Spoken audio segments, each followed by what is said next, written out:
I'm on the. Oh, okay.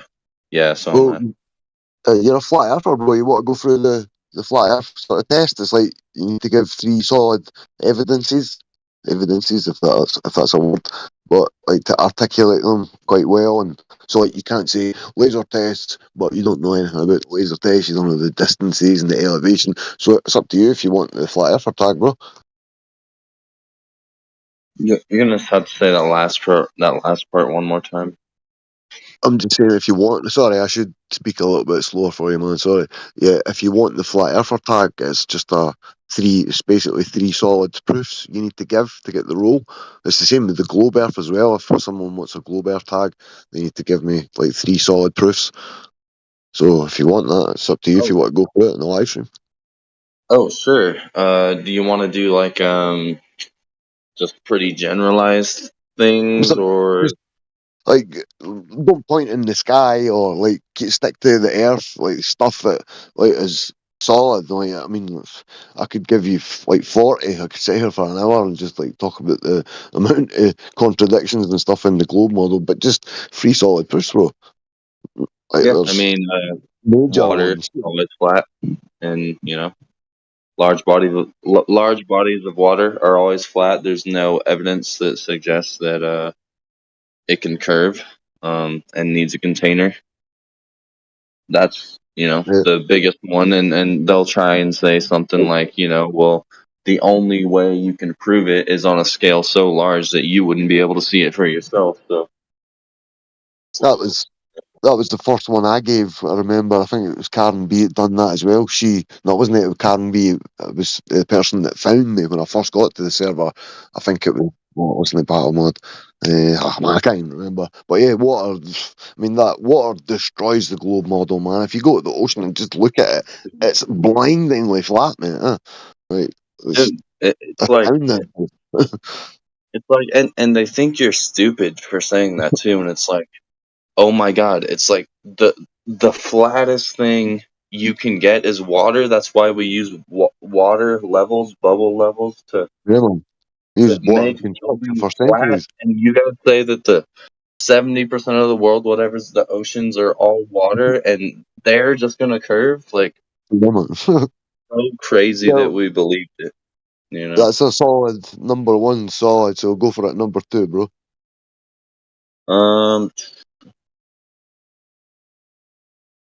a vacuum, the vacuum one. I mean, that's so blatantly Um, obvious. Like a vacuum can't exist next to a non-vacuum. It has to equalize. Um, so Elaborate a Earth, little bit more. Yeah. Earth's atmosphere is, an atmosphere. It has air. It has all these elements, but then apparently space is just a vacuum void of Ridiculous. any. So we know in real life a vacuum can't exist without a container containing it. Yeah, man. Um. So That's the thing. yeah, They actually need two containers. They need a container for their vacuum. Because how can you have a vacuum without containment? And then you need a container for the gas pressure surrounding Earth. Yeah, so they need two containers. Looking ridiculous. But wait, yeah, man, say, that's all I do. wait, That's all I do. Yeah. repeat that. You're gonna need two for what now? No, you would need a container Oh. for to have a vacuum in the first place. How could you create a vacuum without containment? And then you Yeah, need containment for the gas pressure. exactly.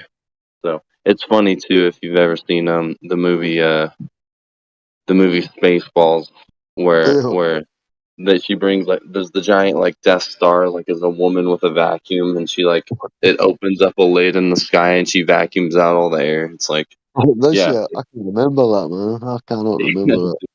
But like they're I might go telling back you and watch right that. here how stupid you are. Uh, Fucking right. Rubbing it in your face. yeah, dude. Um, Yeah. That's I solid. mean that's yeah, second one that's so obvious, and then Yeah. Go for it. Number three, brother, and you've got the tag. number three, let's make it a good one.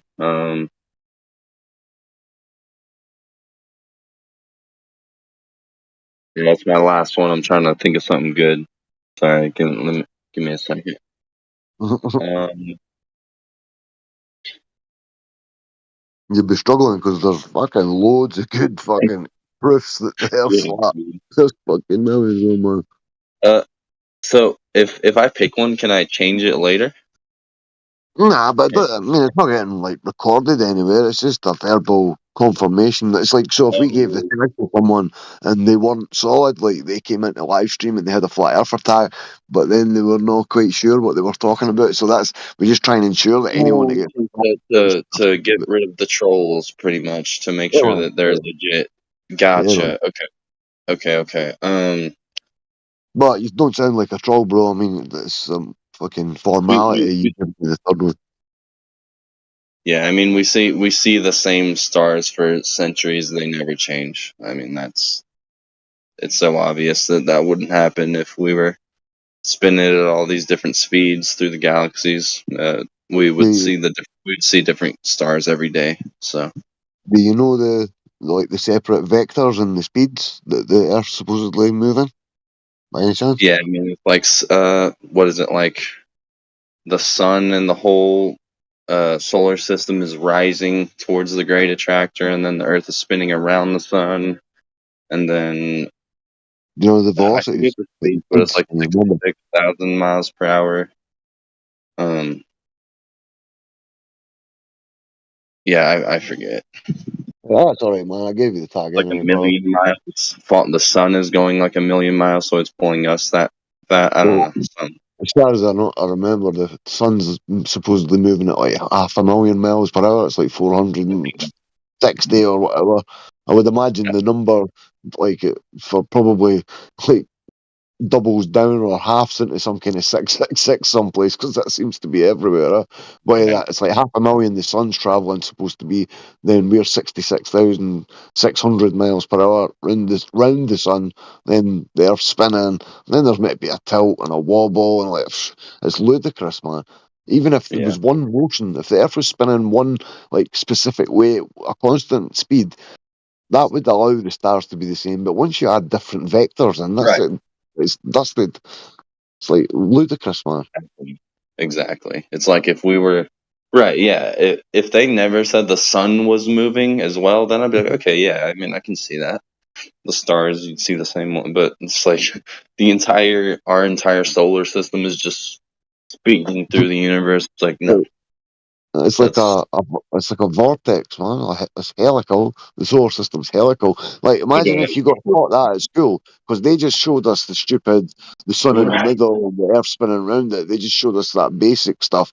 Like, that was obviously deliberate. And then you find out later on when you get older and you look into it, you find that the sun's dragging everything. Like, if they told you that when you were a kid, you'd probably be like, nah, that's bullshit. So they just tell Yeah. you some basic garbage information. Oh man, there's a Yeah. fucking astrolabe on the TV. Holy shit. Yeah. Fucking hell. Yeah. I mean, I remember being a kid too, and I was like, thinking to myself, I was playing on Nintendo 64. I think it was like Star Wars or something, and I was flying in a spaceship, flying around shooting people, and I remember thinking to myself, man, if I'm looking at this planet right now and I flew to it from the bottom, at some point, am I going to be upside down if I'm flying straight up? And I was like, wait, this makes no sense to me. So you're telling me when I enter the atmosphere from the underside of it, that at some point my all the blood is gonna rush to my brain? Like, so ridiculous. But as a kid, I was like, wow, that makes no sense, but it's so cool, you know. But now I'm just like, yeah, no, it's because it defies So, reality. No, see when you see that, when you just mentioned blood rushing to your head, see the Tim Peaks, when he does the somersault, and you see when he gets up. So if he was like in weightlessness, why would the blood have rushed to his head when he done that somersault? And when he's that's the straight, well, thing with I'll the put it in, tension. I'll put it in live stream, man, and you see it. Mm-hmm. No, I've seen all the space I fake. live stream. I forgot to say as well, bro. Live stream voice text. So when anyone's talking about anything, like you'll get a running commentary and you'll get links and memes and whatever in the live stream voice text. So it's handy to be in there when you're just listening to VC. Oh, so okay, you're gonna have to run me through that one more time. So you said the line of the voice. Gotcha. Yeah, in the live stream voice text, any like information regarding like the conversation, whatever the topic is, Oh. people will be posting stuff. You'll get PDFs and drives and links and whatever, man. But I mean, the whole server jam packed full of stuff, bro. If you scroll down below the VC, literally everything's alphabetized, and like anything that we've got like an answer for, it's in the server, man. Literally, even if you just go to the magnifying glass and just search like a specific word if you're looking for information, and it'll pop up. Plus, we've got the hashtags as well. If you put hashtag eclipses or hashtag chroma key, any of the sort of topics, they'll pop up as well.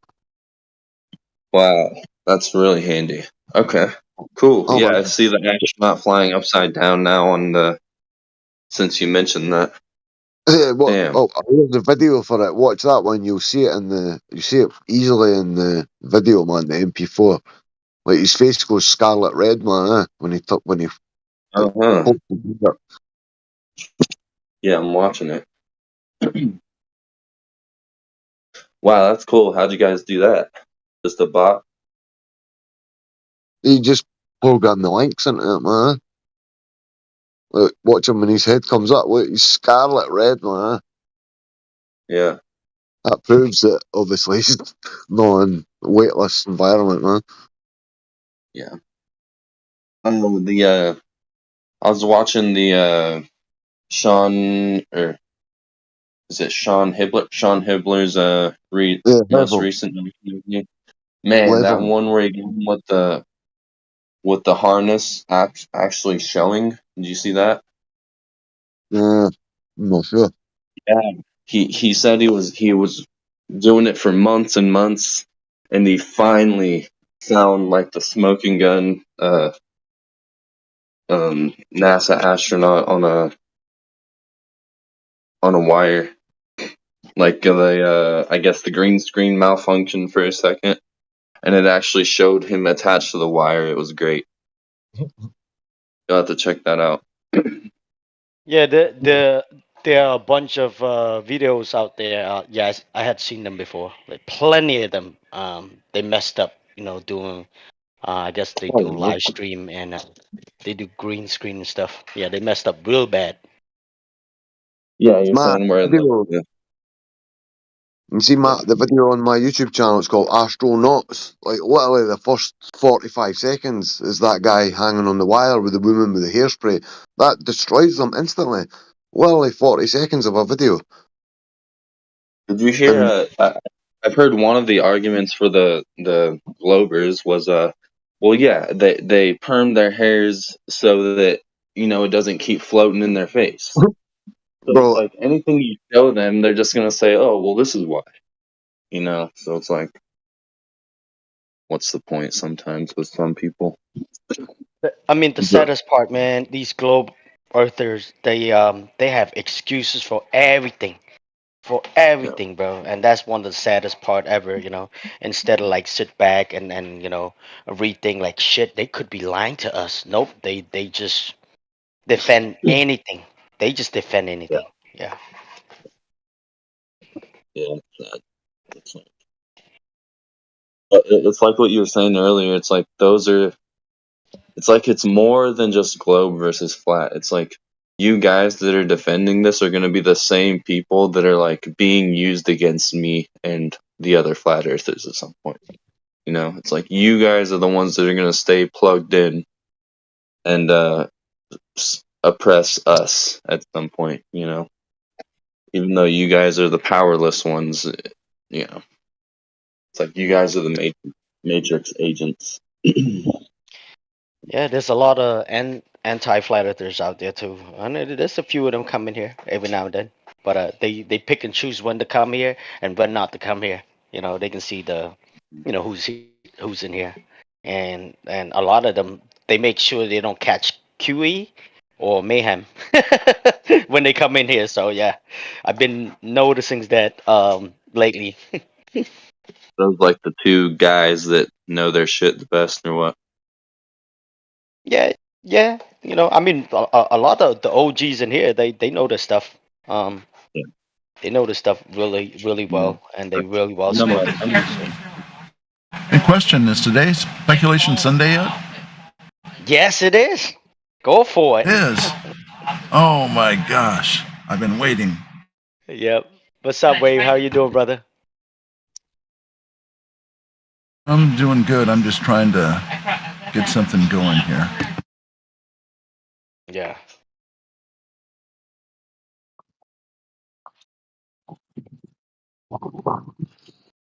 so let me get this. I don't know if I interpreted what you were saying earlier.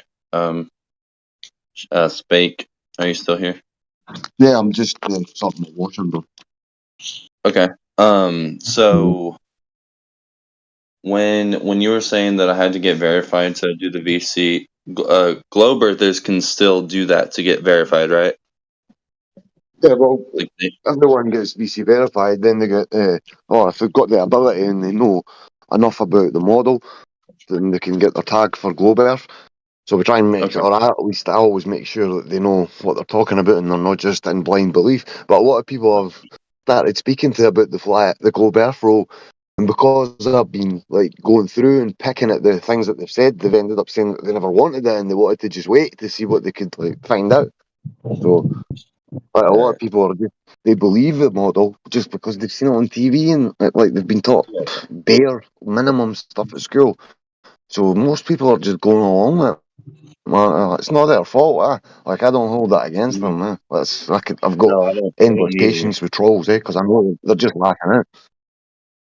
Yeah, for sure. I was just making sure that, both sides were able to talk. That's good. Good that both are able to express their opinions. It's what we need. um, Don't know how it works now. Wash or dryer, man, Jesus. Yeah. Mm,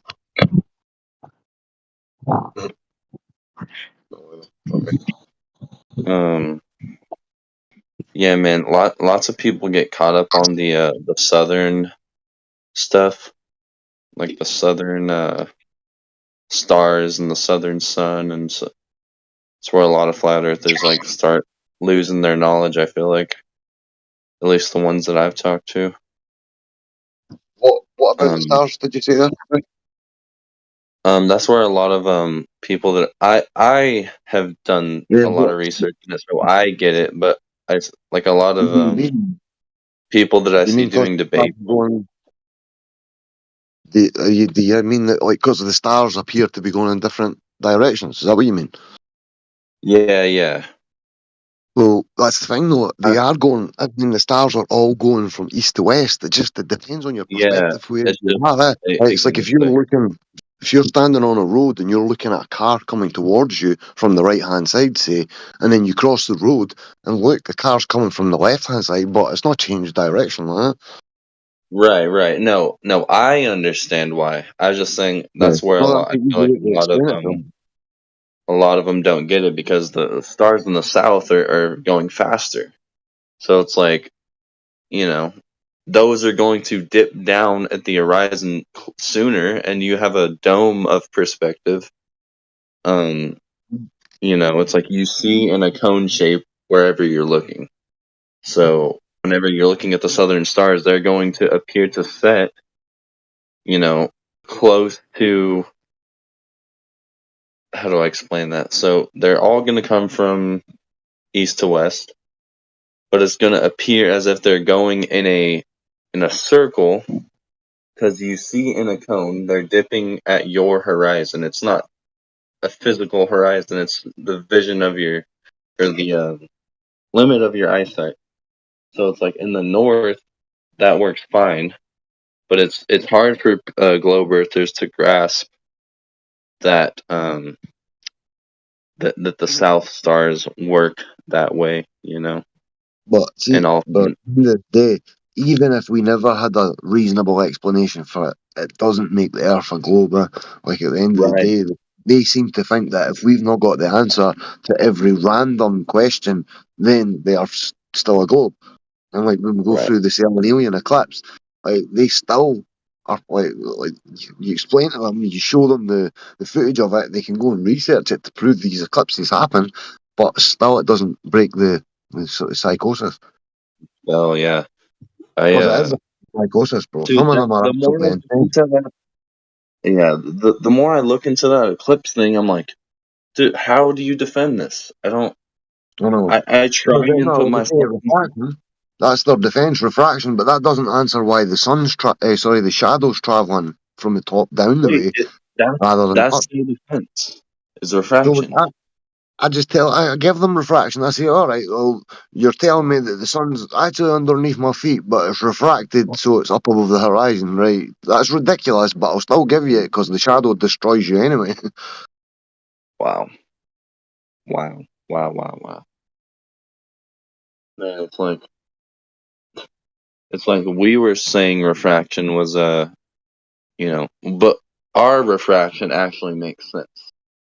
It's like we're saying that the horizon is you can't really measure things beyond the horizon because refraction is just it's too great of a factor. It's you can't really have any accurate reading from the horizon.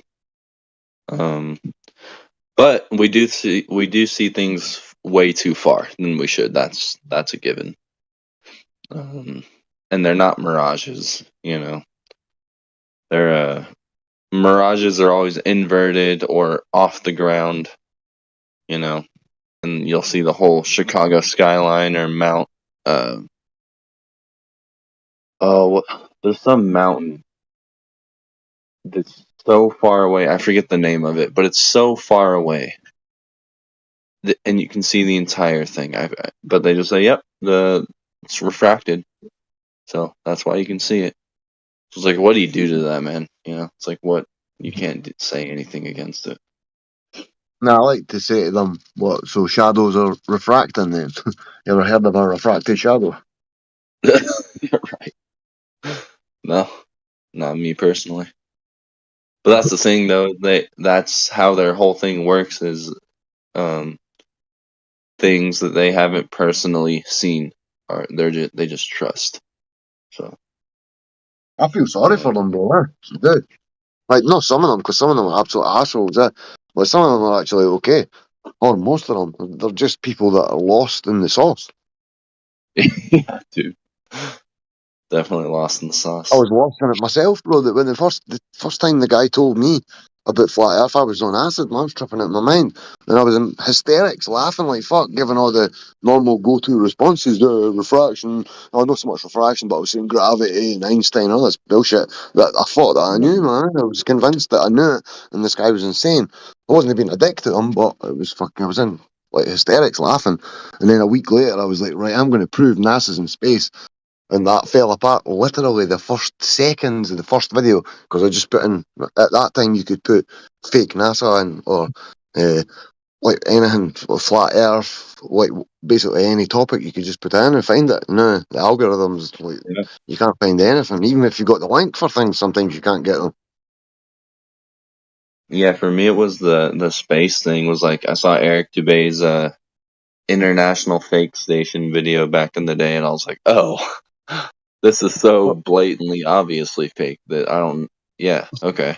Well, So I was like, uh, that's yeah.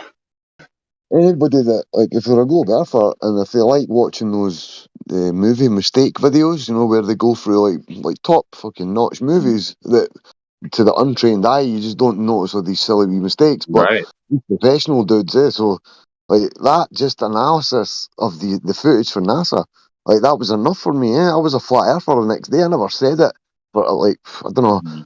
like that was 5 years before I came to the server. And I Yeah. never called myself a flat earther, bro. I would never say it, man. Till I'd been in the server maybe some months and I seen all the work that everybody, all the mods, all the staff team do in this place, and the structure of it and the mission. And then I thought, fuck it, man. I felt proud to say I was a flat earther after that. Yeah, dude. Yeah, me It's a too. good And trigger word as well, man. It triggers people into the argument. Like, dude, flat Earth is like the best IQ test, I think. It's like the actual real IQ test. It's like, is the Earth flat or a globe? And if someone says a globe, then you know that you're smart. No, not really, bro, but you really don't have to be that smart to understand that the Earth's flat and stationary. Like, you no, could be I think really low IQ, man, and no. there's a higher element to all of it too. I feel like because Bro, like I think the some higher the people just IQ, the never harder it is get to get through them. it's like some people you can show them whatever you want, but they just won't get it. You know. You know? But I've noticed, like, the more intelligent people, like, especially people that have came in here and they say they've got degrees and blah blah blah, and the way they carry themselves, you know that they are like intelligent and they've been through the higher education system. But like when you're trying to speak to them, they've got a million extra like arguments and little tiny little like things Yeah. that obscure things that most people don't know, but they've got every way of trying to wriggle out and keep the belief system in their mind, man. You Mhm. literally can see them. I call it the globe dance. Because I mean, imagine how you were to feel, right? You go through however many years, 4 at the least, right? Usually for any higher degree, it's going to be a few more years after that. So 6, 7 years, you're in this profession, and Mm. you think that you are gaining all of this knowledge. So to to Left to brain. say that the whole world is the opposite of what you've been learning for the past almost a decade Right. is like They well, you're they not have going to to fight. admit you're wrong. Yeah, man. How could you They've do got to fight, bro. They're trying to save. Like they could be trying to save memories from when their dad took them to see Star Wars or took them to the Epcot Centre that? or like all these things. But especially the education system, if you're doing higher degrees and stuff, that's basically hammering in like your as your grown up life. That's bolstering it. So like they've got a good defense mechanism like to fight against the flat Earth, man. But it is just literally they've got nothing. They're just clutching at straws constantly. Yeah, and it's funny too because sometimes you'll sometimes they'll sound so compelling.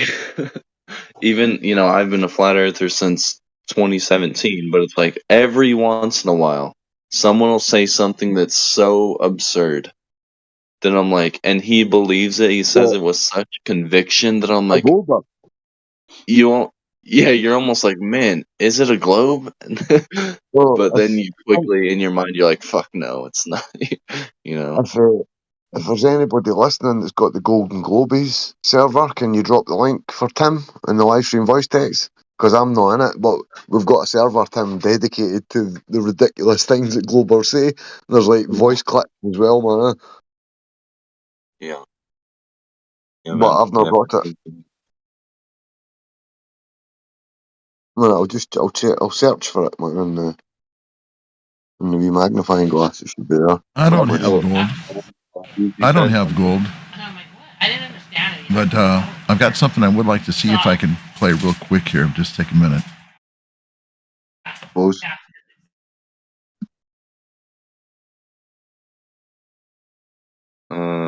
What is it like? All right, it's not working. Never mind. Excuse the intrusion. What is it? What is it, bro?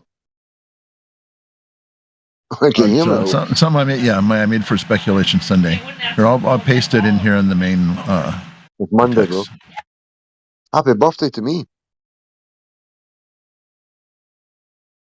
Okay, so you said golden. Type it in the. Okay, let's see. Nah, I just searched for it. I'm searching for it just now. All right, But I just replaced a link in there because the bot's not working. is that a YouTube link? SoundCloud.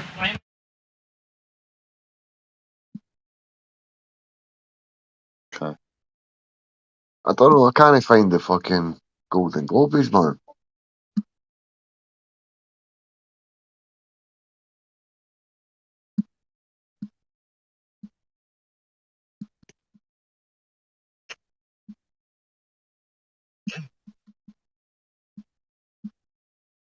I mean, yeah, I've heard all of the ridiculous things. I mean, Oh, there we go. Bro. oh, Him.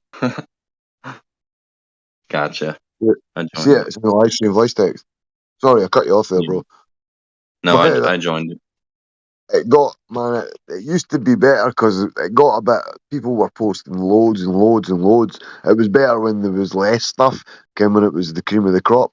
But yeah, man, it's got some hilarious shit in there, man. I've not been in for a long time.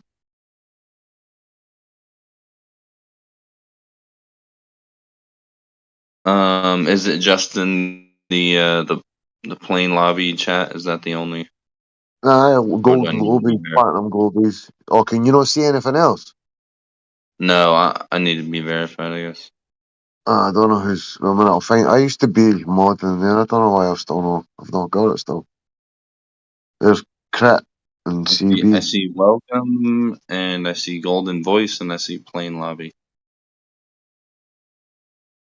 Yeah, I'll get you in there, man. Okay.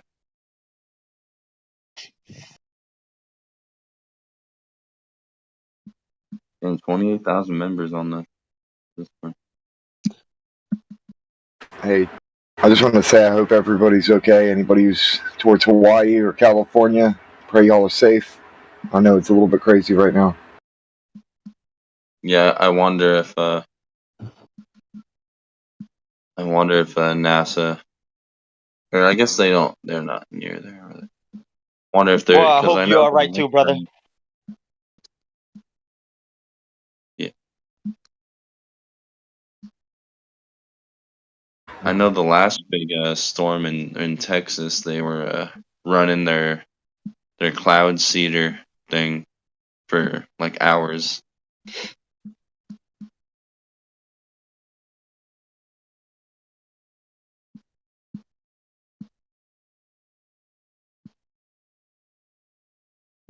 It's weird because I honestly don't know what else to say about it other than that. Kind of a thoughts and prayers thing. What the hell else can I do?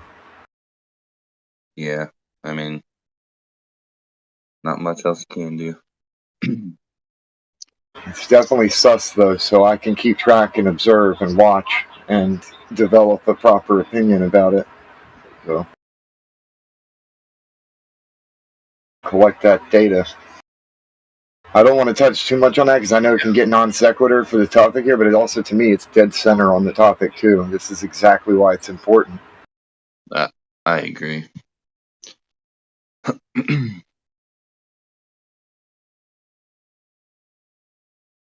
Can't be fooled if you know the truth about this sort of thing. Somebody can't just make up some crap. Yeah, okay, I see exactly what's happening here. Yeah, that's why it's like no other conspiracy completely changed Google like Flat Earth did.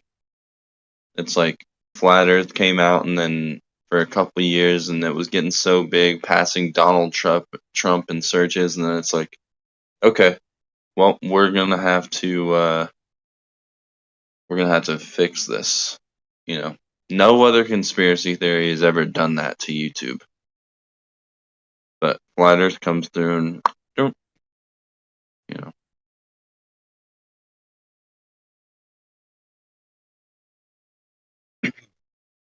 Yeah, this is the one that will lace most people right on their ass. They'll resist, they'll try, but then by the time it's all said and done, it'll have them flat on their back. Yeah. Yep. You love to see it. It's actually a lot like of a flat smack leg sweep. There's also Reddit. Like Reddit now is synonymous with like really moronic thought, but it used to be like a free form forum, which is like really good at first, but they like hijacked it pretty quickly. I noticed that too. Yep. Yeah, I will say this though, bro. There are a couple pockets, compartmentalized spots on Reddit that are actually decent. You just have to look for them. Oh, I'm sure. They're buried. Same thing with every other place though. Like TikTok is mostly retarded, but then there's some pocket places that are okay. This group is okay. yeah, just like anything, you're gonna have to, and it's just gonna get worse. Well, these little groups like this become really, really important the more they censor everyone, because there's yeah, power in the truth and numbers.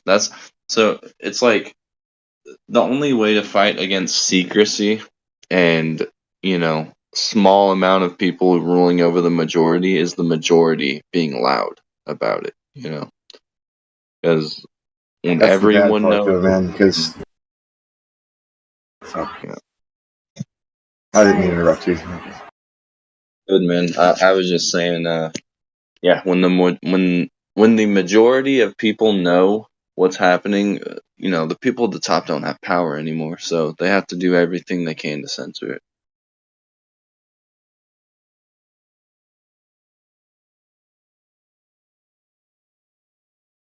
Yeah. But that's the bad part, though, is we have this social assumption that if the vast majority of people say something, that it's either something everyone should agree with, or it's wrong. It's like that people flip-flop between, oh, well, everybody says it, so it must be true, right? And then the sarcastic person, yeah, everybody says it because it must be true, right? It's so funny that It's all... the one college degree that actually makes sense in all of life would be like philosophy, and that's the one degree that you cannot make money in. It's like, or not. Yeah. Did I say psychology? I meant philosophy. I might have said philosophy, but it's like because philosophy. But yeah, you're right. Like, how to think, not what to think. yes. It teaches you how to think, and it's so funny that is the one that you can't do shit with. It's mostly the critical thinking and how to understand what fallacious reasoning is. Because if say you have a philosophy teacher who he's the philosopher he worships happens to be a sophist and a retard, everybody in his class is going to be influenced by that perspective. But then you have a philosopher this guy, he really is into the actual critical thinking and logic about it. His students will succeed. They'll thrive. Exactly. The problem is we have a world filled with a bunch of the sophist kind. Uh-huh. That's right. And it's weak suffer what they must, and the strong, what is it? It's fuck. Anyways, the weak suffer what they must, and the strong get whatever they want, basically. That's the bad part, though, is we're outnumbered by idiots. So if somebody they think their vote matters because, okay, we got numbers, and you have somebody who's intelligent but gets outvoted, all of their intelligence is meaningless. Yeah. People would rather study excuses for their opinions rather than truth than actually understand the facts of reality. They just want to excuse their beliefs. Really... What's up, someone? It's a weird... How's flying? I was saying that's really good. Culture, bro. I talked over you. My bad. Oh, you're good. To me, this is the grand delusion type thing. Like, everybody would rather have this fantasy make-believe world where each one of everybody's little snowflake opinions are valuable and needed. That's not reality. No. Yeah, it's like there's always three sides to the story. It's his, hers, and the truth. The cool thing about snowflakes is when you melt them, they turn back into a drop of water. Yeah, and then the water lays flat. Yeah, then it finds level. Yep. So melt all the snowflakes. Let's find level. Damn, we're getting deep here on the Flat Earth Discord. Hey, at least it ain't. We don't have to pull out the waders because we're getting deep in bullshit or anything. It's just water. Yeah. But we might end up in that submarine with all the. I am not going in a submarine that deep. I know what happens. Those things collapse. Yeah, like all them rich people on the most recent one. That was a spectacle, which usually they are. They're just things to portray drama and fear kind of stuff. Well, they do that now. A bunch of people are like, oh, I'm not going down there. I'll never go down there because I'm not about to get crushed by the ocean. Right, dude. I was just thinking the same thing. It's like, man, if there's people are always talking about the sky, but it's like there also has to be some sort of system going on underwater too. You know, so this world is once like us flat earthers know that it's like a designed, like a specially designed place. We know that now. Okay, there's probably something way down in the ocean that's kind of controlling either tides or just temperatures or the currents. Like, there's stuff down there that there's stuff in the ocean. There's stuff underground. A lot of stuff underground. Yeah. Stuff in the mountains, like everywhere. Yeah. Even the Globers will admit this, like, underground ocean exists. Like, there's depths of, like, an ocean under the ocean. Yeah. Yep. Well, we don't talk about that. So I agree that there's layers to this realm. We just don't know how these layers operate when it gets to the depths or the great heights. Right, right.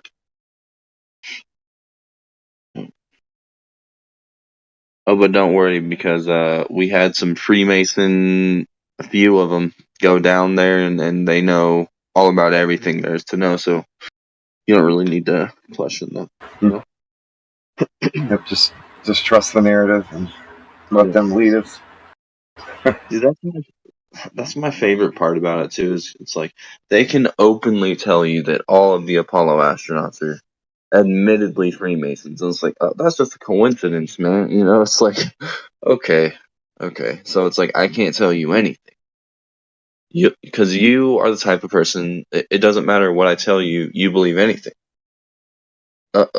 You know, like, all Freemasons, our presidents are all Freemasons, they're Skull and Bones, or, you know, royal family. They have that strong arm hand wave, man. They can just hand wave the hell out of anything.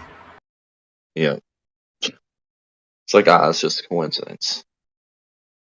Okay, dude. Cool. Once they say that, like, they I don't just know, don't think about it twice. They just forget about it. Like some kind of weird circle of fire can happen that doesn't burn any plants or anything, and it's a perfect circle, and people would be like, oh, that's just a coincidence. Oh, what now? I didn't understand that. All I'm doing is just citing what Hawaiians have said about their own land. And then a video that I saw that's a circle of fire, and I'm like, how the hell do you get a perfect circle naturally? I gotcha. That shit don't look natural, that's all I'm saying. It looks very unnatural the way that it... Yeah. And then you got boats catching on fire away from the... How did it... It's not near any trees. There's no fire connecting to it. How did they catch on fire out in the water? we don't talk about that. I'm just saying. All I'm doing is citing the news, though. This is just what's going on, going viral, people talking. I'm not making claims. I'm like, hey, this person's saying this, that person's saying that. They went for a swim and they didn't like it very much. No, it's perfectly normal.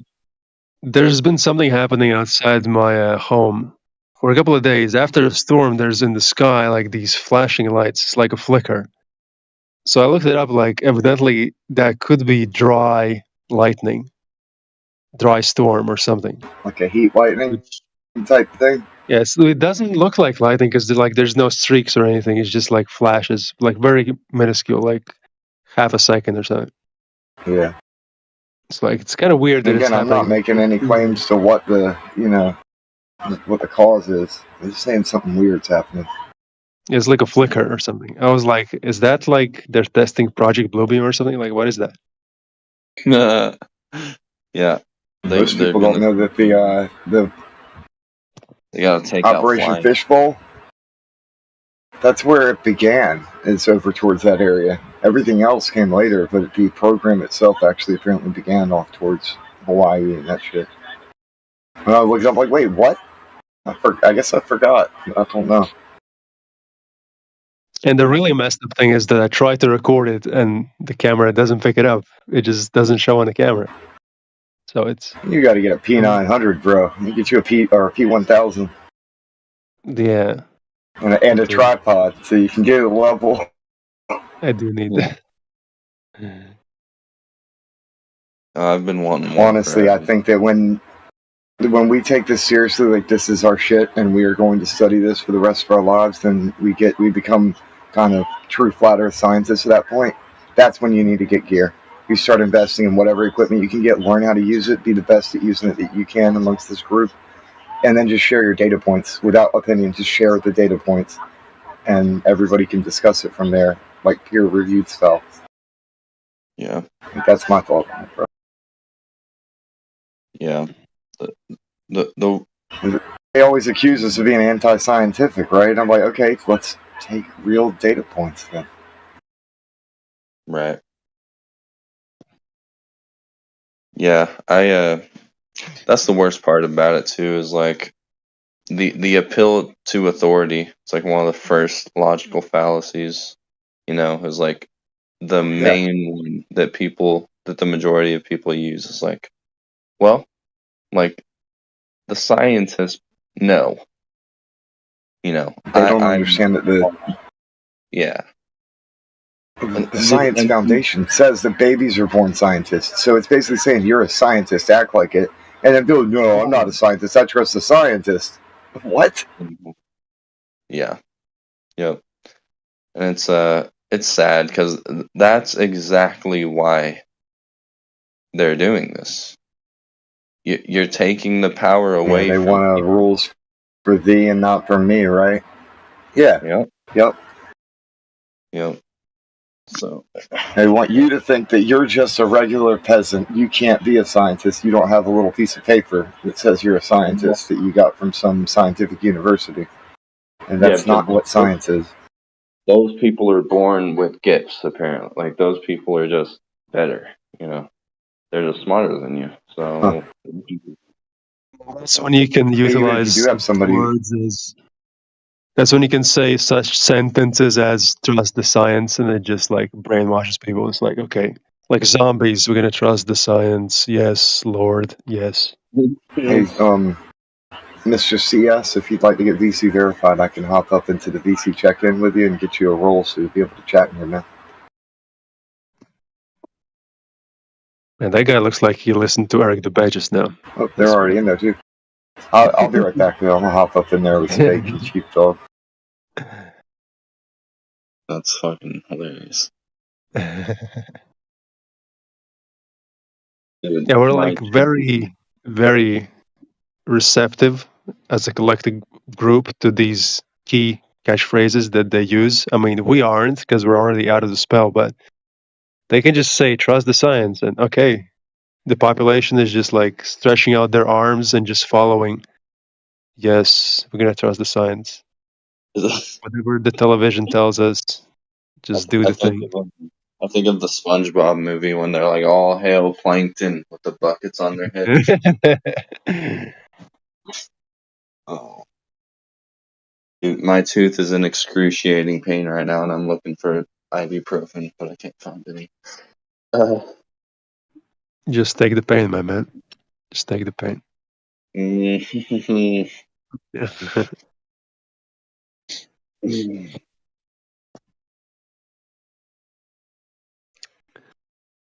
Two things suck.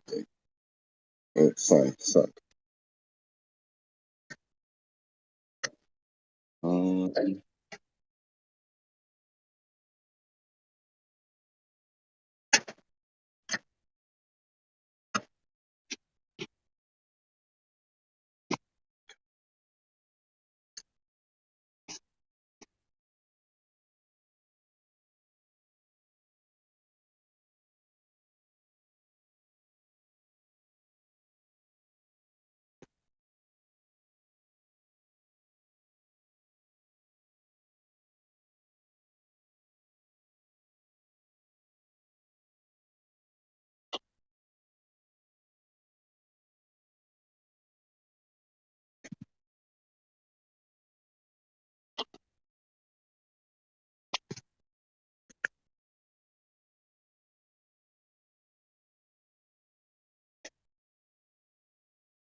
This is kind of random, but I've been thinking about this. Like they say that dogs can sense an earthquake because they have like some acute sense to that.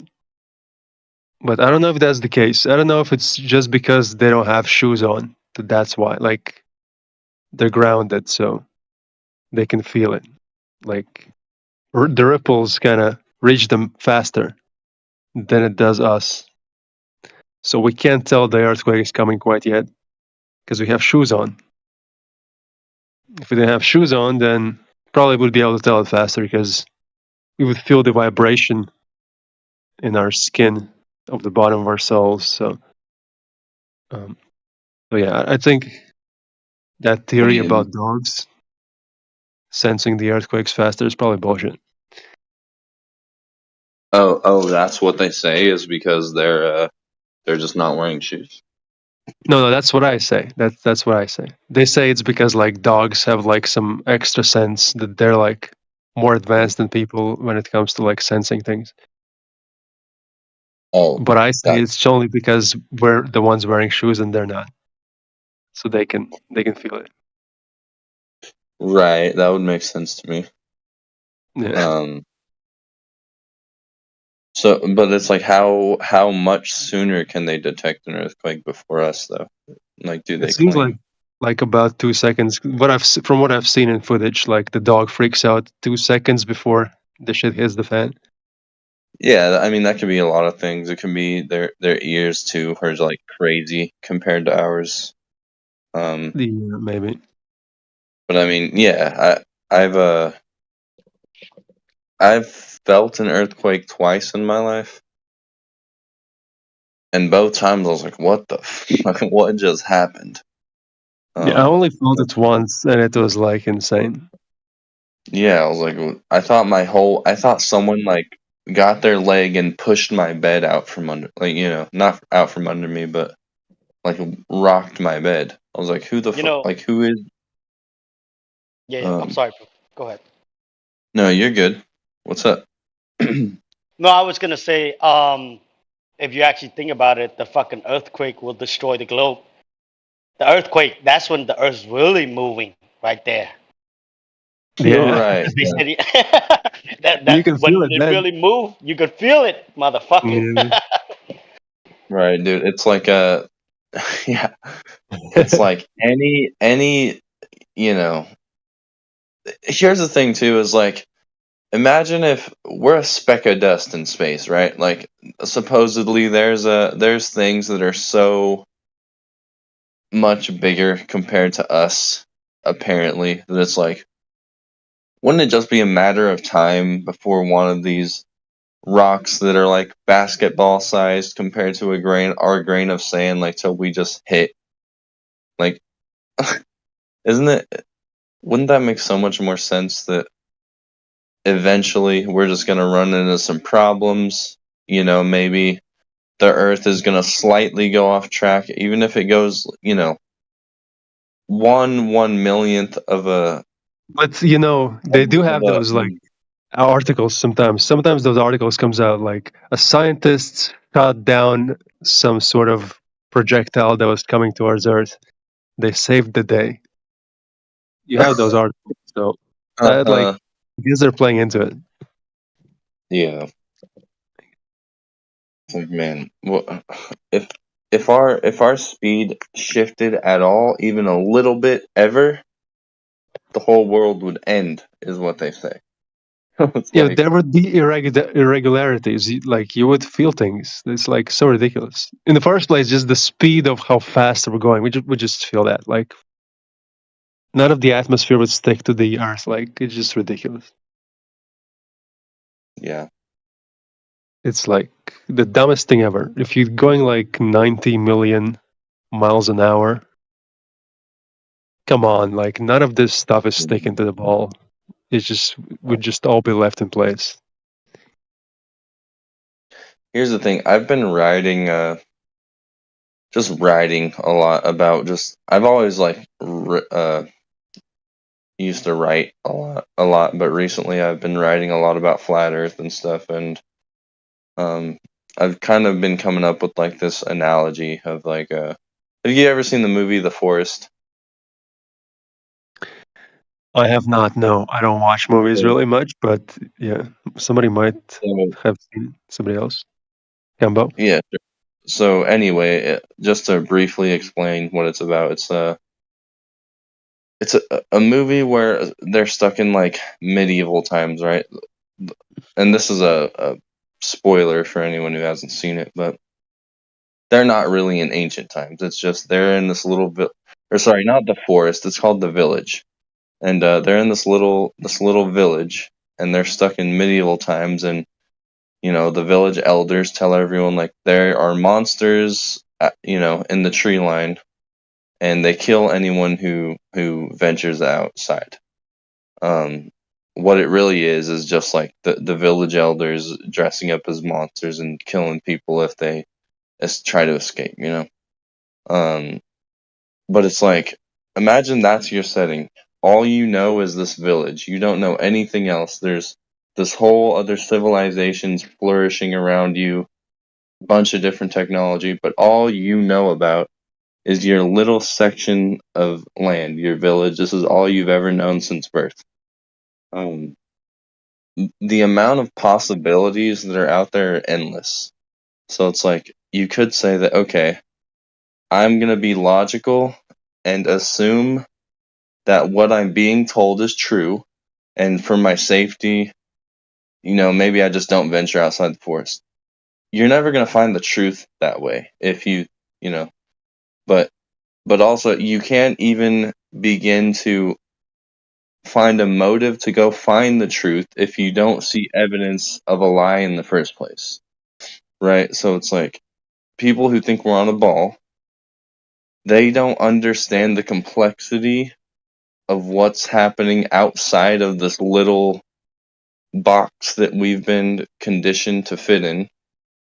And, if you actually found the reason, sorry, not the reason, the evidence of you're being tricked, if you saw that, then you'd be like, okay, now I can go try and figure out the truth. But if you don't even if you just watch news all day, you're on social media all the time, you're plugged in, you're never going to even understand that there's something that you need to expose, So I think that's really where we're at for the most part with a lot of people's.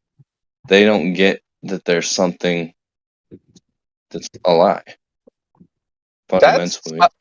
I like how you said that. It almost sounded like Plato's allegory of the cave. Yep, that's pretty much exactly what it is. Yep. May I Yep. ask a question to understand you better then? Go ahead. If you, using that methodology, say you escape from the cave, you get to the bigger cave, and you keep doing that cave after cave after cave, but you keep getting the same answer, what do you do then?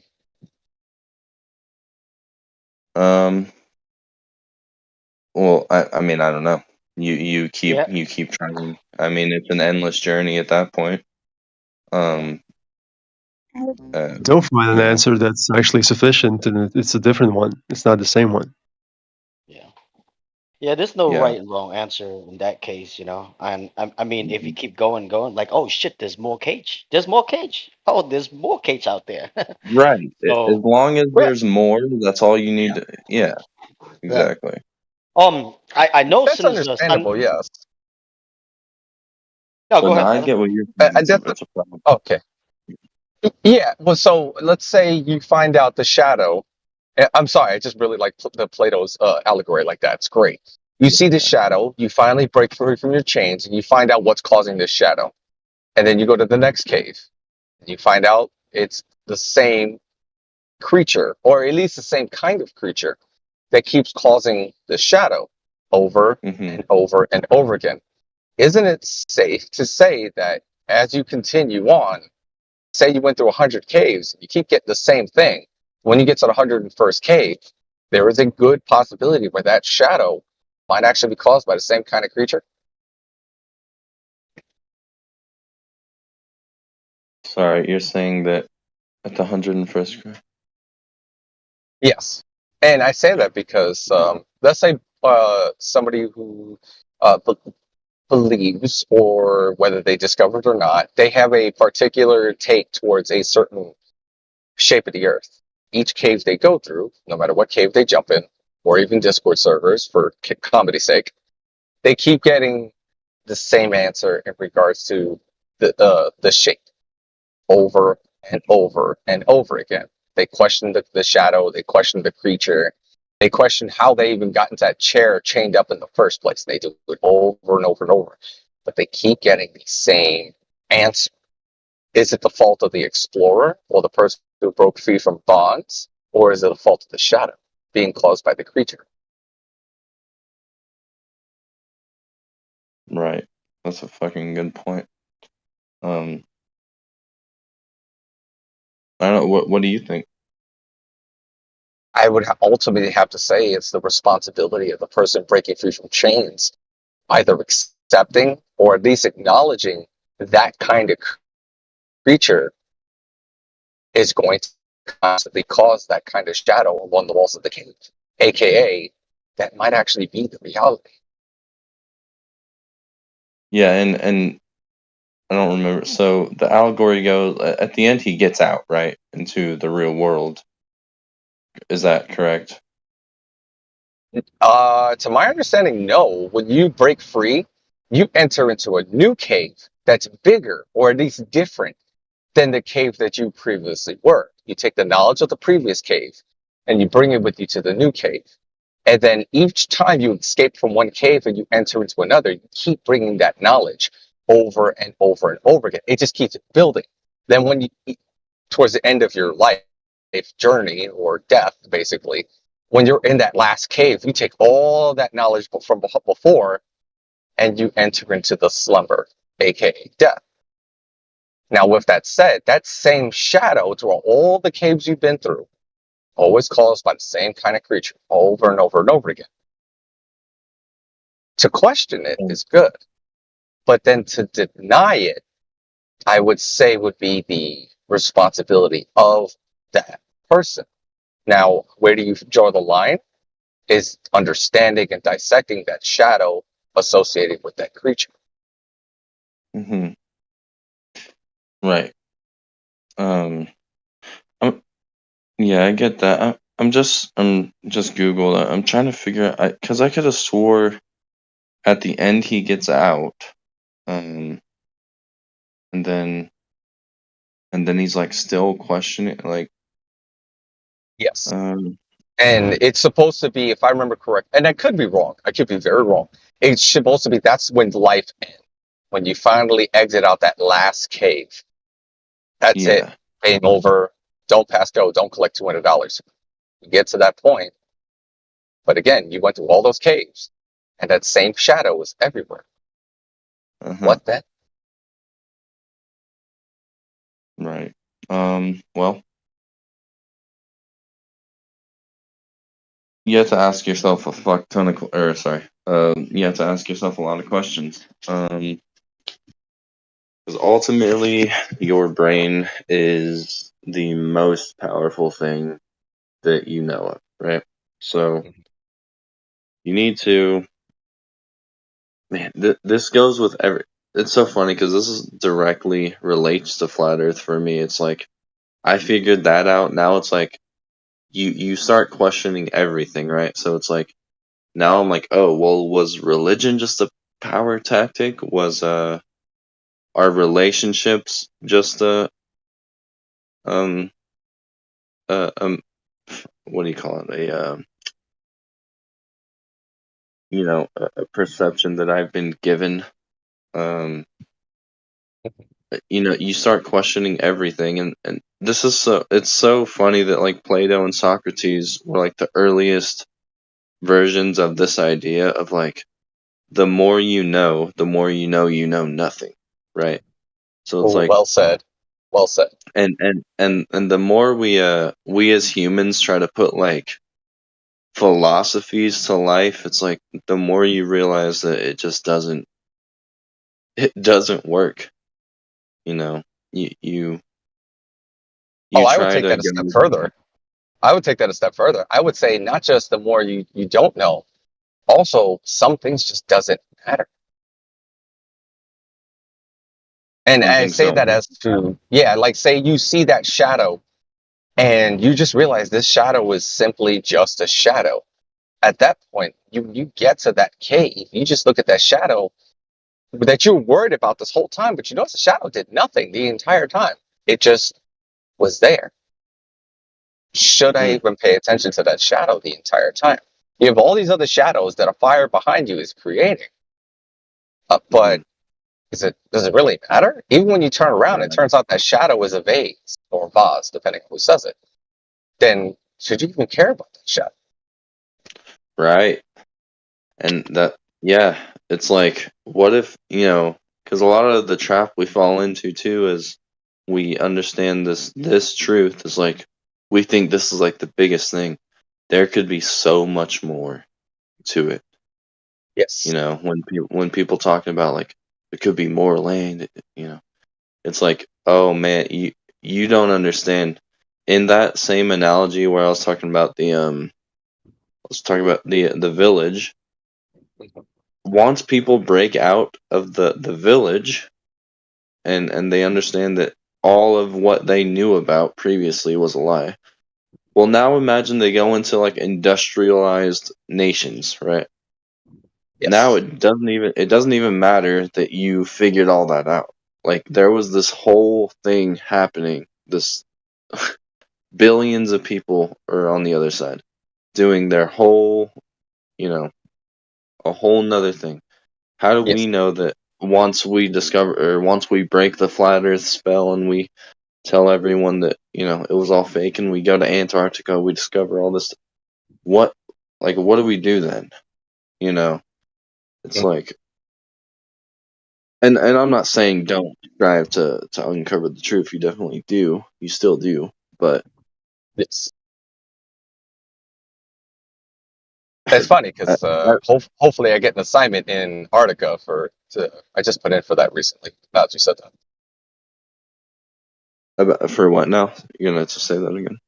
Oh, sorry. I'm active duty Air Force, and there's a station up in Antarctica, not Antarctica, but up north, and I put in to be assigned there for a year. So it's funny you mentioned that. Oh. See, it's funny when they say people in the Air Force know the Earth's a globe. It's like, yeah, I'm talking to someone in the Air Force right now. Like, Hey, that's a good one. they say like there's no professionals that think the Earth is flat. It's like they're all over the place. And I don't know much about it. I'm just saying, it's funny. No, that's fine. But It's it's just a research facility for guys studying like the weather patterns and whatnot there. That's all. Gotcha. Yeah, the North Pole too. It's like we're always talking about the South, but the North Pole is really important. That could be like the smoking gun for flat Earth right there. If we just were able to go to the North Pole by ourselves. I know there are some parts up there that there are adventurers that visit. I Yeah, forgot what the name of the race is up there, but there is a race up north that only really, really crazy people do. sure. I've As heard soon as I get about a it. chance, as soon as I get a chance, I'll try and share it. I'm driving at the moment. Okay. Yeah, as far as my knowledge goes, I thought that, no real people have been to the North Pole, and like no independent person has been there. They say Well, like actually, Captain Cook and yeah, I had two troops of mine that were stationed up there last year. They were telling me all their stories about it. I'm like, good. I want to visit it now. It's beautiful. the North Pole. Yes, in Antarctica, yeah, and they got a chance to actually go to where that weird pole is, and they took pictures and whatnot. I'm like, dude, that's cool. Right. But we They don't did say know. the assignment's boring, though. I'm like, oh, okay, if it's boring, I'll still try it just to say I've been there. Right, but the pole they show, the compass, it doesn't like start going crazy directions when you walk around it. Like it's not. We don't know that that's the North Pole, right? Uh, to my understanding, yes, that they physically went to the North Pole, especially if they took pictures with it. Right, right. But so what I'm saying is like your compass is always going to point north, right? So I've never seen a video of someone who's like gone to the pole and then walk around that pole and their compass starts spinning out of control or it keeps pointing to the pole every time you walk around it. Is what I'm saying. Like they'll I can tell you like this is the North Pole, but we don't know for sure that is the pole, right? I can ask old chief of mine. She's still stationed up there. I can see if she can do that experiment for me. I mean, Yeah, she's dude. busy because she's the SEL for her unit, but I can ask her like, hey, when you have wild moments, you mind trying this? Are you guys talking Yeah, about for the sure. ceremonial North Pole? Because the The actual what? South Pole, the actual North Pole is supposed to be in the middle of the ocean. Yeah. Oh, well there you go. Yeah. And that's what I'm saying. The I've actual never heard of ceremonial North Pole before. That is new. Can you explain further, please? So it's a yeah, the place ceremony on that's the one you're yeah, talking about. place on land where people can visit. I'm pretty sure it's in Greenland, but I may be corrected. But the They what don't they claim that's claim to the be cool. Yeah. yeah, what they claim to be the North Pole is actually in the middle of the ocean on the maps. Yeah. So I can ask. I don't know. Um, but I know guys in Greenland too. It's not Thule anymore. They changed the name. I forgot what the new name is now. It's like Paterk. I can't even say the name.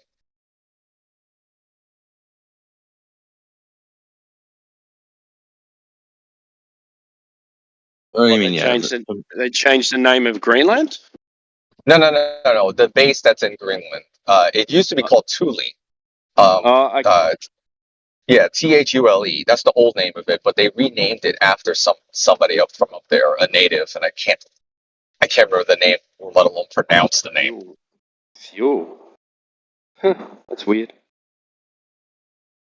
That name. There was a Oh, society with the same name. I think it was a German society. The Fuel Society. Is that right? I have no idea. That's new. That's new to me. That's interesting. Yeah. But yeah, if you just Google South Pole, North Pole, and ceremonial North Pole, it'll come up. Yeah. Check that out. Appreciate that. Yeah. To my understanding, the ceremonial North Pole's not. They don't claim that to even be. That's like the one where there's a physical like pole and you go walk around it and take pictures and they take people on tours. Okay. And then there's the actual geographical North Pole, which we don't actually know. That's the Yeah. one. Yeah, I'd have to ask around to my old chief that's up there. Okay. No, but yeah, I mean that's all you'd have to do to it's like show a video of just just a normal, not no NASA or government agent, just a normal person go take a video of their compass spinning out of control and say, okay, well I'm at the north.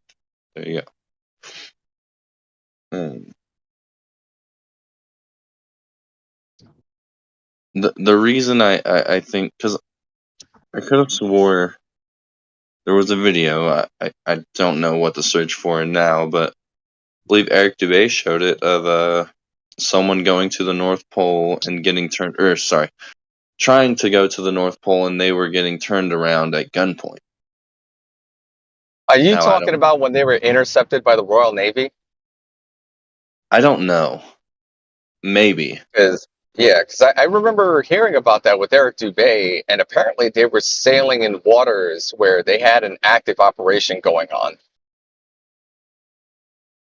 Okay. Now, how true that is, unfortunately, I'm not Navy, so I cannot confirm that. Right. Was it Captain Cook? Well, they say Captain Cook and someone else were on like a. They were like rivaling to get to the North Pole first, and he kept venturing off course in a bunch of directions and never actually ended up getting there. And it was more just like a newspaper story that kept going on. And it never actually happened. But what did actually happen, which is interesting for Flat Earth, is the opposing explorer that tried to go to the North Pole wasn't having any luck because the ice was too thick or whatever, and so he went to the South Pole. Well, what he thought was the South Pole, and he saw that him trying to circle the continent was taking like so much longer than it should have if the Earth was a ball and it was a small little continent. Because he didn't know that he was just circling the outer rim of the world. And he said that he was tracking all kinds of different distances than what it should have been on a globe if the South Pole is just this little continent on the bottom, or sorry, if Antarctica is just this little continent on the bottom. Yeah. Yeah. I wonder how he figured that out. Like, because I'm not a sailor, but I wonder how he figured out that that's all he was doing. What do you mean? That he was just basically sailing along the outer wall. How did he figure that out? Like, there should have been It's the there distance. was there geographic stuff that he was able to like identify. You need to There's actually if you Google the actual path that he was supposed to have taken, he goes nowhere near the south. Yeah, Like, he keeps he's just in open water. Yeah, he goes back to land for provisions and stuff, and then it's. That's right. So I don't know how they come up with the figure of 60,000 miles as well, because it's impossible to measure distance over water. So it's not really I was thinking the same thing. It's like how would you even? Yeah, because water, there's no ground to say, here's my reference point. I'm going this far away from this. It just doesn't. You can't. Yeah, the only thing you've got is time and maybe like an estimate of speed, and then you can work out distance. But if you're getting carried by currents in the opposite direction of speed, waves. Yeah. I mean, not to pull journalism, but interesting. Yeah. Wait, what about Jeranism? The whole joke about Jeranism thing, interesting on his video, when the boards and the beach thing. No, I'm not too sure what you're referencing. I believe the name of the film is called Level. And there was the experiment that Jeranism did in that, and he was trying to get the guy to hold the light. They made like the hit piece, and there's an interesting, like, he proved that it was a globe or whatever. Okay, yeah. I know what you're talking about. Yeah, I was trying to avoid anybody going, "Oh, don't do that." I'm like, well, hold on. I'm trying to make that joke. Yeah. Interesting. Dude, that's funny. Dude, I remember back in like 2017 or whatever it was, 18, when Vice did a documentary on, or was it Vice? Maybe it was Vice. The Flat Earth documentary. Was it Level? Is that what I'm thinking of? I believe it was Level, yes. Okay, so yeah, and it was literally a hit piece, and I remember being, I had all these friends and stuff that were talking about the documentary because they saw it on Netflix or whatever it's on. I don't know. I don't watch TV much, but they're all saying, "Oh, like, look at this, they proved it's wrong," or whatever. And I'm like, dude, I was watching this shit unfold behind the scenes. You guys don't know shit. Oh, you were there? Huh? You were there? No. I'm saying I was like subscribed to the channels that this documentary is actually about. And like, Oh, okay. yeah, like I was watching Jaren way back when, and he was calling it out way ahead of time. Like this is just gonna be a hit piece, but it'll be good for getting the word out. You know, um, Oh yeah, to 'cause learn what other people know. Yeah, that'd be nice. yeah, um, yeah. So, anyway, yeah, interesting.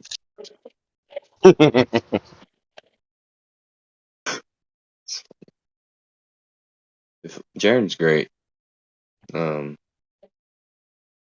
he he's like one of the go-to people I show to people if I don't have time. I'll give him his channel or Eric. Someone I'm really liking a lot now is Austin. Witsit, really good. Speaking of Witsit, has it ever been like resolved between him and Nathan Thompson? Because what Nathan did to him was kind of messed up. Oh, I don't even know anything about it. Like Shape of the Earth aside, all of that aside, what Nathan did to him was messed up. Like ditching him like that. Like, come on, that's.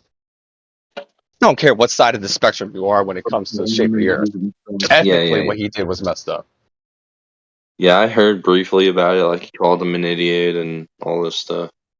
Like just attacks. I don't really know the full story. Yeah. But Nathan's a flat earther too, right? Nathan Oak. Yes, so, but I like to describe him as a religious flat earther, and I say by way of that is he's more hardcore in regards to the religiosity of it, rather than just the shape itself. Yeah, gotcha. Yeah, it's kind of how Rob Skiba was, and rest in peace. Yeah. Yeah. Rob Skiba actually did a lot of good evidence though and experiments. I believe he was like one of the first ones to do the Chicago skyline experiment. Yeah, I think I saw Rob Skiba did one, Red's Rhetoric did it, Soundly did it, Dave. I'm sorry, I'm trying to remember the name of this other guy. Dave something, I can't remember. Allegedly, Dave. Allegedly, Allegedly, Dave. Dave. Allegedly, Dave. Thank you. And Flat- also, there flat- was multiple people that did that. Yeah. Yeah. Well, But Rob Skiba, Rob was one of the legend, man. Rest in peace to him. Yeah. Heart goes out to his family. I don't know the full story what happened, but since I came here about 2 months and I heard he passed, I'm like, what? That's the reason why I haven't heard from him. yeah. The last 3 years bullshit, whatever. I would love to know what really happened. Maybe one of these days, one of us gonna come out and let us know in a different room, not this room. Yeah. Oops, sorry, I'm being pulled away from work. I'll be back. Okay. You fired, bro. You fired. You supposed to be working, not coming to Discord and start talking about flat Earth. Station. Hey man, it's speculation Sunday, man, and yep, we can speculate about almost anything as long as Well, flat Earth stuff. well, I speculate about what actually is causing the world to, I guess, stay flat instead of go round. People say make the world go round. Like, it seems to be electromagnetic. That just makes so much. You can replicate that. Things floating above, with electrostatics. Our whole atmosphere is electric. That's why lightning happens. So it only makes sense that the sun and the moon and stars and everything are kind of result of some sort of electric you know, Yeah. electric power. I know Witz had said something like that or whatever. You know, I mean, I'm pretty sure certain people agree with him. Certain people will be like, "Hey, man, so you make a claim, you got to show us proof," you know. And it's kind of tough sometimes when it comes to that. But Yeah. yeah, I it's mean, a really that's kind of where the sorry, I keep cutting you. no. Sorry. Go ahead, brother. No problem. No, I was just saying, yeah, that's where like the hard stuff comes into play. You know, it's like we can explain why the globe is stupid. We can do that all day. Hmm. But then when it gets to the actual like electromagnetic world, and you know, Nikola Tesla even back then was describing, you know, the ether is like just filled with it and it's just here for everyone, you know, and um Get I mean you, brother. every person, every human being is electric. Um, you know, and I mean we can replicate things like you've seen experiments where people hold like a, you know, they'll get like a magnet and float it over um whatchamacallit. You've seen it where they'll have like a track and you can float I so you seen it. know, Yeah, yeah, and you can just you know, float. So that would the perfectly the globe explain would our call sun. anti-gravity. The globe people, that's what they call anti-gravity. Yeah, but I know exactly what you're talking about. Yeah. It's like the whole world's anti-gravity then. Yeah.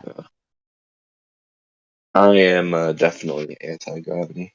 Have been And you for know repeated. another thing too, right? It's you know, with the whole claim electrostatic or whatever, you know, sometime when we ask for the claim, I mean when we ask for the evidence to prove whatever, you know, and certain people don't want to give the proof, you know, so it's just a claim. But then at the same time, who knows, you know, they can make million out of this stuff. They can just make just little toys off you know, levitate stuff, you know, up in the air, Uh-huh. you know, make a toys, just like a little toys, man. Everybody would buy it, you know.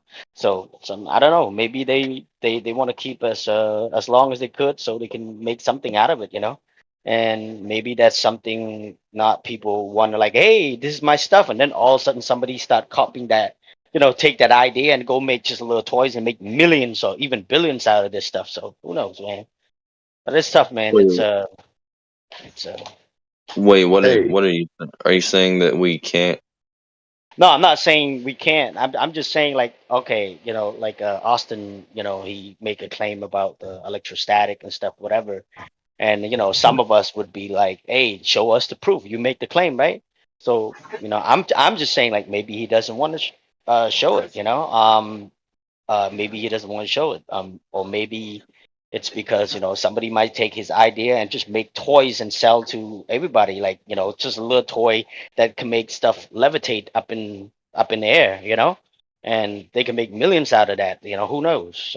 There's a lot of things go behind that, but I mean, I'm not there are little toys and stuff you can buy that are like that. They kind of levitate and the one that you and me talked about earlier too, I right? mean, there's just a bunch of different examples like those little magnetic pens, you know, that you can flicker around and spin around and they kind Mhm. of levitate off your desk or whatever. There's like Yeah. I guess I just don't really get what you were. I mean, there's evidence for it, for like electromagnetic forces. I mean, no one denies that that exists. The question would just rather be: is that how the sun and the moon and stars are operating? Is that a result of electrostatics, or is it something else? That we don't know. It's not a question of, No, I was you just know, saying with the whole electrostatic stuff, you know, I was just responding to you. You know, just throw my thoughts out there. You know, I think that, you know, some of the flat earther would, you know, um, would want, Wood should make a claim about electrostatic. I'm not saying he's wrong. I'm pretty sure he know what the fuck he's talking about. But then at the same time, some of the flat earthers, some of us be like, hey, show us the proof. You're making claim about this, just like the server. If Oh, you come sure. in here and you start making claim, if you run into certain OGs in here, they're gonna be like, well, show us the proof. And Sure. So that's what what did? I'm saying. That's what I'm saying. I'm not saying like, oh, I'm disagree with. No, I'm not saying that. I'm saying No, I know. some. Yeah. I don't. I guess I don't know what the claim was that you're talking about. What?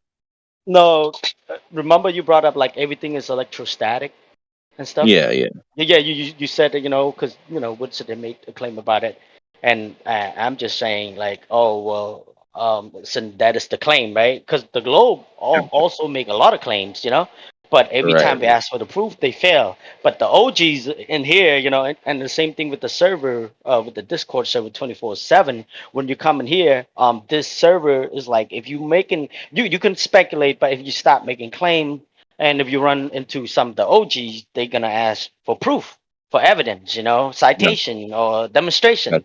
I'm just saying, what I mean, I'm not disagreeing with anybody here, but I'm just saying that's also what going on here, no, I And gotcha.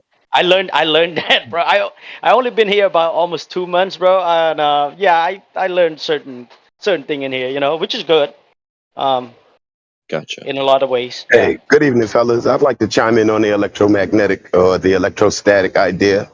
This is Max, right? So, and it is Speculation Sunday. So, I'm of the opinion also that this is an electric world, right? And there are many reasons for it. Um, whether, you can measure the electricity in the air, or, how they say that the water is the salt bridge, or uh, the evidence that is clear is that we are electric as well. Yeah, When your heart fails, they immediately go to what? A defibrillator, which is an electric mhm, charge to try to bring you back, that's right. which means, and there's all sorts of measure of electrical impulses, whether it's through synapses and nerves or whatever in the human body. We hold charges and we discharge as well. When we have what is it, static electricity shock and all those sorts of things. So Yep. I'm of the opinion that we are electric and that this is an electric world. All of the fossil fuels that we use, we turn them into electricity, in order to make it more useful, more effective, because electricity is how we run almost everything here. Uh, Mhm. uh, as far as WITS is concerned, I did see an experiment on the Van de Graaff generator showing where he added and Yeah. removed electric charge from certain items and made them heavier or lighter. So I am of the opinion that we are not in the most advanced society in the world, but that's what we recorded. I'm of the opinion that they've learned how to utilize this stuff years and years and years before we started recording the history we have today. So that's all Yeah. I want to chime in on Speculation Sunday. That's why in a lot of like the old cathedrals and buildings and towers, you'd see it had like a spire, and then it would go into like some sort of cage at the base of the spire where it would hold like some sort of something that was like harnessing something. I just saw that on yeah, that's like everyone back then knew about this electric world, but it's like and if someone like Tesla comes out and starts talking about it, well, we'll just kill him real quick. Um, Tesla was So saying, include Ben Franklin and his kite, energy, right? right? It's like he was telling us, well, I mean, energy's free. Um, the whole world is electric. You don't need, and then but they talk about Edison like he was the most genius person, but Tesla was telling us for years that it was an electric world, and he gets killed for it. So, um, man.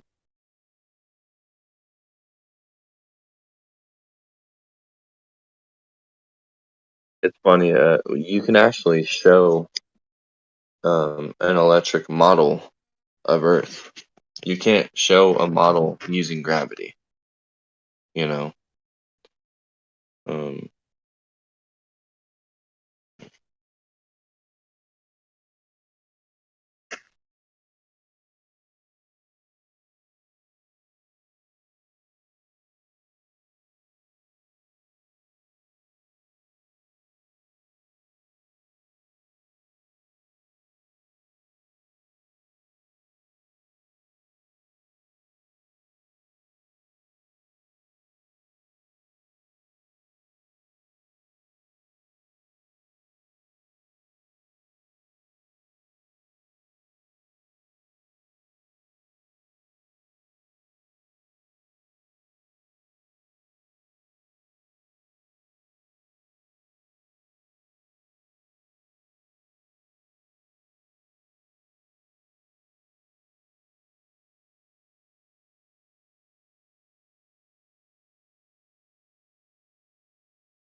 What's up, guys? Man, yeah. What's up? Go ahead, bro. Oh, I thought it was quiet, but I guess I was just connecting in. My bad. I'm sorry if I interrupted. No, it was quiet, bro. was. till till you and me start talking at the same time. Oh, okay. I was just All right, looking at man. the bullshit in the chat. I'm tired of Witz's bullshit. Tired of him acting like a little girl. I can say that Who? because I feel like he's my brother, but I'm still tired of you acting like a little girl with it. You know where I'm at. I just saw you across the street.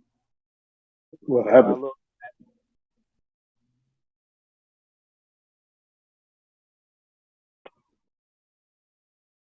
Anyway, how's it going? We all good, bro. What about you? I'm feeling really good, man. A city guy, just out here, and I mean, it's not like Jersey is exactly the country, but I mean, it's been a long time since all there's been is highways and houses for me. You know what I'm saying? Yeah. So Wait. I feel really happy right now. Well, that's good, bro. That's good. Well, it's speculation Sunday, and I guess we're gonna start we're gonna start doing that pretty soon, or even right now. All right, no doubt, no doubt. Go ahead and here's speculate some. away. Here's something to Doing in speculate New about. Jersey, Elijah. You're a traitor, man. New York don't go to New Jersey. Yo, I'm in Eggtown. I'm in Eggtown right now. Enjoy it, brother. Enjoy it. I'm looking at the sky, and I can't wait because I just went to a Wawa, right? I can't wait till I get back, and I'm gonna pull out my binoculars and watch the sky. I'm gonna do. Just went to the Wawa. You got you a cup of coffee? Nah, I'm trying to be healthy, and it's practically impossible in there. But I did get me the little avocado with the avocado toast pieces and a banana. That's what's up. Like, I thought there would be something else. I was like, y'all don't cook the meat on the spot? She was like, no. I was like, yeah, I don't know how I'm feeling about parasites in my stomach right now. But I'll take the avocado toast, I guess. Hey man, but make sure you don't run into Sirius Jones since you're in New Jersey right now. Yeah.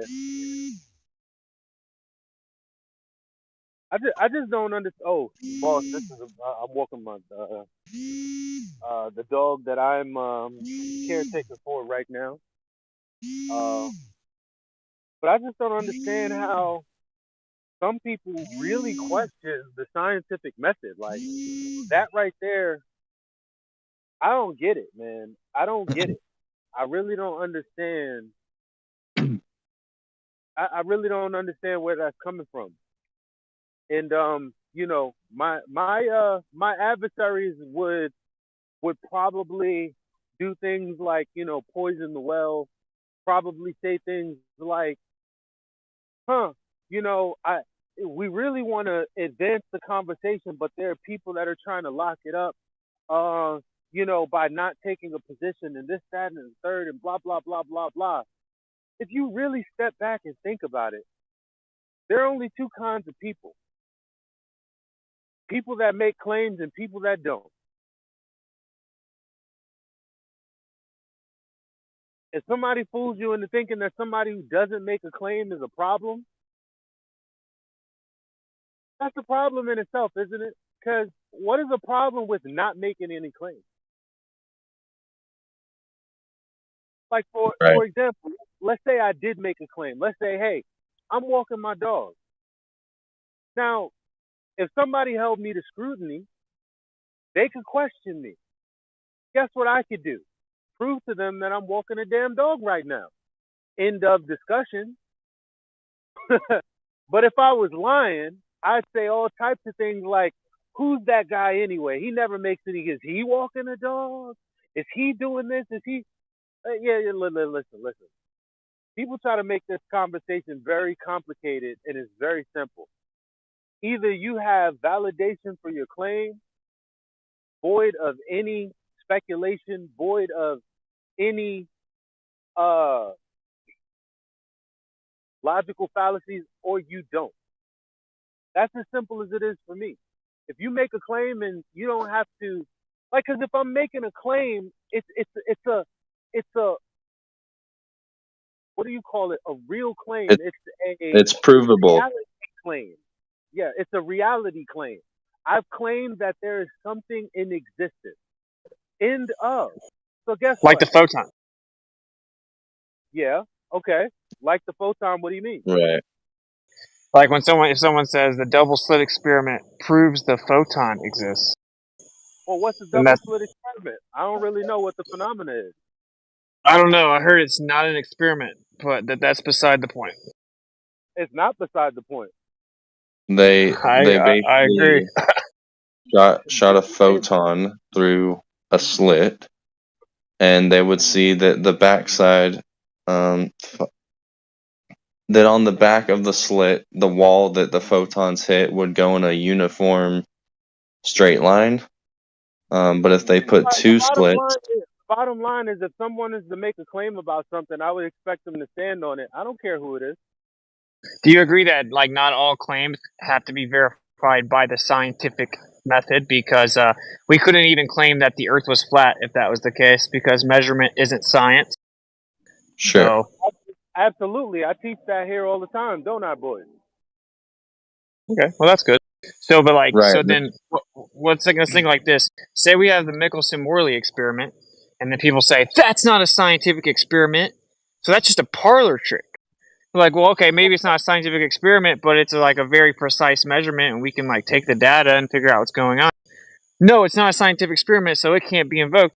But then if they turn around and said, oh, well, the double slit experiment proves the photon. Well, it's not an experiment. It's not a scientific experiment, but that's beside the point. That would be like kind of double speak, yeah? I feel you on that. I'm not gonna deny that. Like, I truly believe that the empiricism behind asking a question in relation to the natural world is one specific epistemology. Now, there are other forms and other ways to knowledge as well, but it doesn't matter which epistemology you choose, so long as it actually has a method that doesn't require any fallacious reasoning. Would you agree with that? Yeah, sure.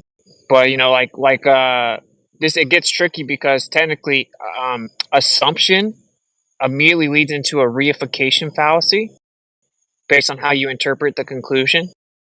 But at the same time, almost in the real world, almost every hypothesis ever requires some type of initial assumption. Well, that's because a presupposition and a supposition is two different things. A presupposition is something that's loaded. A supposition is something that can be tested. But I feel what you're saying, brother. Like because I'm one of the people that are in the middle that actually want to see conversation happen. And I hate when people don't understand that. I hate when people don't you think that I'm one of the few people that actually try to facilitate the conversation, because there are a lot of people that are left in the middle that don't get a chance to really understand where people are coming from. Well, yeah, obviously the solution would be have have it laid out in the open with both parties like saying their true position and then having like a battle of ideas. And it's like kind of an idea as old as time itself, you know. Yeah, So, I like but yeah, like but some people don't, you know. But what I am going to say though, think about this, right? So I think in the scenario, let's just use the example about Michelson-Morley and double slit. I think we can all agree that neither one of them are scientific experiments, because like when it comes to certain conclusions that you're drawing, right? Like, because like what's causing the friendship? Well, we don't know. We can't independently manipulate whatever it is that's doing that. Or same thing with the double slit. But in my opinion, in both scenarios, it's always going to be more beneficial in the pursuit of knowledge to look at both tests, see what happens, take the knowledge, and then be like, okay, wonder how we can explain this. It's never going to be more beneficial in how we learn things to just ignore the data, right? Like, even if whether or not it's scientific experiment or not, like just ignoring the data is never going to help us learn anything, right? It doesn't make sense to ignore something that's like happening in nature realistically. At the same time, because we are human and we have this power or this ability over animals and other sentient beings, we also have a duty and a responsibility because we've been given logic. So on one hand, yes, for sure, no doubt, we shouldn't ignore any phenomena, but we also need to accept when we've gone as far as we could possibly go. Now, at the same time, if you can, take something you see and build upon that and actually come up with some kind of technology or maybe even some kind of, let's say psychological conversation that helps people in a way that other than, that the physical method can get you. Who is doing that? By all means, let's go with that. But I'm always open for the conversation. Like, it has to be had. Baby mama It has to be out ad infinitum.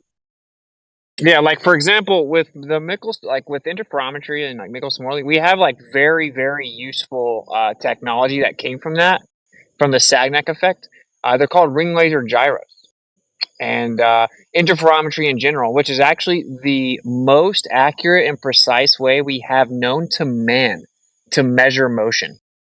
So I would say the world would certainly not be better off without interferometry. It's like literally the most precise way known to mankind to measure motion. It can measure motion so precisely and so accurately that it can go to like many decimal places of like meters per second. It's like insane how accurate it is, right? And so we got that technology from Michelson, Albert Michelson, and then we learned what happens to light by doing the Michelson-Gale-Pearson test. And this part is what's so crazy, bro. This is, to me, this is like a truther, which I kind of missed my first days of Flat Earth, where I was just like so excited. I was like a kid that walked down the world and saw everything for the first time. I had like these big eyes, and I was just like, bro, this is all so cool. And now it's just all so gay so many times. But what this happens on the Earth we live on, dude. There's interferometry, and if you take the interferometer up higher, like on a mountain, the fringe shift gets greater. The closer you get to the sky, the amount of fringe shift increases, and the light actually goes quote unquote faster in the same direction that the sky moves. That's freaking wild, bro. Like, we have little lasers, and the laser goes faster. What? I would expect that to be the case because we know the sky is moving. Whatever is in the sky, or if it's even the sky itself, or what's in the sky, we know it. We can see it moving. It's not us. Right, but peep this. The light is moving faster. The light is moving faster. Like, why is the light moving faster? Because the sky's moving, right? Like, the light moves faster in the same direction that the sky moves. But so, like, why? And then as we get closer to the sky, the light moves even faster. So there's something that's tied to the sky moving that's directly tied to how fast the light moves. And that's like crazy profound. And that's why people then say they think it's the ether drift. Whether people do or do not is not the point. The point is, like, light moves faster in the direction that the sky moves. And it moves even faster the higher you go. And how fast it moves changes directly with the seasons. That's freaking crazy, bro. That's like mind-blowing. That is interesting. The position of the sun, which is what seasons are, like they say, oh, look at the ecliptic plane or path of the sun. They claim it's because the Earth is tilted, right? But really the sun just moves in different positions over top of the flat Earth. And that's how we have seasons. It moves in and out and up and down and stuff at an angle. So, like, the light changes how fast it moves based on where the sun is. It's insane. And this has been completely hidden from the masses. It's been completely hidden, and they swept it under the rug, and they claim that it doesn't happen. So, like, why are they doing that? I don't know. I mean, specifically, they are gay. Because, I mean, if something is happening, at the very least, you should be able to point it out and go, look, bro, that's happening. Now, whether you could be serving a cause is like, it is what it is. But I to not talk about it at all is gay. I agree with that. Yeah, so we're in complete agreement. But, for me, I do want to talk about it, and I, 100% understand if someone doesn't, because you have to kind of step into speculate the cause mode. But to me, it makes sense that if there's something that's like fluid, like that's moving in that direction, it would be like if you're swimming with the stream, you're going to be able to go faster. But if you swim against the stream, you're going to go slower. And if you swim perpendicular to the stream, you're going to go slower. So it makes sense if there's something that's like drifting with the sky, that the light would go faster that way. I mean, there has to be some way that motion is affecting the light, right? Yeah, I do. I guess I do have more of a mechanical view on the world. Again, this being Speculation Sunday, because when I look at the sky, I just see a great machine work. I think God is like some sort of huge giant, if you will, and everything up there is just like a machine beyond our comprehension. Maybe we don't think too differently. Maybe we do, but it's more physical for me. I can't lie. But do you agree that the light is physical? I mean, you could definitely get burnt by light. Yeah, So right. Yeah, it's like definitely physical. Right? Like if we define physical as an interaction within the physical world, then light's definitely physical, right? Like so is magnetism, electricity, or whatever. It's not material, but it's physical. So it's like that's a real physical phenomena, dude, that naturally occurs. Technically speaking, you could measure how fast light pops up from the horizon going west. So I guess it would be difficult actually because it goes the opposite well, way. you need to agree on like there would have to be an agreement as far as the reference is concerned because you don't really know how fast that light is because you don't know the distance or the nature of it. Like for all we know, we're looking at holograms, Oh, that's you know. true. Yeah, if we're talking about sunlight, yeah. But But it, I don't know. That's what I'm saying. well, I love speculating, but I hate to put a nail in it. but this is my That's problem just is me. people aren't even if they tap out the speculation part, then we're golden. People are actually saying that you can't even look at the phenomena. That would be akin to saying you can't even look at the double slit to me, and that would just be retarded. That puts like flat earthers in like this remedial slow class corner. That just makes us like retards. That it's like no, we Well, can't look at that. You know. Well, it's a failsafe. Because it's and you know what? It might be because ooh, daddy hurt me. It might be a little bit of that, but at the same time, this failsafe was put into place during biblical times. There's a reason that Timothy 6:20, I think it is, talks about bewaring of pseudoscientists because you have people that will use the laws of logic that God put in place and try to get one over on us through speculation or any other means that isn't empirical. So empiricism, that word itself, things that are empirical, that is a thing. And then we have things that we can speculate where we may or may not be right about, which is also true. But it becomes dangerous when people use that ambiguity like uh field, that ambiguity stage where they try to put in their own doctrine, and they lead people in that way, and they lead people off of a cliff because it's not really based in truth, but people take it as truth, people take it as gospel. I think that's very scary. Yeah, well, personally though, if we're gonna talk about like the creator, I think the creator would laugh at man thinking that they actually can empirically know something for a fact. Like, if you told God that you knew what water is, he would laugh in your face. He'd be like, "Oh, Well, you think you at know the what same water is?" time, asked uh, God asked Adam, where are you? Now, in that sense, he would laugh because he knows that Adam knows empirically for a fact that he did something wrong. So men know what facts are and what fiction is. So I don't really know Well, if I well, understand where you're coming from. well, we're gonna disagree. So, like, God knows what a 100% fact is, and man tries to figure it out. The fact that man may not fully know isn't the same as there being no objective fact. There is for sure an objective fact. For example, like the stuff in the sky moves. There's objectively something causing it to move, right? But we can come up with a million different things as to why or how or or even what we think the movement is because we just see it from here. We think it moves a certain way, but there is an objective truth as to how that stuff moves. But we That's doesn't mean true. that we're gonna know it, right? Like they're two different things. That's true. Yeah, like I That's a don't think fact. we know what water is, bro. Like I read a paper a while back from Harvard, and it says shocking discovery, which is just their way of saying we were wrong. And there's 23 different types of water, and we don't understand most of them. I just saw a video today where a scuba diver is going down the ocean, and as he goes down the ocean, there's another like puddle of water down in the water. Yeah. How Yeah. does I've that work? thought How that is there before. That's water crazy. inside of water? Yeah.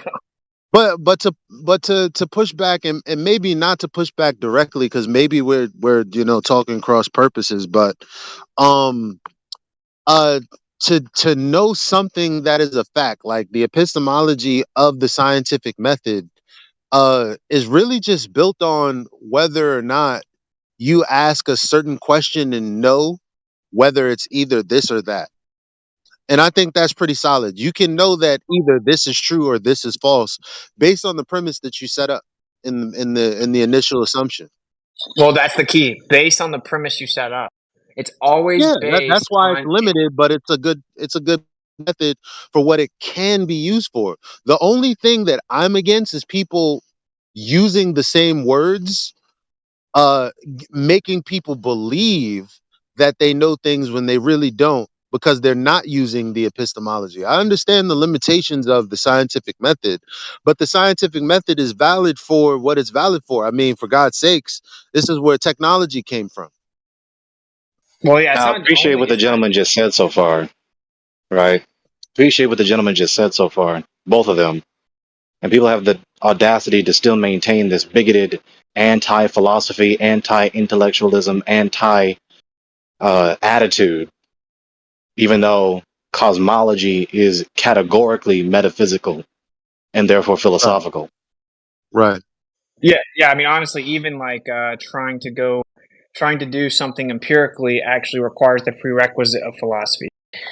Right. So like, I not only is it a good method, it can be argued that it's practically the best method. Like, I don't know that I would say that I think that solid logic is actually the best method, but to each their own. But the scientific method is incredibly valuable, and it's a very, very, very useful method. But it always goes based off the premise we begin with, meaning no, we cannot avoid that it is plagued by our current understanding or the limit of our current understanding. Like if I say water does this, this does this to water, like I'm automatically invoking a definition of water. I'm saying that is water.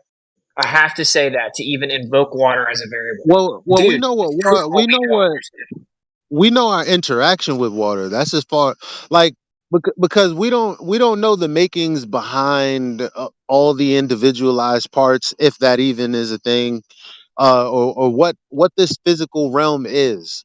But to the best of our ability and what we have in reality, like I'm standing on these rocks, we've already come up with definitions as to what that means and all the other things that mean what they mean tied to our reality. When I say I know this does that, I know this does that without knowing the origins of how that thing came about. I just know that this does that. So when I'm looking at a phenomena, my only thing in the scientific method is this does that or this doesn't do that. That's it. Yeah, There's yeah, but nothing really this flawed in that sense. think about this. And I really want This this to catch maybe. on with just this sentence, and then Austin. I want this to catch on. That's why I don't call it the scientific method. That term semantically is not precise enough. Not precise enough. It's more precise to call it the causation inquiry method, because that's exactly what you're trying to inquire of. What caused this effect? I like Yeah, that. but this is the thing, right? This is the thing, right? Like, this is the middle ground here. So, because for when you say this caused that, well, like this could have many constituent parts you're currently unaware of, and actually it could just be one of the minor constituent parts that truly cause it. The rest of it may not have anything to do with the cause. But right now, you don't even know that it exists, so you just assume that the whole thing causes something. But in fact, 99% of it might not cause anything. And this actually seems to be the case, by the way, the more we learn about physics. So I guess this is the gray area.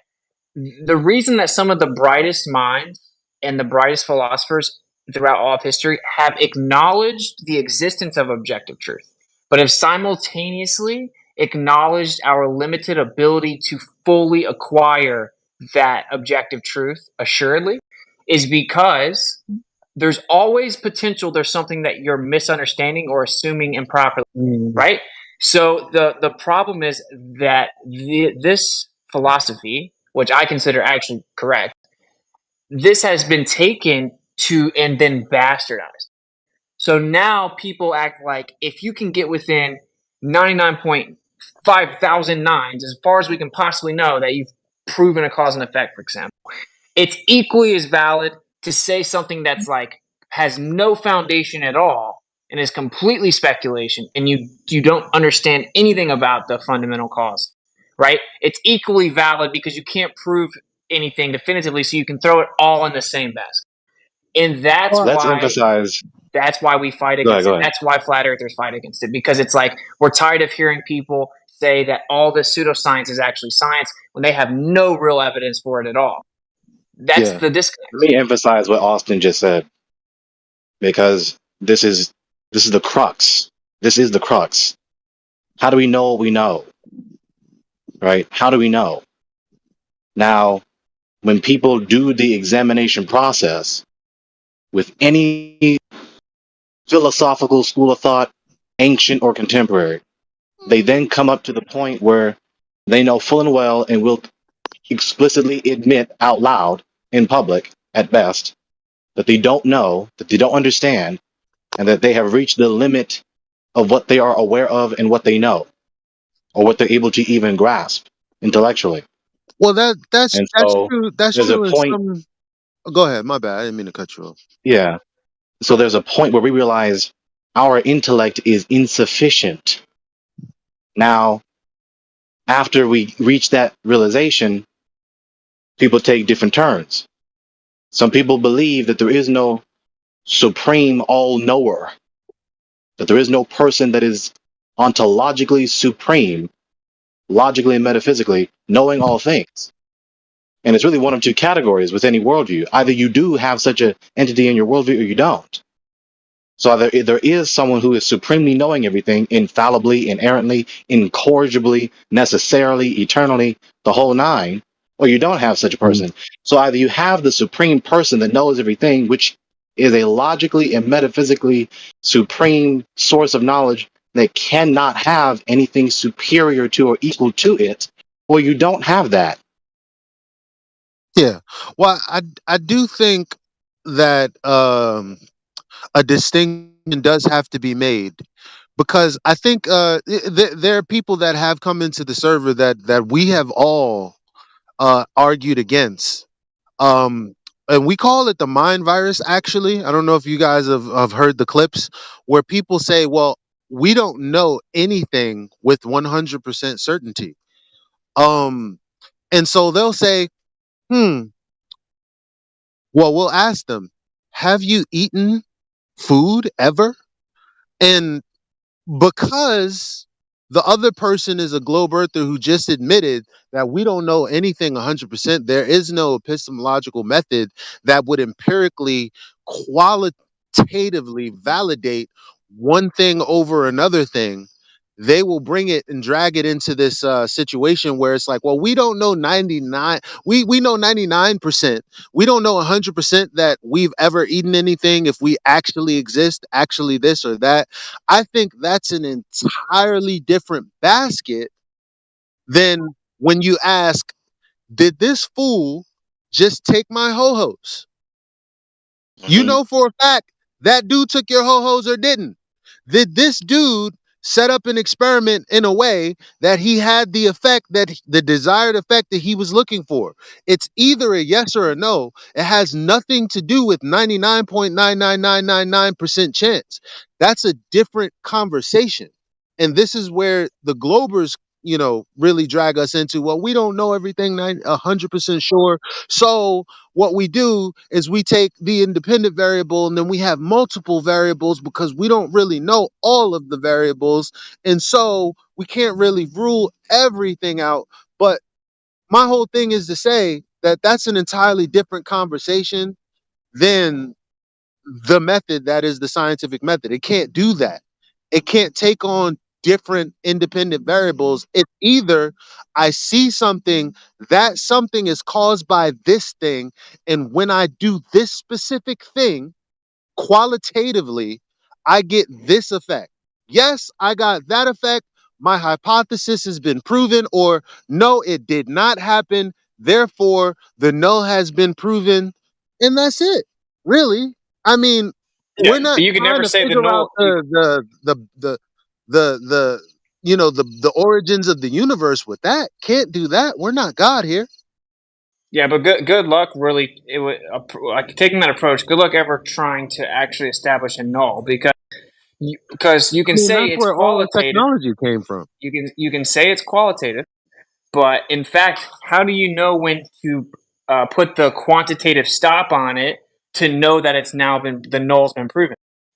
No, the Because in that, quantity. My bad. Go well, ahead, you can brother. Sorry. we can say that it's different because of course qualitative and quantitative is different. But in real life application, you're gonna have to know the quantitative answer. Like if that's why Jaren's not completely wrong about the vitamin C thing. It's like, okay, scurvy, let's give them vitamin C. So then they give them vitamin C, but it's like, okay, we've given a lot of vitamin C that didn't get better, so we've proven the null, which is that vitamin C doesn't cure scurvy, basically, right? But in reality, you may have needed to give more. So you're saying, okay, well, that's quantitative. Okay, but that means that until we give them enough, then we will think we proved the null, or we cannot say that we proved the null ever until we give them enough and it eventually works. And so that's like the gray area of real life application. You can't fully separate qualitative and quantitative when it comes to cause and effect relationships. Well, that would be the error of a man not fully fleshing out his designs or his hypothesis.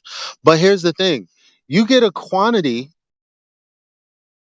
after you've done the test and you have the result. If you don't get the result, well, sucks to be you. But once So you then you think it's a validate, null, right? once Is it a you null once at that you point? validate, you could. I mean, it'd be ridiculous for me to say that. I mean, because you might not have the right amount of something, and you might not elicit the right response to validate your hypothesis, and so you could get an incorrect no. Yeah, I'm sure that happens Thank all you. the time. But There you go. but here's the thing: once you do validate the cause of an effect, it never changes. That's it. Now, here's the thing: the quantity comes in the conclusion stage, because now you can tell people how much in the conclusion, but it doesn't belong in the hypothesis because you're supposed to be varying how much anyway. Okay, but this is the point, though. Is the point? So then you would think you proved the null, but you were wrong. You proved the null for that amount of vitamin C. Oh, It now it's doesn't quantitative have that again. effect. Yeah, that's Nah. what I was saying. It does prove the null for that quantity. But So if now you it have is more quantity, quantitative. No, well, it's just that would be a part. That would be a part of the experiment because you're giving him X much quantity of vitamin C. That's part of the thing you're giving him.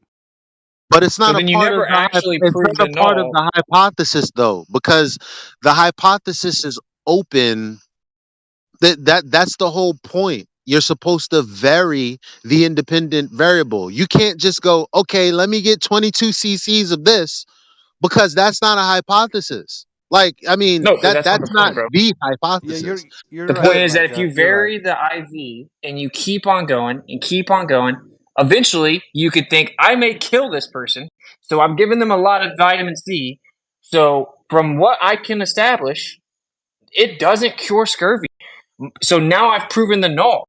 But then as soon as that point gets brought up, which is actually it is a philosophical point, right? Well, Immediately isn't we that backwards though? flip over to quantitative again. So that's why Jaron did make a good point. Jaron made a good No, point because you can't say for definitively you prove the null because you may have not actually or manipulated the variable properly. Well, I just realized that it's kind of backwards in the sense of the vitamin C, the vitamin C. However, if you're from the UK, I did that for your pleasure. Here's the thing: when it comes to the vitamin C, it was actually people developing scurvy because of a lack of something. So the hypothesis is the lack of vitamin C causes scurvy. Why? Because when they realized what they were lacking on these long voyages overseas, they realized that was the cause. It was because of the lack of something. Now, they didn't know what quantity it was or whatever it was. They just knew something is missing. And then they figured it out. It didn't happen backwards where they were like, okay, let's see how much vitamin C this person needs and then they won't have scurvy. No, they figured out scurvy was a condition from having a lack thereof. So it's sort of backwards in a sense. Not Well, okay, necessarily so now how. this, go ahead, go ahead. Uh-huh. Go ahead. Well, this is the next step. So then let's say, okay, we've given them enough vitamin C and their scurvy went away. Oh, we've proven scientifically that vitamin C, it's the shortage of vitamin C that causes scurvy. Well, what if it's actually that they're on a boat and that they don't have real equilibrium for so long that then their vestibular system causes them to actually begin to suffer from indigo or suffer like actual internal issues because of the lack of equilibrium, and then their immune system begins to shut down. But then whenever you introduce vitamin C, it helps to actually like balance out your vestibular system. So then actually the cause would be the vestibular system, right? But we wouldn't know that because we introduced vitamin C and it fixed it. But that's not the actual cause because actually it would be the vestibular system. Well, then you can have So more here's than the one cause. difference. No, there's only one actual cause. So that, dude, it's objective that you can only claim to have proven something based on our current understanding of the variables. So here's the crux. Here's the crux, given what was said so far. What is being acknowledged, and speak English right, what is being acknowledged is a categorical difference between contributing factors and the determining factor. Correct. Okay, Well, Gregor. what if the equilibrium was the determining factor and the vitamin C was a contributing factor, right? And then what if our understanding of vitamin C is wrong? What if vitamin C is comprised of constituent parts and it's actually not the vitamin C? And there's a scenario where you could control the amount of vitamin C, but change another variable that vitamin C is directly tied to, and then cure scurvy. Well, I'm going to go ahead and assume that without being on a boat, they further tested this. That's why further testing is done. I'm gonna go out on the limb. I could be wrong. Date it. Elijah Freeman said, "Hey, maybe they went on to test people off of a boat and deprive them of vitamin C and get the same results. Then what?" No, yeah, but there's no doubt about that. But that's why in the conversation with Jaron and Oakley, frankly, was intellectually dishonest because Jaron said, "Let's just establish the like validity of your logic. Let's go back before it was discovered, and let's talk about their process." Because he's presenting it as if once you lay out the hypothesis, you can definitively know your conclusion right then. And he's like, "Wait, what about this?" And he points this out, and then Oakley's response was, "They've already done it." But the whole entire thought experiment was about before they did it, because our entire conversation here is what is permissible as if to be scientific endeavor that we can now be confident that we've proven something. And I just gave another scenario. Where what if we can actually control the variable of vitamin C, meaning keep it the same, but then we can actually manipulate the electric charge of a person's body. And although the vitamin C doesn't vary, they're able to now be cured of scurvy. Now we've proven that there's another cause. Well, nothing So is here's the stopping. general crux with that being said. Hold on. Nothing is stopping anyone from introducing a new hypothesis to be tested. However, what Jaron did was the inverse by saying, "Okay, well, we already know. We're going to take the conclusion of knowing that the lack of vitamin C causes scurvy. So we're going to go and say, okay, well, the hypothesis is actually that introducing vitamin C stops someone from getting scurvy." That's not the hypothesis, though. But the way he asked it is what's causing the confusion and the problem. The problem I isn't. listened to it, dude. Oakley intentionally I listened to it too. If this was 2020, I mean, shit, man. The way you know what? I don't even care about that. I don't even care about how the conversation began, how the conversation went.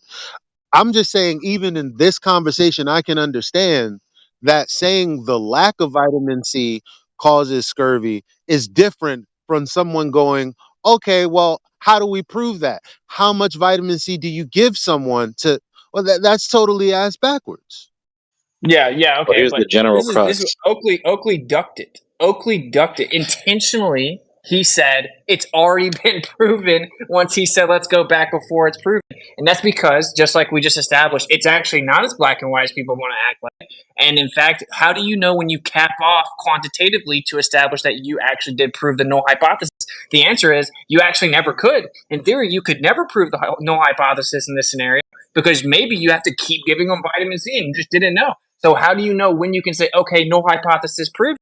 And No, Oakley that's couldn't answer but that's that. not the Oakley couldn't hypothesis. answer That's that. not the hypothesis. That's the problem. The problem is the lack causes the effect. You're trying to say, okay, now that we know that the person lacking vitamin C causes scurvy, let's try to figure out how much we should give them to not. No, that's after the fact. Correct. You're right. However, they stumbled across people getting scurvy and then they figured out what the problem was by process of elimination or introduction. Like that's I mean This No, is why Kiwi and this Oakley must have be been saying mentioned. for years that the way they proved it scientifically was by manipulating the variable of vitamin C and introducing it and then showing that scurvy goes away. That's been their fundamental scientific experiment that they've invoked for years.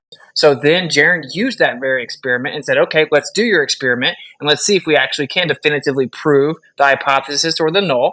Once he pointed out that you actually can never claim to know that you definitively proved the null, Oakley didn't know how to respond to that live. So he just blatantly ducked the question and said, it's already been proven. Okay, That's what Ben, this is happened. why this must be mentioned. Because I'm willing to bet that neither of the two of them mentioned induction, deduction, and abduction, did they? Well, no, Jaron was just interrupting a lot to like troll Oakley because he interrupts people so much. I couldn't even listen to a few minutes of it. All I can speak on is that I know Oakley is very smart. I know he intentionally ducked. And my only beef here, because I don't even care, personally, I think it's kind of petty. So, like, the only thing about it is, like, hearing, like, people act like Jaren's just so stupid that he's, like, basically retarded. Like, he's, like, legally retarded. He's so stupid.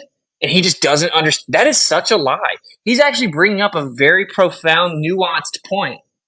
And if it's actually taken with good faith, which I just represented it in good faith, it is in no way a stupid point. It is a good point. There's a very confusing gray area of when you would know that you definitively established a null hypothesis because you can't entirely separate the qualitative and quantitative nature of it and then determine a null hypothesis. This is correct.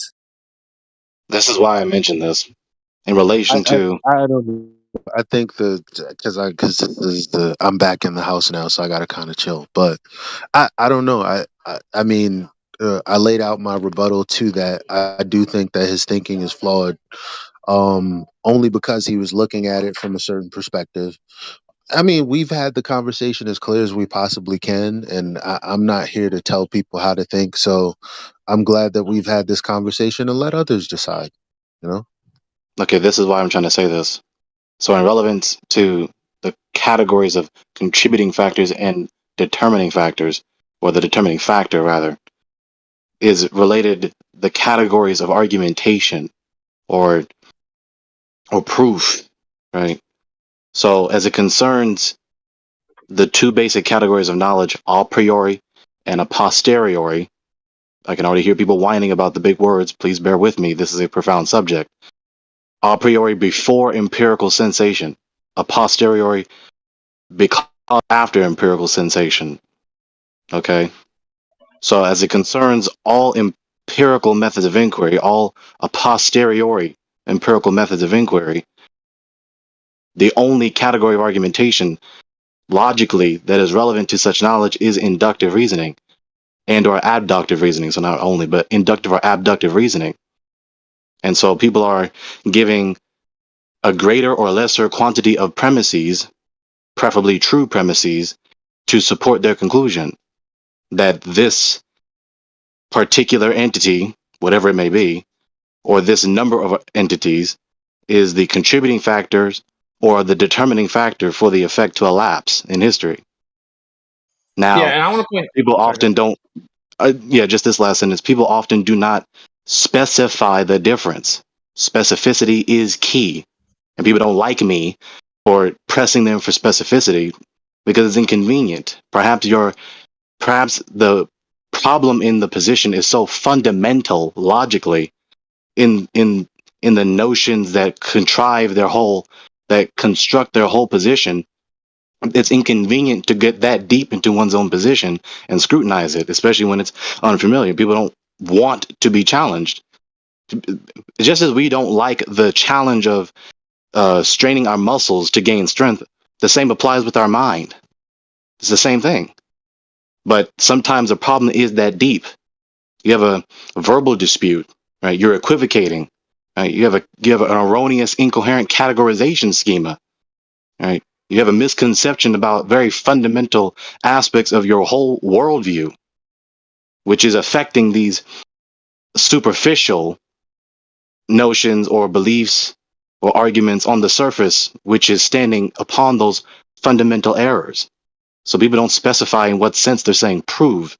You can give an inductive argument, you can give a deductive argument, you can give an abductive argument, you can give a transcendental argument, but people don't even take the time to even concern themselves and pay attention to these things because it's inconvenient and difficult to grasp. People just say, well, it is irrelevant and I can just hand wave it away rather than just acknowledging, I don't understand this yet. Let me study this and be patient with myself and the person trying to teach me. Yeah, I want to point this out. So there is a huge distinction between solipsism and then stating when it comes to science, we can only be as sure that we quote unquote prove something as we are sure about the interpretation of the variables.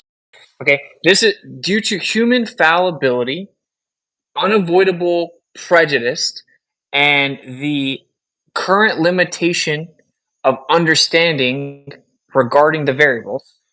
You can never say you've 100% proven the sole definitive cause of something. That is not the same as solipsism.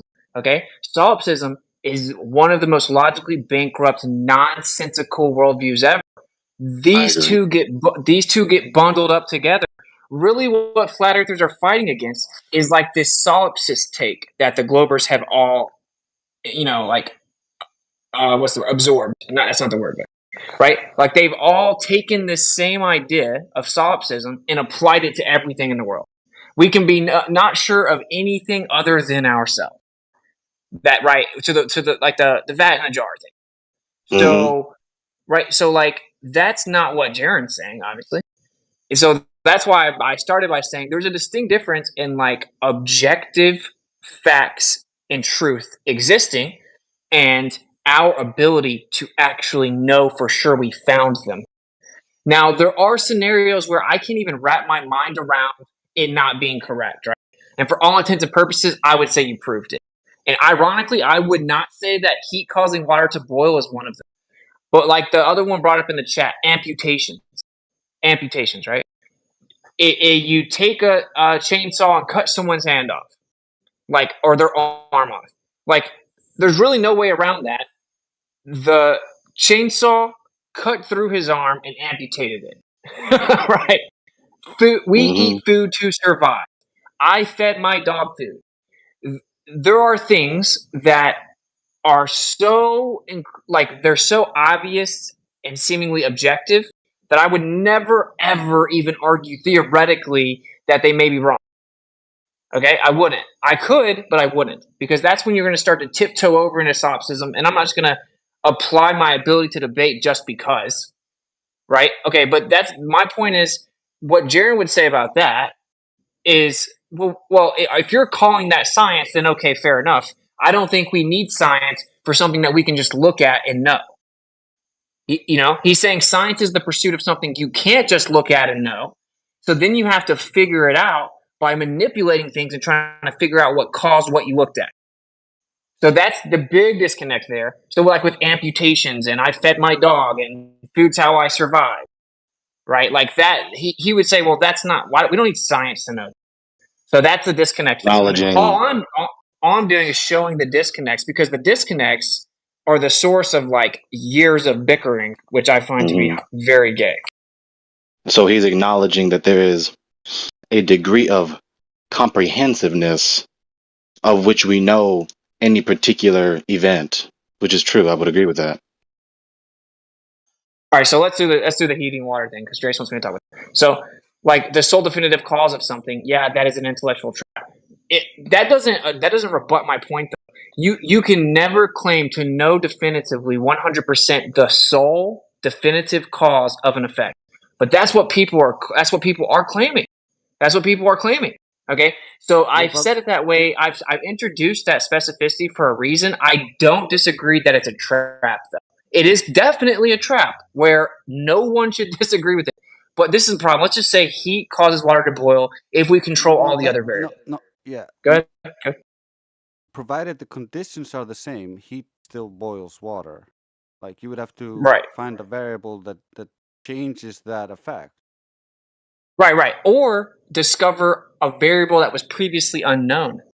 Yeah, So but that would if you still be say a different variable that changes the conditions, and so the conditions are no longer the same, and you're dealing with something else. okay, so you're saying that you can just do this broad claim of if all conditions are the same, and that's somehow scientifically proving something?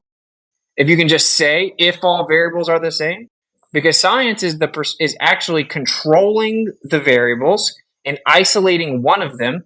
So to isolate it means you've controlled all the other ones.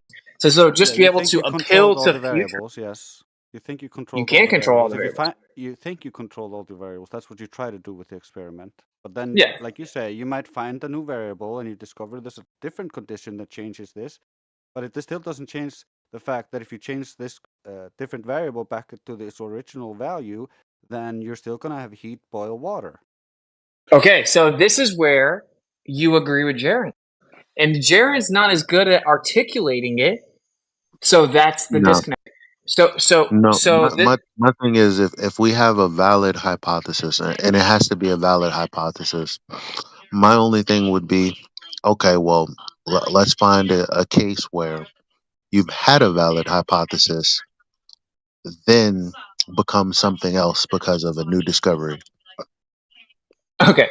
So first, like, if to introduce the subjective word valid, we're going to now need to offer objective parameters to establish validity. Right. So, but before we get to that, this is what I'm saying. Yes, in this scenario, if you say, based on all the variables we currently know about, if we control all of them, we can show that heat causes water to boil. I have no problem with that, even using the word prove. My only caveat would be you're assuming to know what heat is and assuming to know what water is. You're throwing the word heat in a giant bundle and water in a giant bundle, when actually there's different modalities of both of those things, provably. Like I just invoked a paper from Harvard. They did experiments to show that there are 23 different types of water, and they have different phase properties. So I can't imagine what they did if they tested but the actual for all boiling intents point and of the. purposes, I mean, to throw it into ambiguity, that, like, for all intents and purposes, the language for saying he caused water to boil, that You're roboting terribly. You're roboting. But I wait real fast. That's got to point this out. So now this is the reason Jaren's frustrated, okay? Because now the claim originally was quantitative. It said heat causes water to boil at sea level. Heat causes water to boil at 100 degrees Celsius. That is a quantitative claim. Now all of a sudden, no, Jaren, quantitative, doesn't even say it right. Qualitative, okay? Like he's stupid.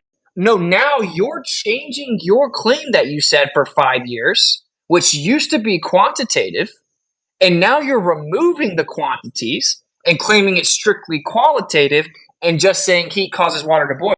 That's why Jaren has beef with him, because he's like, just come out on your show and admit, okay, we misstepped when we made it a quantitative claim, and in fact, we shouldn't have done that. We should have made a more general qualitative claim.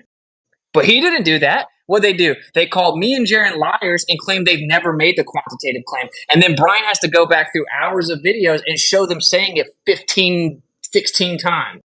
And then it's just ignored. That is the source of the beef here. If someone would say, you know what, Jaren, you did make a good point.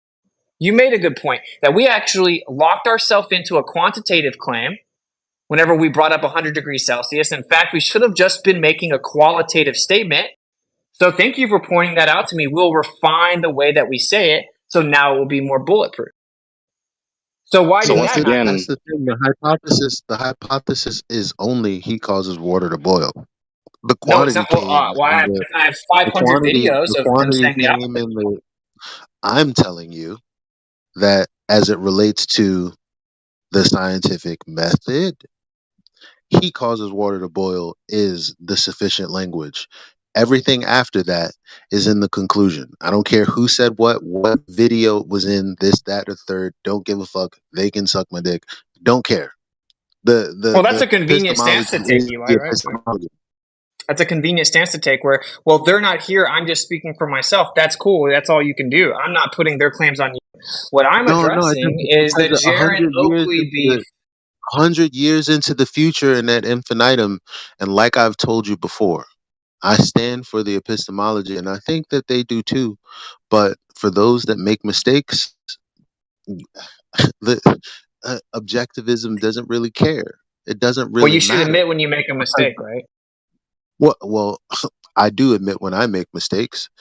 Right. So you I've heard, agree that's just like a basic thing. I've heard, I've heard Oakley admit when he's made mistakes. I don't think that he's made a mistake in this particular situation. I think that Jaron's made a mistake. I also think that the reason that all of this has happened, I mean, yeah, I guess they've had conversations before I ever got into this, but some of the videos that were laid out as traps for ballers, I guess Jaron may have fallen into. But had he understood the method, he would have sidestepped all of that. I don't think he appreciates it. I don't think that there are a lot of people who appreciate. I mean, you've said yourself you don't appreciate it. What does the What scientific the? Dude, really we're do? not. It's What? super rigid, right? Well, You we're know, now so it's claiming like, that when they misspoke, it was actually intentional and it was just a trap for a baller. No, it was QE screaming at the well, I top of mean, his this is lungs. on video. It was This is on QE video. screaming I at the. mean, It was it's QE screaming happened a at the number of top. times. Dude, come on, Eli. You just talked forever, dude. It was QE screaming at the top of his lungs about how much cowbell he had with a typed up presentation about the scientific hypothesis that had been proven, and it was quantitative. I'm just saying that there's thousands of maybe not thousands, hundreds of hours of video. I don't know how much hours of video and talking about the scientific method and the construction of a valid hypothesis to go along with that. I mean, and that doesn't make him fallible. I am going to take the convenient approach, sue me, to say maybe he did, maybe he didn't. But No, he provably did. I'm gonna go ahead and take the method over the man. But You know that's what I not the mean? point, dude. That's not the point. We're talking about the beef within flat Earth right now, right? And yeah, I understand that we had a very productive intellectual conversation about it. We found out actually it's a little bit more nuanced than some people paint it, but that was a very productive, respectful conversation. But what I've now switched over to real fast is what people are doing is they're very mad that Jaron said the word scammer. Okay, why did he say that? He said that because whenever you claim you're never wrong about anything, and the claim you've been making for 5 years has been infallible and undefeated, and then he calmly and respectfully behind the scenes points something out to you, you see that you were wrong. And then you just pretend it never happened and then go publicly and start berating him and then claim you never made the quantitative claim. And then Brian has to go and literally show like dozens of examples of you doing that very thing. And then we all just pretend it never happened. I mean, Well, that is he very did give Brian dishonest. kudos. He did give Brian kudos, and he said, "Yeah, you're right. I thought I was right in this regard, whatever context that is. For those who want to know exactly what it is, you're gonna have to actually follow the trail of breadcrumbs." He said he actually got a video in which I said something that was incorrect, and I'm like, you know what? I think it was a reification fallacy. He's like, okay, Brian, you're right. Kudos to that. I appreciate that. I was wrong there. So that Well, shows that we he has agree the on the capacity. quantitative thing. That shows that he has the capacity to apologize. But what Sure, I that's think good. is wrong is that Jaren calls him a scammer for saying that the scientific method proves things. Damn well it does, if you use the correct method. Okay, it proves we just discussed that it proves things dependent upon the assumption that your current understanding of the variables is complete, and it requires you say, based on all the variables I currently know about. Mm-hmm. That's why, because immediately we got a retraction. Well, if we I discover a agree, new and variable then in the future, then well, that just means that it's a different hypothesis, and we can throw that one out because we discussed. So, can we throw it out or not? Though? We didn't agree on that, and that's an appeal to the future fallacy. But here's the thing: I challenged you and anyone else to find a valid hypothesis that was changed from the beginning, from when this was the hypothesis, and they're like, it was validated, and then in the future or sometime after that they're like, oh well, we were actually wrong, it was actually this instead. I'm just saying that do that. Yeah, but If now it's I have So to let's repeat say what this I is said earlier. Now I have to repeat summation so earlier. far. After wait, real Let- fast. let- I have to repeat what I said earlier now, which is now that you've invoked the subjective term valid, you need to offer objective parameters to determine validity. Because now because from my understanding, there's like two examples. So to say, go find one that changed, well, you can only come up with two. So like, well, okay, he causes water to boil. I use the scientific method for that. Okay, and so so you're asking me to go find a hypothesis that changed that was valid, but you can only come up with one in the history of mankind. well, your criticism is against that. I know there's a lot of pseudoscience that we would probably want to look to, but again, all of the technology we have is from applied science that came off the back of the scientific method. So whatever. But so with all that being said so far, let's summarize. Let's summarize. What I'm hearing is there is a greater or lesser degree from both sides of specificity of the entity in question that is the contributing or determining factor of the cause of the effect. Okay. And then there's a lack of specificity of what is the argument being given to demonstrate the truthfulness of the conclusion. And then lastly, poor communication either from bad intentions or in spite of good intentions. Well, yeah, I'm offering an overwhelming amount Well, of one sec, Austin. specificity right now. That's what's happening. Mm-hmm. Sorry, Platty, you're hot micing, dude. Crap. So, Sorry. like, this is why it's all good, bro. This is why I offered a debate, because anyone that's being honest would admit that this was a very productive conversation, because what we did was we dug down and we got to a lot of the higher level intellectual nuances of this discussion. Due to the overwhelming amount of substantive specificity that I offer, and frankly, this is why the debate never happened, because I'm not good at a lot of things, but I can do this on the fly.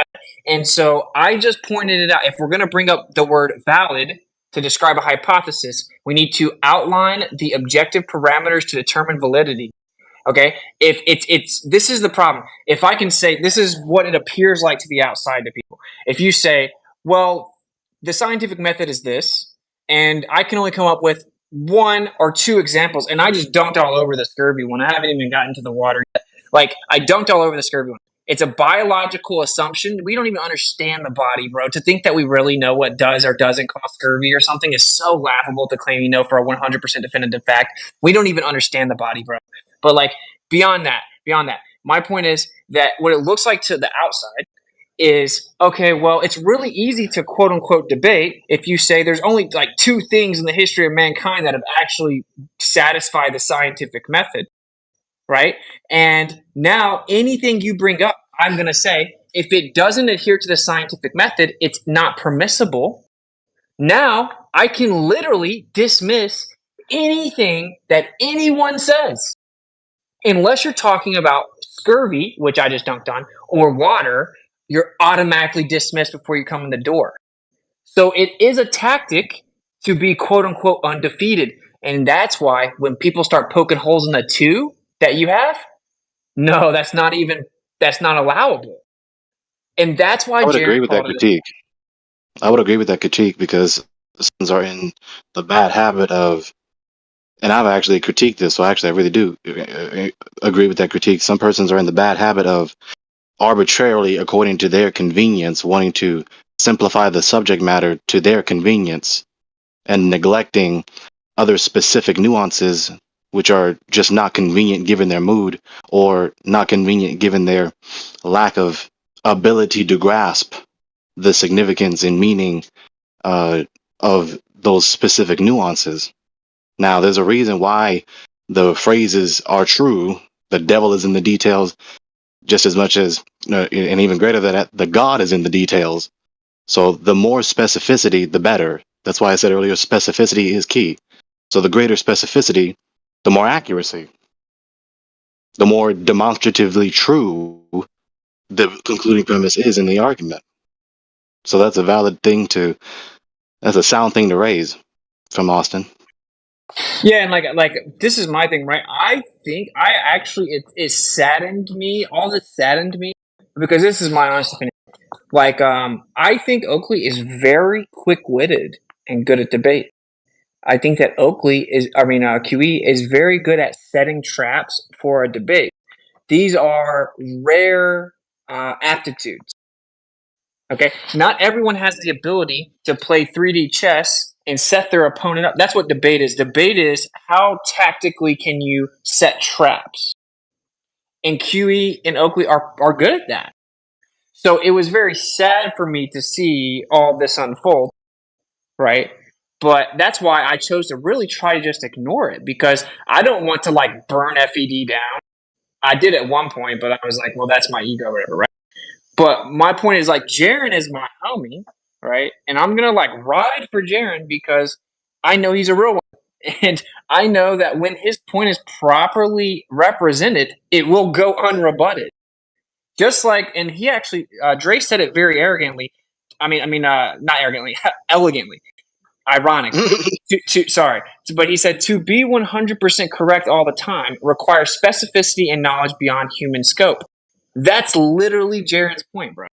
That is completely correct, right? That's ironically exactly his point. That's exactly what he's saying. He's just saying due to human fallibility and maybe the lack of knowledge of certain variables we don't currently know exist, we can never claim to know something is 100% proven and that now it ends, close the book on science, and we don't ever have to look at that again. Because maybe we made a mistake. Maybe we don't really know those variables as well as we think. Yeah. Maybe there are variables we don't know. Like this should be something we all just immediately agree on and then walk past and then start to dunk on solipsism together. Because our real enemy is solipsism, right? Very patently clear truism, really. It's really a truism. I mean, I just said it earlier, Yeah. Yeah, like it's like, I don't know. So that's why it's frustrating. But whatever. I'm giving my take. I think with the water thing, okay, like I said, water is like freaking mind blowing, bro. Like there is water that has been found inside of water. So which one of those water, which water boils at 100 degrees? I'll try to find the video. I saw one today where the scuba diver literally pulls out a camera. He's down in the ocean. He goes down, and it looks like he's just standing on the ground, and there's a puddle of water. And he starts hitting the water like as if you walked over to your driveway and it just rained, and you just start hitting the puddle with your hand. That's what it looked like. But then he backs up, and he's a scuba diver in the ocean. It looked like there was a puddle of water inside the ocean, and he was hitting it. Right. And then I started reading these papers and these experiments about like 23 different modalities of water that they didn't previously know about. So it's like, wait, what is water? Like, I mean, that's a valid and legitimate and worthy question. Yeah, exactly. And then like, well, what is heat? Because heat's actually an effect. And so, well, what really causes it? Pressure, because everything's pressure mediation. What really causes pressure? Everything's electric. So what's the physical mechanism that actually exchanges pressure mediation, electrostatics, or something electric? There has to be some physical mechanism for that exchange, including buoyancy, right? Because physical mechanisms are the antecedent to physical causes or effects, right? Physical mechanisms are the antecedent to physical effects. So like, what's the mechanism of the exchange of what we call heat, which is just an effect? right? And really, it's all intrinsically related to pressure. And we can show that there's a directly proportional relationship between heat and the amount of electric conductivity, which is why we can heat a magnet up and then make it a magnet. We heat a rock up and make it a magnet with magnet. So really, what is causing the water to boil?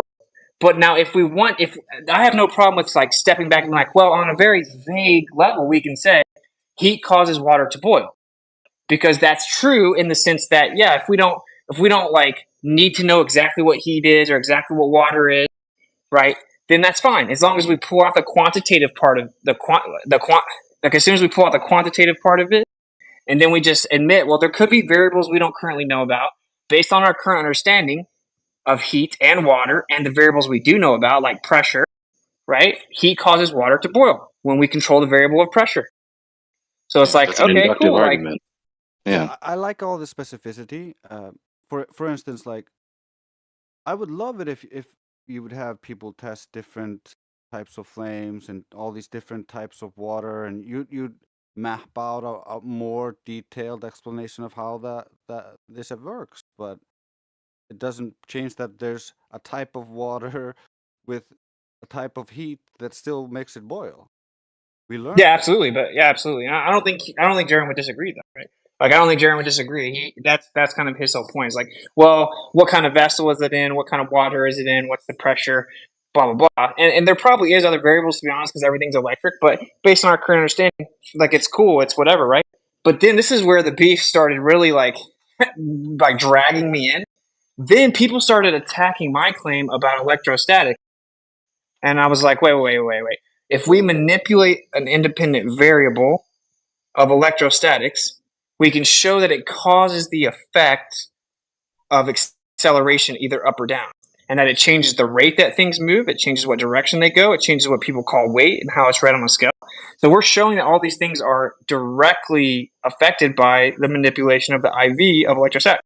But I was very specific to say we've established a cause of the effect. Not the sole cause, but it's a cause. It's something that has to be addressed, because with scientific experimentation, I can manipulate the IV of electrostatics and I can change the effect. All of a sudden, that's not permissible because we use man-made instruments. What? How do we manipulate a variable without man-made input? Can anyone give me an example of manipulating an independent variable without man-made input? How do we do an experiment without man involved? Manifesting manipulation without actively doing the task of manifesting manipulation, that's absurd. I'm not sure that's I don't think that was said. Oh, it was. I was told that we can't do that because Van de Graaff generators aren't found in nature. So, okay, but the independent It's not variable that we're that. manipulating is It's not the an independent variable. Obviously, no one on in my camp has said that you can't be the researcher who manipulates something in an experimental setup. That's what I'm rearing against. Yeah. Well, no, I Now, agree. That is what they always say until I come up. Then all of a sudden, Brian's logic is on my show. I mean, it's been viewed by 15,000 people, so there's really no reason to like argue about. Like, Brian's logic, claiming to speak on behalf of FED, specifically says that, well, there's no Van de Graaff generator in nature. Actually, I've heard QE say that about 10 times. And I'll be honest, you guys have probably said it 100 times. I don't listen to the show. I can't listen to people but I think strawman me. I think the overall point is, if your point is that electrostatics inherently is intrinsically linked to everything, it can't be an independent variable. Oh, so independent variable can only be an independent variable if you completely eliminate it? No, Completely eliminate heat. if it can be, if it is a thing that can be isolated, yes.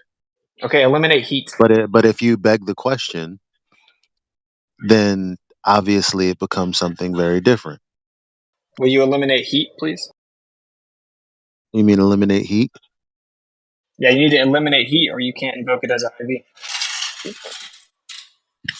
I didn't say eliminate, because heat isn't an intrinsic part of everything. Your claim, yes, it is, and correct me if I'm wrong, is that electrostatics is inherent in everything. So how do you test it apart from everything. I can take heat specifically, something that would cause heat, and I can vary that heat, and then I can make a change in, say, the water boiling from not boiling. Now, Okay. now, all I'm saying is, if you can take electrostatics and you vary electrostatics, whatever it is, because I know what heat is. Honestly, I don't know what electrostatics is exactly. I know what static electricity is, but I'm not exactly sure what electrostatics is. So Same if thing, and we you both know that. it okay, if you say it's the same, so static electricity So then. we're devolving into semantic diversion. No, because I gave you an example and I was very meticulous. We're Well, not why are you devolving into diverging to anything. We were just talking static about. electricity? We were just talking about being clear and grounding and pounding into the details. And now Yeah. you're telling me that I'm being semantic about it. What's wrong with You are. semantics anyway? If you bring up static electricity and electrostatics and say, I don't know what Well, you're electrostatics the is, one but I that know said it's. that they're the same thing. I'm See what I'm just saying, bro? You it's. know what I'm saying? Like, But you're the like, one bro, that said that I they're the can't be debated same about this. thing. I'm just being honest. Like, I've already thought of all this, bro. No, but Like, this now is you're why being no gay. one will debate Now me. you're doing this gay Well, thing. you're Like interrupting me. we I'll just were let you all good. finish, and then you How did we interrupt get We me. to were this point? I mean, can we just stop? Yeah, Well, well, it's like, I mean, I didn't think I was doing anything wrong by inquiring something of him. I wasn't being disrespectful. I wasn't doing anything other than seeking clarity. And I gave clarity on my side as to saying, well, I know what heat is. I oh know my god. how I can drum up some heat to manipulate it to do something with something else. And all I asked for was him to do the same thing in kind or show me his argument that I may bring it forward to someone else somewhere else. But then Okay, he well then, said, like, well, you interrupted me, bro. As soon as I started answering, though, that's what I'm saying. Like, well, I don't know. It it's all just good. Let's seemed just move like on. you're being a little testy now, all of a sudden. Well, no, I'm just, I don't, I'm not actually even addressing you. You've obviously heard someone try to make fun of me for the word electrostatic or something. I'm guessing, like, they're the same thing. I think that that's a weird diversion. So, but this is what I'm saying. When you say How you is can static manipulate, electricity? Okay, okay. So then, obviously, like static electricity is like the phenomena. A result of static electricity is the phenomena where you have like a balloon stick to a wall, right? That's yeah. one of the examples. There probably can be more intricate things, but that's the simplest thing that anyone can understand, right? Now, I don't want to put words in your mouth, but I've also heard you say that electrostatics is the things that hold fundamental elements of everything everywhere together. Am I wrong Yeah. in saying that? No. Okay, so those two things are different to me.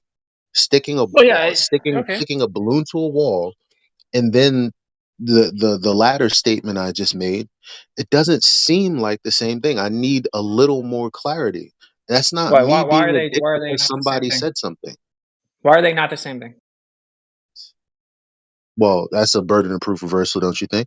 No, it's not. Like the evidences are Well, the same thing. tell me why You're. it is the same. I'm trying. I'm trying. Your claim is basically like if a No, I don't single have a thing claim. can. I'm just asking Oh you. my god, dude. Well, don't tell me I have a claim when I'm seeking clarity from you. Don't do that. You notice I'm like fully letting you finish though, right? And then like you're interrupting me. So All like right, I'll go on mute. We'll see. the implication of what you're saying is that if one cause can have different effects, then it must be different causes. No, static electricity does many things, one of which could hold a balloon to the wall, one of which is I can blow candles out with my finger across the room, one of which is my hair can stand up, one of which is bees can have pollen levitate and attach to them, one of which is it holds matter together, one of which is electrostatics transfers from the medium to the object, one of which is I can make something levitate. All of these things are static electricity, i.e. electrostatics. They're just doing different things. So they're all the It same thing. sounds like the difference is, just to steel man one another, it sounds like the difference that Austin articulated is that you have this identified as electrostatics, and the difference that he's highlighting is a particular local instance in contradistinction to it being present everywhere, it being ubiquitous, present everywhere, and all matter. Yeah, I mean, yeah. So yeah, they're different as in where they're located. Like one's outside, like the surface on the surface of an object. One's inside of an object. Now this is one. Like I'm just gonna go through, and I'm not strawmanning Eli, but like these are the quote unquote rebuttals I've gotten. Okay, one is I can't use a Van de Graaff generator because they're not found in nature. And QE said that many times. He's also said many times, well, you can actually use man-made devices to manipulate an independent variable, but apparently when Whitsitt does it, it's not allowed. Okay, so obviously that's a ridiculous response. You can obviously use man-made instruments to manipulate a variable. It's actually the dependent variable and the variables themselves that need to be naturally occurred. You can manipulate them with man-made instruments, so that's irrelevant, right? So another thing I've heard is, why are you invoking electrostatics when you claim you don't even believe in the atomic model? As if I need to believe in the very specific materialistic claims of atomism to invoke the phenomena that's provable of electrostatics. That's absolutely ridiculous. That's a desperate attempt to just dismiss my point without addressing what the point actually is. Now we can get back to the actual point, which is just like the heat. You manipulated the heat. Heat is just temperature. That's all it is. Temperature is like a quantitative description of what we call heat, which is actually just pressure mediation and friction. And that's in everything. Everything has some type of temperature. Whether you call it heat or cold was an arbitrary determination of when it's one or the other. Cold can be called heat. It's just a lower heat, right? So whatever. It's all friction. It's all pressure mediation. It's in everything. Nothing exists without some type of temperature. You can manipulate the temperature. You can manipulate things that cause what we call heat, which is a change in temperature, right? You can manipulate electrostatics. So the fact of the matter is that electrostatics is present. We can control the other variables like the density of the medium, the density of the object, everything that we know causes things to go up or down or alters that, or changes up and down path, right? We can control those variables that we know about, and then we can manipulate electrostatics. So the hypothesis is that electrostatics causes things to go up and or down. Okay, then I'm going to manipulate the variable of electrostatics, and I'm making objects go up. I'm making them go down. I'm changing their weight. And I'm changing how fast they fall. That's a scientific experiment. I manipulated the independent variable. Now, I would be very careful to say we've proven a cause of the effect based on the variables we know right now. Like, I would never say we've proven the cause. Okay, because we can never say definitively proven the sole cause of something. Obviously, there's something that we may not know about. So what I don't understand is, how is that not scientifically acceptable? How can I put an egg in water and put salt in it and then claim it's science, but I can't manipulate the variable of electrostatics and cause it to go up or down, and it's not science? That's very blatantly a double standard. So once It's just because Whitsitt said it. You can definitely say that, especially if that's demonstrated. To say that electrostatics also holds all matter together is is just a step too far. That, I mean, I guess perhaps we can inquire about. I'm not saying we can't, but if you have a test where you're manipulating with electricity, things going up and going down and changing its weight, I don't see how that would be much different than, changing the medium and seeing the egg rise and the egg fall and blah blah blah blah blah. But to then say, therefore, electrostatic is the thing that is intrinsic in all things and holds things together. Those two statements are met or are concluded by probably different things. Yeah, they're different things. And I wouldn't stop you from doing that. If you could, I don't think anyone should stop anyone from any level of inquiry as long as it makes sense and it's reasonable. Like what you talked about, making things float, making things fall. Okay, fair enough. Doesn't sound erroneous to me. Right. Think about so what Austin just acknowledged is, what Austin just acknowledged again is giving an inductive argument to demonstrate the strength of the conclusion, as opposed to asserting that the conclusion is necessarily true from the premise he's appealed to. That's the difference. Yeah, like Like, I think it's always the intellectually responsible thing to do to say that you can establish a cause and effect relationship, never that you can establish the cause. Right? But Sounds pedantic, we're but it's still not. It's using not the pedantic. same It's method. very. I don't get it. No, I love the method. I love the method, We're bro. still Like, using. So wait, that's I my don't point. get it. I You just said love the it can only method, prove one or two things, but I mean, bro. I love the method, Eli. I love it. I hear you. Okay, I love it. What I don't love is flat earthers trying to tell me I'm not using the method when I clearly am using the method properly. And then telling me not to talk about it when what I'm doing is dunking on professors with. That's what I don't understand, right? Like, Eli, what's your contention? Well, let's be fair. Like you talk about a plethora of things, and perhaps sometimes the cliff notes get thrown in with other speculations. I don't know. Um, but I'm Yeah, a sure. man Yeah. that likes clarity more than anything. So, based on, okay, doing experiments, we obviously see things rise, fall, and float. Obviously, since Anthony has done his egg thing, I don't see how this is any different. That's just me. I don't know how anyone would feel about that. But going on beyond that, I mean, all of these things have to be, fleshed out in full detail. So then, And Eli, we take it case by case. Yeah, wouldn't a And debate be that's the just where most I'm at with it. effective way? Then you don't agree so like then a Eli, respectful debate would be the best way forward? so I Eli, mean, Like we're what is your doing point right of now. contention right now? say again. What is your point of contention right now? Right now, nothing. I'd say he Okay, hasn't okay. introduced anything. I'm not a man who often takes things from other moments in time unless it's related. I'm not going to sit here and try to straw man him, or I'm not going to sit here and try to anticipate him. I'm only dealing with the items that are in the conversation right now. That's all I can do to be as truthful as I can possibly be, you know? So this is why I keep Yeah. saying this summation, because really, I mean, the summation of the matter is this: to what greater or lesser degree, are you using specificity in the concluding premise and the supporting premises? And then what specific method of argumentation are you doing? Is it inductive or deductive, or whatever other kind of method of argumentation?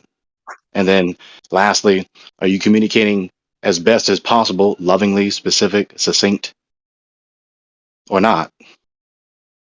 Hmm. Like, and I will say, so what we've covered is like the nuances of the phrase "science proves things."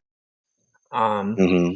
We've covered that. Like, I am a huge fan of the scientific method, and we've also proven. I mean, we've discussed that I stand side by side with every flat earther who has an issue with how they've run with the idea that you can't definitively prove something because there could be a variable you don't know about, and then think that somehow justifies every nonsense pseudoscientific claim they can come up with under the sun, and then conflate it to solipsism. Right? I'm Hmm. 100% with you guys on.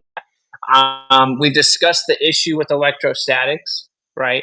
I mean, there's more nuances there because, like, when you're like, are we the same people that bashed me for denying the atom, and not Eli, but just in general, are they now saying, oh, you think that atoms are held together by electrostatics? It's like, wait, dude, pick your poison, my guy. I mean, no, I don't believe in atoms, but I believe in the geometry of an atom, which is a pressure mediation of a toroid, which is a double torus field, has a vortex. They call it spin and momentum, and it's provably an isolated area of phenomena. And that's not word salad, just because I said it fast.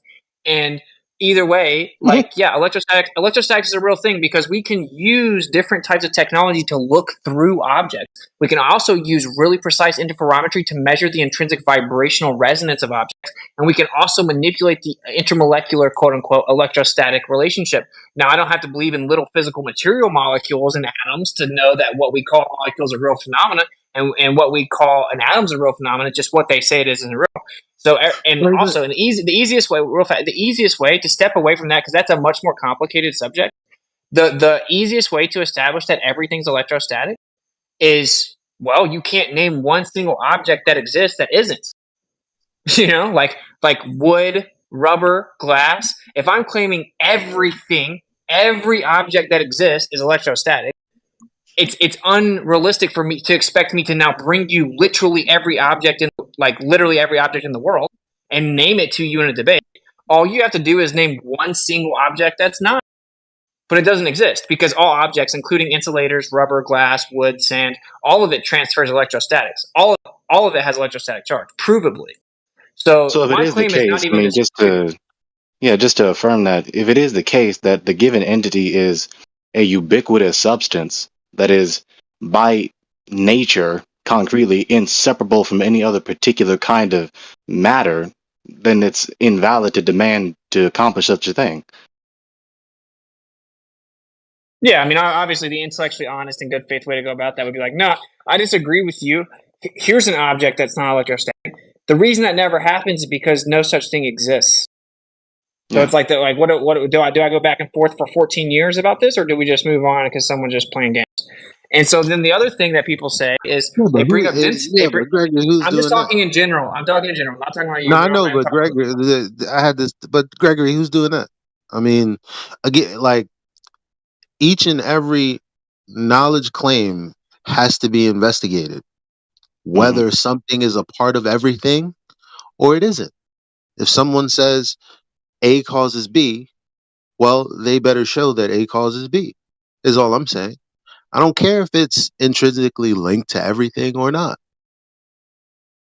Well, the point is that if the given entity is by nature, right, outside of the circle of human volition and power, we cannot separate it, right? Then there's no validity in demanding that it be separated. But we have to know somehow, some way. We have to be informed in this reality somehow, some way, that what we're speaking is true about that Sure. thing.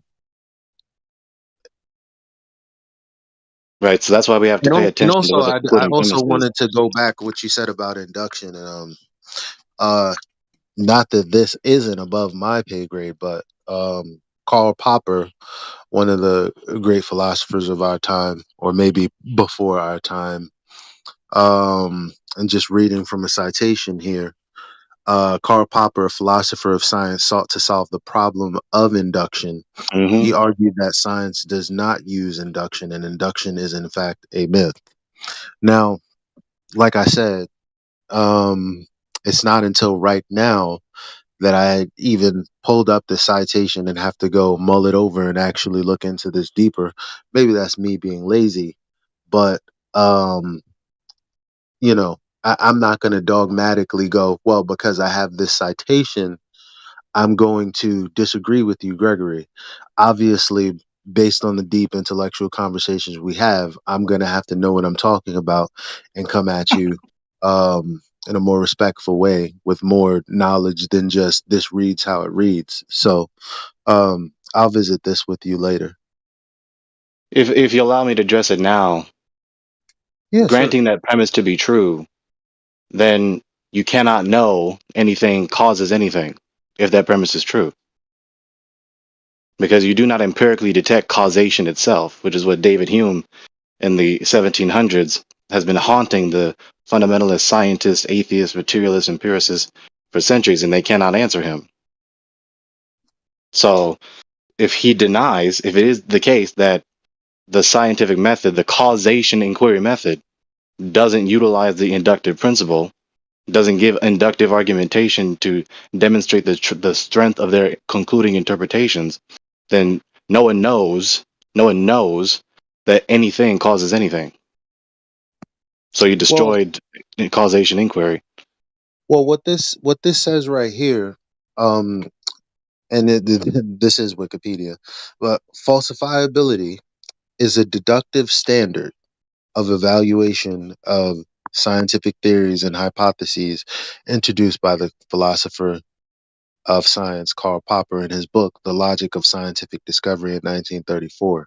A theory or hypothesis is falsifiable or refutable if it can be logically contradicted by an empirical test. So all this is basically saying is if it can't be contradicted in any real way, then there's no way to falsify the conclusion. And if you have no way Right. to falsify the conclusion, then there's no way to claim that it's true in the first instance. So that I don't know paragraph how you you do just that said, with inductive reasoning. right? So what you just said is an instance. What you just read right just now, that's an instance of, like he just said, deductive argumentation. Now, when they do a deductive argument in refutation to some other theory of causation, they had to first do an inductive investigation appealing to empirical data to then refute this other previous theory of causation. You cannot have knowledge without induction whatsoever, because whatsoever knowledge that we gain, we are, excuse me, whatsoever knowledge that we gain, we're depending on and presupposing the uniformity of nature, so that so that the whole external world and all of our internal properties function in a law-like manner, so that we can reliably get empirical data and to remember and sustain a priori information and knowledge over time.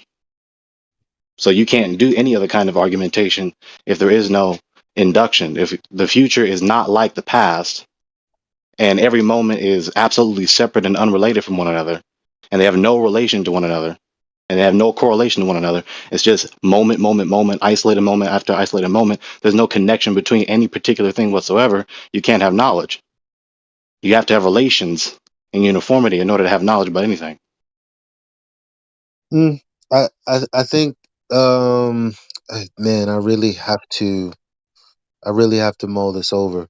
But it's just like when people say that the scientific method it stems from philosophy, but the method itself isn't, it isn't a philosophical conclusion. So whereas yes, philosophy is needed, at the same time there is a separation between the two.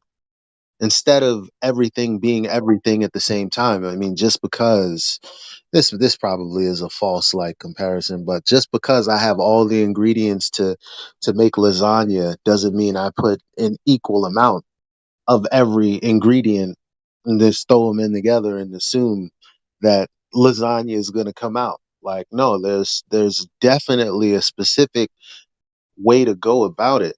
So even if induction is a thing, even if it is necessary, I think that in the method, the scientific method, the method of falsification, I think at this point there has to be deduction. Well, you can't do that without induction. The necessary Well, precondition to do without deductive induction being a argumentation part is of induction. reality in the first instance.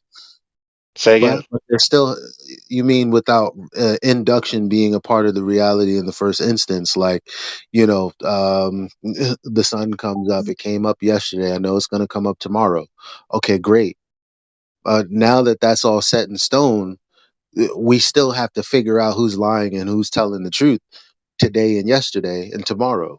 Like, we Right. I can't mean, just so there's no issue. well, say I mean, again. what's the issue? Well, there's no issue except for the fact that deduction and induction is separate, I know there's a especially difference, when and you're I acknowledged the carrying out. difference earlier. Say again. I know there's a difference. I acknowledged the difference earlier. Okay, so you tell me what the issue is. I'm just saying that when we talk about You said something induction, in response to me. I thought you were making a yeah, critique, the but it seems we don't induction disagree. isn't the leading, isn't the leading isn't the leading method of inquiry in the scientific method. What do you mean the leading? What does that mean? Like, I'm not going to just assume something because I assume something. Well, this is where we have to examine our epistemology now. Very often, which is a good motive, people think that they're not assuming anything, right? Which is an assumption. But when you examine their position, you realize that everyone has presuppositions, including the so-called properly basic beliefs. And of course, some people decrease some people add or subtract from this set of properly basic beliefs, so that any other kind of argumentation and any other instance of argumentation or inquiry is possible, that it's possible to elapse, that it's possible for us humans to do it. So when we give any other kind of argumentation, we are not giving an inductive argument. Of course, if we're not giving an inductive argument, then we're not giving an inductive argument. I mean, a car is a car is a car, right? So you have the sense of doing any kind of argumentation, and then you have the presuppositions which validly and soundly, at best, underlie the premises in the argument and the necessary transcendental preconditions to do the act thereof. Okay, Very often correct. people conflate the two. So that's what I mean. Like, but people use confusion to take it a step or five too far. Yeah. So we can say that heat causes water to boil, but then inductively we assume, okay, well, water is whatever water is, right? There's an assumption there. You're gonna touch it, it's wet, it's whatever.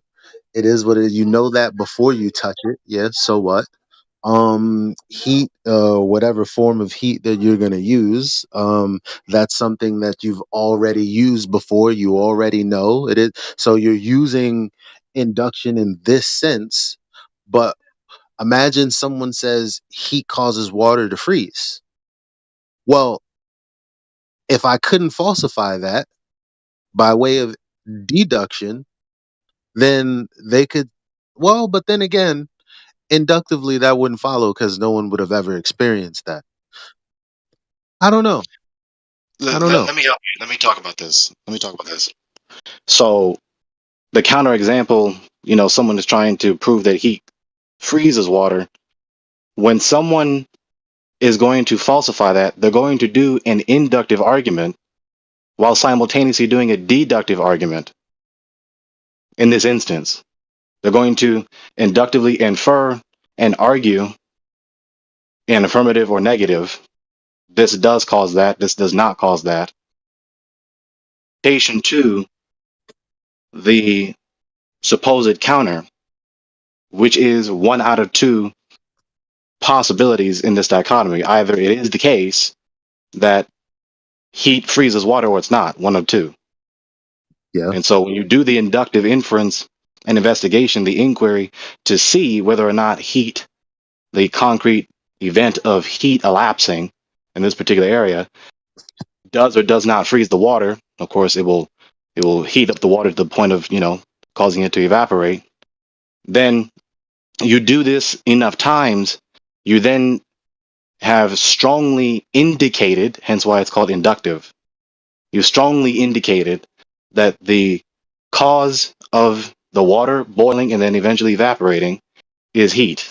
And therefore, a strong conclusion is made in refuting the antithetical premise that water freezes when heat elapses, that heat freezes water. So it's just getting the category straight. People don't want to pay attention to this very often, but when you get the category straight, it makes all the difference. There's a thing. What thing? Heat. Right? So there's this category of thing that is the phenomenon or the event of heat. Right? Mm-hmm. As opposed to this category of event or phenomenon that is the event of cold. Right? Or whatever, what have you. So really categories, identity, identification, right? Names, they're really synonymous because you can't identify a category without a name. And of course, you can't identify a category or a name without identity. When I'm identifying a thing, what? A name. You see? Okay.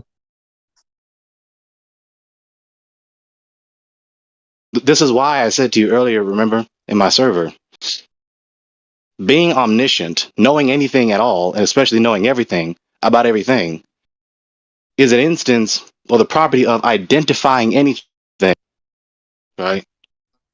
To be in relation to anything whatsoever and everything whatsoever. in whatever way, identifying those relationships. You identify everything about everything, you identify every relationship between everything, etc., etc. That's what it is to be omniscient. So that's why I strongly affirm that there is a name for everything. We just don't know the name for everything in any particular instance. As long as you are not the eternal omniscient knower that is eternally intuiting all knowledge, and that all abstracta are contingent upon to be real, then you will always be a creature that is in the learning process.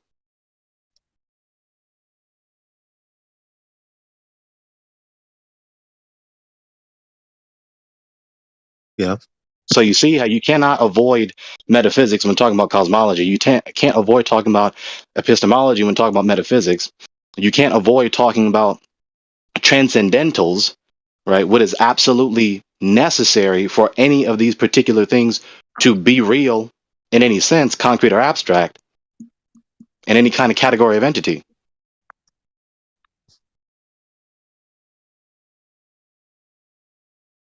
This is what they call the ontological or contingency argument. So But there's there's, that. I mean, I guess we still just we still agree that there is a difference between taking an inductive approach versus a deductive approach. Yeah, you There have is a inductive inference, you have inductive delineated inquiry that's more precise and procedural, and they have inductive argumentation where you're trying to present whatever number of premises to strongly indicate the strength of your conclusion being true, versus. as opposed to deductive argumentation, where if the premises are true and the premises follow one another, if they're sequitur with one another, necessitating the conclusion to be true. Now, people just, this is what solves the whole thing, because people just are conflating categories of argumentation and inquiry, right? And modes of thought, patterns of thought. As it concerns any empirical knowledge claim, as it concerns a posteriori knowledge, empirical knowledge, the only category of argumentation that logically applies to it is induction, especially as it concerns human nature. Being laughably far from omniscience, we can only give as much information that we're privy to demonstrate the strength of our conclusion when we assert X causes Y. That's it. That's just how the cookie crumbles.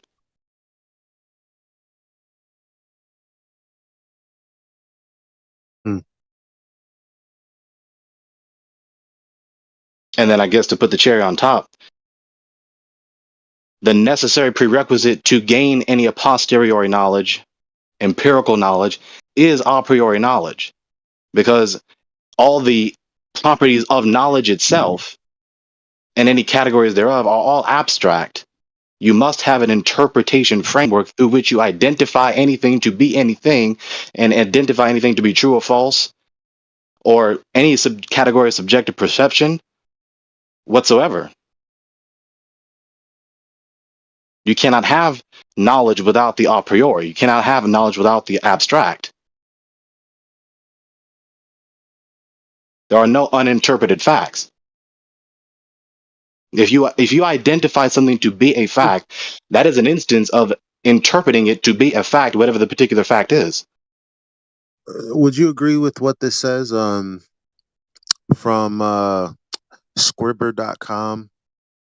What's the difference between inductive and deductive reasoning? Inductive reasoning is a bottom-up approach, while deductive reasoning is a top-down. Inductive reasoning takes you from the specific to the general, while deductive reasoning, you make inferences by going from general premises to specific conclusions.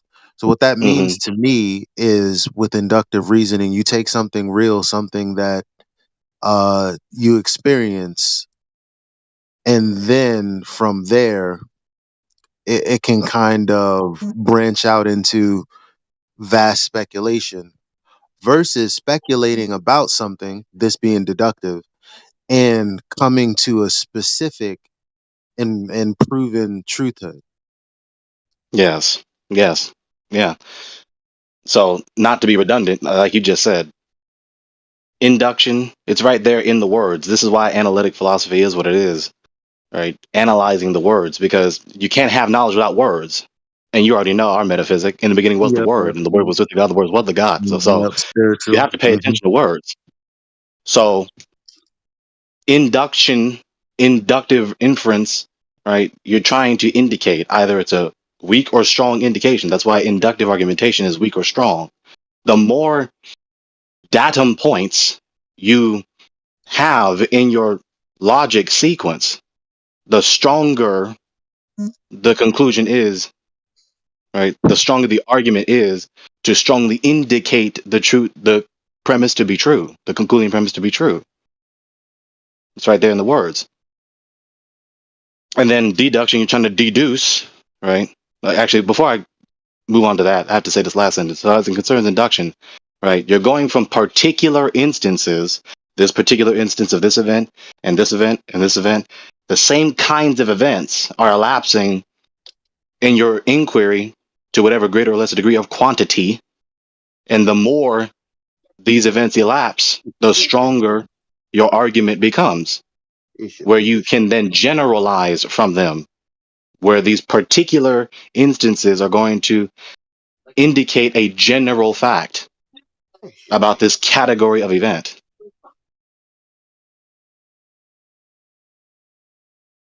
Bro, do you hear me talking to the dog? I'm sorry. My bad. No, you're fine. Yeah. Cool. Now, this is what Dr. Greg Bonson calls epistemological self-consciousness. Oh my God, you and these big words. Look, I didn't make knowledge, so your problem's not with me. This is epistemological self-consciousness, becoming more and more aware of your theory of knowledge, how you know what you know.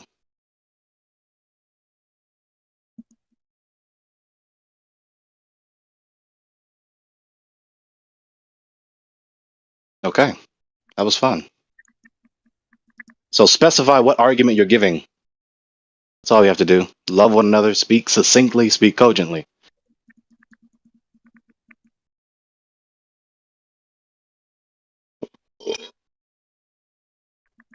Science doesn't prove things, not deductively, but yes, inductively. And of course, the more appropriate word would be causation inquiry. Inductively demonstrates the strength of a concluding premise about what is the cause of any event, of any effect.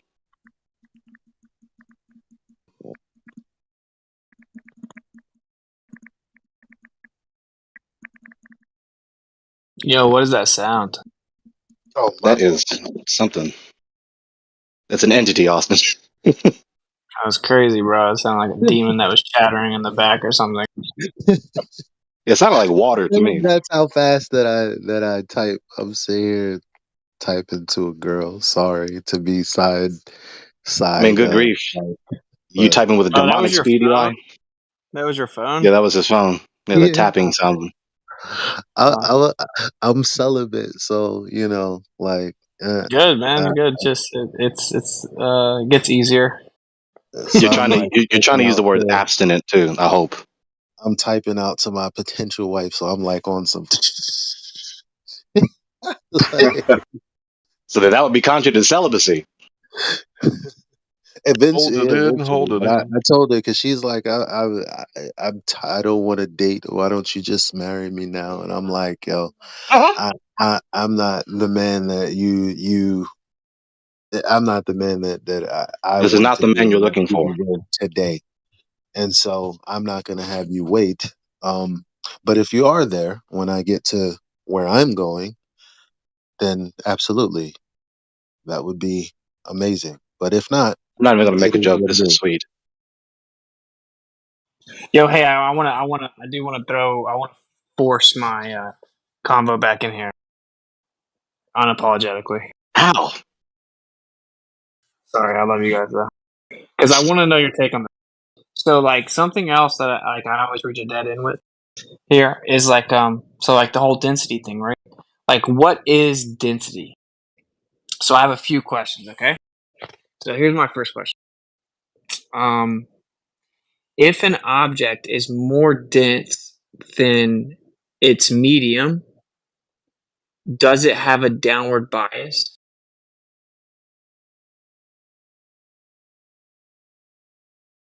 Yes. I would have to agree, right? A tendency down, a preference down.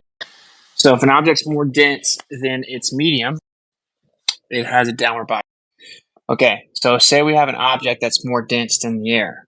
It has a downward bias.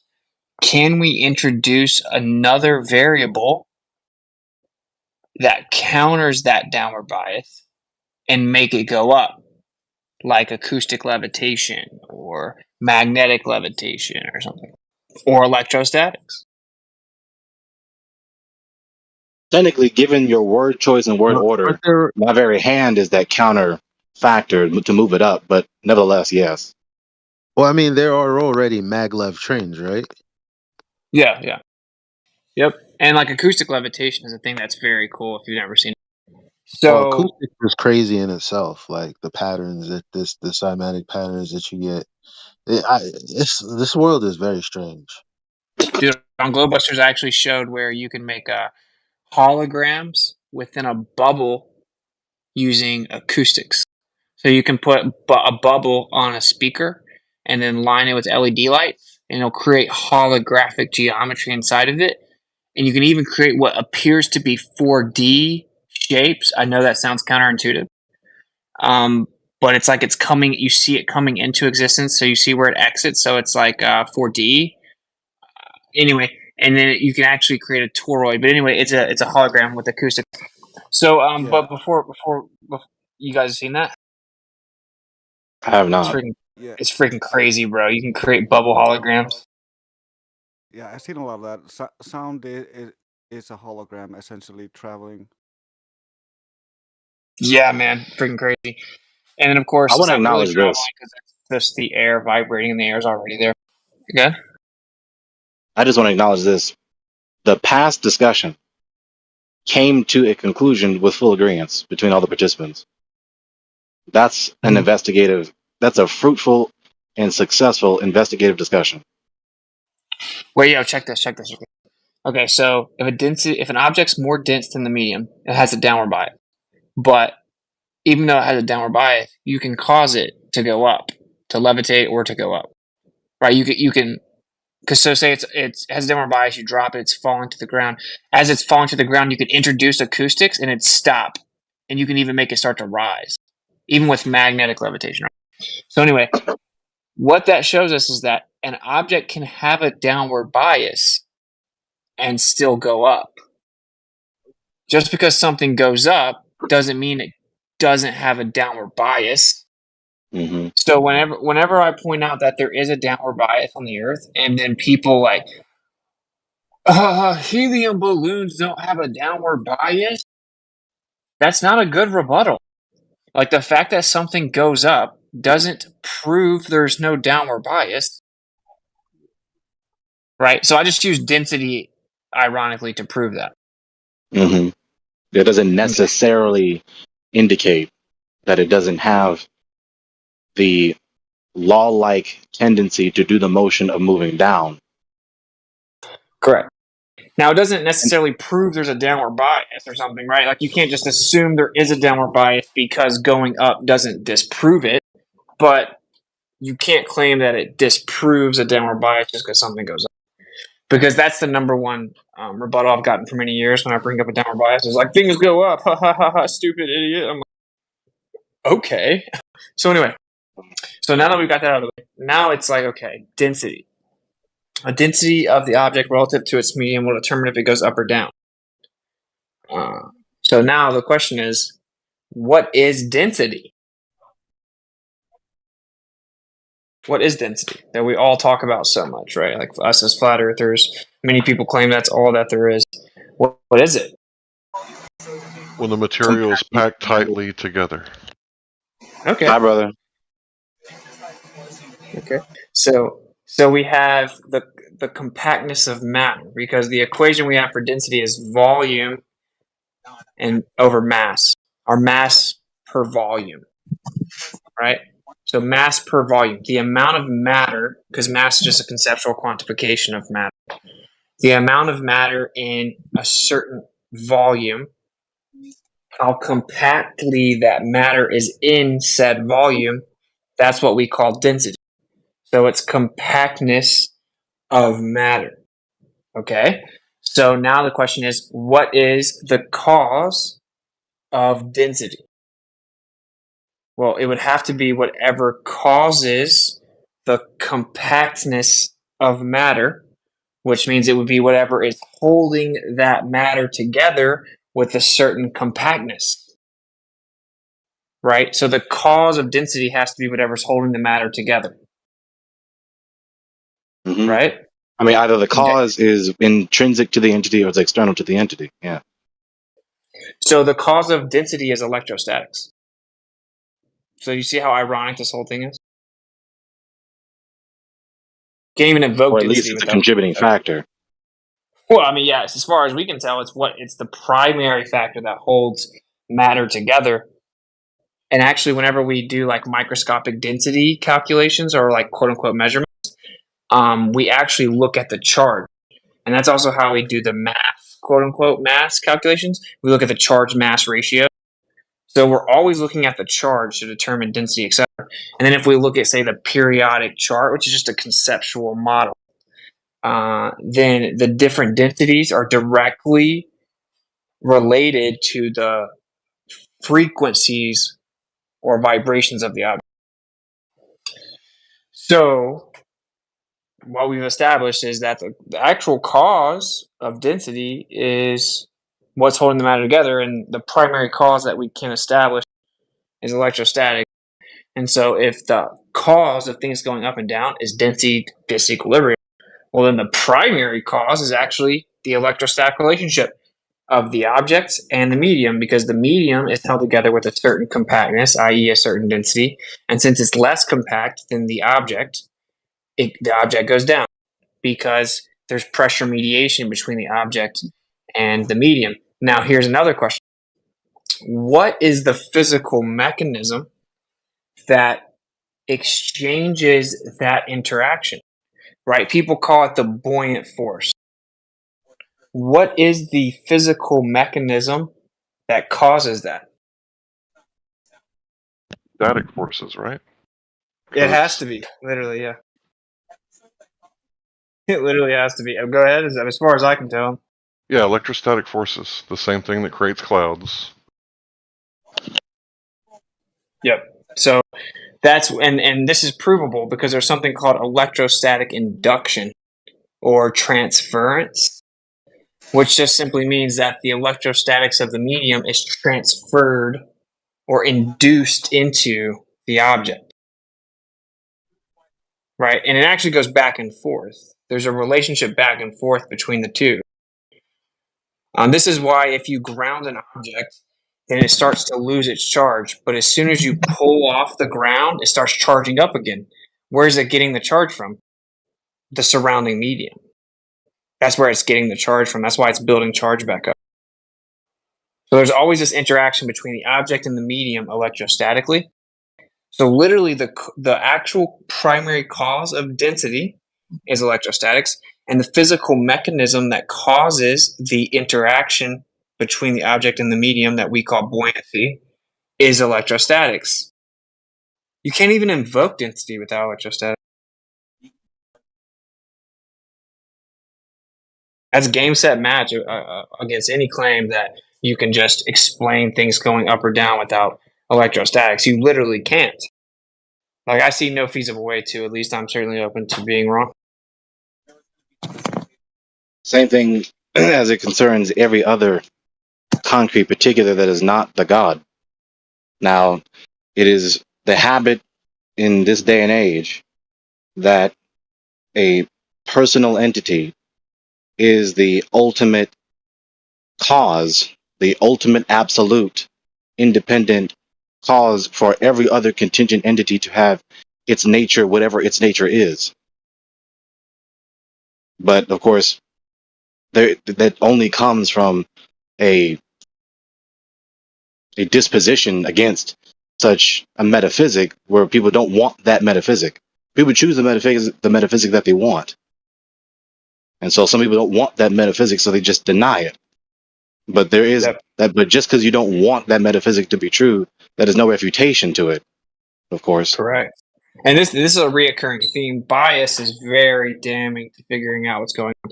Like with the whole the Earth's going up thing, people ridicule those people, but they actually have a much more like intellectual point than just like, haha, you're so stupid, you think the Earth's going up. So then they get ridiculed and they get defensive and kind of emotional about it, kind of like we did with Flat Earth. And then you can get trapped into defending something improperly because of emotion, because then you'll develop a bias. Like same thing with this whole it's density Very only much true. thing. Yeah, bro, it's very, very dangerous. It's like something that I try to always like step back and look at. For example, like, do I have some type of emotional bias towards the ether because I was ridiculed for it so much? Right. Yeah, like You are acknowledging something I just acknowledged a couple of days ago, if not yesterday.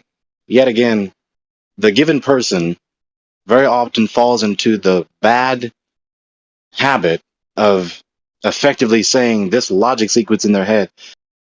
This person is wrong because I hate them, because I despise them, because I don't like them. Not because of any specific objective true premises in a logically separate argument. yeah, or even because it's counter to what I've previously thought. This is what's crazy about that though. There's like literally no shame in discovering that you were wrong about something. It's actually an admirable characteristic. Because what that shows, first of all, there's no human alive that hasn't experienced that. You know, the amount of ego required to think that there's no way you could be wrong about what you currently think is wild. Now, you can be strongly convicted of what you hold to be true, and you can be like, you can invite like challenges and then hold your ground, be like, look, I remain victorious with my idea, right? But like to think there's no way you're wrong is weird, and obviously like discovering you're wrong, it's a perspective thing. It's like a mindset thing. You can be like, this is awesome. Now I get to learn more and figure out more of what's going on. I can get closer to the truth. Or you can look at it like, oh, this is embarrassing. I'm going to look stupid. People are going to say that I was wrong. I'm not going to do that. Obviously, the second option is stupid. Look in the voice text. I tagged you too. So you have those metaphysical rhetorical questions, and then I'm going to tie in those two important verses as it concerns the issue. I wanted to preface with this. In these philosophical discussions, when it comes to talking about ontology, necessity, contingency, causation, uniformity, etc., people just forget, or they just neglect the reality of personality, of personhood. Right? Uniformity of nature does not only concern concrete particulars, it concerns every category of entity, concrete and abstract, right? Physical objects and events, and intrinsic abstract properties. Everyone concerning themselves with the controversy is a person. I mean, hello. Swallow that, please. I agree. Do you think God speaks Hebrew? Do you think he speaks a language we could recognize? Yeah, he made them. Or rather, they're internally grounded in his mind, and he endows us to be able to speak them. But before we get to that, so there you have it with that. Like, you cannot just neglect and just hand wave the issue of personhood. You have to account for it.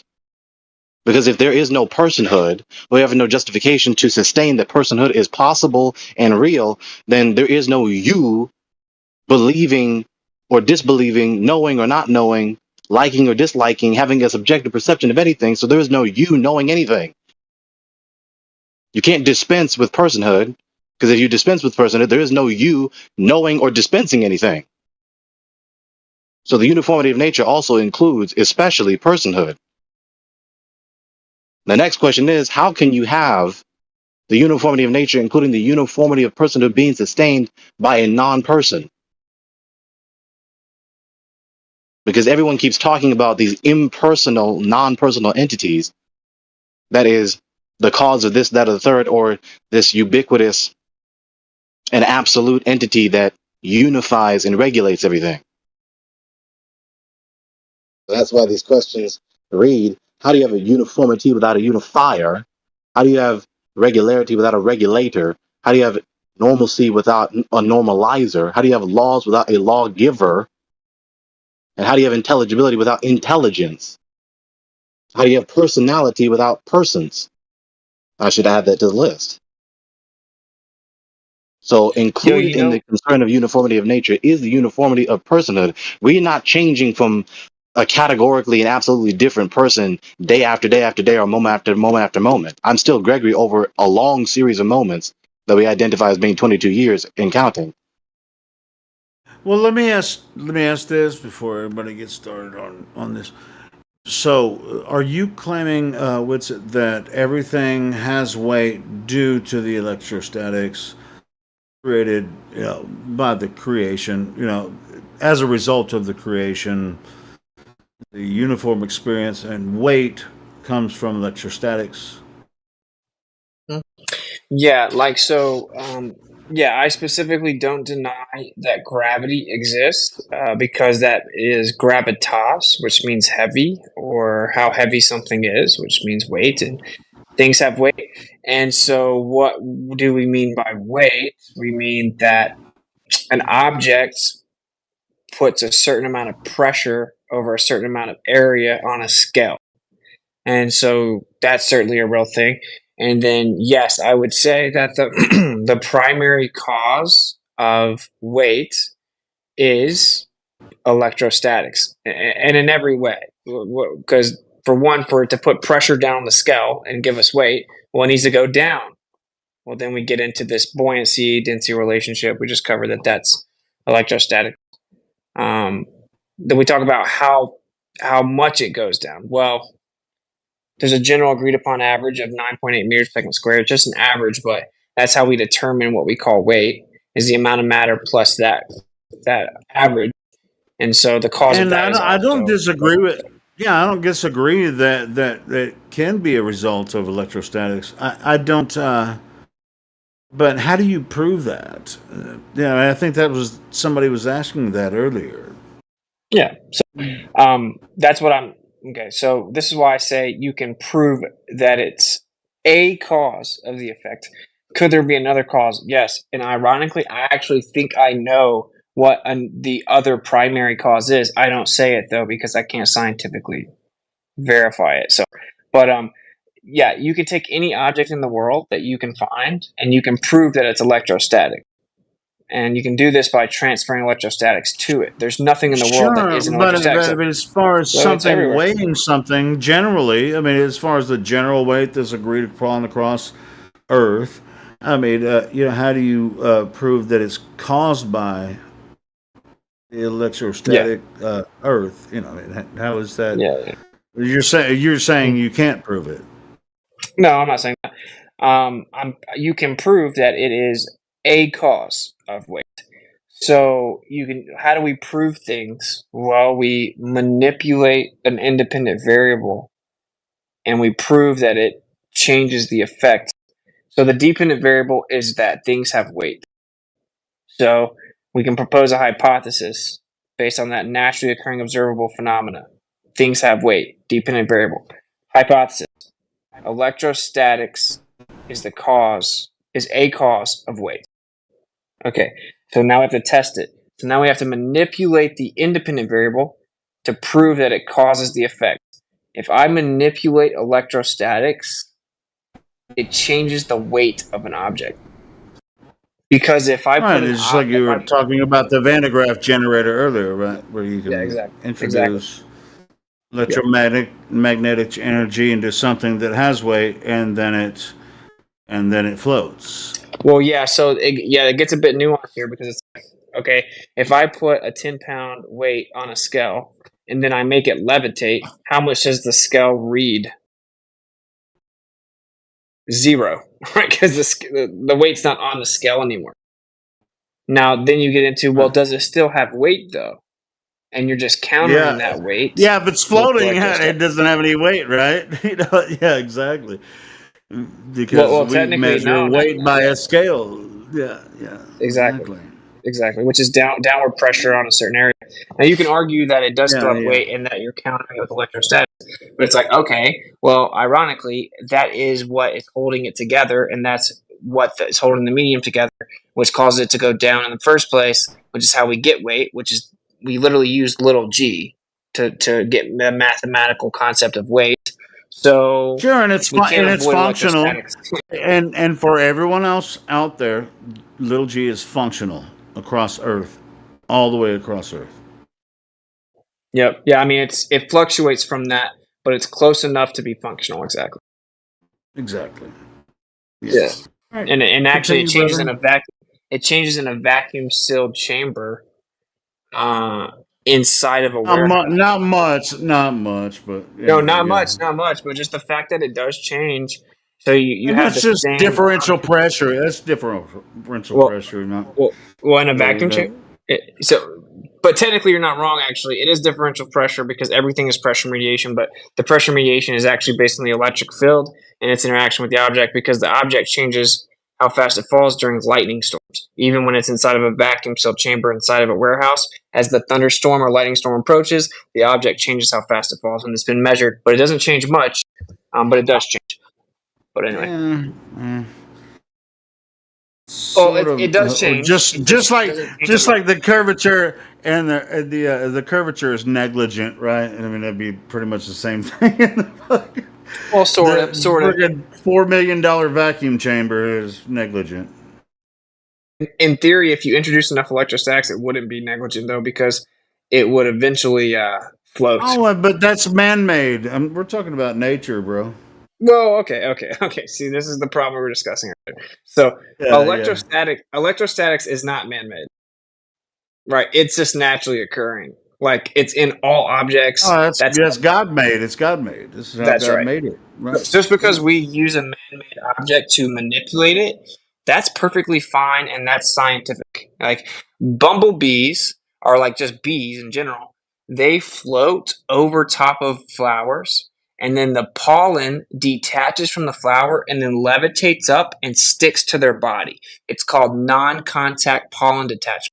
The way that they do that is because the bee, it accumulates charge as it's in the air, and since the flower's connected to the ground, there's what people call opposite charge, so then it quote-unquote attracts. Now, in reality, there's no such thing as positive and negative charge. It's just charging and discharging. The flower's discharging into the ground while the bee is charging up.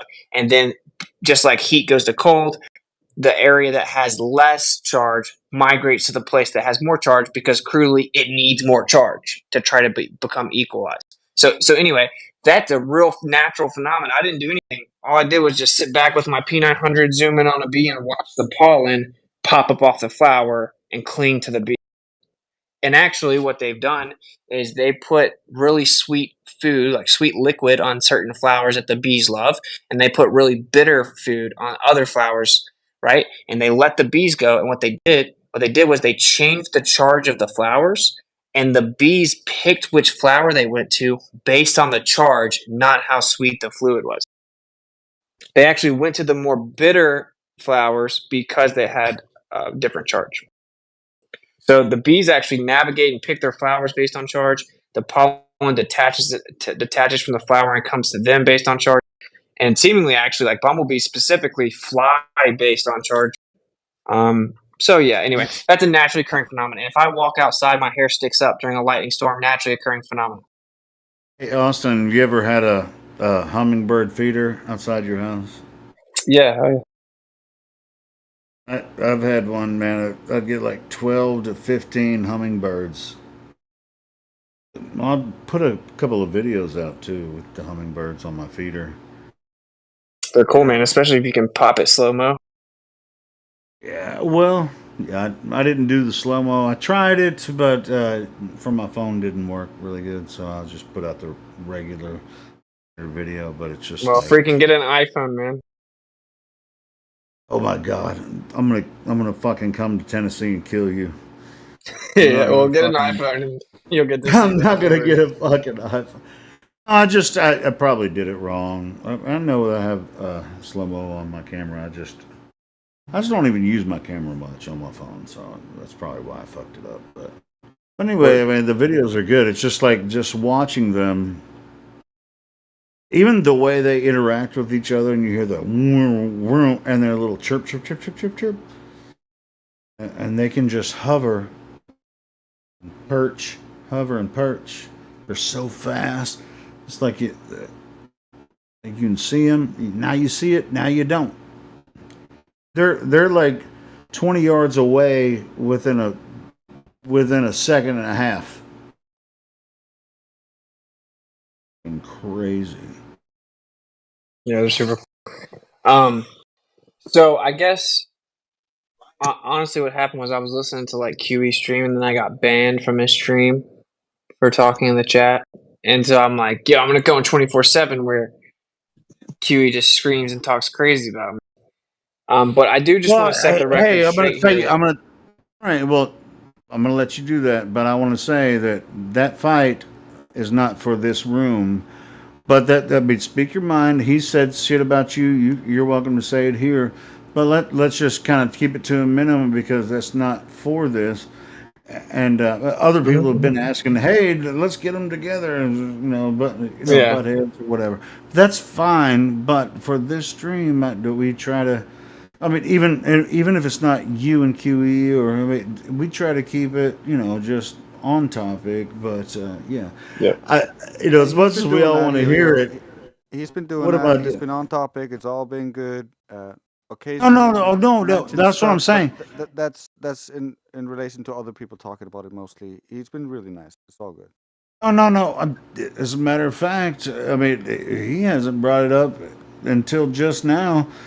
But guess who? The other guy has brought it up a lot. So Yeah, of course. Like to clarify, I wasn't about to bring him up personally, other than just to mention him. That I was explaining why I jumped in here earlier with the motivation to talk about the subject. I don't care about like the personal, like let's just scream a bunch. How many adjectives can we put into one insult or whatever? Like I don't care about it. Like if anyone thinks they can set up the debate, I'll actually take side bets that you can't do it. But I encourage you to try. It would be great. I think it would be good for everyone. It'll never happen, but go for it. But anyway, I was just pointing out that we talked about a few of the subjects, and there's a few more. But I just hope that the point has been established here that clearly the most productive thing for us to do as a community is to have the discussions, because I've demonstrated pretty unequivocally that there are nuanced aspects of this, and I feel that I've made my points pretty good, and not to say they can't be rebutted, but they've yet to be. And I say that in some ways possible. I also say this. I just hit me earlier whenever Gregory was talking, and I realized this. And this is what's so beautiful about Flat Earth. And I don't think that people realize what we're a part of. Okay? What we're doing is a big deal because we're actually shifting the societal norm to the entire population having debates about scientific principles. So the norm right now is everyone just learns from authority and repeats it. We're switching the norm over to everybody, the whole community, the society as a whole debates subjects. And then they start to grow together and figure out what's right and wrong and change their opinions over time. Just like people used to say they know it's density only, blah, blah, blah, blah, blah. Now they're saying, oh, I think the Earth is moving up because they realize there's pieces of evidence that don't work with just density. So now they're changing it. Then they're going to end up being like, oh, well, the Earth's not moving up, but maybe it's electric.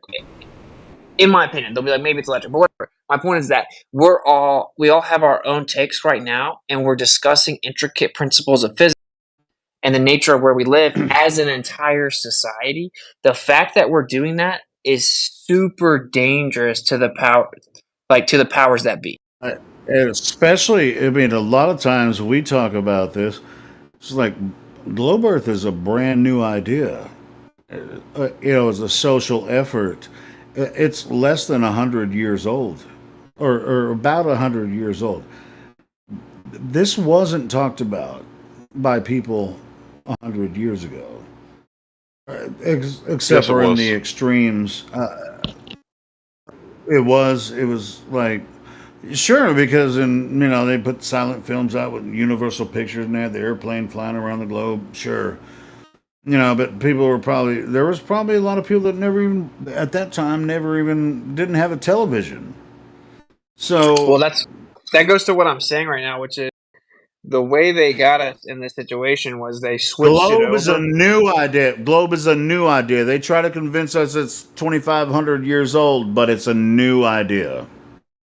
And what I'm New. saying is the way they got us in the situation was they switched society over from the society as a whole debates ideas to a very small minority of people debate the idea, then come and tell everyone else what they have to believe. Flat Earth is the awakening of people debating ideas, specifically physics, but all ideas. And this is what even like Gregory's points come in. Now we're starting to evolve into society actually debating very profound principles of philosophy and metaphysics. And this is super dangerous to them. This is the one thing they can't have happen because if this happens, eventually you reach the truth as a society. And that's what they can't have. This is why anyone claiming that they need to shut down conversations or anyone that's in disagreement but won't have the debate, they're actually an enemy of mine because the whole entire thing, the macro here, is they're seeing that the slaves are starting to think for themselves. They're starting to figure it out and they're willing to reset all the way at the bottom and figure it all out themselves. Where flat earthers were wrong when they said it's density only. Science, quote unquote, already knew that. But flat earthers were like, we're not trusting the quote unquote science. We're going to figure it out ourselves. So a few years in, now people are realizing it can't be density only, but we're figuring it out ourselves and we're going to figure out the truth that way. And this is very dangerous to them. So we should promote the different ideas within our group. We should promote debates because that is the whole thing that is making us a danger to their narrative. Agreed. It's funny. Hold on, Helio, just real fast. Go ahead, Larry. I I'm was sorry, in. brother. It's okay, bro. I just want to say something really important. I was in here like not even a week ago, and people were saying that maybe a week or two. People were saying that there's no point in having debate. And me being a debater for like 8 years, I'm like, well, what about the audience hearing both sides? That's not important. How could that not be important for the normie to hear both sides of the debate? And what did Kennedy say? He trusts an educated, informed society to do the right thing. Well, if they're not informed, how can we trust them to do the right thing? That's the only way we can trust them to do the right thing. Bro, exactly. We don't even like they removed intellectual informed consent. It's a very profound idea. It's analogous to the cattle starting to poke and prod at the fence. That makes the rancher nervous. Exactly, bro. And why? Because when the first cow starts to do it, now all the other cows feel comfortable doing it. So whenever, and I'm just going to use me as an example so I don't talk about other people. Whenever they see me debate like a PhD, or they see Wakey go in there and debate that astrophysics, all of a sudden they're like, wait a minute, I can do this. Like this big boogeyman, like the Wizard of Oz, that's really just the old, weird, degenerate dude behind the curtain. He's not as bad as we thought he was. He's not so big and bad at all. I can go and I can challenge these ideas with the best of them. And when the one cow starts to show, maybe the fence isn't such a big deal. Now all the cows start trying to get out of the fence, and that's the biggest danger to them, bro. Is everyone realizing, no, you're not a slave. And no, you're not inept. And no, you're not incompetent. You can all think for yourself. You can all discuss your ideas. And you can come to a truth collectively, right? And once we realize that, that's when we become a dangerous weapon. And in order to get there, we have to all disagree. You have to have the one cow saying, don't go to the fence. And then the one cow saying, I think you're being lame. I'm going to go to the fence. And this is why. And then he says, but wait, the fence. And then he says, bro, you've never tried the fence. Maybe the fence isn't that big of a deal. You need the people debating their ideas. So you should invite disagreement. And disagreement itself is not division. It's whenever the ideas get put on the back burner and it becomes like personal and gay and that's whenever you're dividing So anyway, rant over, lecture over, or more of a sermon, basically. I hit me earlier that is actually what this is all about. It's about the fact that now the people are thinking for themselves, right? That's the switch. That's how they pulled the globe deception over on everyone, is that they said, oh no, you are slaves, can't think for yourself. And then they literally went around and published newspapers that said only 7 people alive can understand relativity. So it's basically, sit down, you little peon mundane slaves. We figured out physics for you. You can't even understand it. Relativity is too complicated for you. Let us tell you what to think. That's how they pulled this off. And this is like this is the awakening. Right. It's moralizing and empowering, and they hate that. Yeah, because it's very hard to take you over, right? I mean, in that situation, and that's why they promote ideologies of nihilism. I couldn't believe that I heard flat earthers saying that there was no point in debate. It's like, wait a minute, where am I? Like, are these flat earthers saying there's no point in having a debate? It just, you know, it's like it goes back to like ancient Greece when the philosophers were debating, ancient Christians in the book of Acts. Like, where is it not good to debate, to come to the truth? Because there's no way that you can lose in a debate, right? If you find out that you're wrong and the other guy puts on a really good argument, you're never going to say the wrong, stupid shit again. That's the first way that you can win. The second way is he finds out and he's wrong. The third way is the audience gets to hear both sides. So how can a debate be bad? Can somebody point out a fourth point of view from what I just said? Or a debate is bad? Only if someone interprets the first one as a negative. That's what we were saying earlier, right? It's if someone interprets the "oh, I was wrong about this" as a negative, instead of seeing it as a positive. But really, you need to realize it is a positive, because the alternative is you would have gone around saying the wrong thing forever, being a dumbass. The only way that there could be a terrible debate is if I'm like in a room by myself with Zanuck trying to convince him of something.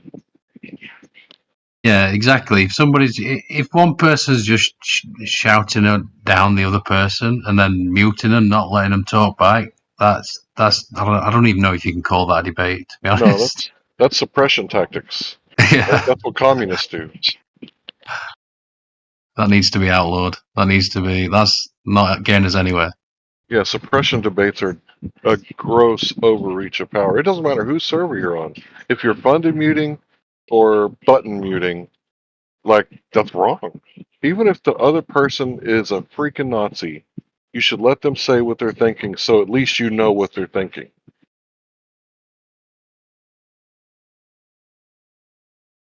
Yeah, I said it. Everybody deserves free speech. Shocking. What is the Constitution? It limits the ability of government to use its force on you, right? And at this day and age, people are saying, yeah, the Constitution's an old document, it's outdated. Really?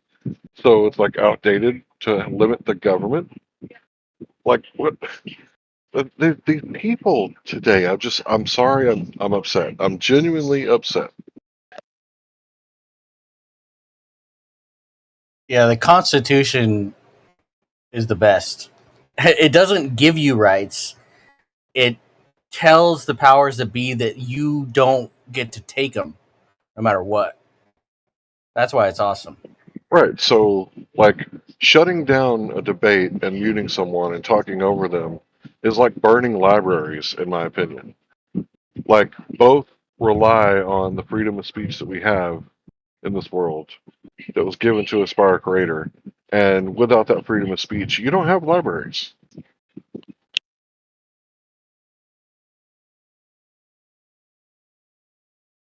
And isn't each YouTube video a short story? Or, you know, the printing presses of our day?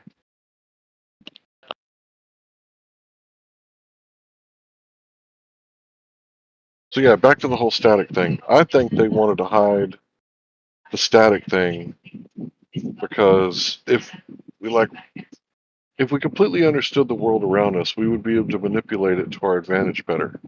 And applied knowledge is power. So they got us chasing our tails successfully for 100 years over E equals MC squared, space time, Lorentz contraction, and all this other bizarre fantasies about dark matter, dark energy. When really, it's been about, you know, the pioneers of um, electricity. You know, it's really been about them. You know, it's not just Tesla. It's Carl Proteus Steinmetz, Faraday, like all these other geniuses from like the 1800s. And we just kind of like ignore that, you know, Tesla coal, like, yeah, those are only for colleges. When really it's like everybody should have this knowledge at this point. And if you go by the official narrative that we went from carts and buggies to the moon in like less than 100 years, then what are we doing here still riding around with internal combustion engine? And Well, go ahead. the issue is, Larry, that if there's such a thing as, like, you know, what you're talking about, and there's all this free energy, then how am I going to keep my foot on your neck and send you bills every month? Exactly. How are you? You're not going to be able to. Because if the whole thing is true about the Schwinger effect, and they're pulling, you know, energy out of the vacuum, out of thin air, what does that mean for us? That's going to be a huge game changer. If it's true, because I've never seen it, right? But if it's true and it's a simple tabletop device, because the Casimir device is not a complex device. It's not like it takes up a whole college basement or a Vatican storage room. It's a simple tabletop device. So if this is true, like, this is a really interesting time to be alive.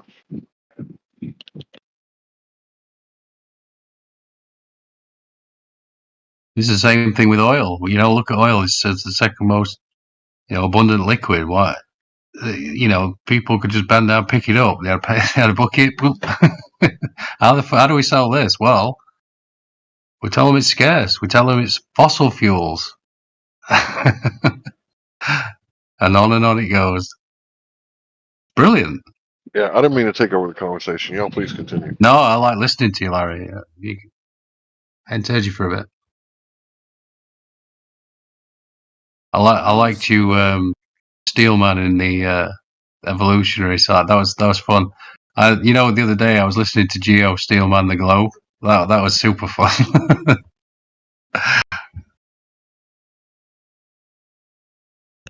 Yeah, I'm sorry for cutting you off, Helio. Please continue or have a cigarette, whichever one you want.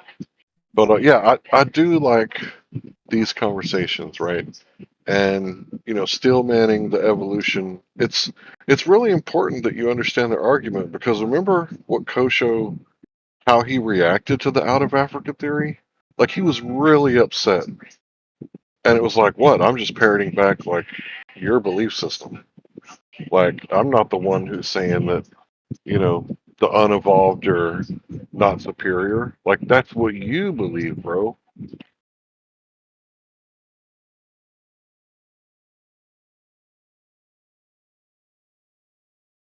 Yeah, earlier, I know we're jumping around all over the place. Earlier, I said to Gregory, do you think God speaks Hebrew? It's silly. In that paradigm, yeah, of course, it's a silly question. But what I meant is, I really don't think of that as a person, a man.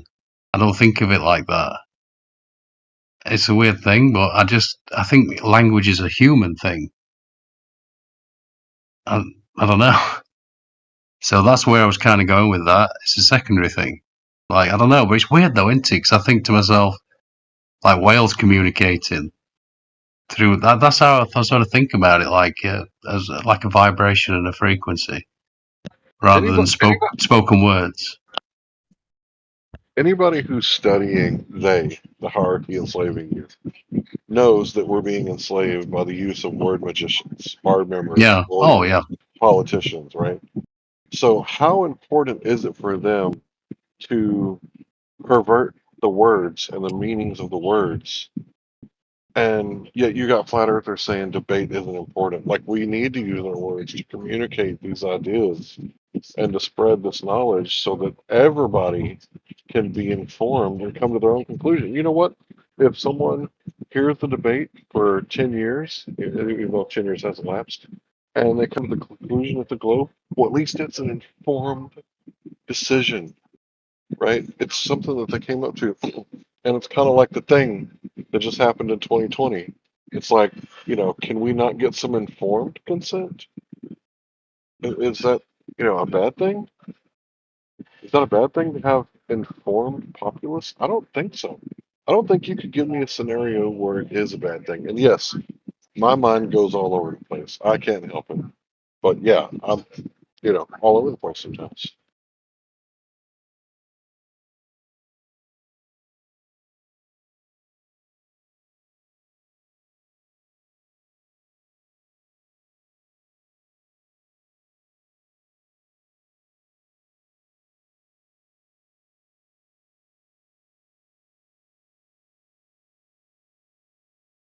I heard Dre speak earlier. Good to hear your voice, man.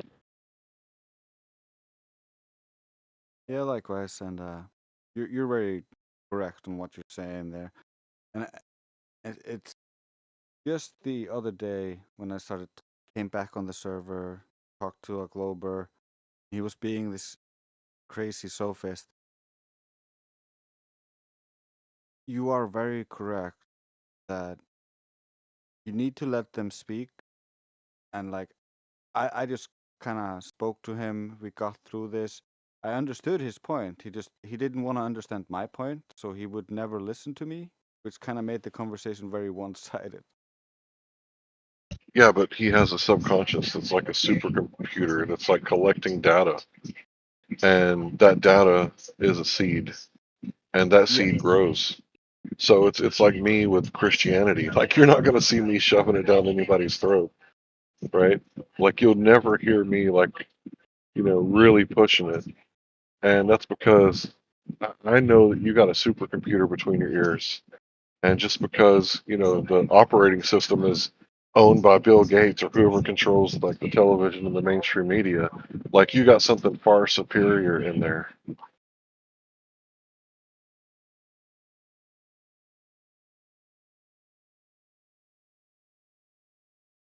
But yeah, the most important thing I've ever said in the server is be kind to your normies, because they might reject truth and wisdom now, but they got 100 years to figure it out. And if you wanted to, send them away, get them all up in their fields and treat them rudely, mute them and ban them. Like, is that going to help them find the truth? Hey, what I typed in the live stream voice text, redundancy can be hyper beneficial in teaching. When you're a teacher, you have to teach the same thing over. Say you're a high school teacher or whatever. Teach the same class every time, over and over, same knowledge. Now we volunteer as teachers here, and you gentlemen are way better at it than I am. Pretty sure you teach people. I'm pretty sure you teach people every day, and I didn't mean to like hog the mic. So if anybody wanted to, No, I just want to make sure I was being heard. Yeah, redundancy is not a bad thing. I just want to make that point, because if you make a point over and over again, it's like, oh, are you a freaking parrot? No, I can. Well, it's just like with the 3 points. People might think we're redundant about the 3 points, but I mean, there's nothing better than that. You know what I mean? It's not like we're not being redundant. We're actually challenging everyone every single day with the 3 points to show us why we're wrong about this.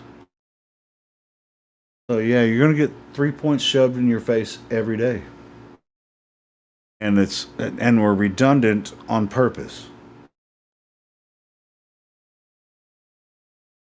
for a purpose. Yeah, it's just easy Right. to get It's like caught up in the barriers to moment. entry. Like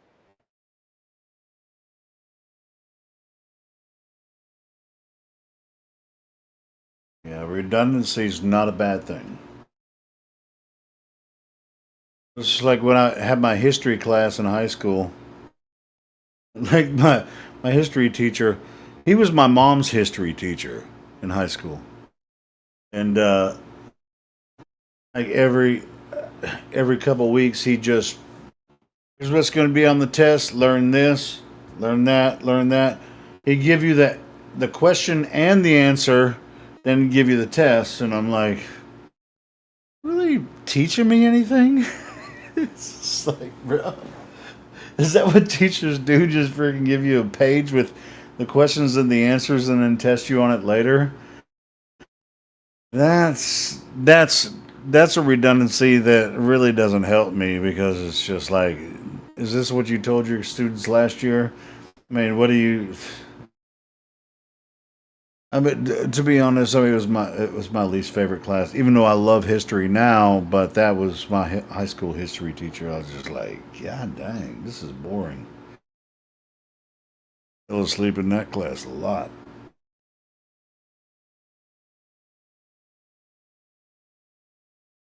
But that was his curriculum. He'd like pass out everything. All right, here's what you're going to be tested on. Here's the answer. Memorize that. You'll pass the test. Like, bro. See, I gotta say something that's really important. Like, each and every one of you are reformationists. Like, each and every one, you were reforming our society, our knowledge, our common law. We're all reforming. And this is something that even like the ancient Sumerians did. Like, even though they were the first society, there's writings on the clay tablets that talks about them reforming their government. So think about that. Like, this has been going on since the beginning of civilization. And you're all like responsible, able to respond to the powers that should not be. And the last thing they want is like an educated populace. Because if we ever figure out how to apply that knowledge, it's pure power. Yeah, and that's the same throughout all of human history, as far as we know, right? Yeah, all the way back to the Sumerians. So yeah, there's going to be Yep. reformationists, right? But they don't have power over you. The only thing that they have power over is try to pervert things. They have the power to pervert. And Exo, even though we don't agree, he was so right in using the word perverted criminals, because that's what we're dealing with. Like, if you take a look at the Epstein thing, or if you take a look at the Einstein thing, or if you look at the war in Ukraine, like, these are all perverted criminals, like every single one of them. And it's up to you to like set the record straight, because every day we're making the record, like every single one of us. And our words are so powerful because truth resonates with people.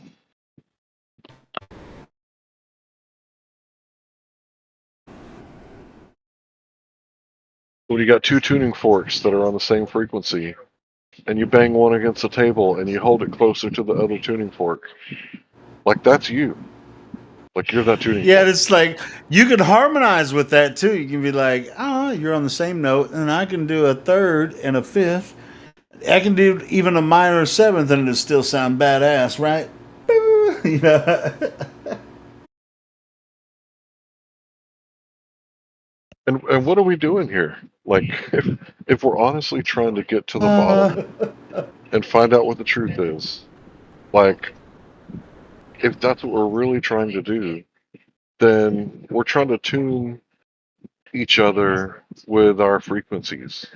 Right? If the truth is like the ultimate frequency, and that's what we're trying to tune ourselves Right. to, and we don't have all the truth, but it's not because we don't want it, right? We're trying to figure out what it is. But how are we going to do that if there's nobody in here going, well, wait a minute, let's test that. Let's, the peer review process Well, is important. sure, but even amongst ourselves, Larry, even though we agree on certain platform, what we have here, flat Earth, and we have the arguments down for the most part, pretty straightforward. But when we get into deep discussions, we don't have any globers to argue with. Then we just get into deep discussions with with each other, and find out more about our backgrounds and what we know and what we don't know, and some things we can't know. You get into speculation and all that kind of stuff. So yeah, there's a lot of things that different people's backgrounds. But this is, it goes back to my phrase that I created: the best place on Earth to talk about Earth. Right here in this 24/7 Flat Earth Discord. Thank you very much. I mean, look at the current events right now. You got hotspots in Africa heating up geopolitically. You got Ukraine. Everybody's stacking up their chessboard. You got what is it? A hurricane in California today. Like, there's a lot of weird shit going on right now. Hey, let me ask you something, Larry, on that shit. Who's the smooth operator? Like, the whole thing. I'll just tell you who I think it is. Vladimir Putin. Smooth operator. Smooth operator. I see you more I don't know what it is. I mean, just like, I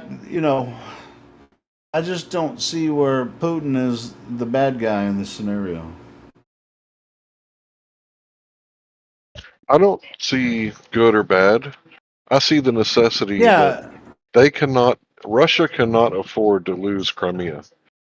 They cannot afford to not have a warm water port. So they're kind of like an animal backed into a position. And when you go back and look at the parallels between Yeah, but it's not his fault. It's not Russia's fault. That's what I was getting to. If you go back and look at the parallels between Nazi Germany trying to get through Poland to rescue their kinfolk that they thought were being genocided on the other side of Poland, but Poland wouldn't give them the land bridge, even though they sued for peace. What's going on with Russia right now? Like, they're literally thinking that they're the good guys rescuing their kinfolk.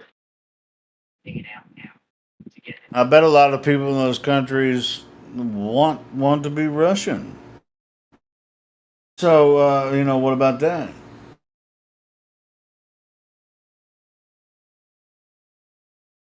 I don't really take sides. I think that it would be so I'm not there, so I don't necessarily know, but anything the American government, if they're saying, "Oh, we support Ukraine," I was just like, "Yeah, I don't support Ukraine because the U.S. government's fucked." Now that may be a black and white thing, but that's okay. I don't believe a goddamn word that comes out of their mouth.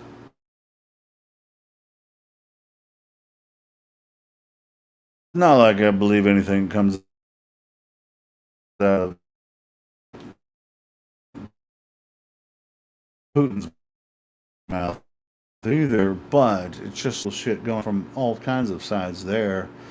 But for everyone who just like put Ukrainian flags on their freaking Facebook page, just like that shows you the manipulation. They don't know shit about it either, They're not there. They don't know the history. They're just like, America, Ukraine. Yeah, I mean, get them as much money as it takes. What about the public's opinion? Like, they think that Ukraine's like winning this war. What about the fact that they're not?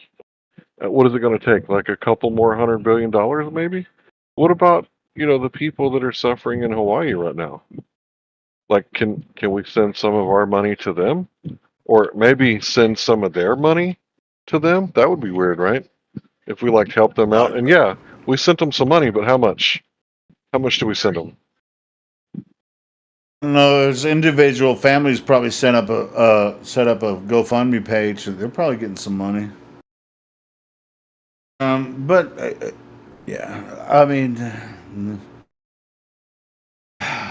this is it's like everyone profits from tragedy, but what is there any real money at all anymore?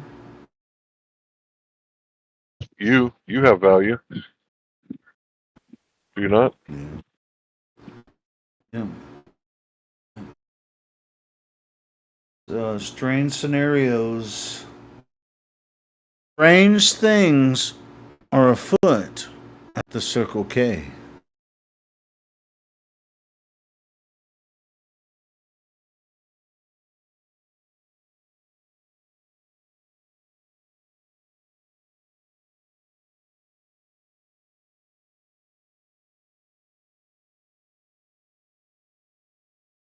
I stand by that Vladimir Putin is a smooth operator. Smooth operator. He's a smooth. I think he's an animal backed into a corner, man. Yeah, I mean, what is he supposed to do? I mean, it's just like, dude, if he, I don't think he even wants. It doesn't make any sense at all to me, politically. And I gave up on politics a long time ago, and politics is a bunch of weirdos swinging their dicks at each other. But it's like it's just like, I got entire Russia. Do you think if I wanted to kick your ass, I'd fucking do it? Just stop. You know what the thing is? I don't know. I've heard several speeches by Putin. I'm like, man, I respect that dude. Go ahead. I think not a lot of people realize that Putin is like pulling his punches right now. Like he's not doing like a shock and awe campaign where he's just like, dude, he's not going to, and that's what I'm saying. He's just not going to do it. It's just like he's not going to sell out to the programming. He's just not going to do it. Like I got the whole fucking. But he's not going to let them do what they're trying to do either. He's like he's I respect him because it's like they're trying to pressure him into they're provoking him, into like, bro, he could take care of this tomorrow. It's not beneficial for Russia, so he's not going to do it.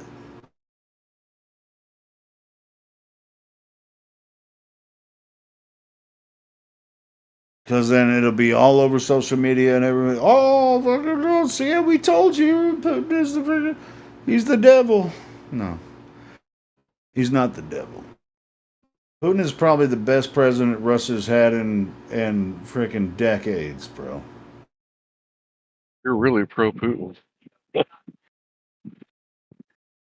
Well, I mean, for Russia, I'm not. Well, I don't think. I mean, they're socialists, but as far as their means, I mean, there are a lot of. Dude, the Russians love Putin. I mean, come on.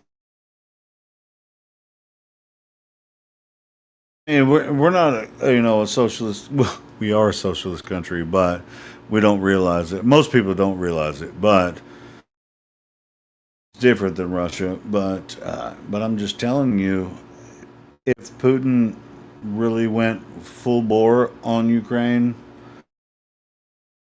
be World War III immediately, yeah, that's or what World I'm War saying. IV. He's trying not to,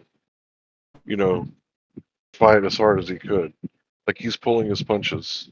He's trying. Dude, he could just run over Ukraine like nobody's business. He knows that, and everybody else knows too. Not even a thing. So it's propaganda. All of it's propaganda. Dude, Putin's been trying to work with UN and everything for years and shit, and he's trying to keep them from going into these different jurisdictions. As far as I know, Putin does he want Ukraine? I don't think he does. Or does Russia want Ukraine? I don't think they do. But now it's all propaganda. It's like, well, should we take it? Should we not? Sometimes you feel like a nut, sometimes you don't. Stupid, man. It's so stupid. I was thinking, let the Ukraine be Ukraine, man. Fucking A, man. There's enough Russia. Ukraine has been a country for a while. I think there's an illusion of Russia trying to take Ukraine, but I'm not in the insider deals. But it's just like, y'all can have it. I mean, unless there's some other insider deals that have to do with resources, with minerals or like a route through the country where they can get to. I don't know. I might be talking out of my ass, but it's all political anyway, so it doesn't matter if I'm talking about out of my ass. It doesn't mean you're gonna have to be like it. Ultimately, when countries take over another country, it's all about position and it's beneficial to them. They're not trying to help the people of that country. They're actually trying to take over their resources. That's what wars are about.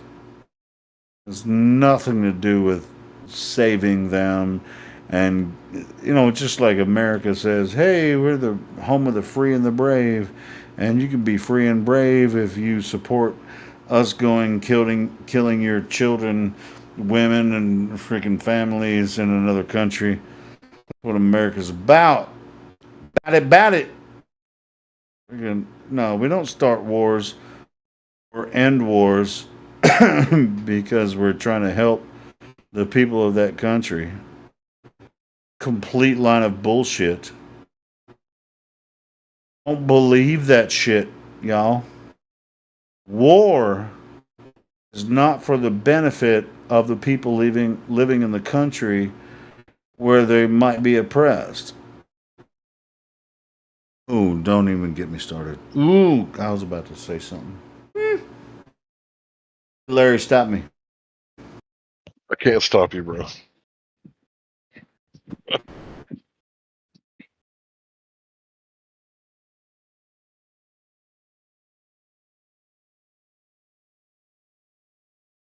Like which war benefited?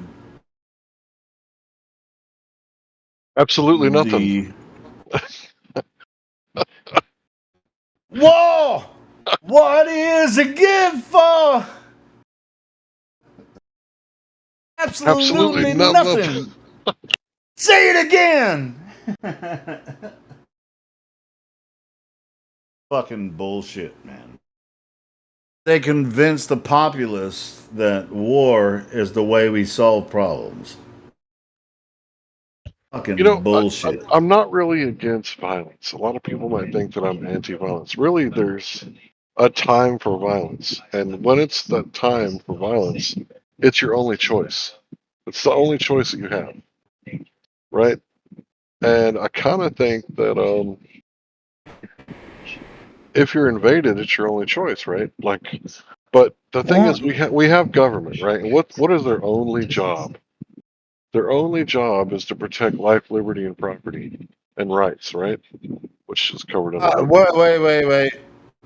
Hold on. I'm just You're saying they're talking about failing. American government. No, any government. Nah. Well, it's their only I job. guess to keep their citizens satisfied. I imagine. Is that what you mean? That's not their job. Their job is to make peace. Yeah, you're supposed to protect yourself. No, I thought you said it was up to the government to protect their life, liberty, and property. Now, I don't think communist governments are actually. That's not their focus.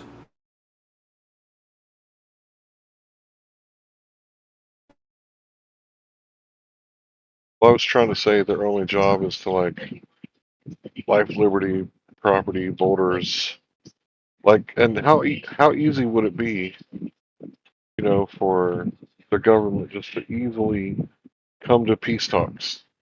But Ukraine won't do it. Why? Because we're backing them. If we weren't backing them, how would Ukraine ever say no? We're not coming to peace talks. No, they would just like they'd just make an agreement with Russia and everything would be good, you know. And actually, if they had the right, the right dealings, they could still keep their country and whatever. Well, I mean, it's just like Ukraine is going to be Ukraine, whether or not Russia is over there. And what are they trying to be, an independent country now? Are they fighting? Are they trying to be like America and be independent against Russia over there when nobody else is? I mean, it's complete bullshit. They can't do that. But I mean, it's not like I don't. Everyone should be independent and do whatever. I'm libertarian and freaking mostly anarchist all the way, but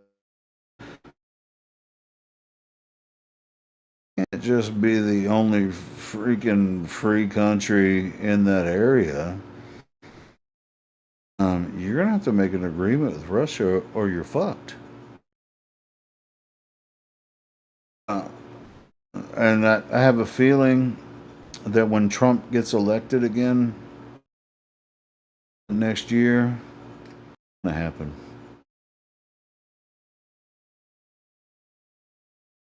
I want to clarify, I'm not voting in the election, but Trump will be elected president again. A prediction. And he's going to make that happen. He's going to stop all that bullshit. Dude, Trump was the one stacking up tanks over there. Yeah, but this time he's going to stop it. Just telling you. No, bro. He's not good. Well, maybe not. Maybe I'm wrong. Maybe he'll start World War 5000. Who fucking knows? He's gonna do whatever his script calls for. Maybe. It's insane.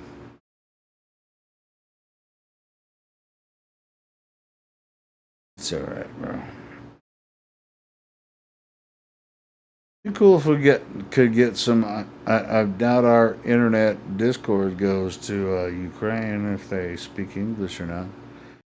Cool to get some Ukrainians in here to give us a frontline, view on what the actually fuck is going on over there.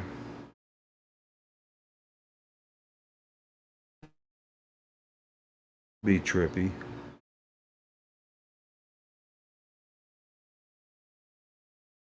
Get somebody on the microphone. Oh shit, there's bombs dropping right now. I can't tell if it's Russian or Ukraine or American. I mean, there's bombs dropping. We're fighting so hard. Our independence. Dude.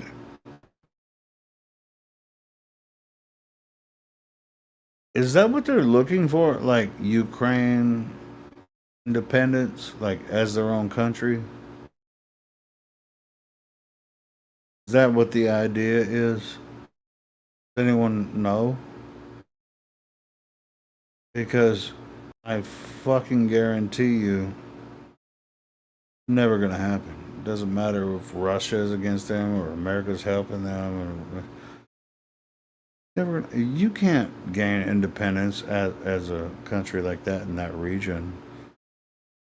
I'm pretty sure they are independent, but however, when Russia split up and they let Ukraine go, they made the deal that they were never allowed to join the UN because they didn't want all these countries bordering. And that's the point. Yeah, that's what I was in the thinking. UN. Exactly, that's what I was thinking. And so they're kind of on their own, and I think all of this is kind of a farce. Like Russia wants to take them back, as if Russia needs Ukraine. It's all a farce, and that's why we don't hear anything from Putin about this. Hardly anything. But we hear that Russia's attacking Ukraine when I think that's complete bullshit. Well, that's Western media for you. Yeah. From the Russian side, Complete bullshit. From the Russian side, essentially, the story is that there's a bunch of people who identify as Russians who were getting discriminated and massacred in Ukraine, the sex trafficking capital of the world, and so they wanted to save them. That was the narrative. It's just like, and when we say stuff like this, we're conspiratard, freaking tinfoil hat wearing fucking assholes, right? Yeah, but have you heard Vladimir Putin say anything about Ukraine lately? The answer is no. Well, I don't watch a lot of the news, but I don't think is his concern. His concern is on the Western relations. I've seen quite a bit because the Russian capital and has been getting drone strike quite a bit, and by the Ukrainians from Ukraine. With the help of. With the help of Western countries. Okay, cool. And there's is that actually happening? Is that actually happening, or there's been a few instances of that, and then the Wagner. I have a feeling that Putin's going. Well, they're hitting some buildings where people live in, and there's not a lot of damage, but there's some, and like. The West likes to play it as like this is psyops. He's attacking himself just to give himself justification in the media. Like, I think that's what I'm saying, Rob. It's just like Putin is working with us to sell the farce. Yeah, I see. All there's a element within every country that's working together that takes pajama parties together. That doesn't mean the whole country is bad. No whole country is bad. You got people who are good people in every country. I mean, it's Hey, this whole Ukraine, Russia, and America thing it's going to fall apart in the next year or so. There's going to be another freaking damage control situation. It's just going to fall apart. Remember the Ukraine? No, not really. I mean, it was like, no, there's another situation now. It was like, well, is Ukraine part of Russia now? No, but they're just kind of doing their own thing. It was just like, welcome to fucking what's it called? Oh God, there's a word for it. It was perfected, during the World War I and World War II. What they did with European countries, they just they'd make them subjects and then abject them to like poverty nations, and be like, we'll take this over and utilize it for a while, and then just like we're still the royalty, whatever. It's disgusting. And I wish they wouldn't do that, but just the way it works in Europe, those fucking Europeans are fucked. I mean, even though Russians are Asian, but white Asians, what the fuck is that? Wasians. The Wasians, yeah. Fuckers. Yeah. Russia's the largest country in the world, so you got to look out for them. But I'm saying, pay attention to what Putin says.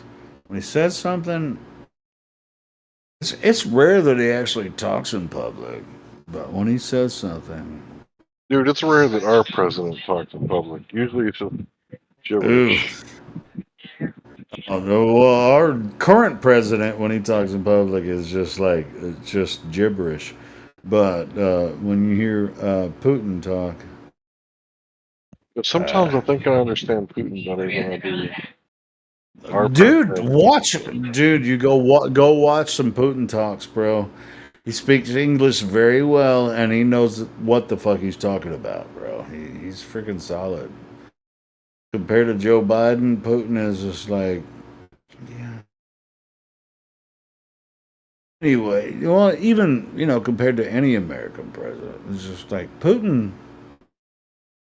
Sometimes Joe Biden will read scripts and he's like, at the end, he's like, end of script. Or some shit like that. It's just like, and I'm like, well, what? it's just like with the Russians. I'm going to tell you right now, with the Russians, Putin, he was a KGB agent, in Russia or whatever, and he grew up in the system and stuff, but he's been president there for freaking ever now. It's like, this is my country. Own this shit, and just in his spirit, I can tell he loves Russia, man. He loves his country. I feel like he's against the world order. Yeah, me too. No, it's all stage, guys. Trump's not good. It is, but I'm just telling you, do you feel like our presidents are gonna like help us out in any way? I feel like Putin actually cares about his people, in a certain way, because anyway, I don't know. Maybe I'm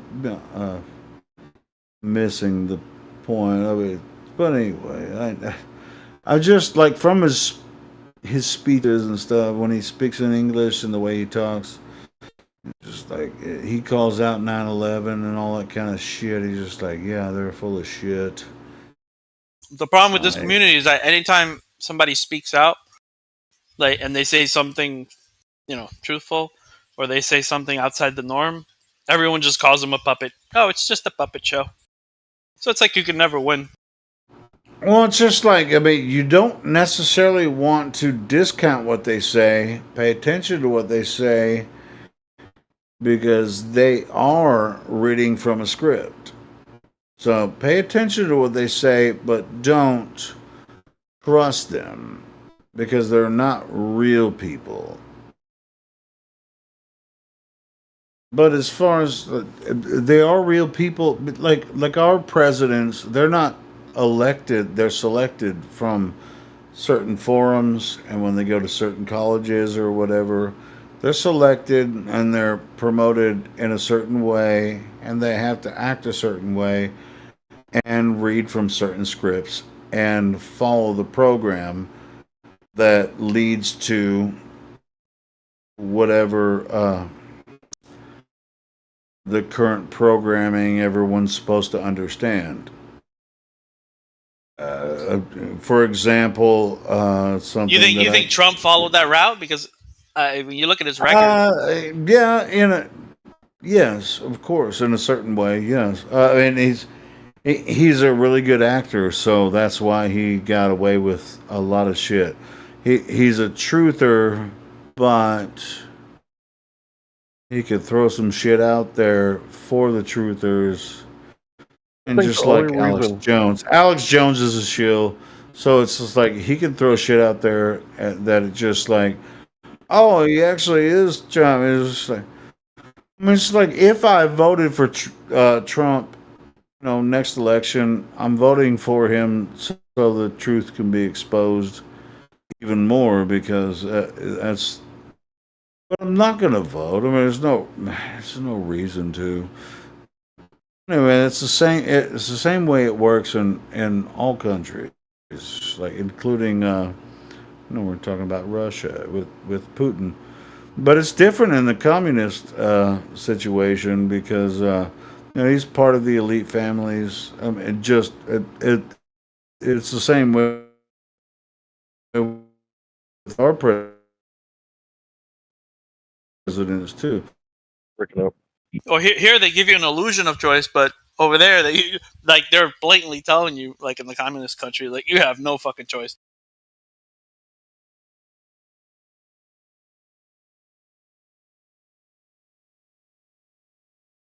But what I think Trump was supposed to do, he was supposed to kick the can down the road so that we could pay for the war in Ukraine. I think that's why we had such a good, prosperous economy. So everybody got a chance to like build up their, stockpile, a little bit of wealth, so that it could be milked out.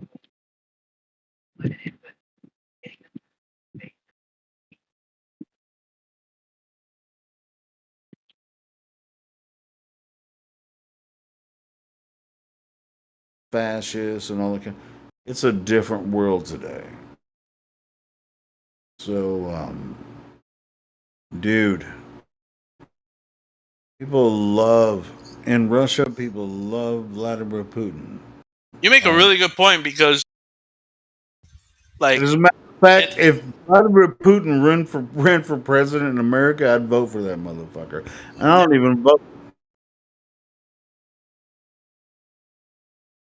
Yeah, I was gonna say the other guy made a good point because when Trump was president, they basically encouraged people to start businesses. To start. The economy was doing better, right? And then they just kind of shut that all down when 2020, and they basically just closed down a bunch of small businesses over. You think Trump's hardcore? Listen to some of Vladimir Putin's speeches, bro. Fucking crazy. I have. He talks about some very like outside the matrix stuff, which I find pretty crazy. Yeah, that's what's up. He talks a lot about the world order. Like he talks a lot about I've heard him talk about the dude. Illuminati. He calls everybody out, man. He's just like, yeah, I'm part of the UN, so I can say whatever the fuck I want. Can I say this here? It's like, fuck yeah, I can. So I'm gonna say it.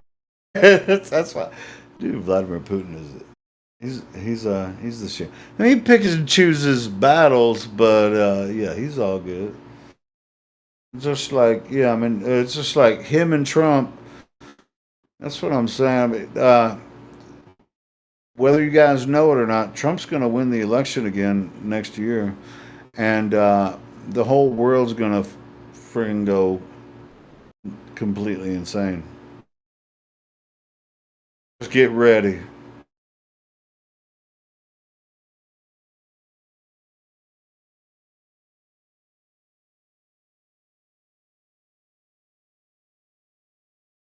Been following politics for a long time.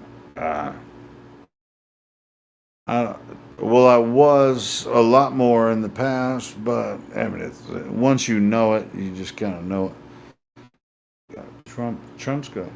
I mean, the Democrats don't have anybody that can beat Trump, so I thought that with Biden, but whatever. Not this time.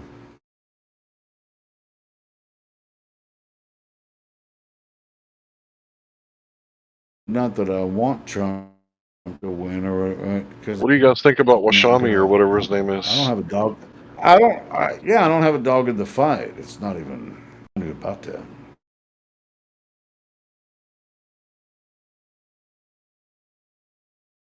So it's like Washami when Trump.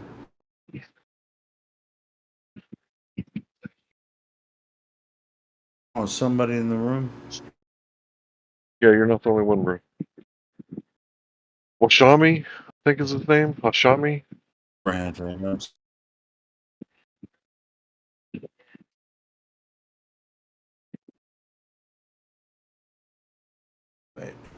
Hey, I'm 88% sure that Trump's going to be the next president again. 88%? How's that? How did you come up with that number? Because I'm that big of an ass. I'm 88% asshole. I'm just gonna give that much. Yeah. Yeah, you and Trump would get along. You and Trump would get along really well. All right. Well, can you think of a Democrat that could beat him?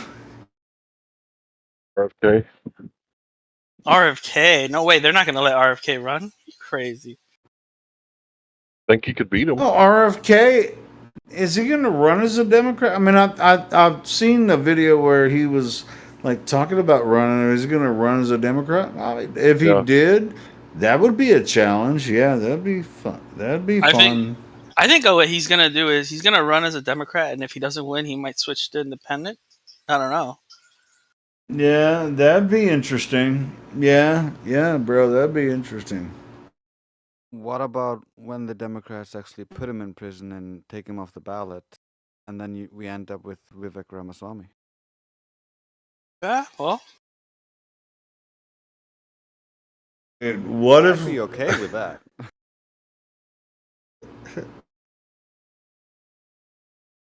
Hey, we're already fucked. Everybody can tell.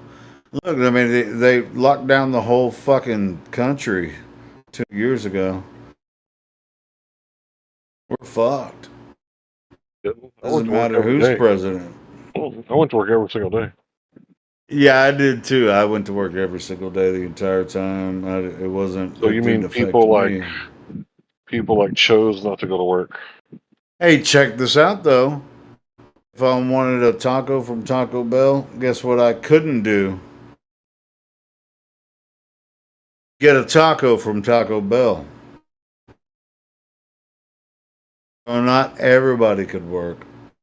McDonald's was I open. worked. I remember Hey, McDonald's I was making cabinets and mantles for people that had big houses, rich people, and so that was required work. I was a construction worker, and so that was required. So they didn't shut my work down, but I couldn't buy a fucking taco from Taco Bell because they shut it down. You never thought about making your own tacos? Oh, that was not my point, bitch. Not my point. That all the people that worked at Taco Bell couldn't work. They had to feed their family by their paycheck from Taco Bell. Well, it's not about me buying a taco. Like I killed the conversation because Witsit was in here talking, and as soon as I spoke up, I really didn't. He was just recapping it for Helio, the conversation that we had been having. So he was just going over it again. Yeah, I mean, I already knew about the fight. Yeah, I already knew about the fight and all that kind of stuff. Whatever, it's gonna work itself out. what fight? You know, I ain't messed up about it. I've only seen like mudslinging. I haven't really seen it fight. You guys talking about a UFC fight? Nope. No. Yeah, we're talking about that. Flat Earther versus Flat Earther. Is it still Speculation Sunday? Would that be interesting? No, it's not still. Yes, it is. Wait. It is here in California. Not a nice. Holy shit. You know what? And I have something to say about Speculation Sunday, if you don't mind. Go ahead. All right. We have 1 hour left on my end, but I mean, to be honest, Speculation Sunday is just for us to, just talk shit amongst ourselves and really go. So yeah, from where I am, it's 11 o'clock, so we have another hour. But in California, they have 2 more hours. So whatever, fucking, go for it. Well, I'm kind of disappointed here because I made something especially for today, and the bot's not playing it. What is it? Send it to me. I might be able to play it.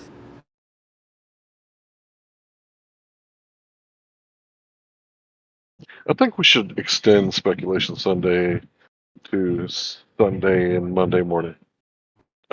It should be like Sunday, Monday, Tuesday, Wednesday, Hold on, though. For the Australians, that shit starts like early morning. You know what I'm saying? It's just like it's all relative, man. It's just like imagine all the Australians jumping in and goes, "Oh, it's Speculation Sunday. We got the kangaroos just freaking." I sent it to you, Helio. All right, cool. Well, let me check it out. Helio, you have such a good microphone. Well, my microphone, See, I mean, I bought this microphone like 10 years ago from a friend of mine. He's like, hey, I'll sell you this for $75. I was like, all right, cool. I like that microphone. And yeah, it's still. And I plugged it into the cheapest equipment I could buy. Just plug it in. So everything you hear from me is from the cheapest shit that I can find, and it sounds good when I utilize it. It's He's got the mostly voice. because I have the voice. Yeah. Anyway. No, I think it's All because I right. got the gamer headphones. No, dude. Those songs those karaoke songs that I have on my channel, I recorded on this microphone, so they sound pretty good, don't they? So what were we getting at? Who said something about You're supposed to now you find out guys if you can play that video. no, was it Wave Mixer or who the fuck sent me something? It was Wave Mixer saying Drace is trying to work on it too, it looks like. Ron speculates on Sunday 3. Yeah, Is I'm that it? downloading it right now, and I'm just gonna play it That's over the my one. soundboard.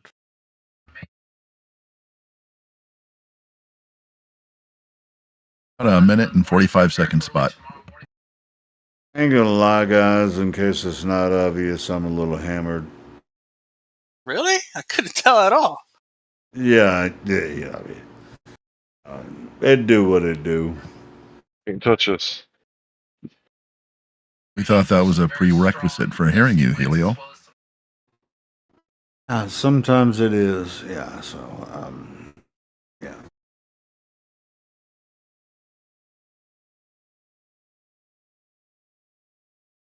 I try as much as I can not to make it to interrupt the stream when I'm super hammered or whatever.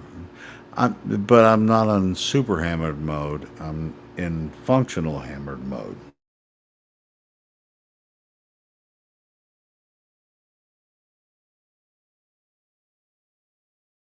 We played this game for a few days, and I just realized that when I shoot the ninja, he's batoning the bullets back at me. That's a badass ninja.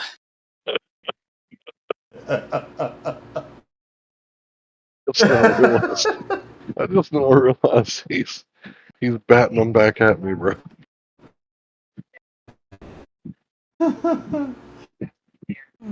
Freaking crazy motherfucker.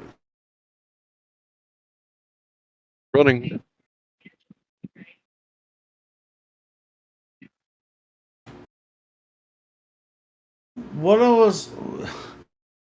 I'm totally lost. What was I supposed to be finding a video? Was it Wave Mixer was sending me the video that I'm supposed to play? That was me, and I sent it. Yeah, but can't you play it on the bot? Well, the bot wasn't letting me play it. I'm in the bot right now. I'm going to do an M. I don't think I can play it. If you can't play it, I can't play it either. What the fuck? And just hit M stop should clear the bot. I don't even know what. Hit an M stop. Hit an M now playing.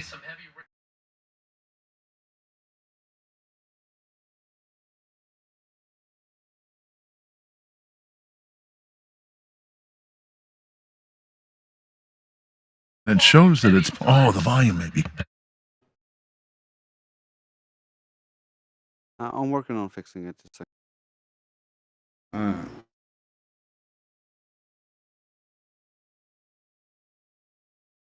I think isn't there a command M clear? I think maybe there's another command there, M clear. Something. I mean, there's a couple of commands that kind of fix it. I turned the volume from 80 up to 100. That wasn't it. It shows that it's playing. Go in and take a look at the now playing. It shows it's 57 seconds in. Yeah, there's sometimes problems with SoundCloud and the bot, and it just sometimes doesn't play very well. But I do. Oh, it's a SoundCloud file. Yeah. Let me play it real quick. Picture, if you will, a place where people believe that they are living on a ball. a ball covered with water and spinning at 1,000 miles per hour. Although nobody has ever measured the size of this ball drop over distance, people of this place have been deceived to believe that 70% of this ball is covered with water that magically curves around the surface of the ball That's as it you, is Wave spinning at a Mixer. speed of 1,000 miles per hour at the equator, simultaneously circling the sun at 66,600 miles per hour.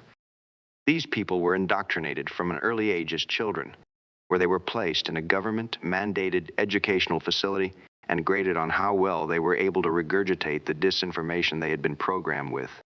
Children were taught to recite, not to think. After completing the mandatory 12 years of training, they were ready to put their training to the test, a sink or swim test, if you will. Some went to fight in wars.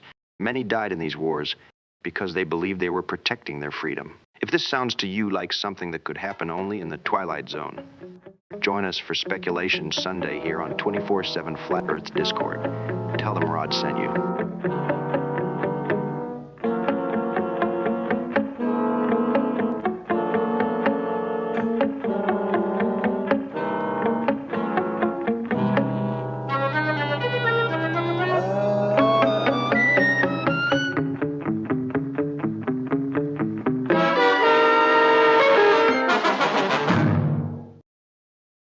That wasn't me.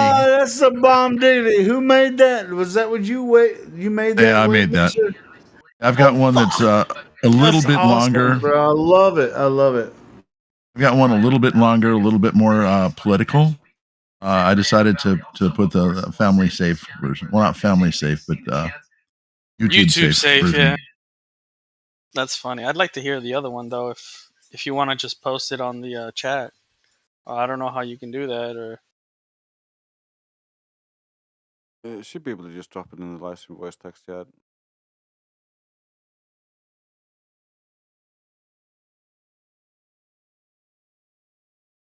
I remember watching the Twilight Zone as a kid. Yeah, I still listen to it sometimes too. I mean, you can find Twilight Zone episodes on YouTube all the time. It's so cool. The airplane one is my favorite, I think. Okay, I put the longer version in the live stream, live voice text right there. So you can click on that and listen to it. You so decide. I'll play it, man. Nobody's doing shit right now. Play it. Well, that's the thing. It's not playing on the bot. The bot was kind of stuck. So the only thing I could do would be to play it over the speakers, which mean I'd have to take my headphones off. And my wife's never listening to mind, the never mind. I thought you were playing it through the bot. Never mind. No. Yeah, Oh, we'll Drace fix it. actually, Drace put that up on his soundboard. He's able to play that. Okay. Never mind. I didn't notice that. Sorry about that. I thought you were playing it through the bot. No, he played it through the Drace AI. Okay. Drace, if you want to listen to this one. Hey, Drace, what the fuck's going on with the bot? I have no idea. Sometimes it doesn't play SoundCloud Yeah. files. I don't know what's wrong with it. So, Drace, if you want to screen this and Yeah, see if me it's either. safe to go ahead and play over the main channel. Yeah.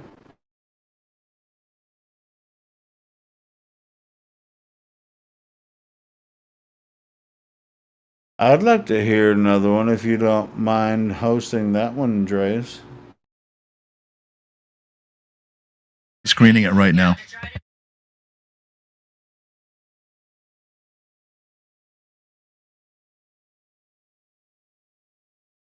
I think India's going to have to fix that shit.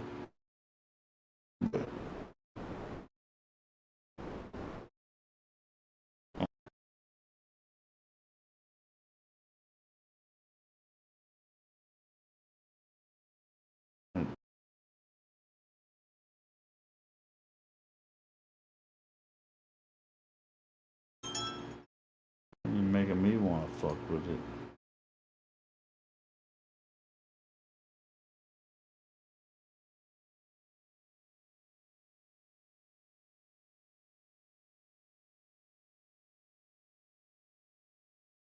Should be Susan.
Where's that weird Bot's still sound? constipated.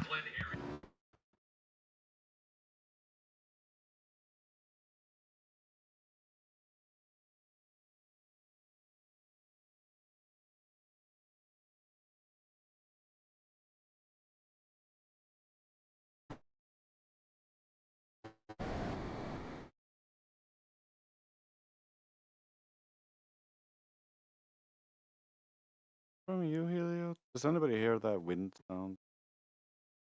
Comes and goes. That's coming from Helio. It's What Helio. the He's got hell? he's got like a fan. All right. Helio, All I'm your right. number one You fan. guys hear? I'm just wondering. I mean, can you guys hear any background noise from me? It's not that bad. Yes. Wait, just wait, a- wait. Well, It's an occasional little. I can thump, fix it, thump. dude. I can fix it. I can fix it. Well, while you're fixing that, Drace, When I can you go ahead and play the second one here that you just approved? Yes, yes. I got it all loaded up. Ooh, got approved. All right. I was looking for a video to play. Picture, if you will, a place where people believe that they are living on a ball covered with water and spinning at 1,000 miles per hour.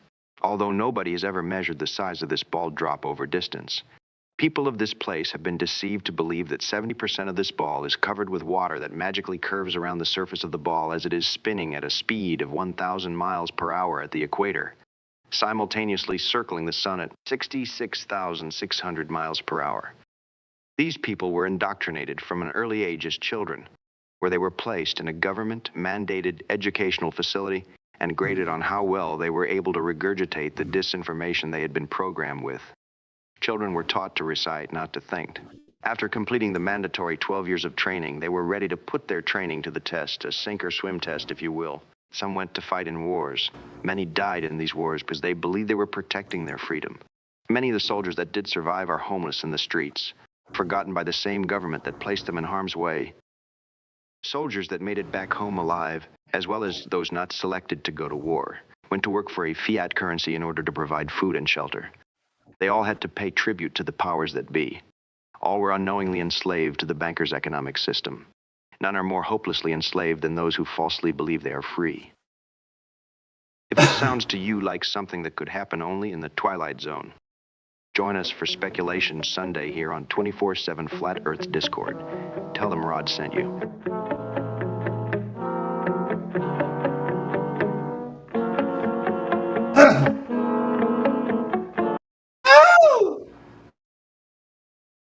Sorry, I'm testing my microphone, testing the settings. Wasn't that just the same one as before? That was about 15 seconds longer. It had a little bit more content in it regarding the way soldiers are treated. Oh, okay. I think sometimes the audio from my headphones, which are open over ear headphones, sometimes come through the microphone, which that means this is super badass microphone. So when you guys talk, sometimes it bleeds over. So let me know if there's some background, because in the settings I also, I don't want to be heard unless I'm talking. And I think I have that's a perfect the same response for, to your counter argument. Listen closely. I No, you. I think win. Next argument, that's please. the same for all you motherfuckers. You don't want to be heard unless you're talking, right? I don't know, but I'm going to start getting ready for bed. I've got a big storm overhead. Hillary came by to visit. I find it interesting whose name they used for that specific storm, but it's right in my neighborhood right now. So we have a white knight in here now. Oh well, this is interesting. Hillary? Right. What is your proof yeah. for your beliefs? She's still spitting out green balls. They say it's overhead and we're going to have 60, 100 mile an hour winds. Everybody went to the store to go ahead and get all the toilet paper and paper towels and water bottles they could. I just stayed inside so I didn't get wet. I got to go to work tomorrow, so I got to get prepared for that. Dude, you can take a water bottle, look directly into the opening, and point it at the horizon, and like while you're standing at the beach, and be like, that horizon looks like the water level in the water bottle. That's exactly what I was thinking, Helio. And with that, I bid you all a good night. Peace out, bro. I'm just fucking around. I'm fucking around with you and everybody else. But anyway, I don't know what that was. I was trying to get my sound all, fluctuated and fixed and shit. Did I fuck? Are you fucking this up, Helio? Of course you are. It's your job. Turn it up. Where we at? Wave Mixer was playing that video. That was a pretty cool video. I like that.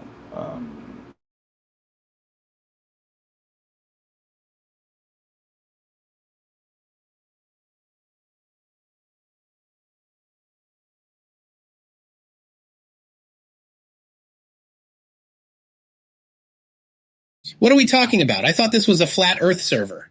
Does anyone dare debate me? How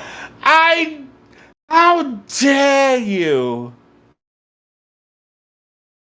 It's a waste of No, time you to debate don't, people like don't that. even. Therefore, I am right, and you are wrong. Don't even get me started on how many voices I can do. What is going on, fellow flat earthers? Oh my god. I was just joking. I am the biggest globe zealot practice bot in the world right now. So prepare yourself, flat earthers. How about you tell us about this flat globe that you mean? If you climb the tree, you see further. Seeing further is seeing around the globe. Therefore, the Earth is proven to be a globe by climbing a tree. Oh my god, what tool are you using to do that? Whoever's doing that? I don't know. I don't know. My feelings are more important than your facts. I have more feelings than you have facts. Therefore, I win.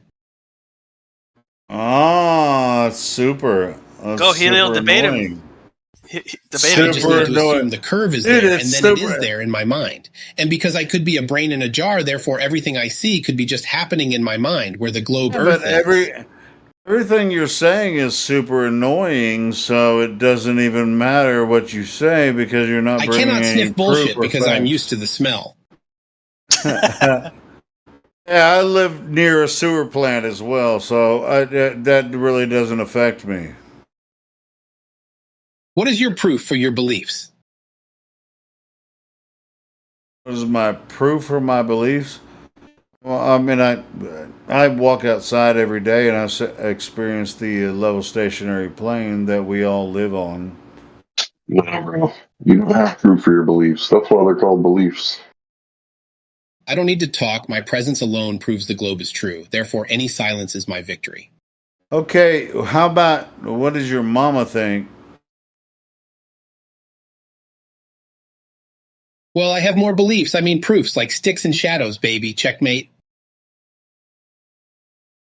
What was that about your mama? I didn't care about your freaking ancient grandfather of Aristophanes.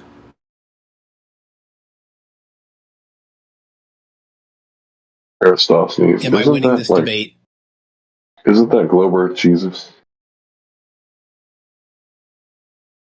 Can you address my argument? It was climb a tree, therefore the Earth is a ball. Or more specifically, an oblate pear-shaped spheroid.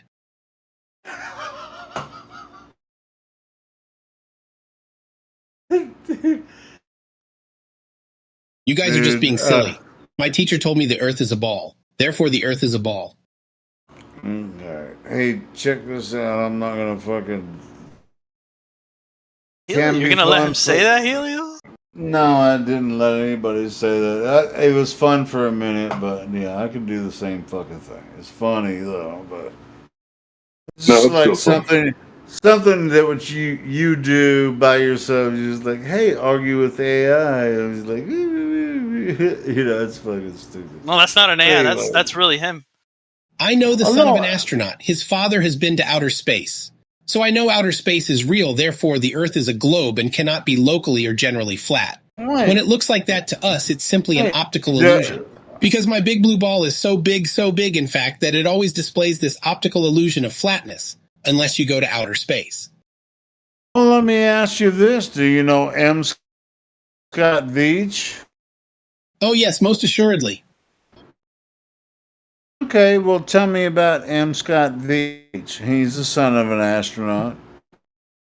His ego is almost as big as my ego, and mine is bigger than my own cosmology. Well, tell me about, you know, his experience talking to flat earthers. Let's just go. I mean, he's been in multiple dialogues with us. I mean, he's in the flat Earth argument. He's M. Scott Veach. He's very popular. He's a guy. Word salad. Whose What you are father saying was is an an astronaut. incoherent jumble of words, and my giga intellect cannot detect any meaning within what you are saying. Which cannot Oh, I mean was that I don't asking you understand. about It can only mean specific- word salad. I know because I am We're an talking expert on about- word salad. This, for instance, is a narcissistic word salad, which is better because I use it. Hey, well, AI, how about you just type in the word Veach astronaut? You might be able to find his father, who was an astronaut. Reality is a giant expanding ball, filled with massive smaller balls, made up of tiny little balls. If it does not have balls, I cannot accept it. Nope, no way, not me. I love balls.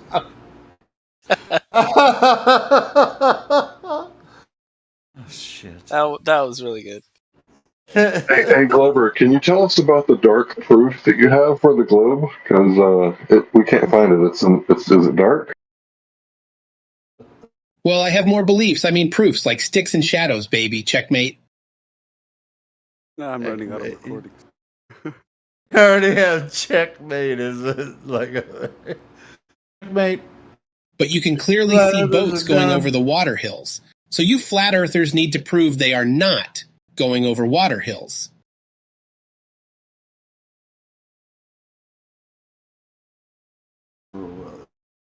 Motherfucker. The problem is, he has been infected with space herpes. Acute intellectual deprivation and doubt cloud his judgment, which means what I and my butt buddies are doing is working. Thankfully, they never check what refraction is and just believe us. LOL. Oh man. I think Wave. If I'm wrong, if I'm wrong, it was Wave Mixer that's making all those. Could be wrong, but I think it's him. He made all that shit. Holy fuck! That's fucking awesome, Wave Mixer. That's fucking great. No, it's my MC Loon. I Oh, voice you cloned- did it? I voice cloned McToon, and then I write funny things for McLoon. Oh yeah, which is Wave my Mixer does fictional the same character. kind of thing. Yeah, it's just like, bro. Yeah, he just like it's Well, you've heard was it Wave Mixer that did the that's been doing the Neil deGrasse Tyson voice on live stream? You've heard that, right, Dre's? No, that's interesting. That's another one. Oh that's yeah, interesting to clone. he's been using like an AI thing. You type something and it sounds like Neil deGrasse Tyson talking.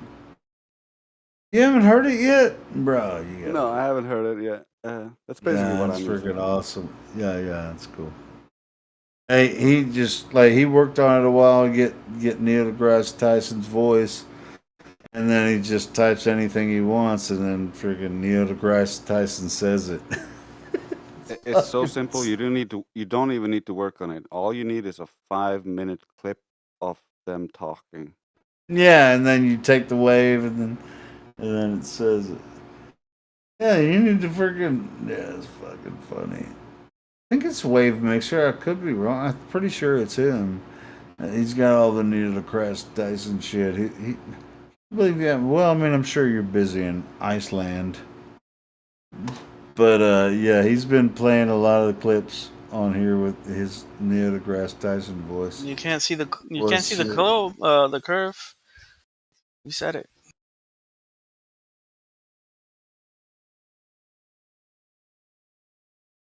Can't see the curve. I thought that motherfucker was already in here. Wave Mixer. I saw it on TV. So if I saw it on TV, that has to be real. Oh no, he definitely. said he had to go. He said he had to go like a few minutes ago. Next time Wave Mixer's in here, Drace, ask him to show you his clips with Neil deGrasse Tyson. He's roasting it, bro. He's freaking. What do you guys think about the earthquake that hit California?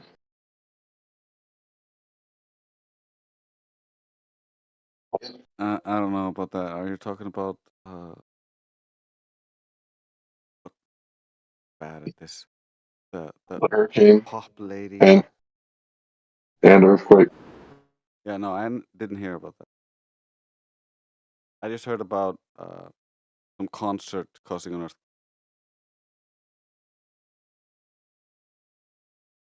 Must have been a hell of a baseline. It's a bass group going.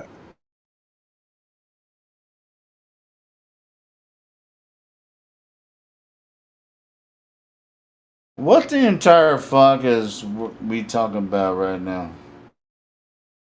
Earthquakes? Hurricane. Yeah. Oh, earthquake. Earthquakes. Caused by underground instruments. Nobody said that. Isn't it Yeah, tectonic I plates? The tectonic plates are moving. No. But I saw something earlier. Did I say something about that earlier, Larry?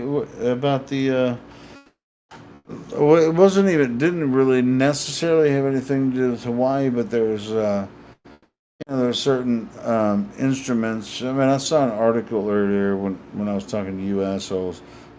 You always Google shit when you're talking to each other, and it's like, oh, there's an underground instrument that causes earthquakes under certain areas and all this kind of shit. And we always wear tinfoil hats, like that's our crown, bro. It's just like, oh, look at you, conspirators! Like, bitch. Let me ask you a question. I wear my tinfoil hat. Nobody's business. So tell me about this earthquake in Hawaii. In Hawaii or wherever. There was one here, man. And we had an earthquake here in California. 5.1. Anyway, hey, Flatter dude, man, you wear your freaking tinfoil hat like a crown, right? Got a hat that says tinfoil hat. That's it's like a right, baseball bro. cap. It's like a crown. It's just like, hey, if you want to talk about it, ask me questions. If you don't want to talk about it, walk away. That's right. You don't have to talk about it. We're here 24 hours a day talking about this shit. You don't want to talk about it. You don't have to.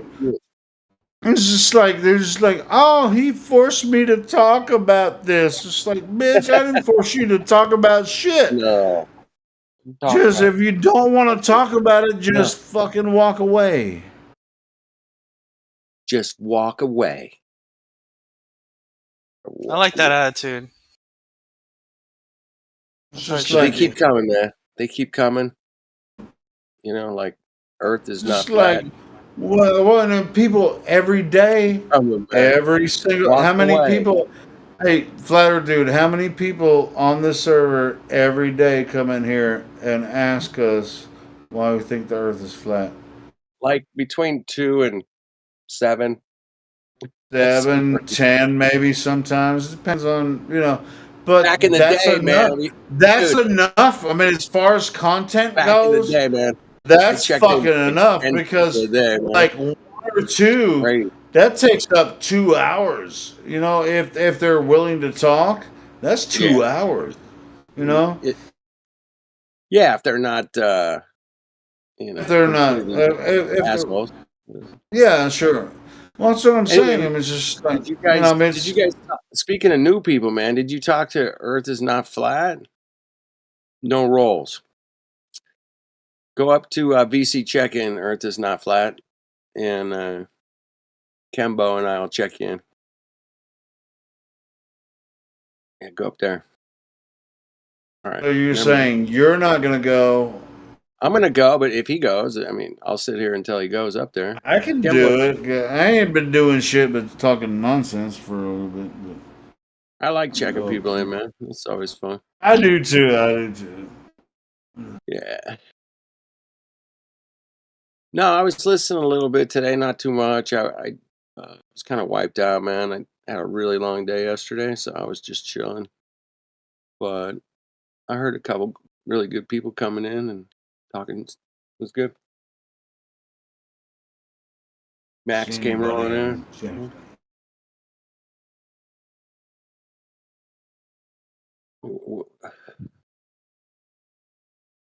Anyway, we're here, man. It's late night. It's not quite late night, but it I is don't see speculative. anybody in check-in, but VC check-in guys still have access to this room, so we can unmute them here and check them in here if they want to get involved.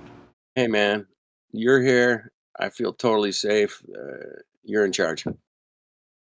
I'm in charge. I mean, So what's speculations, man? What kind of this whole Hawaii thing, man? It's got my fucking brain spun, man, a little bit. There's some weird shit going on up in that shit, man. Have you seen the dog? Have you seen the dog? I've seen the dog. I've seen man, freaking everything. I've seen it all, man. I haven't missed nothing. Dude, they're gonna put it up looks a similar to what happened in California a couple of years ago. similar. Man, it's just It's like whole houses disappeared, and trees are still standing there. in the Like, government. what is it? Forest fires? Are they claiming it's forest fires? I guess it's just a fire. I don't know if it went. Well, I'm forest just fire. wondering. I mean, that's what I'm wondering. I mean, is it for? I mean, They're for the saying that most the power part, I lines- mean, palm trees aren't. They don't. You can't have fucking forest fires with palm trees.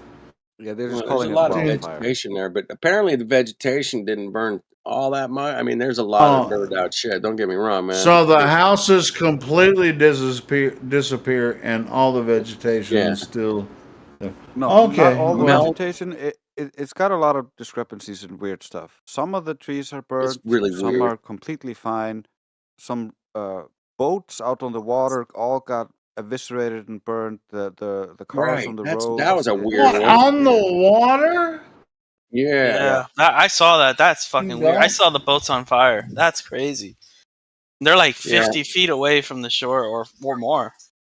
Yeah, they all burned out, man. That whole bay, that Like whole, a marina? There's like a The whole marina marina. where all the boats were dude. just. There wasn't eviscerated? one boat left in the marina, dude. Not one. What And there was the like fuck? 50 boats there, and they're all fucking gone. Wait. least So 100. there's a marina where the land meets the shore, and these boats Yep. are docked, and They're not docked. some of what's? them. Hold on. Oh, They were all what's the docked. claim? Hold They were all on. Let docked, me ask you this. I haven't followed it much. Let me ask you this. So, what is the claim from the mainstream? That it was like forest fires similar to California, or what are they claiming? It Is just it was like from crap. volcanic volcanic activity Down. or? You want to hear it? Down power lines, caught some grass on fire, caught a couple buildings on fire, 80-mile-an-hour winds. Just blew into town.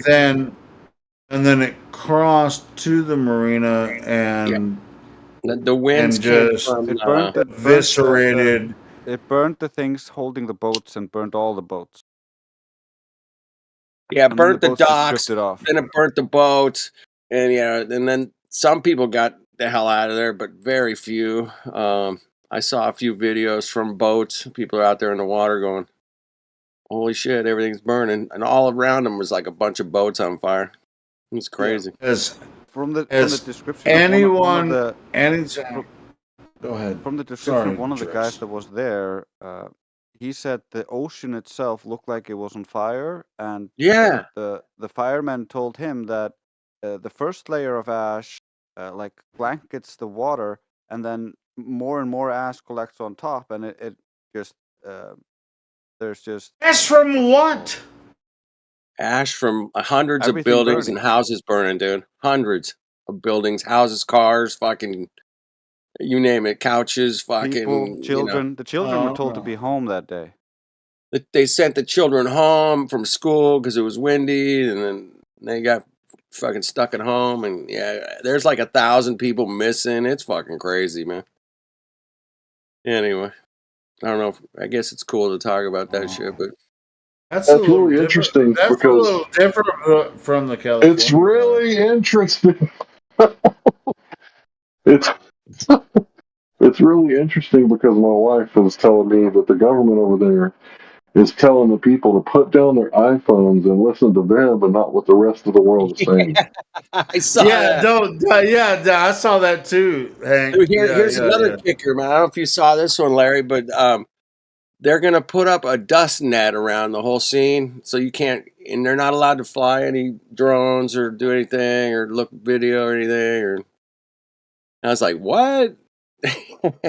There's people just sitting in lines, just like freaking for hours and hours on end, just standing in lines. Right. Just like You we gotta might get, let you back. We might gotta let get you back permission into your from them. neighborhood. You know. Yeah, it's a complete lockdown. Control freaks. Apparently, 2 weeks before this, they had some kind of meeting. They were discussing, turning the whole island into like a smart grid, smart city, electric cars only. It's actually a couple of months before they made the plans that this Maui would be the first American smart city.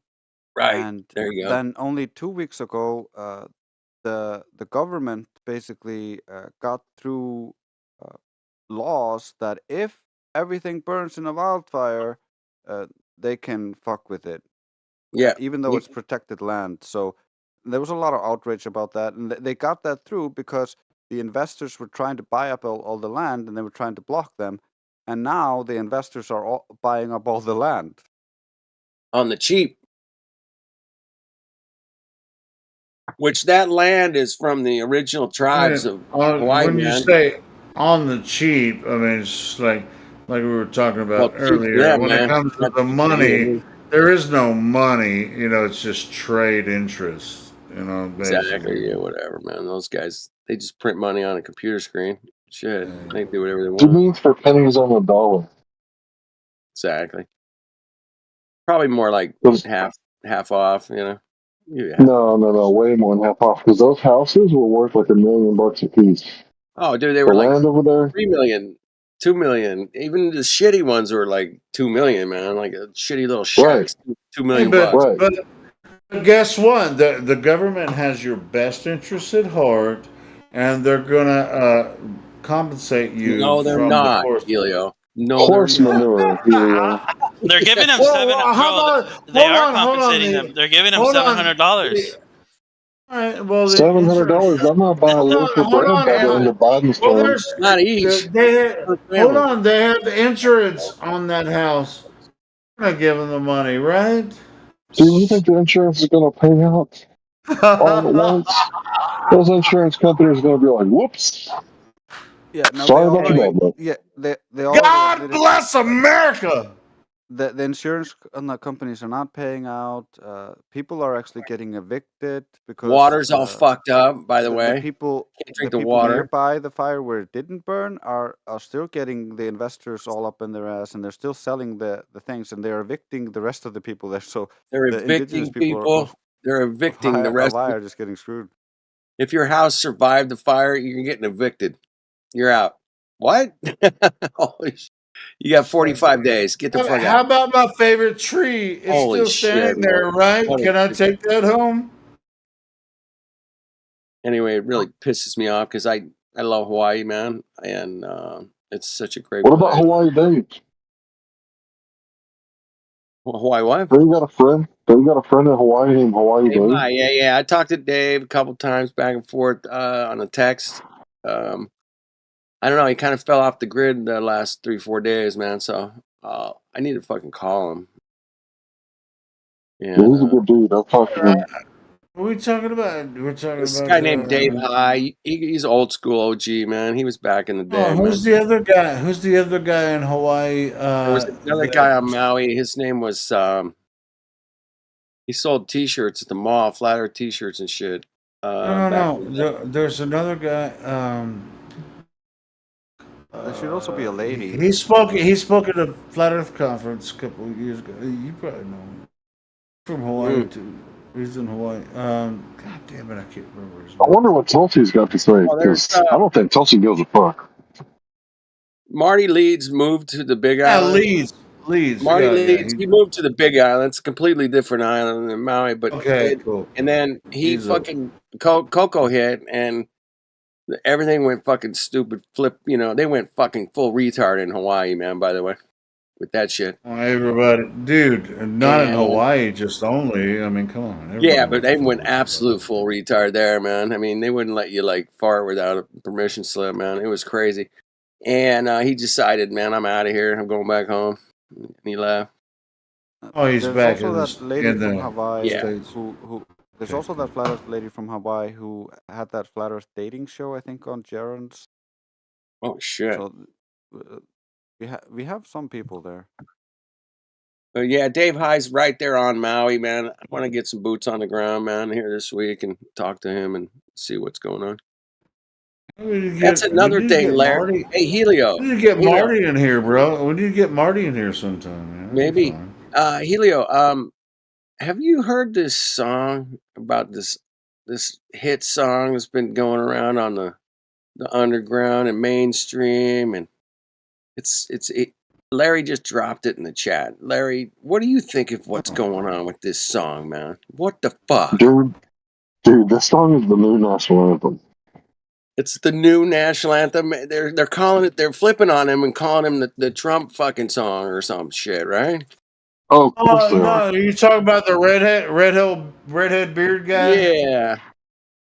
I Oliver like Anthony. the song. I like the song. I mean, there's nothing wrong with it. Yeah, it's a good little song, but we've all heard fucking better fucking truth songs over the years. For fuck's sake, why is this guy's blowing up? Why the fuck is this guy? Man? That's why I'm because Trump's going to be elected. I'm going to speculate, but you guys speculate along with me on this one because this one's blew up like a motherfucker, man. 'Cause I put a boot in your ass. Right. Helio. Don't put a boot in my ass, bro. It's a good song. It doesn't go too far. You know whose song that was that I just Drake's said? right. You're right. Helio, bro. Let Drake speak. Safe. It's safe enough for mainstream. It doesn't go too far. Like these motherfuckers are taking our motherfucking money, motherfuckers. They don't. That's a little too far, right? But he's basically saying, man, we're getting taxed to death. We're working our asses off, and we ain't getting anywhere. And you guys are just living off the high hog over there. He also does a nod to Epstein's Island, so He does does it do a really nod subtly. to the child trafficking stuff. So most normies they just don't understand that little aspect of that lyric, and those that do understand are like, "Oh shit, he's going a little deep here." Yeah, it's interesting. Because he's touching the things that are actually coming up again with the sound of freedom and that kind of stuff. So Right. he's touching on that a little bit, and the right really goes really hard for that right now. So he's Yeah, it's just claiming like it that. started showing up in my feed like a couple of weeks ago, and I was just like, oh yeah, everybody's liking it, whatever. But I finally took a look at it Me too, a man. few It days took me ago, and I was just like, oh, that's actually a pretty good song. it took me I like like it. about 2 weeks, man, before I was like, okay, all right, what the fuck? All right. It's finally new perspective. I think he sent it to me. And I was like, okay, well, if he sent it to me, I'll watch it. But Yeah, yeah, it's actually I didn't give it a I'm chance. like, You know, what? it's like, oh, that's hot. But it But actually, I mean, raises the lyrics are good, the music's good. I mean, he's a talented anything. dude. I'm always skeptical of anything that blows up too big that's like an anti-establishment, man. I'm like, wait a minute. What the hell's going on here? Well, yeah, but of course, all the Trumpers are freaking going wild about it. But whatever, you know, whatever happens, happens. You know, I mean, it's just like we're not voters. I mean, you can vote. I mean, I don't judge anyone if they vote or not vote. But I mean, I don't vote. But the Trumpers or red hats or MAGA people or whatever. They're like, hell yeah. Hey, They're like it, whatever. Did I tell you guys I'm sitting in the middle of a fucking hurricane right now? Did I mention that? Really? Right now? Hurricane. Well, you're the next land that's gonna Oh, be. wouldn't that be awesome if you had a hurricane and an earthquake at the We same had it. We had the time? same. That's what I'm telling you. This is actually fucking in the news, bro. We had an earthquake here in California, and we have a hurricane at the same fucking time. That it's just happened. You can't have a hurricane in We California. did. We fucking did. We got a hurricane. I swear to God, I am not fucking with you, Helio. This is Show me where this hurricane hit California. You're Fuck fucking off, dude. You type it in, never. man. Hurricane Hillary, of all things. Oh my God. They named it Hillary. Oh my God. The Bats in the Belfry? Is that what you're saying? Oh shit, they named it Hillary. What? No, get the fuck out of here. I don't believe it. Hurricane You don't believe me. You don't believe me? Check it out, man. Check it out. So you're in LA, right? Strange Or world, man. LA area, right? I'm right near LA, man. Hurricane Hillary's right over my head I'm right gonna now. look on weather.com right now. It's been raining all day. The wind's starting to pick up. Yeah, it's not that bad, dude. It's nothing. But they made it out to be this big fucking thing, man. They just were like pushing it on the news, pushing it on the weather. They dedicated a whole channel to it today, all day long, man. It's because there's no weather over there most of the time. Ever. Right, exactly. It's like it's a big deal when you get a freaking Yeah. storm over there. No, it's a hurricane. Dude, they went fucking full LA. fucking. They went full fucking retard, over the top. They had people out. Check like, this out. I mean, it's just like, check this out. You know what's been happening in the Midwest to us? It's like every day there, it's just like, oh, fuck, it's 100 degrees. And it's a danger. It's just like, it's just like, this motherfucker's been 100 degrees every summer. Forever. For as long as I've lived here. Right, Why is it exactly. fucking dangerous now? You Why is it fucking dangerous? assholes. Because they make Why it are you dangerous. trying to scare everybody? They put it on the news and they make it dangerous. It's dangerous. That's a whole nother thing with the Hawaii shit, man. They were like, Dude, climate in change. 2000, it got freaking 120 degrees. And I was working in a cabinet shop and it was freaking over 120 degrees in a metal building. Right. Like, motherfucker, I'm lifting up big freaking sheets of plywood and shit. Sweating your It's ass just off. like, bitch. I mean, it's like, I just drink a lot of Freaking water gallon and of beer water, sweat your and balls freaking off all day. Yeah, and that's what sweat you my do. balls off, freaking make cabinets for rich Yeah, man. people. Shout Man, out. that was my job the whole time. So, Right, shout out to Wolfman. and but New did you Perspective. die? Motherfuckers, That's what- get your asses in here. Yeah. But did you die? It's just like there's just like every Come on. day, like right Mongo. now, it's 100 degrees almost every day here in Little Rock where I live, and there's a little exclamation mark that says heat advisory. Like, bitch, Red. Bet it's bad. Motherfucker, it's been 100 degrees in Arkansas at this time of year For the last my entire fucking life. Exactly. Did you die? I'm still alive. Who do we got up in here? Larry? Who do we got? Oh, never mind. Yeah. I was just telling Helio to calm down. I got good headphones. Yeah, Yeah, Helio. Larry's in Texas. It gets hotter down there than it does in Arkansas a lot of times.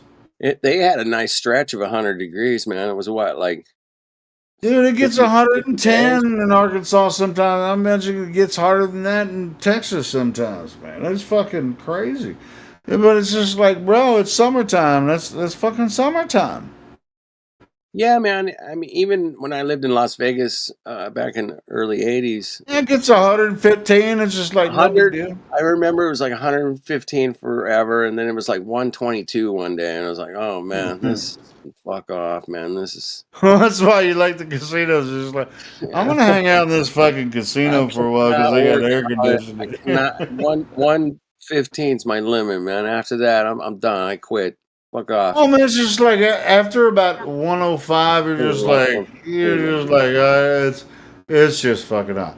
But if you're in Arkansas or Texas, you got freaking 80 to 90% humidity. You know, you're fucked. You know, it's just like That's a whole another heat index. yeah, you have to drink a whole gallon of water like to replace the sweat. You know, that's like refraction. When you add humidity to heat like that, oh fuck off. You have to drink a whole gallon of water to replace the sweat. When you're working outside, it's fucking crazy. Vegas was dry as a bone. It was like percentage humidity, -4. Okay, that's how fucking dry. Yeah, you still have to drink a lot of water out there too. But hey, man, people work outside in Vegas, Yeah, and steel workers. guess what? They don't die. They don't die. Mm-mm. They work in L.A. Well, some of L.A. them You know, do. it's close to the coast.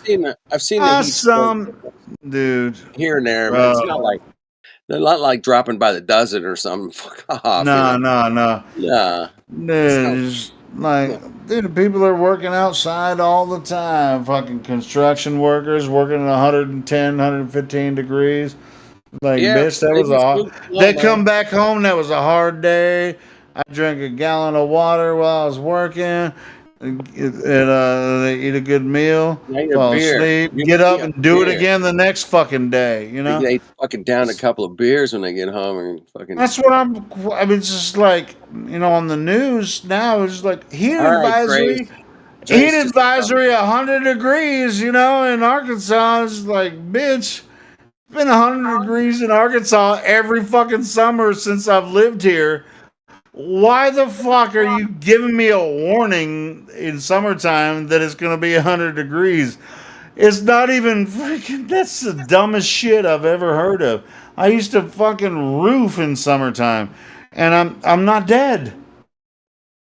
Not dead. Just like you fear-mongering fucking pieces of shit. Well, the fuck out of my face. Hey, they're doing it with this weather. Weather is going to be the new big thing, man. Yeah, but that ain't even weather.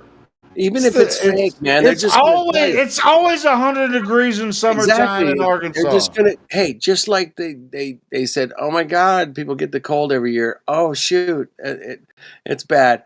We need to shut the world down. Oh, okay.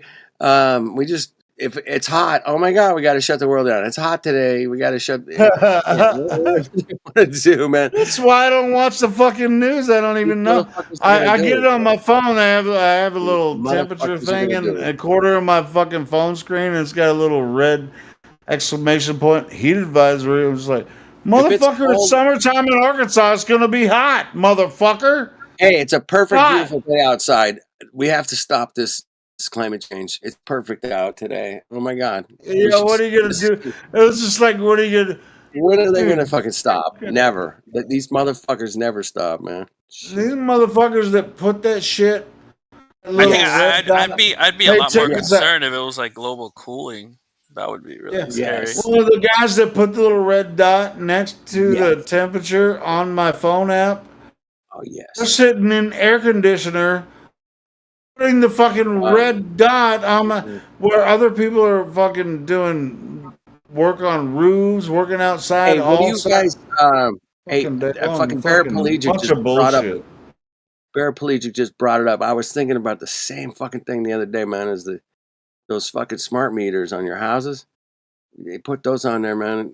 Yeah, they could just zap your whole house and light it on fire. That's Oh, pretty good, man. motherfucker! They know Yeah. which appliance you're using every instance. They know whether you know dryer, Well, your dude, fucking man, refrigerator, I your think air those things conditioner. They know could be everything. used as weapons, man.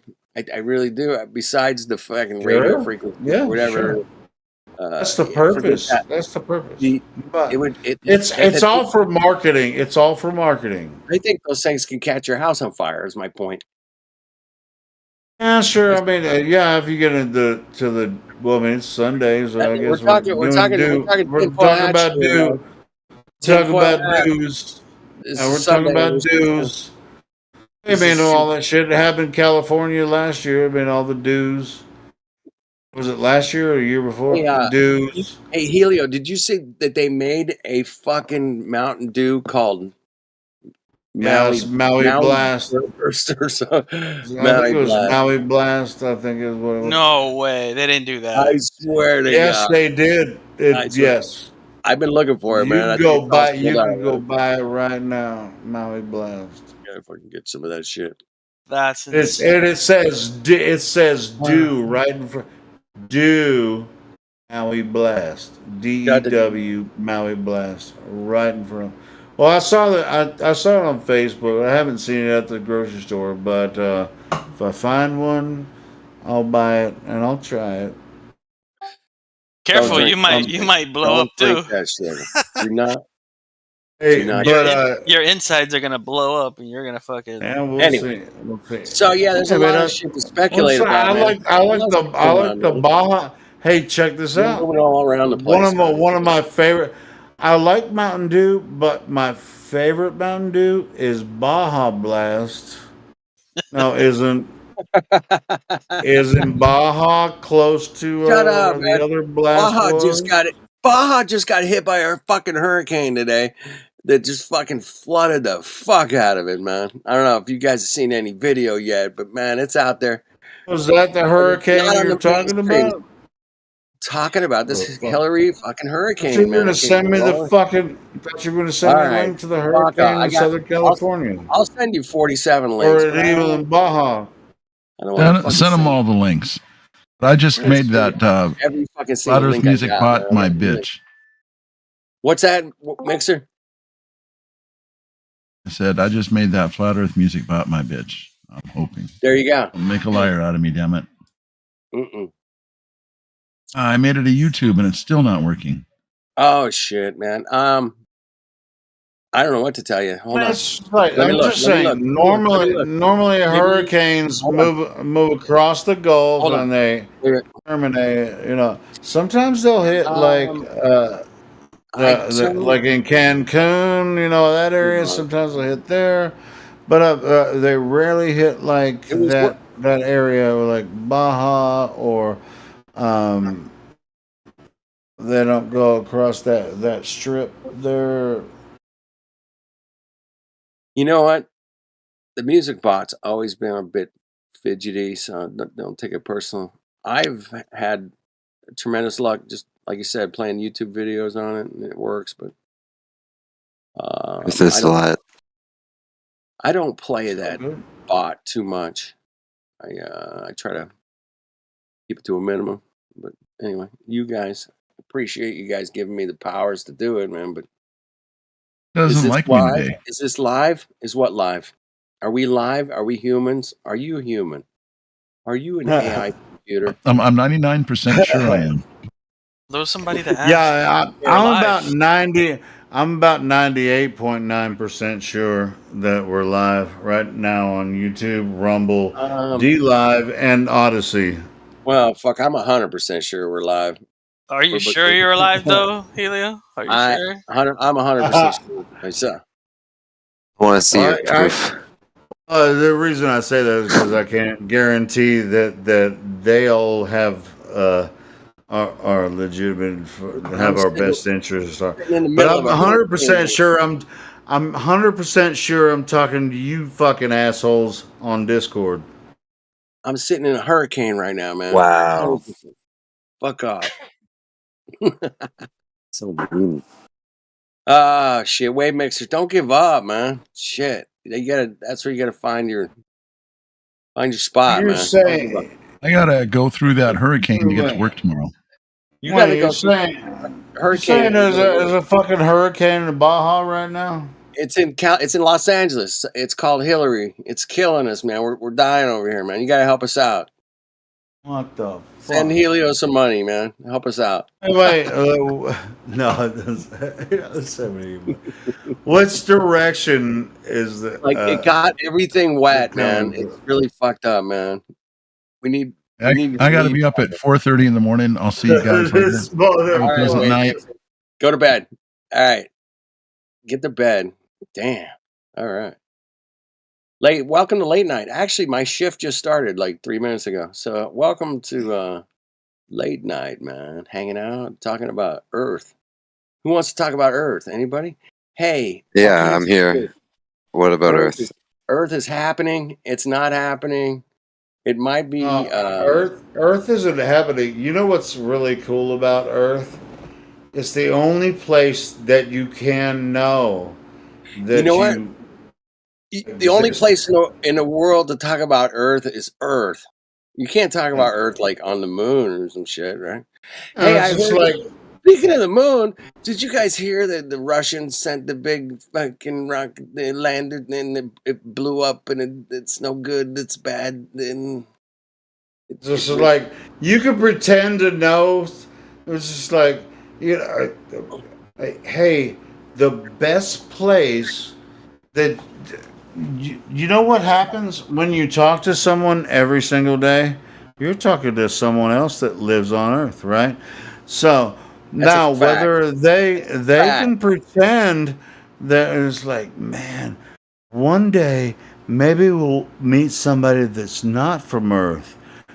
No, that's probably never going to happen to you. So stop fucking with that shit. No, you're never going to meet somebody that's not from Earth. Not in this lifetime.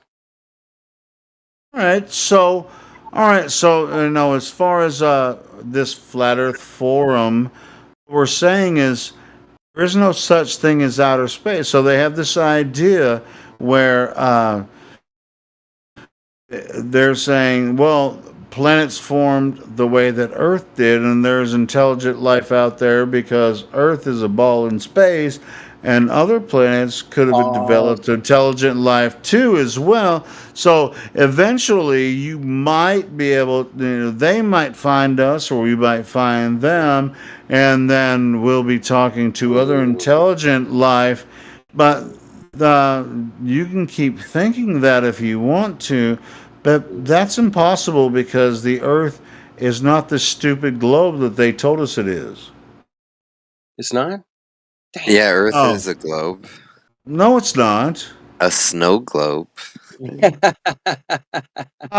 Well, you can't prove that either. So anyway, True that. I mean, it's more plausible. No, sure. Yeah, it's more plausible than their bullshit story about outer space and Earth spinning through the Milky Way galaxy. Yeah, that's fucking crazy.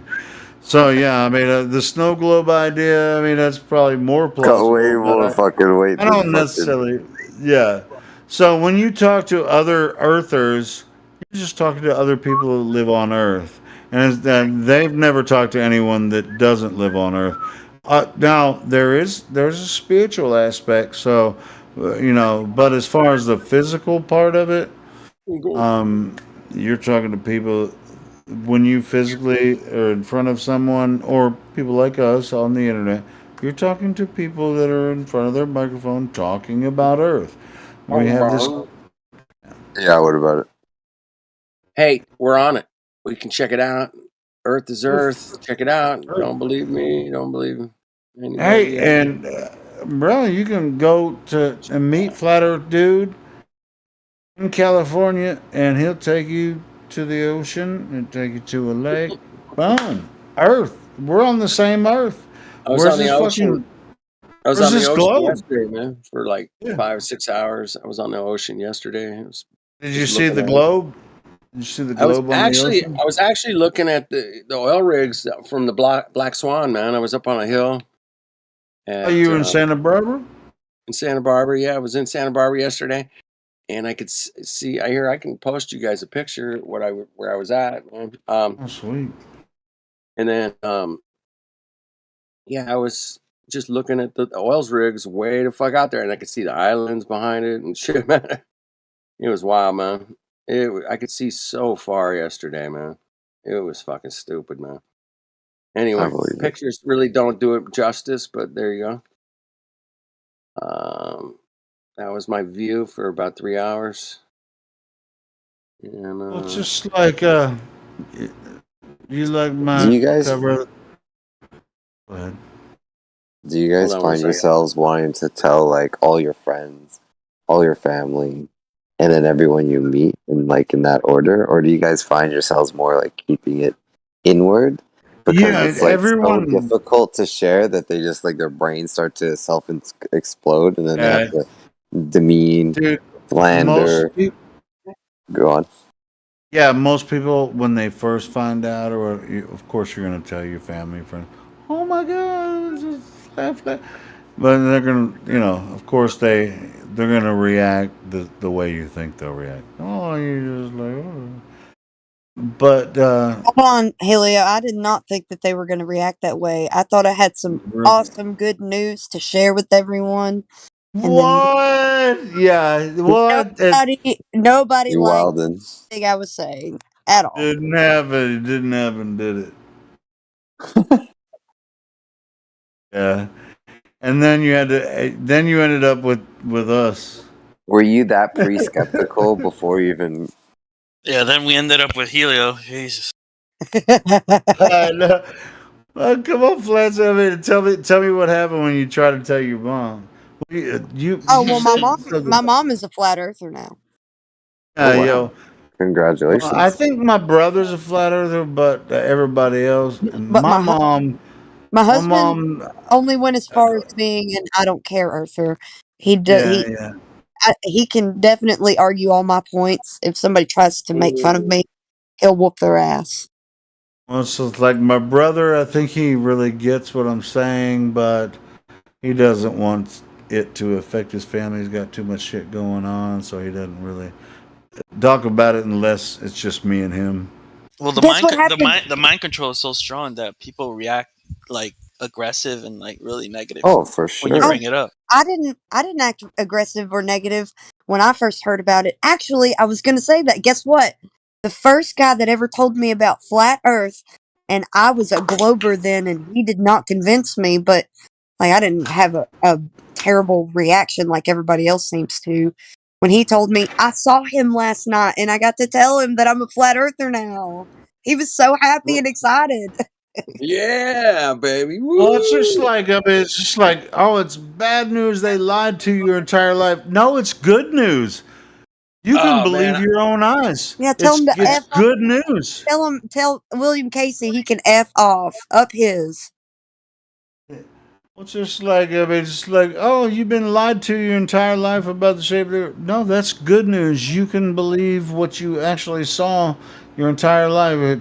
When you thought the earth was a globe, but you never saw it, it's a complete bullshit lie. It's actually good news that you can believe your own eyes, what you see. It is good news, As. but It it's is good also news. bittersweet because the full scope of the lie. It's like, oh my god, I what? know. Then it gets deeper. Yeah. you'll get through But it, I man. mean, once you see it, you can't unsee it, Oh, it's and like a treasure for then you yourself have to to hold deal for with sure. Then you have to deal with all the other shit. Yeah. Yeah. It's a cursing and a blessing at the same time. The issue is that some people react to it differently because they're not in the state of like mind control, and so Yeah. they're a little more open minded to like new things. Yeah. least that's That's how I called am. not being indoctrinated. So when Flatsy says, "Oh, I didn't react that way," well, yeah, you were probably already like thinking outside the box. Flatsy, what'd you think of 9/11? I'm just curious. I mean, did you look into that before or no? Can't remember. Just building 3 Um, office fire. LOL. well, it happened when I was in. It happened when I was in like grade. I was in 4th grade when 9/11 happened. So, Right. other than it being really traumatic for everybody around me, and like kind of translated that trauma over to all the kids that I didn't really think about it too much until I started looking into it because of William Cooper, and I read his book Behold a Pale Horse, Oh wow. and then I looked into I looked into his radio broadcast. I got to hear him predict 9/11 through the absurd scenario that a CNN news host can walk Must right have been into hard for you. the ear of Osama bin Laden, and then William Cooper being bright like he was, being able to kind of see the chess pieces like from being moved the way that they were. He was able to not only predict 9/11 was going to happen, he was able to figure out that they were going to blame it on Osama bin Laden. Like, Damn you, Bill Cooper. And Damn. then figure out they're gonna want to take him out. And then figure out all sorts of other shit. yeah, they took him out just right after that. Yeah, it's sad. Hey, died a legend, man. Thank you for doing it, man. I'd be happy to go out the same way, man, if I can get some shit truth out like that, man, ahead of time. But it's all right.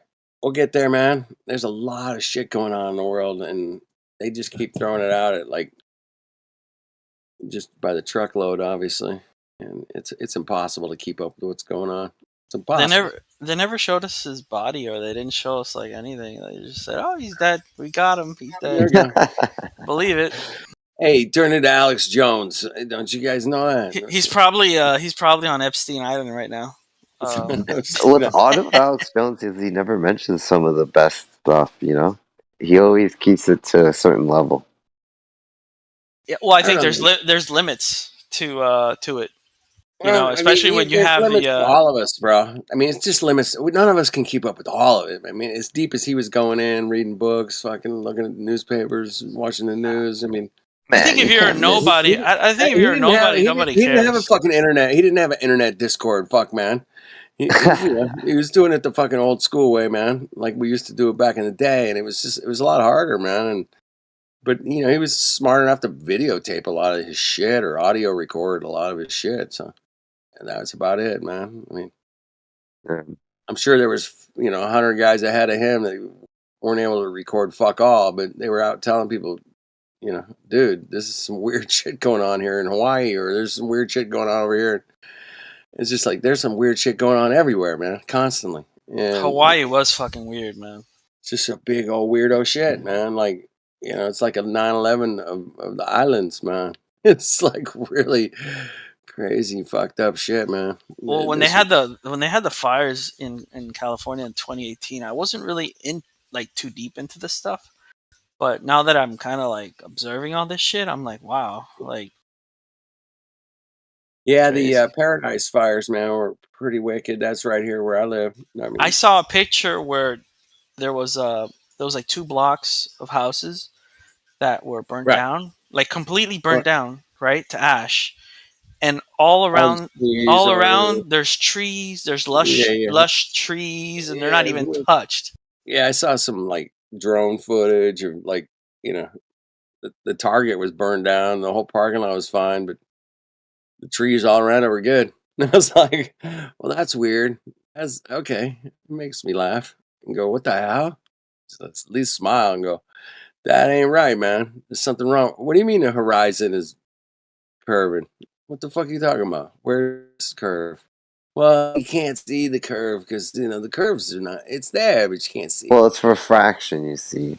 Yeah, you guys don't understand, like, math. Like, fuck. I don't see a curve, man. Where the fuck is the curve, man? If I got statistical math, if I'd have to get a statistical math to prove it to you, but I don't feel like it. It's just Oh wrong, my man. It's God. the wrong way to have your brain rearranged. It's what? You're screwed. Too bad. But what I Hey, find really odd is their scientific method, and they're always so sensitive and like so fucking rude right? and demeaning to Sense. people, and they claim that they're about science and the scientific method. Well, it's pretty much objective research or objective reason Yeah. to measure something. It's pretty much unemotional. Yep. It's unemotional. It's yeah. It's falsifiable. It's like, bring it. Hey, okay, what do you got? I got this thing. Boil with water, hot, cold. Yeah, it's like water cold, freezing. It turns to ice. No shit. Yeah, Like, that's good. I like replicatable, that. What's the variable? provable. I don't know. The fucking temperature, maybe. Could be. Yeah. Yeah. Got it. Checkmate on your scientific method. Check. But the other scientific methods that they want to put us through, and orbits and distances, Pseudoscience. crazy stuff. I'm like, okay, well, because the light shifts a little here. It's a billion trillion miles, guaranteed. What? What do you mean? Fuck out And of here. also that light's from the past. Right, it's way in the past. Way in the past. And your ability to communicate with it is also way in the past. So it's like there's really nothing out there. It gets funny, There's no guys. I want you guys to laugh more about it because it's like so ridiculous. I mean, it has to at some point, at least for us OGers, man. We just go, oh my goodness, you got to be kidding me. They're coming up with that crap now. Oh shit. They're You gonna wonder, double. like, was there a specific reasoning behind that to like infect your mind with these weird concepts and symbologies and hieroglyphics? Yeah, man. I watched a video today, man. I don't know if I can find it again real quick, but yeah, it kind of went into why would they lie. It was a video about that.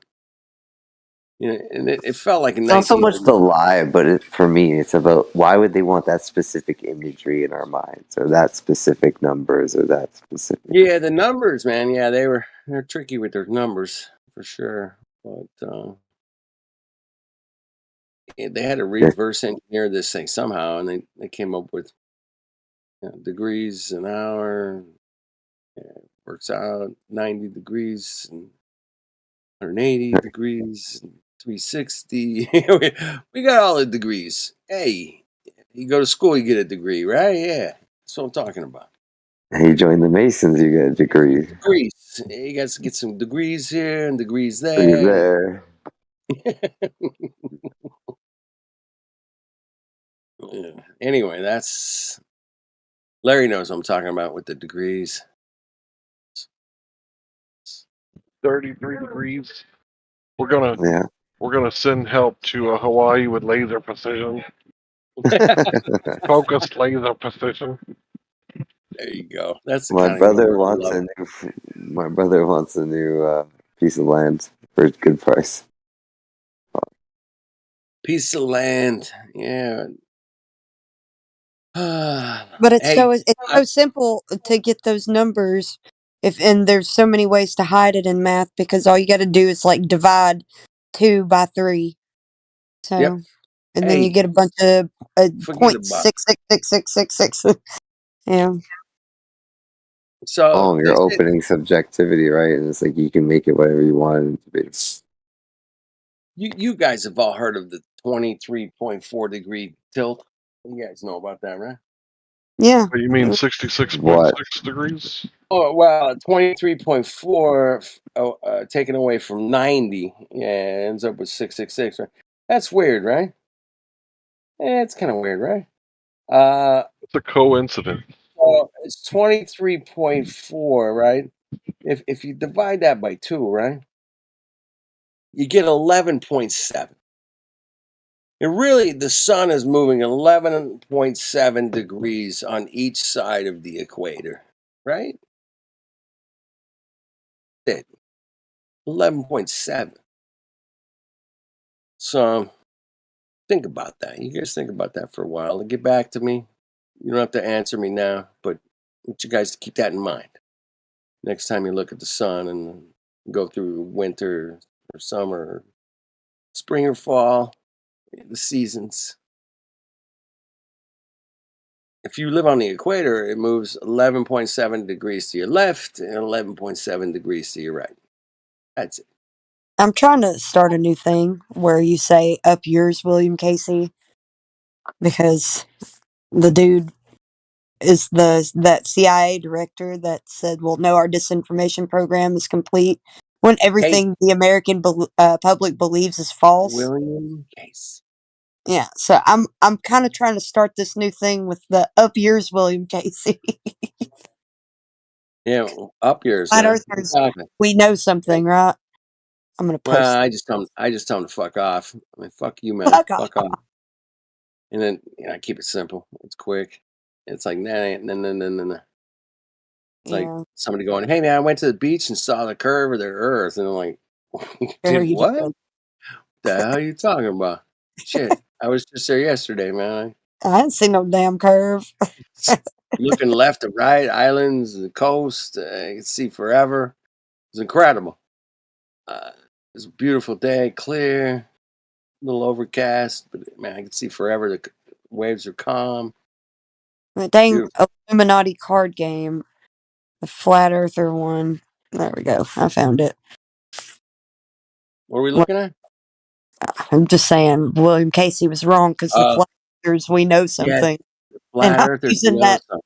I'm using Fat Yeah. says she's joining the Illuminati. What? who? I was doing activism back in 2018 out in Hollywood about bringing flat Earth signs and shit, Yeah. and we were live streaming and doing a hangout like a Discord, but it was on Google Hangouts. Doing it live out there, doing the best I can with microphones and headphones, whatever. But I let you guys, like on the panel here, talk to people in Hollywood. It was great, man. It was a great time. But one guy came up to me, man, in the like late at night, man, and he was like, I was live streaming and asked him some questions and stuff about the globe and how far the moon is, whatever. And at like right before he left, he goes, "Flat earthers know something." And that was it, man. And I was like, "Oh, motherfucker from the goddamn Illuminati card, man." So yeah, he knew about it. That was pretty interesting. The guy, flat earthers know something. That word "know," right? It didn't say "believe." Right. You know something. We know something. Of course we Fuck do. yeah, we know something. We know more than something, but that was We know what is not based on what they say is. exactly. But beyond that, man, we don't know what's on the South Pole, North Pole, shit. Who's gone up there and checked it out and got back to us? That's where the Anunnaki are. Could What? be, man. Could be the Anunnaki or the Nunnakis or the Omanakis. I don't. Fuck, I don't know. None of us know, man. Just like I always love to ask everybody on the panel, like, has anybody ever been to space, outer space, and seen the Earth from How like can you outer be space? out of space? Wouldn't you where's the space to exist out of space? No, nobody's ever been there. Nobody's ever going there. There's no space in outer space because you're out of space. That's true. You're out of space. That means the space has ended. Exactly. You got no more space, bro. You're done. You're out. You crossed the boundary line, man. You're out of bounds. You can't go out of bounds in the game. No, we can. We're NASA. We can go out of bounds. Fuck you guys. Yeah. We can go anywhere we want. We can go all the way to Pluto. All the way. My hurricane has picked up strength. It's now raining heavy at this point. Raining heavy here in Southern California, and we're in the middle of a hurricane, man. Check it out. Her name's Hillary, I've and heard. she's here. Hillary's here, man. The Hillary, I'll the make big. sure. Well, watch out for suicides in your area. Well, he was on the road today, man. I had to go out get some food and some beers, but I was like, Imagine okay. working for Hillary. That must be like for the Clintons. That must be like Oh my goodness. My wife works with a lot of ladies, and they all got like these power trips here and there. It's like, man, I don't know how you do it. And it's like your life damn. your life expectancy is so low Imagine when you working work with for the Hillary. Clintons. What a fucking question that is, man. Imagine that. That's a good speculation Sunday question, man, right there. What were you Wow. What were your guys' precursors conspiracy to like flat Earth? Were you guys in like looking something up and then got into flat Earth, or how did you guys Yeah, get for into sure, it? man. I was hip to the money system back, the fiat money system back in the like early '90s. Oh, I so was like like, oh, man, my zeitgeist kind buddy of showed me concepts about how finance. the scamming works, man. I was like, damn. But even before that, man, I would ask older guys, "Hey, man, what's up?" And there was this one guy I lived with, man. He was an interesting cat, man. Real quiet, but when he spoke, man, you had to listen because he's soft spoken. But he would say some shit about, dude, the banking system ain't what it is, man. You want to make money in this world, you have to learn how to buy and sell money. That's how you make money. And at the time, man, I'm just like a regular blue collar worker guy. I don't fucking know how the fuck do you make money by buying and selling money. And I was like, damn, that's a hell of a question. And he didn't give me the answer. He's like, that was his question to me, man. You want to make money? Buy and sell money. And I was like, wow, fuck, man, what a concept. I never heard that concept before. I'm like, that's weird, man. I had to think about it for a long time. I'm like, dude, you want me to be a banker? He's like, yep, that's what they do. Buy and sell money. Shit. What a concept. Fuck. Does it get any more greedy and shitty than that by chance? Anybody? That's pretty shitty. Buying and selling money. Interesting. Sucks, man. It's a shitty system, man. That was my first clue to this whole thing, man. I was like, buying and selling money. That's how you make money? I don't get it. I'm just a worker fucking pounding iron every day or whatever I was doing. Just a regular guy, man. Pounding strings, pounding steel, man. First time I became distrustful about everything was I got into a pyramid scheme and I lost like a few $1,000s, and I was like, and it was Like when a I was pay it really, forward thing. yeah, it was like it was like pills. Multi-level. It was like pills and stuff like that. Pills. Health And pills. Yeah, and so, but yeah, this was like like 2005. Yeah, Like, that was a pretty popular thing to do around the turn of the century. Yeah, early 2000s. You could see a lot of that. They're still going on, man. Even yeah, but I now probably I think people now might be a little bit more aware that it's fucking bullshit. you think they are, but they're not. I always think that too, man. I'm like, wow, how can they get away with that, man? And there's still just a shitload of gullible people out there. The internet's just another tool that they can use to get to you, man. We used to get to you guys through the telemarketing. I don't know if you guys know any telemarketers in your life, but I did it for a while. And yeah, that's a whole schemy kind of sales shit that you gotta work hard. You gotta scheme hard at it, man, to make somebody buy something over the phone. Damn, you gotta work. You gotta have personality. You gotta have you gotta have a good product. You gotta have something. But back in the day, man, I heard about some old timers that they used to literally. The reason telemarketing became a thing is because in America, the towns were kind of far apart, and they didn't have you couldn't pay for long distance phone calls, man. You had to move into a town and set up in the basement. That's why they're in the basement. They would hook up all these phone lines, and they could make local calls and sell tools to the farmers, man. That's what they were doing.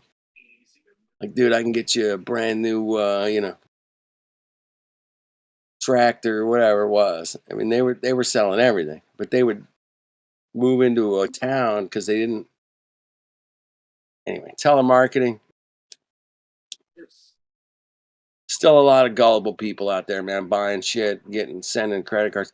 Dude, with this AI shit, have you heard about these people that will, like, they can AI like your daughter's voice, and they can call you up, and your daughter will be like, "Daddy, you need to send me some money, bro.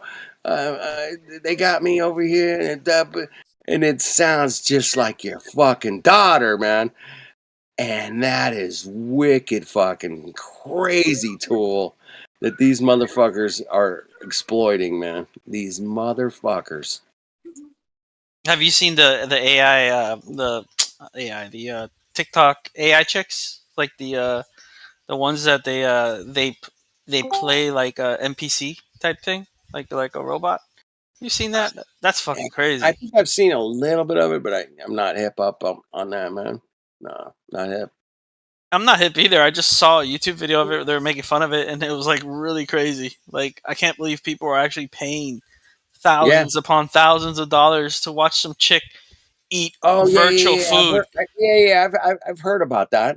Yeah, where it's like obviously the chick's AI, and the people are like, She's not AI. She's real. No, I thought she was AI, man. No, she just plays an AI role. Like, she plays like a robot. Plays like an AI. Oh, that's even like conspiracy fucking. Yeah. Yeah, I love that, man. Wow. There you go. I gotta show you the video later. It's fucking That's crazy. marketing, man. That's marketing at its finest. It's like, dude, I'm real, but I'm playing the AI, and the guys will be like, "Oh yeah, I love this. It's fucking hot." Yeah, I can see that working. Crazy world out there, man. I mean, if I had told you 20, 30 years ago, man, hey, man, you can make money online by just being weird, just doing weird shit. Like, what? No, you can become a millionaire, like, by, doing stupid shit, like making really crazy baskets from, like, across the quad or whatever. Oh, okay. Yeah, I can do that. Yeah, I'd have been like, get the fuck out of here, man. Nobody's making money making quad shots across the fucking campus into the basket. Yeah. Off the building. I Off feel the like court. Yeah. it's like really pathetic men watching that stuff, and it's like Pathetic. Exactly. Yeah, they are, dude. I'm sorry. However, I mean, that's made a guy that went up in Jeff Bezos' rocket. What was that guy's name? Dude Perfect. He made these videos of these crazy things that they were doing off of buildings or whatever. Made enough money to go and be in a mainstream rocket launch to the edges of outer space. And he started with just, being some dumb fucking. If I had told you could do that shit 20 years ago, 30 years ago, you guys would have told me I was a fucking tinfoil hat carrying card flat earther. If you would have told me 20 years ago that I could record myself in the street yelling at people, right? Yeah, and make 170 grand a year. What? 170 grand, fucking millions. $1 million a year. Oh, okay. Why do I got it? Yeah, you would have told me that 20 years ago. I'd have been like, no, man. I would have done it. I probably would have done it all, but my conscience got the best of me, man, at this point. But I'm not here to make money, man. We're not here to make money. We're here to figure out what this place is, where we're at, how it got fucked up, and how we can fix it. I guess, man. I got no other explanations for why we're here. Well, the money allows you to to be a little bit more free and kind of. That's what they say, man. But really, man, I mean, even if you had the money that we're talking about, these guys have. I mean, I tuned a lot of their pianos. I know. I met them. It's like, shit, man. You got to be some kind of evil fucking Fuck, to fucking even get that kind of money, man. I mean, I've met them all. I've met these guys. I met the fucking billionaires, trillionaires, fucking, I don't know what they are now at this point. It's like, been in their house, tuning their pianos. Have They're these, not human. I don't know what they are, man, but they ain't us. I They was ain't us. watching a YouTube video the other day of Mike Tyson, his whole story, and Yeah. it's fucking crazy because he was like almost a fucking billionaire. Crazy. He was back in the 80s. He was like almost a billionaire.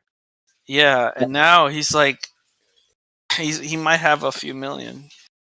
You know what? I It's heard crazy. stories about him. This guy I know, he was in the boxing world. He's like, dude, man, Tyson was so fucked up. that Evander Holyfield, same thing for him. He had a fucking Ferrari, man, that ran out of gas, and he's like, he just threw the keys to some dude and said, "Hey, it's yours. I gotta go." I was like, "What?" Wow. Yeah, I was like, "Fuck me, man." Yeah, and that's how kind of stupid money he was spending, man. Yeah, he had like $200 million in 1988.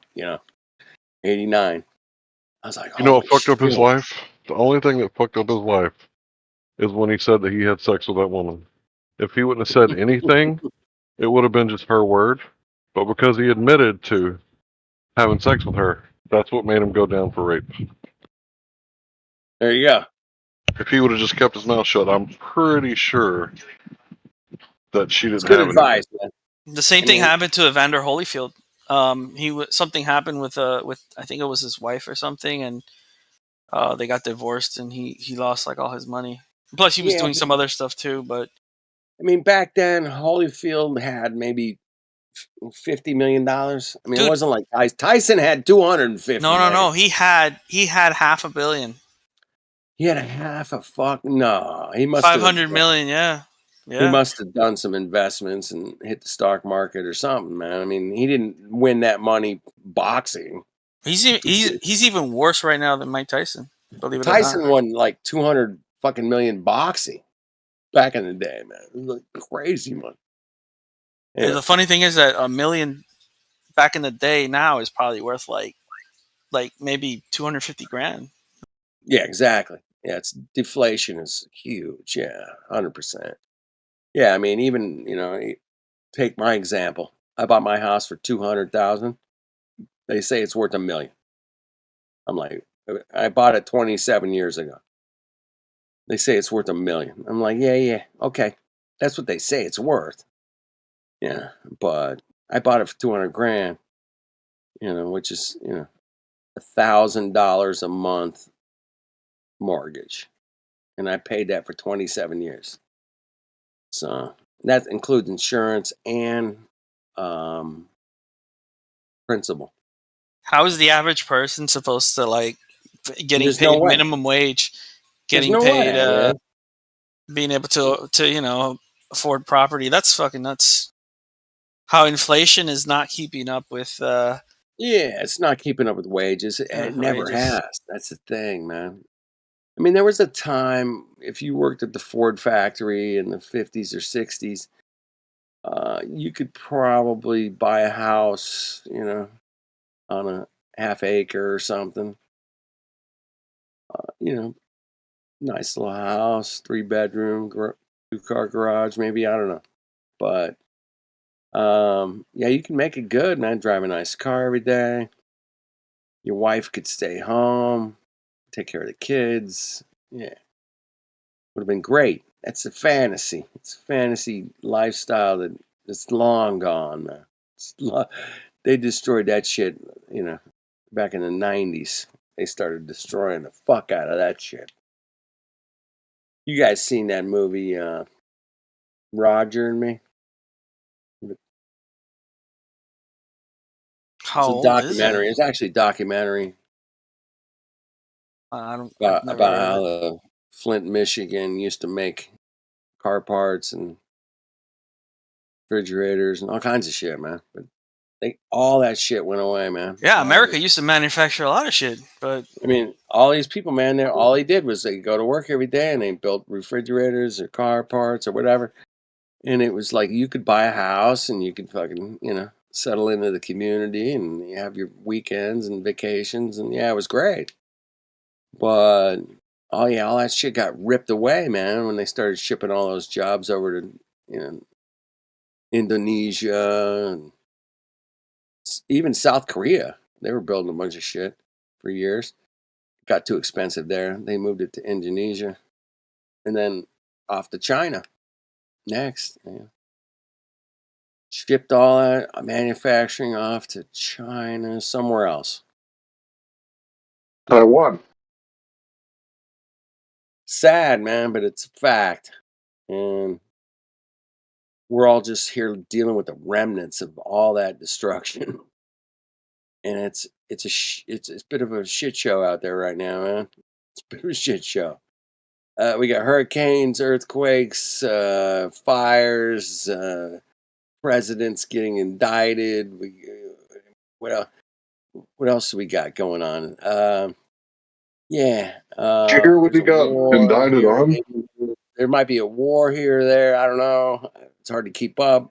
Somebody's always winning the war or losing the war. I don't know. It's crazy. I look like Matthew 24, man. Kingdom against kingdom, Saudi Arabia against Iran. Yeah. It's getting wicked out there, boys and girls. Just keep your head up, man. They're gonna distract you with, I don't know, a song maybe. They might even distract you with a song. I don't know. These motherfuckers know how to. I mean, if something's super popular, they're trying to distract you. But It's funny because I was watching a loop video of people talking about Maui, and they're like, "It looks like a bomb. It looks like a bomb." yeah, it did. No question about it. It looked like a bomb, man. Yeah, who knows, man? I wasn't there, but so yeah, there's a lot going on. I am in the middle of a hurricane. It's called Hillary. You guys check it out. It's in the news. It's a big thing here in Southern California. Big thing, man. Coming up the coast, wrecking up. Mexico got wrecked today, man. With, I don't know, flooded streets, flooded. And you guys can check it out, man. Don't believe me, but go on BitChute or Rumble or something else besides the mainstream cuckery. But find something. You'll find some great footage of Mexico today. They got fucking flooded like a bitch. And nobody's talking about it in the mainstream news here in America. No. We can't mention Mexico getting fucked up. Damn. I live really close to Mexico.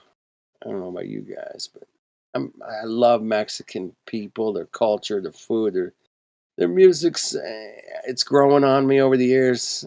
I'm getting it a little bit more, but Well, how's your Spanish though? That's the thing. it's nada. It's Nada.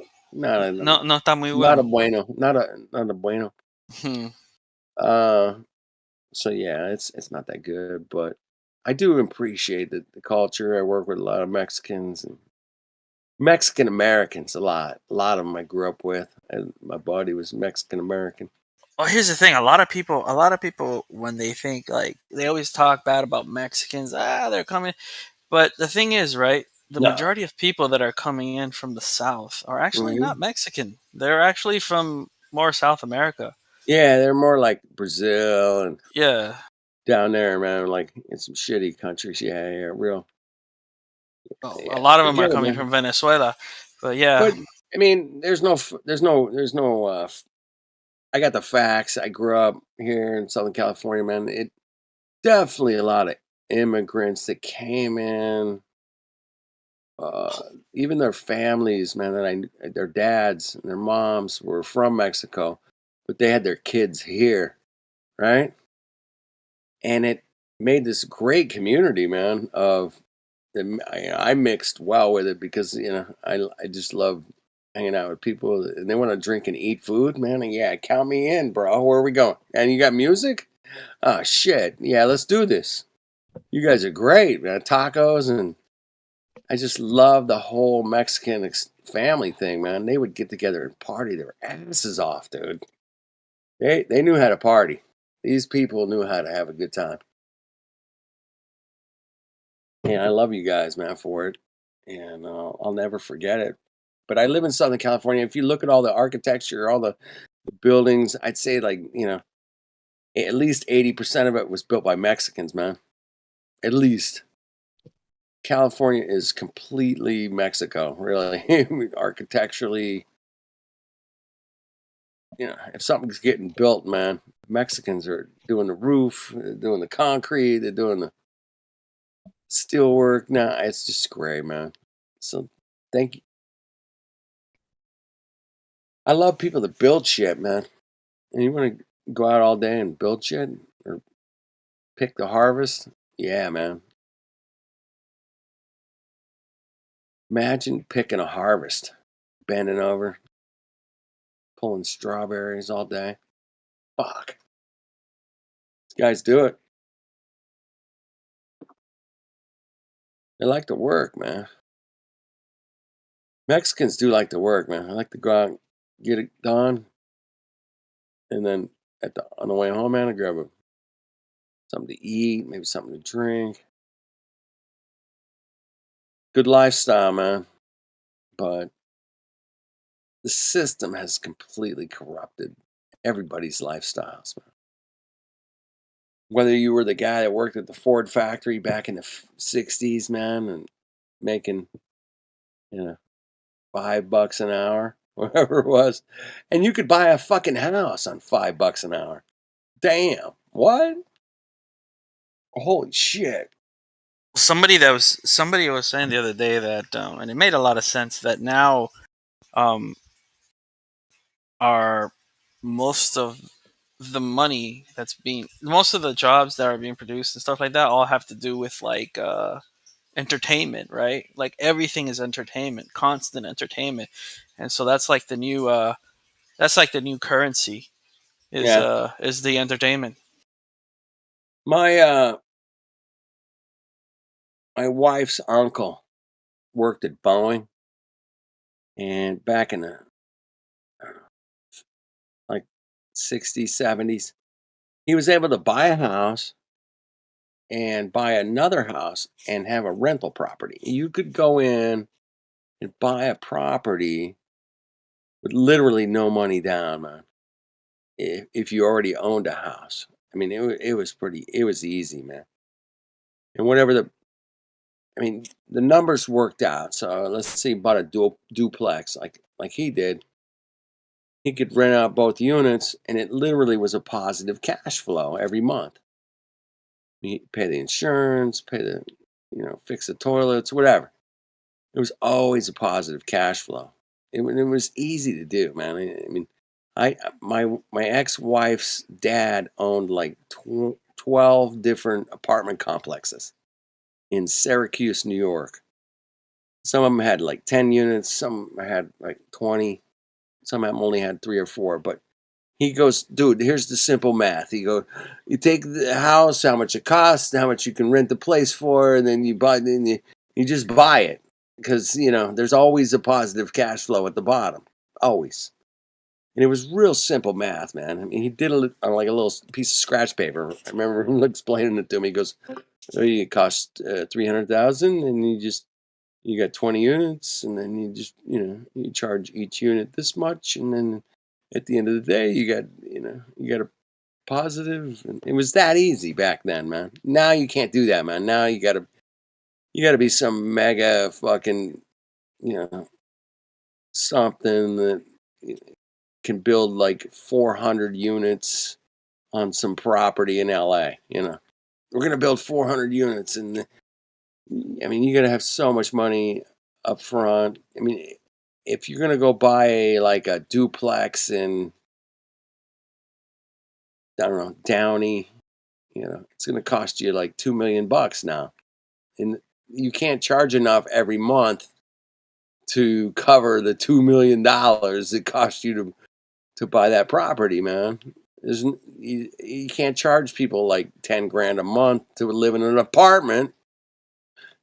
But the big corporations, somehow, man, they're getting these rich people to come in and pay $2,000-$3,000 a month for a bitchin' apartment in Newport Beach overlooking the ocean. They get the money. I don't know where it's coming from, man. I wish I knew. But I don't know where it's coming from. They just printing it at this point, I think, man. At some point, man, the printing thing is going to catch up to you, and inflation's going to be really, really bad, man. Oh, shit, man. It could get really bad. Not if they can just reset everything. Well, that's the plan, 2030. And yeah, there's going to be a global warming, climate change reset. It's where I saw some videos recently. I was like, oh yeah, I think that Get makes used sense. to eating like bugs. That's how I would do it. Like, let's just, like, Helio was in here, like, dude, it's been 110 degrees here in Arkansas for the last, well, my entire life, and every summer in August it's 100 and fuck all, and it's just a bitch, man. You got to deal with it, and that's just. But somehow they'll take that and say, oh well, Helio's. We got to protect Helio, and we got to do all these regulations and things to make it okay so Helio doesn't die in his 110 degree weather that he's experienced for almost 60 years, whatever, 50 years. Yeah, they'll just take it, just like they took the cold and turned it into the worst thing in the world and shut down the entire world because of the common cold. They did it. And that's just wicked weird, man. I'll never forget that one. I hope you guys don't forget that. So I was here a few I think it was like a week ago. I don't know. They were saying, like, here in Miami where I live, they were like, it's 115 degrees. They were saying that. And I even got a warning on my phone. Yeah. An alert. Oh, heat alert, 115, you know. And I look outside. I go outside and I have a temperature thing outside You got on a the wall. thermometer out there? Yeah. I have a thermometer on the wall, I right? got It one. looks kind of like a clock, right? Me too. Mine looks like a clock too, man. Yeah. And it says 90. And I'm 90. like, yeah. And I'm like, what? 115? Like, yeah. And I'm like, okay, maybe it's like on top, like while the sun is shining, In right? the sun. Maybe it's in the sun. Well, Yeah. 115. And it was like a little bit higher. It was like 92. If you guys ever done that test, man, where I took a thermometer, like, I have it in the shade, and then I put it in the sun, man, I get two completely different readings, right? Certainly it's hotter in the sun, man. But yeah, Yeah, it was a little hotter, but it wasn't 115. right, it's not 20 degrees hotter, right? Or 25. Or wait, 15, yeah, 20 degrees. But that's the thing. I think they just do that to, like, scare you, and like, Hey, they do it to scare you, man. I'm right now in the middle of a hurricane. Literally, I think the eye is right over my head. Anyway. And I'm surprised you're even talking to us. It's been nothing but propaganda on the news about, oh my God, we're going to have waves and it's going to flood and it's no different than the same rainstorm we had back in February that lasted like, whatever, 4 days or something. I think the last real hurricane that we had here in Miami, like, that actually had a huge impact was Hurricane Andrew, I think. That was like, I was a kid back then. Dude, man, that was at least 20 years ago. Yeah. Andrew, at least. Yeah, the last few ones did like absolutely nothing. The power, I think. They've been telling us here that storm's going to be the worst storm that California's ever seen. We've ever seen, man. It's absolutely is what they're saying, man. Exactly. So, Timbo, we're in the midst of the worst hurricane. Although there was one in 1939 that absolutely made some streets flood back in 39. Yeah. Yeah. But It was so far, does it seem that bad or what? Dude, it's nothing, bro. It's a fucking nothing burger. I've been calling it all weekend, man. I'm like, nothing burger, nothing's happening. Guarantee it might get a little rain. Okay. Nah. What's the Bit of, wind bit of speed? wind and rain, yeah. Like, No wind. It's just some rain, bro. Just like it always is in, February or March. But today it happened in August. And even last year in August, or September, we had a little bit of a storm like this. Boy, they blew it up into this, like, you need to get a generator and you're going to die. It's like, oh, you they must have motherfuckers, had man. shares in the generator company then. Yeah, you might want to have a generator. Pretty bad if they get rid of fuel and then they say, oh, well, everyone's got their generators and, oh, shit, we can't get diesel. Well, they always scare you with like the water over here. They're like, Yeah. go, you gotta get your water, and then Gotta everyone get just some buys water. all the fucking water, and then nothing happens. Hmm. And so now you got like all this water in your house, and you're like, oh well. Well, yeah, I mean, it's always good to stock up on stuff, man. Whatever, coffee, water, Well, I mean, I Toilet have, paper. fuel, whatever. I mean, I'm a camper, just like Timbo is, man. We got some shit, man. We can hang for a minute. you guys don't have well Yeah. water. I got What? a swimming pool, man. Well How water. much water you need, bro? Well But water. Nah, man. well water, no, we don't have well Not water. here. Nah. I wish I did. Yeah, over here I got a pretty good well where I live. Have you tested the water? Yes, that's where I keep all my fish. My fish tank. Cool. And my fish have been alive for years, so the water's pretty So far, good. so good. Yeah, it's usually how you can tell if the water's pretty good, if the fish can survive in it for a long time.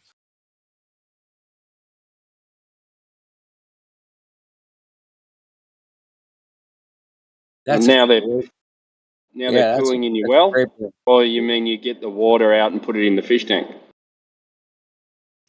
Well, yeah, I have to. or you put yeah, I have to take out the water, put it in the fish tank. Yeah, I was gonna say. I thought you were saying you put fish in your well. What? No. Why'd you ruin the well?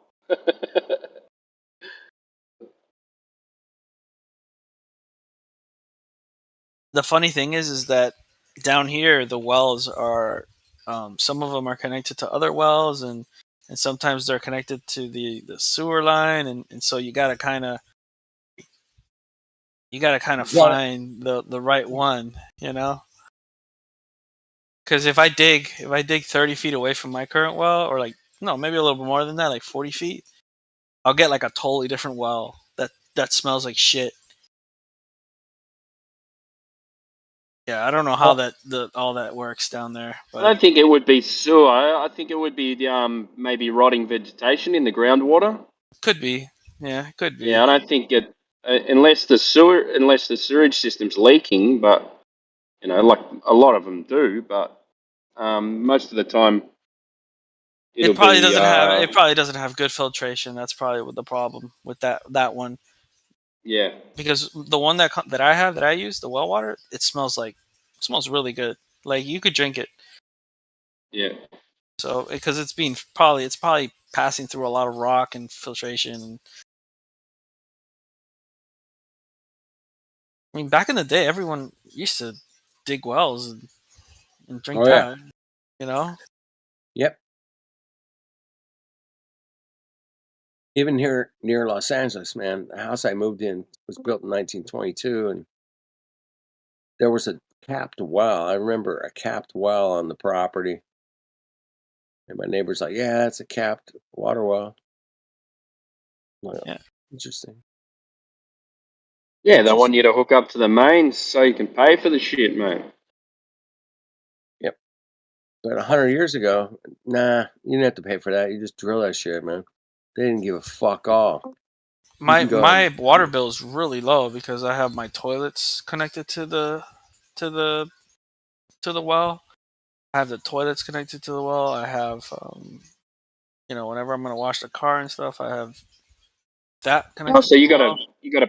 you got a pump set up, do you? Yeah, That feeds all automatic pump. Yeah, it's really good. awesome. Electric pump. Electric. Hey, it's electric pump, right? Yep. That's okay, man. I get it, man. I like mechanical pumps. I don't know if you guys are into those, but my buddy built one on the river, man, right where the stream was, and it made a mechanical pump out of the current. He was able to manipulate the current with some apparatuses and create a Yeah, with nice. like one-way flanges and stuff, yeah? Yeah, it's really like little cups, like half cups. Yeah. Yeah, it would just make this. It would start turning like a little windmill. Yeah. It would poop, poop, poop. Yeah, it started pumping shit, man, right out of the creek, man. He didn't have to drill a well. He just pumped it right out of the creek with some hoses. Yeah, it was fascinating. Little. I always thought that, yeah, that would be the smartest way to capture energy is to the flowing river or creek next to you. Though, Yeah, if you can. People make these like systems off an old washing machine, you know, yeah, the old washing yeah, machine motor. you create electricity from the current. Yeah, Yeah, just enough to like charge a battery or something like that, you know. yep. Charge your phone or turn on a few lights. I don't know, man, but yeah, you can do. Yeah. Yeah, there's some great people out there that have invented multiple ways of surviving through mechanical means, and mechanical is fascinating because if you have a river flowing next to you, you could spin a couple of stones that grind up wheat. Oh Yeah. shit. Yeah, that'd be cool. Damn, the river is spinning the stone that's grinding up the wheat that we grew last year. Okay, that's cool. I like it. So yeah, there's people trying to better this place, and they've done a good job, man. I love the combustion engine, man. Those guys, yeah, I gotta hand it to you, man. You guys crushed it on that one. Damn. Yeah, the gasoline combustion engine. Yeah, got my ass.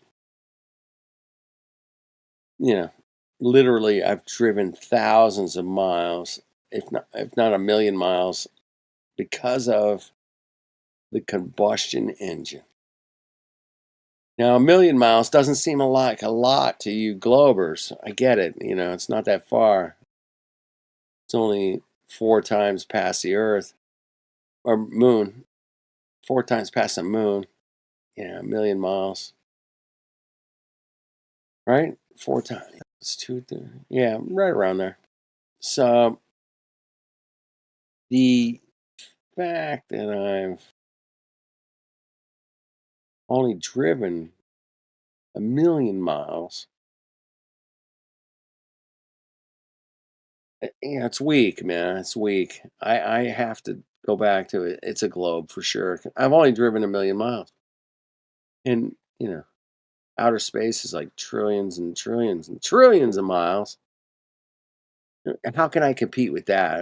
Only a million versus a trillion. I mean, it's not. That's nothing. Sooner or later, we're gonna be able to fly through space at like a trillion miles per hour. Yeah, in the future, they'll have machines that will travel us through outer space at trillions of miles an hour. We got that going for us, So I got that going for me. Yeah, they're still having trouble getting to the moon, right? But we're getting there, right? Well, Mars is still a dream. Mars is a dream. Don't give up on Mars. It's coming, man. After they failed the moon a few more times, they're gonna go for Mars because that's how they do it, man. We failed. Oh, let's go bigger. Oh, okay, let's Did go you to see Mars. did you see the Virgin Airlines Virgin Galactic? for their Yeah. that thing? Oh yeah. I was watching it. So funny. Beyond funny, man. Did you see the people inside? How they told them like, okay, guys, start looking out the windows, like if there's something interesting. And Right. They're all floating around, looking like they're floating. Because they're free falling.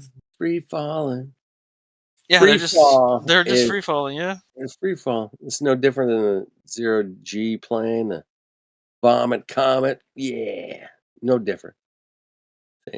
Same concept. Yeah, and that's another thing I love to get into Globey's head. So I'm like, dude, man, all right, this is this Virgin Galactic thing. It's exactly the same thing as the 0G plane. It's just smaller. That's all. It's just small. And it lasts longer because it goes higher. That's it. It doesn't last more than like 2 minutes. Free fall. Then you got to buckle up. You're done. Back in your seats. Put your seatbelt on. Back in your seats. Do they have steward? They don't have a stewardess on them. A flight attendant. My bad. Flight attendant. They don't have flight attendants on those. Would you guys like some peanuts and a Coke, Coca-Cola? some space peanuts. Space peanut. You want some M&Ms? You can float them around the cabin. Yeah. They got the new M&M too. Fuck. Oh god. It's ridiculous. So yeah, it is speculation Sunday, man. I'm kind of going off a little bit. You guys, please forgive me. You guys can jump in and, dude, shut up, man. I'll be like, okay. Well, when I was watching the Virgin airline, the Virgin plane thing, it was, I mean, they didn't show us anything from the outside, really. Yeah, I was pretty weak. Like I was hoping we could see through the windows, but I guess I was actually standing next to my dad, and I told my dad, "Look, they don't let us. They don't not showing us what they're seeing." And they're like, and he's like, "Yeah, they're not going to do that because they want people to purchase it, right? Like if they show you what they're seeing out the window, then that's a good answer. Yeah." Okay. And I was like, "Oh yeah, that makes sense." That's a good answer. I like that. Why, if they showed it to you that it's a flat stationary plane, then people would not purchase the Virgin Galactic thing, man. I want to talk about that for just a minute because this goes back at least 20 years, man. Virgin Galactic won the X Prize. I don't know. They weren't even Virgin Galactic. It was, I think, this guy Rattan out here in California. Rattan is his name. He had a company called Composite Flight, and he was making planes out of, like, fiberglass composite or whatever, man, epoxy composites or something. And he was the guy who flew. I guess he made a plane that flew around the world nonstop. And he became famous for that. Burt Rattan, I think is his name. And he was already like into the composite materials to make planes lighter and fly better. And there was this thing that was given out called the X Prize, and Rattan made this plane that this rocket thing that would shoot out of the bottom of a plane and go to space, or at least reach what they called I don't know, might have been terminal velocity, something. Anyway, they had to do it within 2 weeks. So he did it twice within 2 weeks and won the X Prize for $10 million.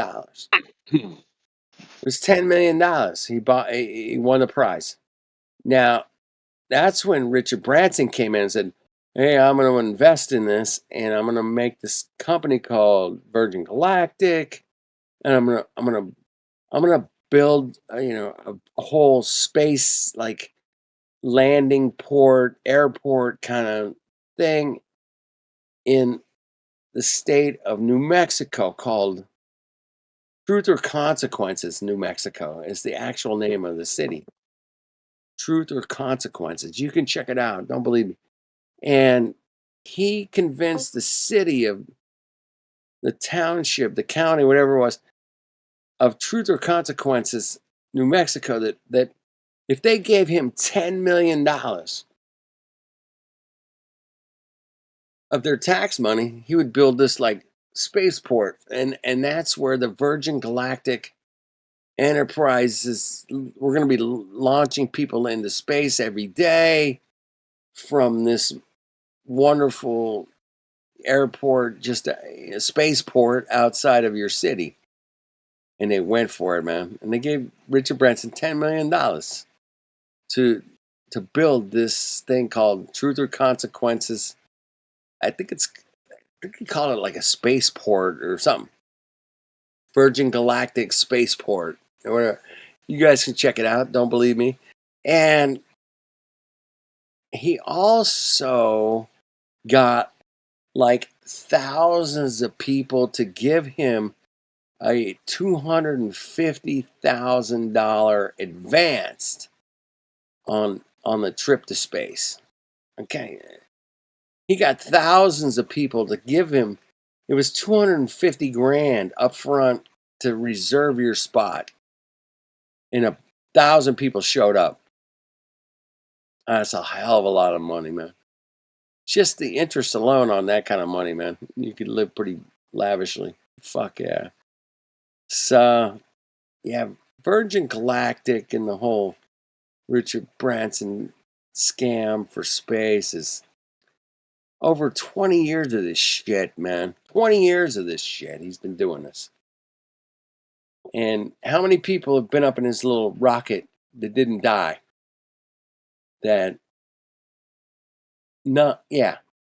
Like 5 people, maybe. 5 people has been up in this little rocket that's going to go to outer space. It really doesn't go to outer space, just goes up and floats back down to Earth. It lasts about, 20 minutes. It's not that long.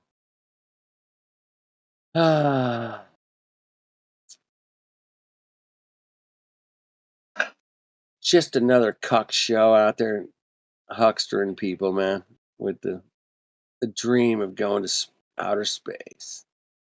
Same with that cuck from You think they have to sign like an NDA or something to do that? Dude Perfect. That cuck. They even asked him when he came back. He's like, "Hey, is the Earth flat?" He's like, "No, I can confirm it's round."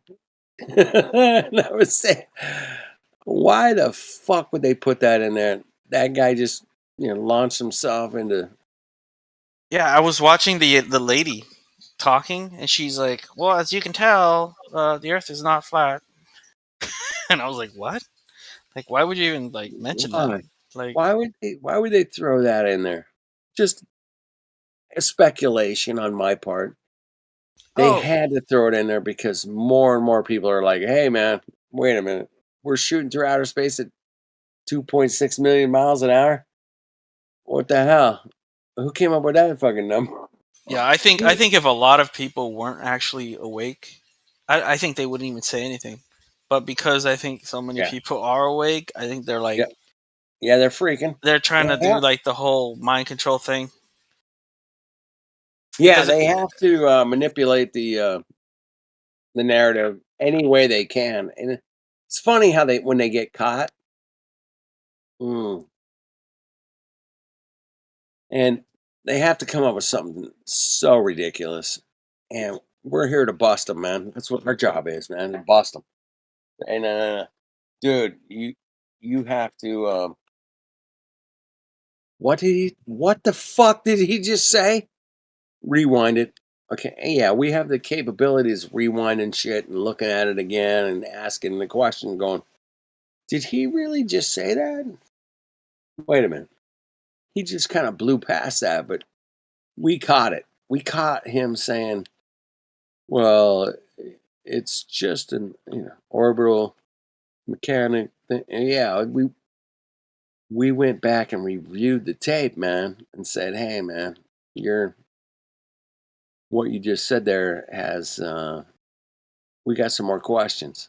We got a few more questions about that exact thing that you're claiming. And when you ask people questions about what they claim, they get defensive and they come up with stuff that it's even more outrageous. Hey, the Russians just apparently failed to land back on the moon today. You think they did that on purpose to make them look bad? Because you know how like there's this whole Yeah. Good anti-Russia question. movement going. Yep. Yeah, that's a good question. I mean, if I was a diabolical engineer, I'd come up with that. Yeah, that'd be cool. Like, hey, man, let's just, since all this Russian thing's going on, let's go ahead and just make it look like we failed and we suck at what we're doing. That'd be cool. Oh yeah, we crashed. We don't know how to land on the moon, but back in 69, 70, 71, 72, yeah, we could do that shit, in our sleep, bitches. We could play golf on the moon, fuckers. Played golf on the moon. You guys can't even land on the moon. What the hell's wrong with you guys, man? Fucking golfing on the moon, fuckers. How cool is that? We got dune buggies on the moon, man. Are you kidding me? Don't even give me your like. I landed a rover. Fuck off. And we golfed and drove dune buggies on the moon. When you guys do that, let me know, because we'll be here. What Let would me you know do? when Let's say you did actually go to the moon. Hypothetically, right? Obviously. Yeah, Fantasy. We can talk fantasy. Yeah, our reality of a fantasy of going to the moon. Can I get a 500 grams of mint sticks? You got one? Yeah, you got. I'll give you two of them. Rock that. You gotta get two of Perfect. those. His That's and it, hers. thanks. You got his and hers. All right. Hypothetically, if we landed on the moon, what would we do? That's your question, right? Yeah. Thanks. Okay, I land on the moon. First thing I'm doing, whipping out my iPhone, and I'm gonna do a selfie 360, bro, and say, "Hey, bro, bitches, you on the Earth, I'm on the moon, you cucks. Check it out." No. Yeah. You're in the 60s. I'm going. You're in the 60s Oh, in the 60s. Okay. or In the 70s or whatever 60s. the fuck they went up there. It's 1969. I land on the moon. I don't know, man. That would be so weird, man. Right? So, Wouldn't you kind of I don't know. I think I would kind of focus on the Earth. Like I would be just observing it and well, just looking at it and just and then I might be more because there's really nothing there, right? It's just a big well, Cal, man.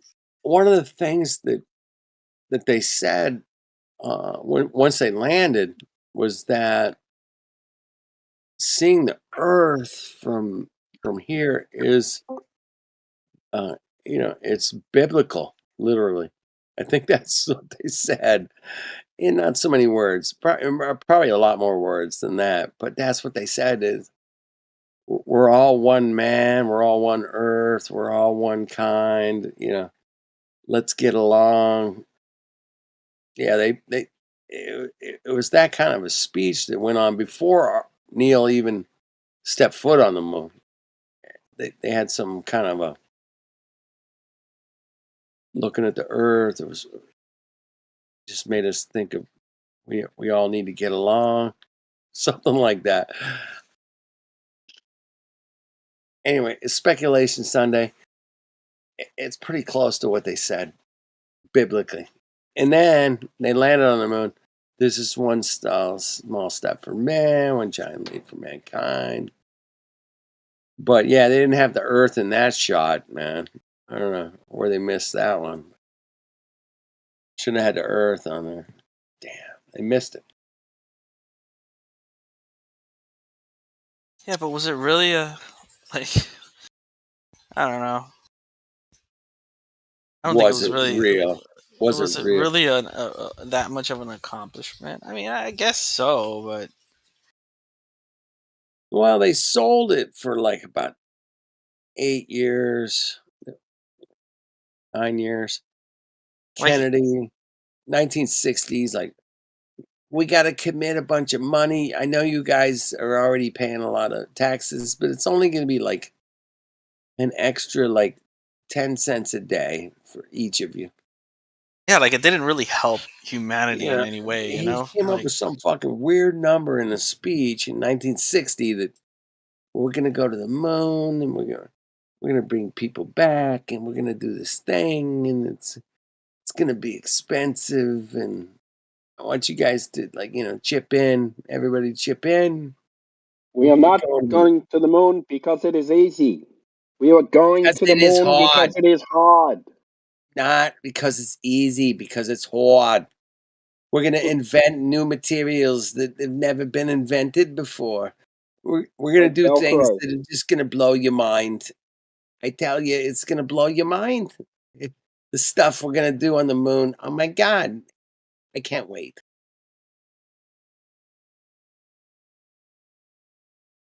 Ah, fuck. You guys know I make fun of this shit a lot because it's ridiculously funny to think, yeah, we're just going to build some shit and go to the moon. Yeah, we got it. Okay. We good? Okay. It's only 10 cents a day for everybody. That's all we're going to spend. Oh, it's only like $12 trillion to like take care of this cocoa thing, man. You guys good with that? Yeah. Okay. $12 trillion. What? Who came up with that number? Fucking motherfucker. Yeah, that's how much they spent on that whole shit in the last 3 years. $12 trillion. yeah, they're laundering so much money to Ukraine right now. It's crazy. Dude, they're laundering money everywhere. I mean, I'm sure there's some. Dude, they're still laundering 9/11 money. I'm sure of it. Still laundering. There's still people out there going, "Hey, man, you got to donate to the survivors because of the thing." And then, yep. I don't know. I'm very vague in my speech sometimes. I hope you guys get where I'm going, but it's an absolute weirdo situation that we find ourselves in.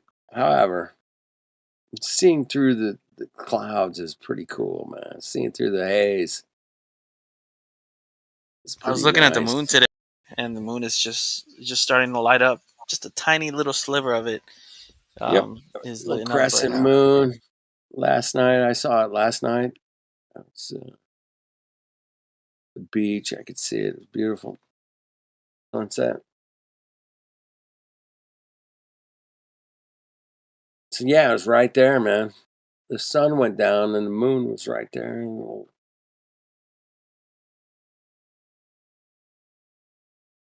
Cool stuff, man. Hey, we live on Earth. We can check out the sky. We can check out the dirt. We can check out the sand, the water. All these beautiful things we can check out, man. It is cool to see the sun set, whatever you want to call it. The very new crescent moon. It's waxing. It's beautiful, man. We can check it out. And you can decide whether, you're living on a ball shooting through outer space at millions of miles an hour, man. If you want to go down that road, go ahead, man. Please knock yourself out. Please. I mean, but if that's all you know, it's like, can you blame them? I don't know. Well, that's It's all so we. sad. That's all we knew. That's all we knew. So. Yeah, but somebody woke you up, right? Like, or Oh, yeah. Really, it was a long process. It wasn't like, hey, man, Earth's fucking flat. Boom. No. I wish that would have happened to me. Fuck. I could only wish, man. Back in 1982, somebody said, hey, motherfucker, you think you live on a shooting ball going through outer space at millions of miles an hour? You're a fucking idiot. Dude, the Earth is stationary. Would have been like, oh, shit. I would have paid more attention. But I mean, I've always known about flat Earth, like the whole topic of it, and but I didn't really even start. I came to the server in April of this year, and so that's when I really started, like, researching this stuff and looking online and trying to find more information on it. So I'm fairly new. it's all right, man. You found. But I didn't have that reaction. Like, my reaction when I first heard, I was like, oh, let me hear more of this. Like, Yep, me too. let me see where it goes, right? Like, if it ends up Yep. being, a dead end, then whatever, Yeah, like anything in life, man. I mean, before the internet, I used to have to go to the fucking library and pick a phone book for something I wanted to buy in, like, say, Pittsburgh. I was like, fuck, man. There was no, like, I couldn't just hop on my phone and type in Pittsburgh sporting equipment or whatever. No, I had to go to the goddamn fucking library, flip through the phone book, call these people up and say, hey, man, I'm looking for a 1972 whatever. I mean, there was no, internet. There was no Yeah. pictures online. And There's each phone nothing, call man. costs like 50 cents too, remember? Yeah. I would spend like, $20 to fucking call, all these places to try to find something that a friend of mine wanted for his birthday or some shit, right? When was the last time you guys have used a payphone? Oh, fuck, 20 years at least. Jesus It's been a Christ. very long time, man. What about a line Very phone? long What time. about a landline? I used one. Maybe at my parents' house. That's about it. I used one a couple of weeks ago, man. I was testing it, make sure it worked. Really? Oh, wow. Yep, He literally. said, Yep. "Hi, I'm calling you from the moon." I call my wife. I'm like, hello. I'm like, this thing working? All right, call me back. She called me back. It worked. I'm like, all right. Do they couple still weeks offer ago. landline? I mean, they still Yeah, they do. They exist. still offer the landline. Yep. Wow. Okay. Yep. Still there, man. Not for long, I don't think, but it's still there. Yeah, it can't be for long. I mean, there's no way they could. They're not making any money off keeping the landline, active. I think that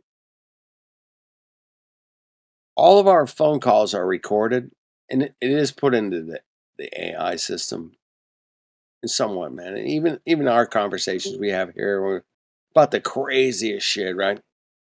It's got to yeah. go into the AI system somehow, man. I mean, Discord is recording this, or at least it. I don't know if it picks up on like certain keywords, well, that's why I was always been trying to be elusive in some ways. Say, hey, man, it's the Coco. Like, good luck with that. Trying to figure out what the fuck that is. Yeah. Or that was the 9 and the 2 things together. Back then. Pretty Like, sure it monitors the text chat more than anything. yeah, text chat it can pick up, but even then, man, I'll see people typing shit in the most weird ways. I'm like, what the fuck? I had to kind of decode it in a lot of ways, but yeah, the AI probably can decode that shit at this point. But yeah, man, you just keep feeding all that information into a system, and eventually you can do AI stuff that we've all seen, even in the last year and a half. It's been exponentially going in a direction that's like, whoa, that's really weird, man. AI music alone, I mean, that has freaked me out. I'm in the music business, so I'm like, holy shit, man, these guys can really put out something that's borderline good. Borderline good. It's not 100%. No way. The great musicians, the great instruments, the great amplifiers that record great music, the AI is going to have a hard time replicating that shit, bro. I guarantee it. It's not going to go well, man. The great drums, yeah, it's not going to go right in their system, but it's close. It's close enough to fool most people, especially the younger generation, man. You think? I don't know. I don't think AI is to the point where, like even that whole McToon thing that they were showing. I think that was McToon. I don't know. Dude, whatever it's McToon. Yeah, then What about the AI What about the Neil deGrasse Tyson thing? That guy. I can still tell that's an AI. 7 flat Earth. I mean, it's Yeah, Neil but deGrasse you can Tyson. also, yeah, like you can type into it, write me a song with this beat, blah blah blah, come up with the lyrics of the song, and then they'll just fucking hand it to someone who can sing. That's it. Easy, man. Because when humans talk, right, when we communicate with each other, usually our tones will, our frequency will change, right? Like you'll sound a little or Yeah, it's not constant. Yeah. It's not like it's not constant like it is with the AI, because the AI can't do that. What do you think of? I mean, you guys have all heard the Neil deGrasse Tyson promo for this channel, right? Yeah, I heard it. You guys have all heard it. I mean, I have not. When I was driving down in my car, Can somebody play it? I have not heard it. It sounds like Neil deGrasse fucking Tyson talking about. It does. I mean, it really fucking nails him. I think. Yeah. But in a way, if you have just a little knowledge about AI, you can tell it's an AI, but it's still fucking pretty But yeah, realistic. but the masses would think, "Oh my God, Neil deGrasse Tyson." It's Neil deGrasse Tyson. Yeah, Yep. it's him, man. It's him. I mean, even I was like, "Oh shit!" I know it's AI, but at the same time, I'm like, "Fuck, it does sound a lot like him." Fuck, that's pretty good. Pretty fucking good, man. So yeah, I want you guys to underestimate AI. I mean, they're gonna take all data that we're talking about, Neil deGrasse Tyson, and perfect it even more. Yeah, good luck with that. But yeah, they're not gonna perfect everything, man. They can't. There's always a little slip in the knot, man, that will get through. There's always that, William Cooper that gets through that. Like, damn, that guy was talking some shit.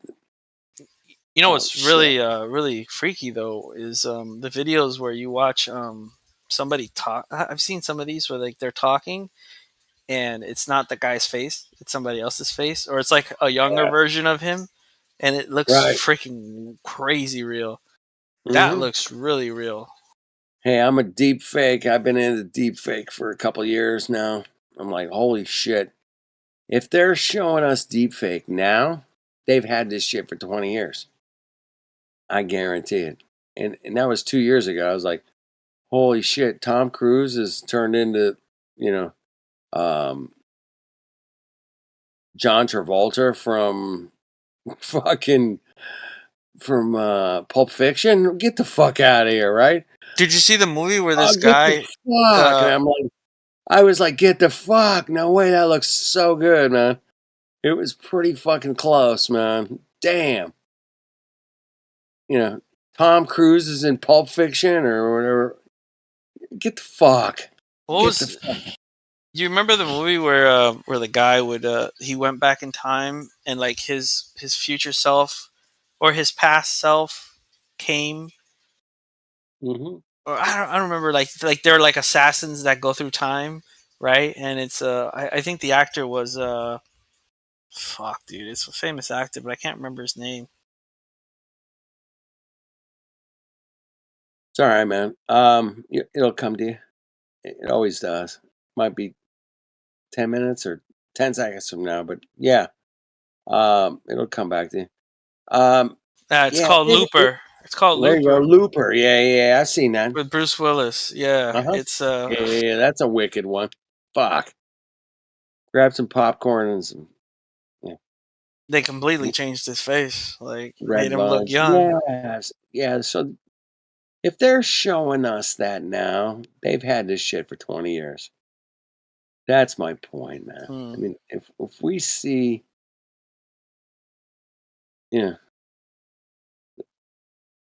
some, Tom Cruise singing some song from the 80s or like, holy shit, that means they've had this shit for 20 years.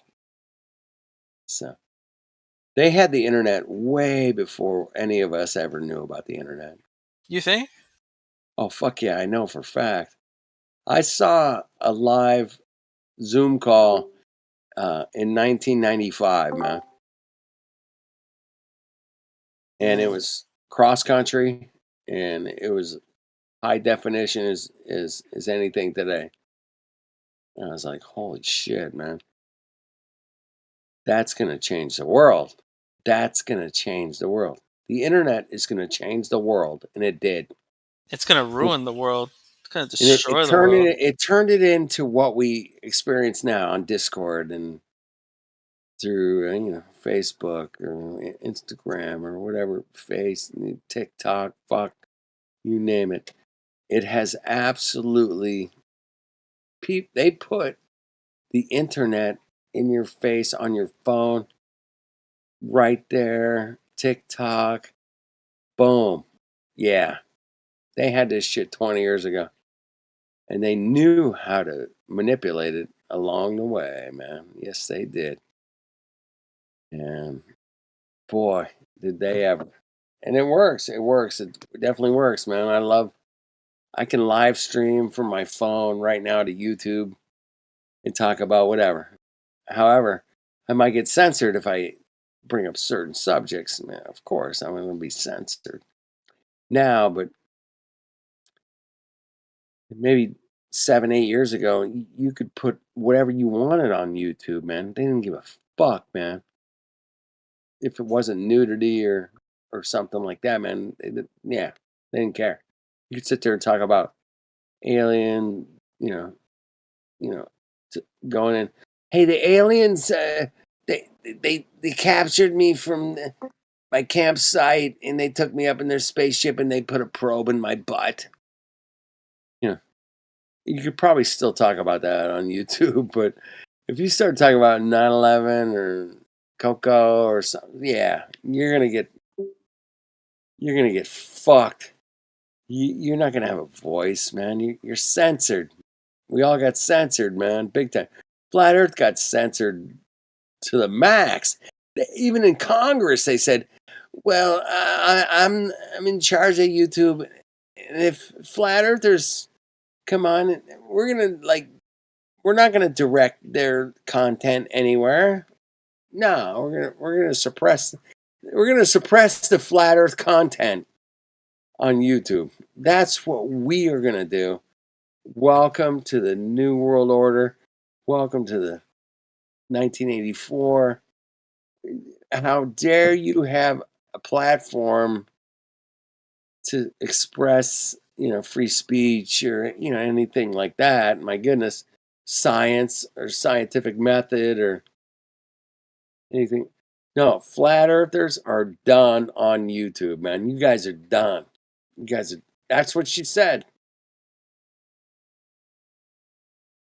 In fucking Congress, man. United States of America, in Congress. She got questions like, we're gonna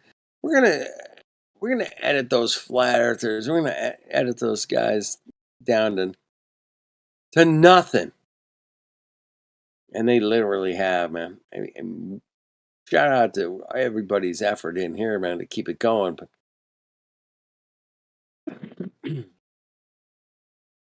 But yeah, if you type in flat Earth anywhere now, man, you're gonna end up with Professor Dave and some shit that's just not gonna take you anywhere, man. But back in 2016, man, we type in flat Earth, man, we were getting new videos every day, like by the truckload, 20, 30, 40 videos a day, every day. People were putting out videos, and I was like, damn, this is blowing up. Like, dude, I didn't think the Earth was flat. I think I'm an idiot to think the Earth was a globe. And it was, you name it, music. So the fact that we're censored, that's a fact, man. We got censored. And we're just like the remnants of what could have been. It's a great place to be, don't get me wrong, man. I love it. But yeah, we could have been really blowing it up, and the ones that tried to blow it up, the Kyrie Irvings, Shaq, they all got pulled aside and said, "Hey, man, can't be doing."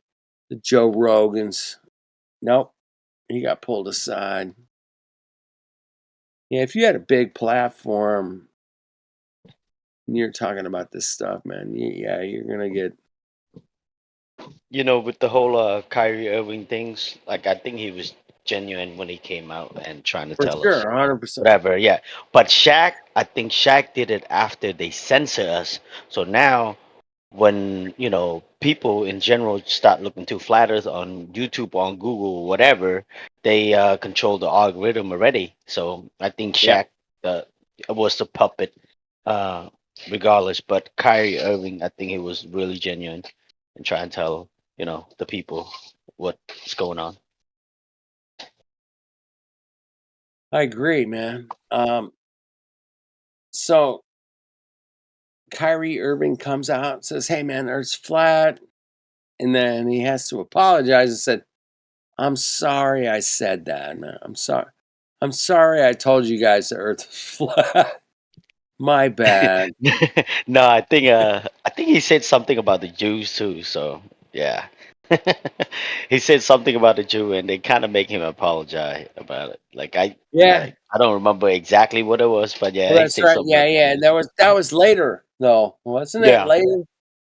It was after the flat Earth thing. He came out and said something about the Jews, and then he had to come back and say, "My bad." Yeah. Yeah, they make him kind of say sorry. Yeah. Yeah. I know. They did. They did make him say, "I'm sorry. I'm sorry. I said that." If you guys ever catch me saying "I'm sorry I said that," man, I want you guys to fucking disown me completely, man. Kick me out. Fuck it. I might say some shit. I'm never gonna say I'm sorry I said that shit. I might say I might have been wrong. Don't get me wrong. But I'm never gonna say, "Dude, I'm sorry I said I'm that." sorry I said that shit.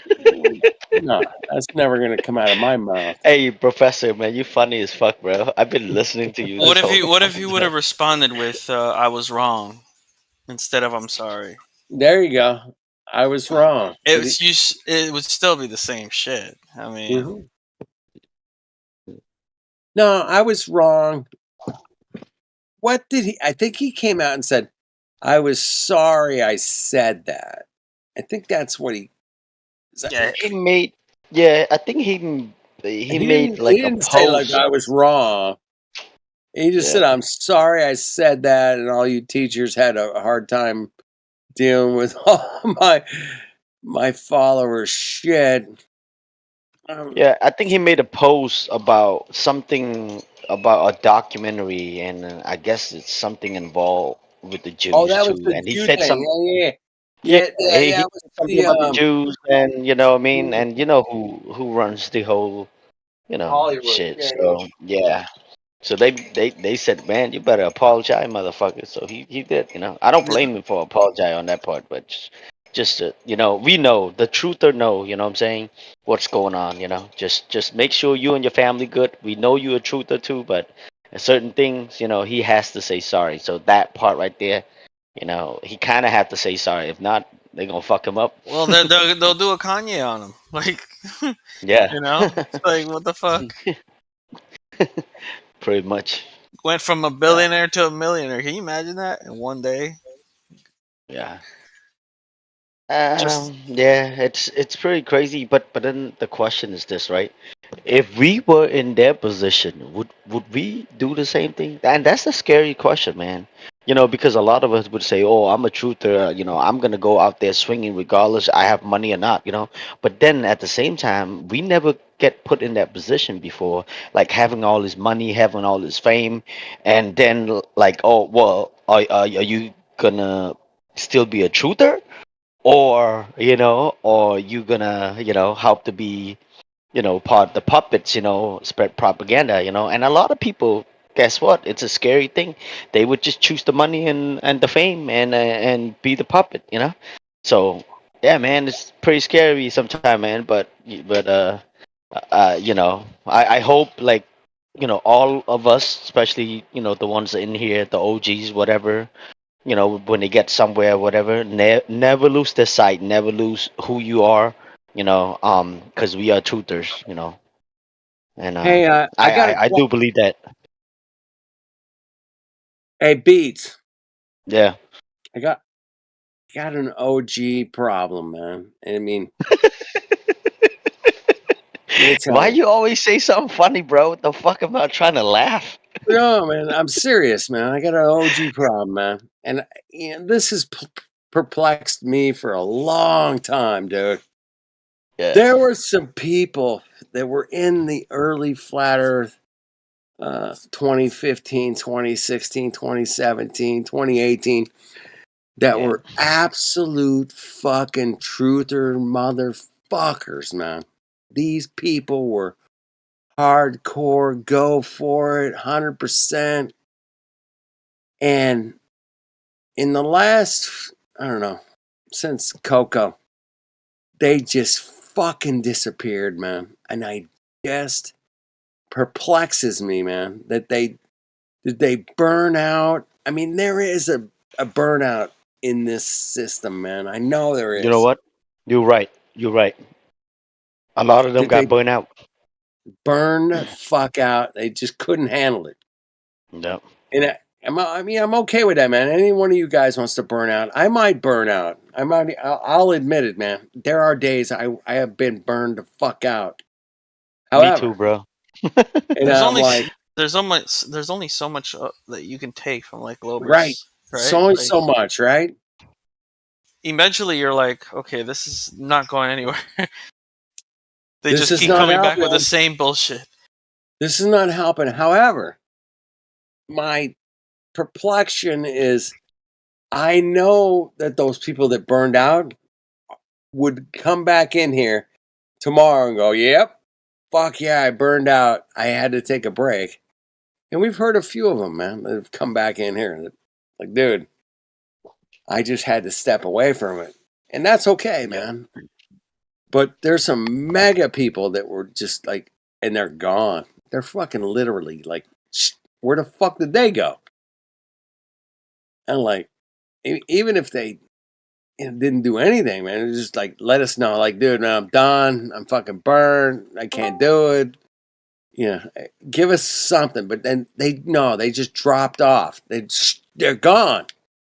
And that's what weirds me out, man. It's like, dude, where the fuck did Roxanne go?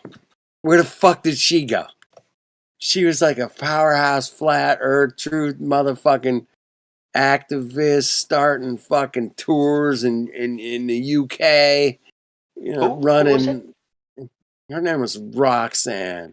Her name is. Rock. I heard of that name before. She organized the whole, like, there was this UK flat Earth tour, man. 2019. She organized this whole thing. She was doing like live streams every day with the people that were on the tour, and it was just amazing, man. It was She just dropped out, man. She's gone. I get it, man. It's hard, man, to keep it going.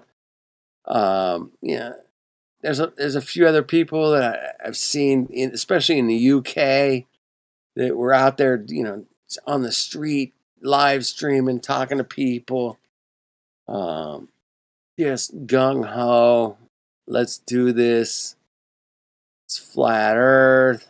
It's you know, the money system, the government. You know, they were against it all, man. These motherfuckers were against it all. Yeah. And a lot of them dropped out, man. And I always found that. I always chalked it up as like, dude, they just got burnt. I get it. I might get burnt. I'm gonna get burnt one day, man. Like, he gone. What the fuck happened to dude, man? Fuck, I don't know. He just fucking burned out one day. I don't know, man. But there's a lot of OGers that still drop in from now and again, man. That are just Man, like, holy shit. I want to talk to ODD. I just want to see how's he doing. Hopefully he's all right. Yeah, exactly. ODD would be a great example, man. Great example. Here's a guy that made probably the best flat Earth videos I've ever seen, or truth videos, or about the He's one of Hollywood the- yep. videos, or about, you know, Hollywood and the movies, and motherfucker was like on point for Yep. like 2 years, solid, man, minimum. Yep. Solid as Another one fuck. too. You remember another one? What is his name? John Doe. The YouTube channel called John Doe. John Thor. Yeah, there you go. John Thor. My bad. Okay. Yeah, you remember? You No. familiar with that name? Sounds John familiar, Thor? but Yeah, I mean, yeah, that guy was you know, he made the video very consistent, and he dropped a lot of good stuff. But I think, you know, the last 3 years, whatever, as soon as it started to hit the 2020, he came out with the content, and he shut him down. And I Yeah. think he got a new YouTube account now. He made another one. I seen it the other day. I was like, oh, this is the same guy. And man, like I give credits to people who actually, like, you know, put the time and effort into Yeah. you know, doing stuff like that. You know what I mean? Instead of coming here, you know, sometimes you come in here or you talk to people in your everyday life too, and that's Right. cool, you know what I mean? But you know, if you don't come over here and try to talk to people about the truth, it's cool. Make the video, that's fine too. But I still give those people credits, man. They put a lot of, you know, Yep. effort and time into that type of stuff. Yeah. Well, I appreciate anybody that's putting out content that, yeah, questions your reality, man. Says, hey, man, you've been living in a Disneyland Matrix system for pretty much your whole life, bro. I want to kind of snap you out of it. What can I do to snap you out of it? You know, ODD did fucking 100 videos that said, hey, man, I want you to snap out of it. Dude, that's all he could do, man. I mean, if he only did that, good. I'm good. ODD, thanks, brother. You know, the last time I heard of him, it's when he got into the car accident or some shit. You know what I mean? And then It's been a while, yeah. yeah, and yep. Yeah, his whole adventure in Florida didn't work out.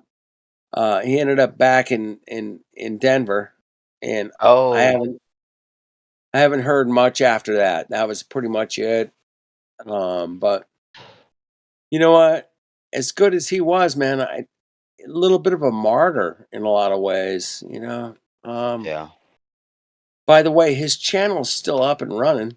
If you want to Yep. go watch all his old Oh, it's still shit, there. man, It's still it's there. still there. Yeah, it's It's still not there. I like it's think. gone, bro. It's not Yeah, it's like still we're there. talking about a dude that doesn't have a channel anymore. No, his channel's still there, Yeah. and it still gets videos. So yeah, you can link to it. And wow, isn't that weird? That's an interesting phenomena. Why is ODD's channel still going, man? Dude, if I play one like segment of a video from a concert, my live stream gets shut the fuck down, man. I mean, nope, you don't have permission to play that. Nope. But ODD's channel's still going. I find that interesting, man. I was one of those guys like, well, why isn't this guy's shit getting shut down for copyright infringements or copyright? I think what happened is this. If you had your YouTube channel way back then, right? Before they start making all these Right. rules or whatever, it's okay. But if you start using people's stuff that involved with the copyright after they make the rules, then you fuck. You know what I mean? Well, I think I post some stuff before too. Like after they make certain rule, whatever, they hit me with the copyrights.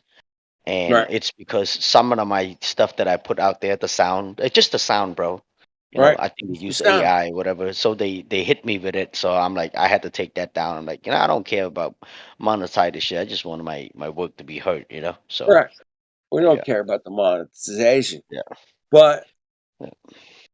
the monetization went into you can't play this on any platform. And you can't play Led Zeppelin anywhere, dude. You're done. I don't Mhm. give a fuck who you are, man. Led Zeppelin's off limits, bro. I played some Led Zeppelin. Cost me 3 months in detention on YouTube back when they had the detention. Now that it's different now, man. Where they'll hit you with the copyright strike. Sometimes they'll hit you with, "Oh, you can't monetize this." Okay, I'm not monetizing it anyway. I don't give a fuck. But then there's that time where they hit you like, "You've got a community guideline strike Yeah. for playing somebody else's music, man." Literally, that was it. I mean, it wasn't like I was telling people the Earth's flat or not. I was just like playing somebody else's music, and my channel gets shut down for 3 months. Boom. Just like that. Boom. You get shut down. 3 months, 90 days. Boom. Yeah. 90-day strikes, man. I got probably 10 of those motherfuckers, man. Damn. Yeah, I still got my channel, but man, yeah, they used to strike me motherfucker all the time, man. Shit. Bastards. It's tough out here, man. It's tough telling the truth. It's tough speaking the truth. It's tough wanting to know the truth. Just questioning the truth. The whatever you're saying. Can I question what you're saying? Nope. Can't even question it, man. Nope. Yep. You're you're done. Forget you. You're out of here. Yeah. Okay. You have been erased from history because you were speaking against the establishment, man. You are erased, pal. You're done. Yeah, forget about it. How dare you question, universities and television? How dare you? How dare you? Yeah. Hey, what do you guys think about Rumble, the platform Rumble? Well, I've only linked to it because some people said, "Hey, man, I got my shit on Rumble from YouTube." Usually, Yeah. and they're like, I think it was John Smith Globeli. John Smith Globeli. Mhm. He was one who was like I'm putting my shit on Rumble. And he was the guy that interviewed people on the street about different topics from Earth to medical, whatever. And he would just put a little YouTube video together that says, "Hey, I'm over here on Rumble," and I would click on that and listen to that. That's about it. There was a couple people that said, "Hey, I'm on Rumble. Go over here, click this," and I would click it and go listen because they had good shit to say. Yeah, about what's going on, and I always like that, man. And whether it's BitChute or Rumble or wherever, 153news.net, whatever. I want to find the truth, man, in information, and I know you guys do too, man. So yeah, you can probably find a lot more truth on Rumble than you're going to find on YouTube at this point. Yep. And you'll probably find a lot more on BitChute than you would on Rumble, but you got to feed through the stupid shit. You can't be distracted by, some tits or something. If you go on BitChute, man, you're going to run into like, hey, she's got the greatest tits ever. You're like, oh, fuck, you skip. You got to move through some of that. It's really hard to find a great place where the truth is being poured out. And BitChute's one of the places that I've found that oh my goodness, I can find some really great videos of people just standing there next to the scene going, well, this is what I'm seeing. What's up? I'm like, okay. But it's hard to find out on YouTube these days. But BitChute is it's a clusterfuck of truth and really weird advertising campaigns, man. You got to be careful on BitChute, man. You got to be careful. Don't be jumping in there thinking that just because the thumbnail looks good doesn't mean it's good. You got to hit through it. So there's no perfect place that we can all go and say, hey, man, Reddit's got the best information. No, nobody has the best information. No. You're going to find some on YouTube. You're going to find some on Rumble. You're going to find some on BitChute. You're going to find some shit on 153 News. It's really hard to dig through it these days. It's probably harder than it's ever been to get to somebody that's spitting the truth, man, saying, hey, man, I'm here on the island. This shit burned over here. This shit burned over there. Whatever. It's incredibly hard to find those people that are, boots on the ground saying, hey, man, I got some information nobody else has that proves without a doubt that this whole thing has been manipulated. It's almost impossible to find that perfect place that's going to give you all that information. Say, hey, man, Rumble is it? No. Is TikTok it? I don't think so, man. Yep. YouTube? No, that's not it. But there's a balance between all of those, and somehow in all that information they're giving us, there's some truth, and truth will resonate with you, and you'll know what's up, and you have to be discerning enough in your own intelligence. Say, hey, man, I've been through enough to know that what the Maui officials are saying right now is probably not as accurate as I'm going to find on the street. And where you find those guys on the street is becoming more and more difficult. It's harder to find them on YouTube. It's harder to find them on Rumble or BitChute or TikTok or Facebook or whatever. What about Rockfin? Rockfin, another one. Really hard to. It all the great information is there on Rockfin, no but it's doubt. behind a paywall. Exactly. You're gonna have to again be discerning on who you listen to. I subscribe for the whole year, bro, so I can watch pretty much anything. But I There think you it cost go. me like $100 and I don't know, a little bit over $100. But I think it's I thought it was worth it.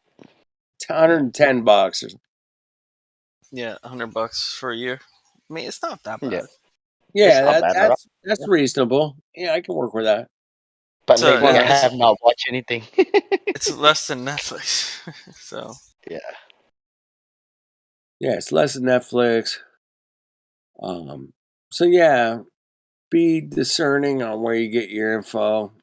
Who knows, man? I mean, if you know somebody in Hawaii, contact, they say this is going down, or even with me, man, I'm sitting in the middle of a hurricane. I'm like, dude, it's basically raining outside. It feels like Hawaii.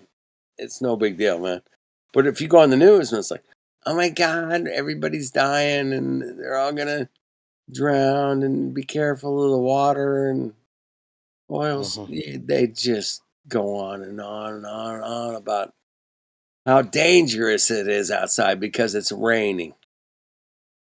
They turn it into a disaster. Doesn't matter what it is, man. Yeah. Just doesn't matter. If it's 110 Geo-engineer right there. it's 110 degrees outside in Arkansas. Well, it's In 110 Texas, the same degrees shit, bro. always this time of year in Arkansas. But no, my God, it's a problem because of the global thing and the climate and the thing with they just turn it into whatever they want, man. They just if it's cold outside, oh my God, it's definitely climate change. Can you believe it snowed forever in January? I can't believe it. Oh my God, we got to stop. You guys got to stop driving cars and eating cows and having chickens. Fuck you guys. You guys are done. Get the fuck out of here.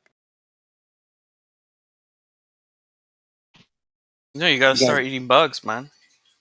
You must eat the bugs. Yes. You start Eat eating the the bugs. bugs. That's the bug burger.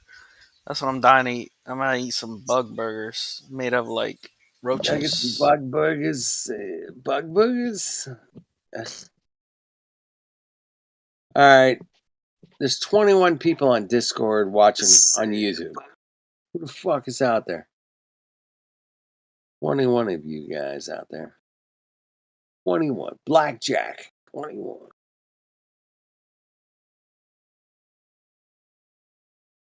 Yeah, these.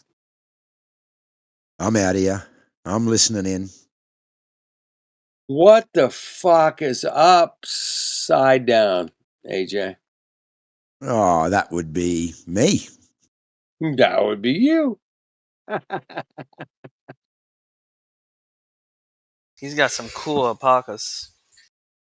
Those alpacas are so cool. I got a pretty cool car too. We have this tire technology in Australia that actually like keeps you on the road while you're driving upside down. No. That's amazing. It is. It's got to be those, we call them Earth Globe tires. Earth Globe tires. It's like 96% like, just theory, right? Instead of Goodyear tire, it's the Good Globe tires. Good Globe. Yeah. Like, we don't know how it works, but it works. Hey, little tiny suction cups, little baby ones, microscopic suction cups all over the tire.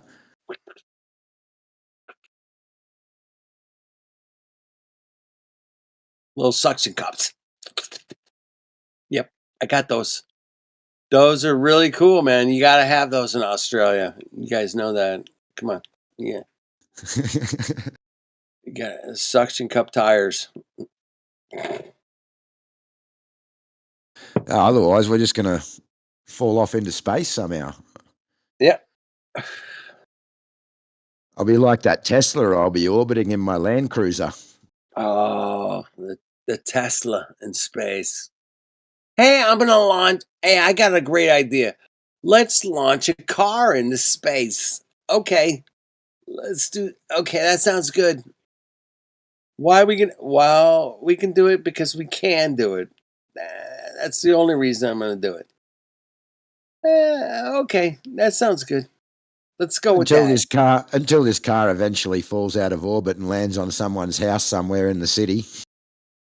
Well, the car was originally projected to go to Mars, wasn't it? Oh, However, I can't even remember. I remember.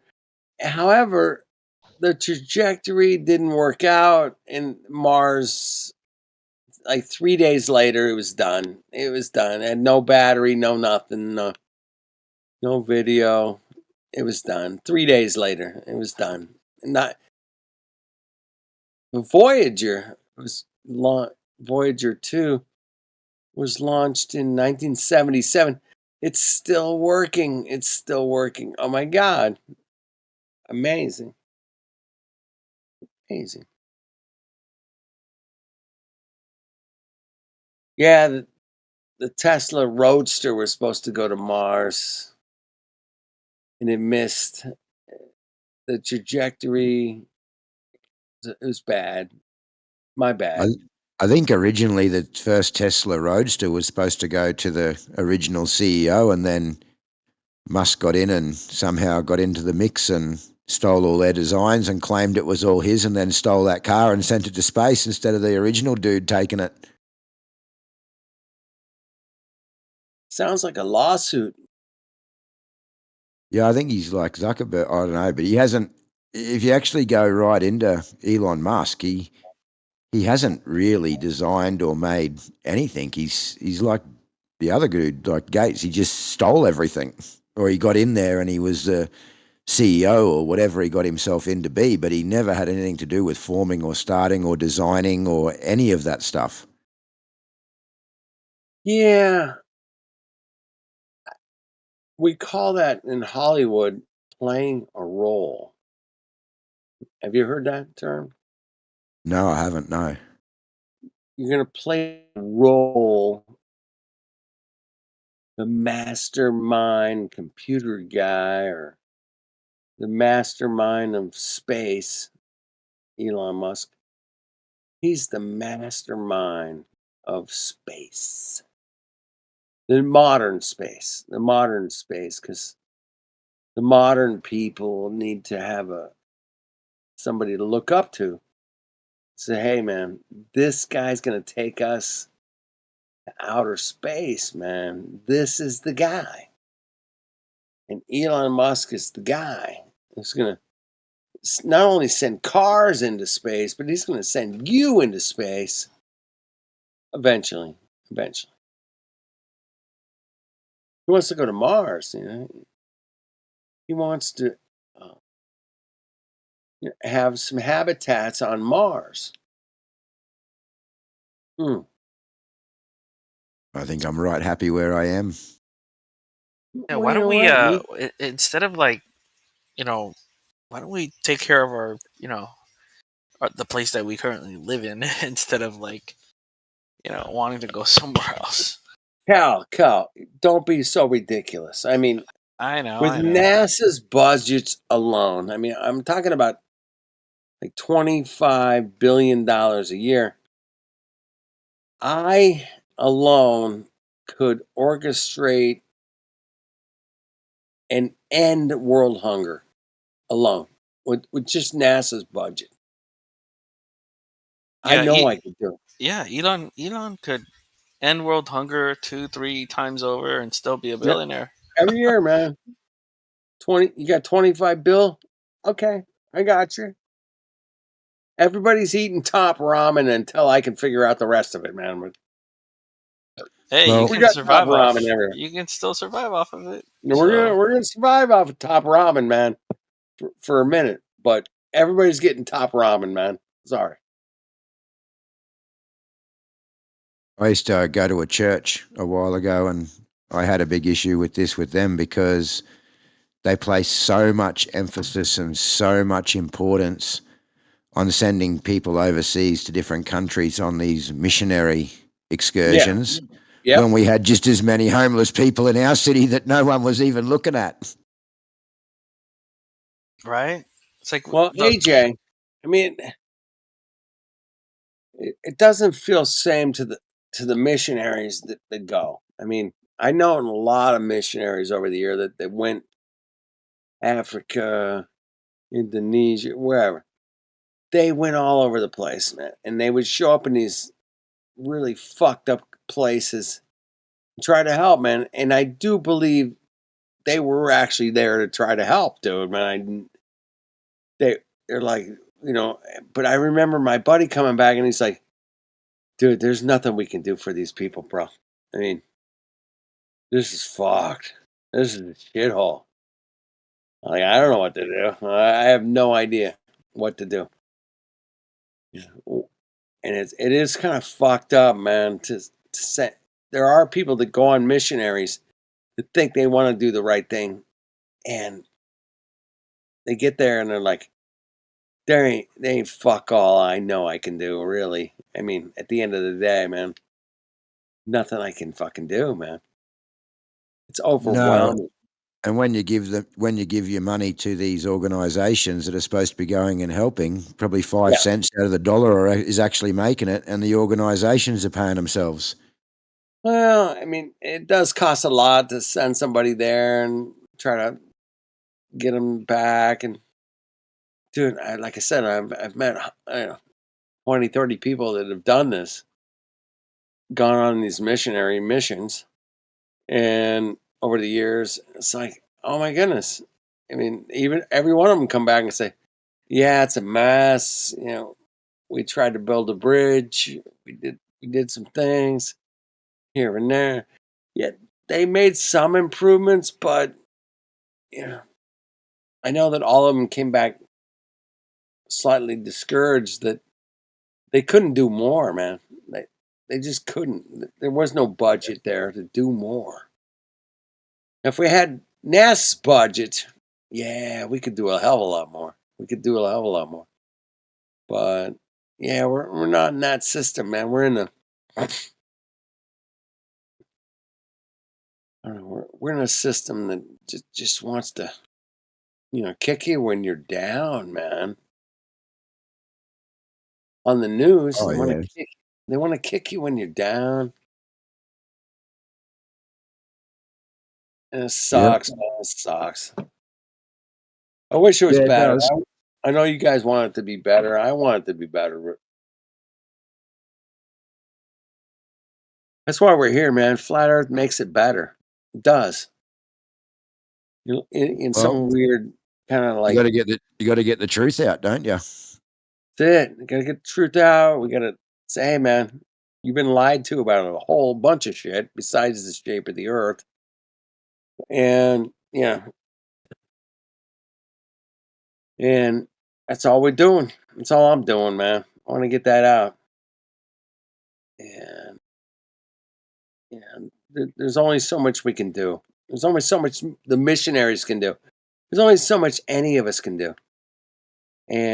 But if we're doing something, we're getting out there and we're trying.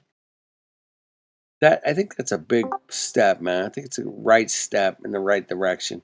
At least we're trying to say, hey, man. Yeah.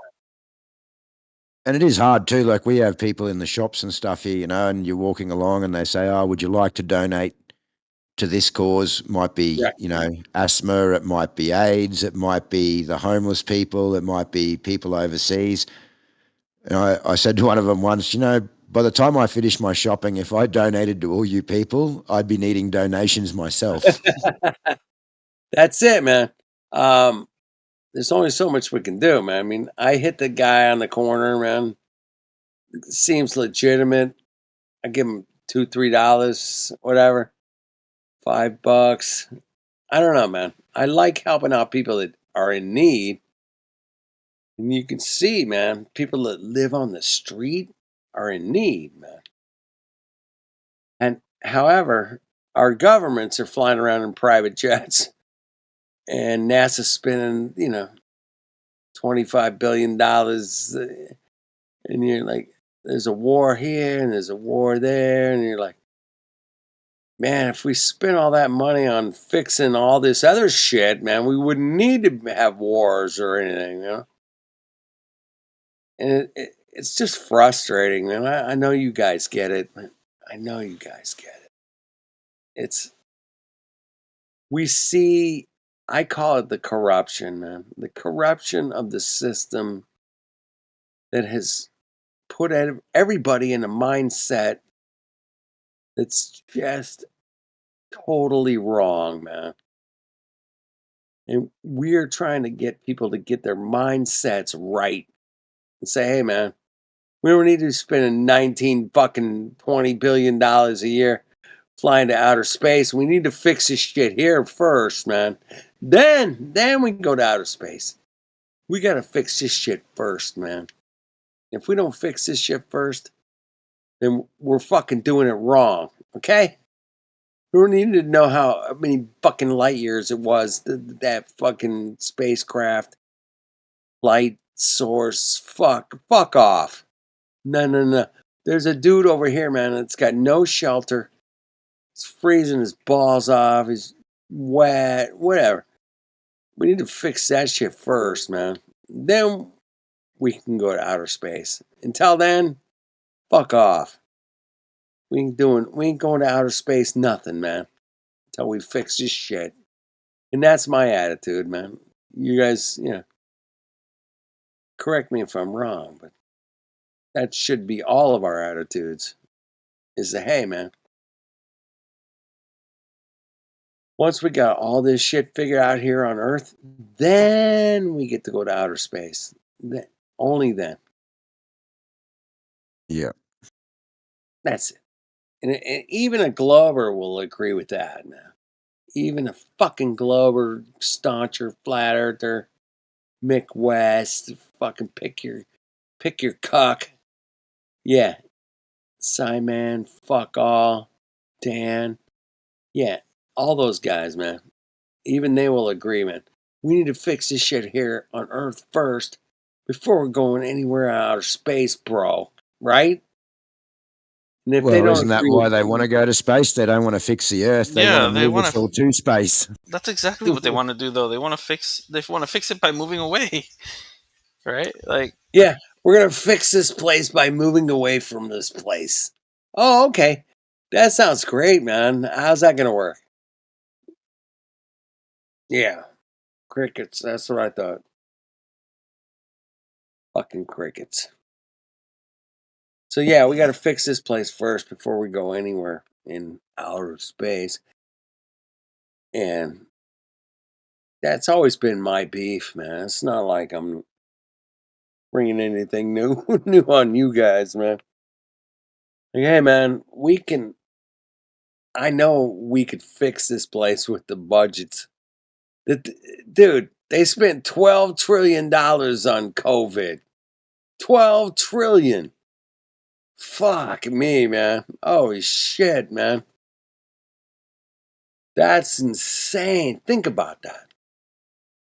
12 trillion. That's most every single country in the world's fucking budget for, like 3 years or some shit, man. It's so much money, man. It's like this crazy amount of money. But we couldn't fix like the entire world with $12 trillion. I mean, I know I could definitely do it without a doubt, but they can't do it. They can't. But that's what they spent on that whole thing, man. Oh, $12 trillion. $12 trillion. That's a lot of money, man. You want to know the reason we can't fix the world with all that money? Why is that?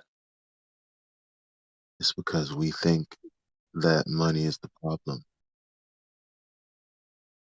Well, they think it's a solution too, don't they? Well, I think that compassion and love for other people is probably the biggest problem, and selfishness. Yeah, that's a big part of it. I like that. But when you think of problem and solution, whose idea is that?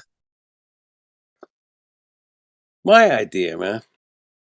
No, Mine. you see a problem. Obviously, you're one man. No one man can actually see what we all imagine to be. Um, A solution. well, what we see is wrong with the world is in our imagination. I'm not saying that the suffering in the world isn't real. What I'm saying is whatever picture that takes form of in your mind is as expansive as, and hear me closely, the universe.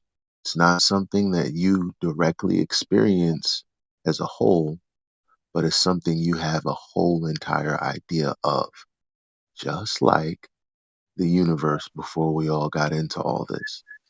So, what I'm saying is, all of these problems and solutions that we think about, like think about someone besides yourself that's not in this conversation. Other people's ideas of problems and solutions, a lot of those probably trickle into things that you know are bullshit, right? Trump's gonna save the day, I swear. Exactly. He ain't gonna So save nothing. in the same way, this idea where there's this economic step ladder where you have to step on heads to get where you want to go, and there's a finite amount of people that can do that. That's why there's only no.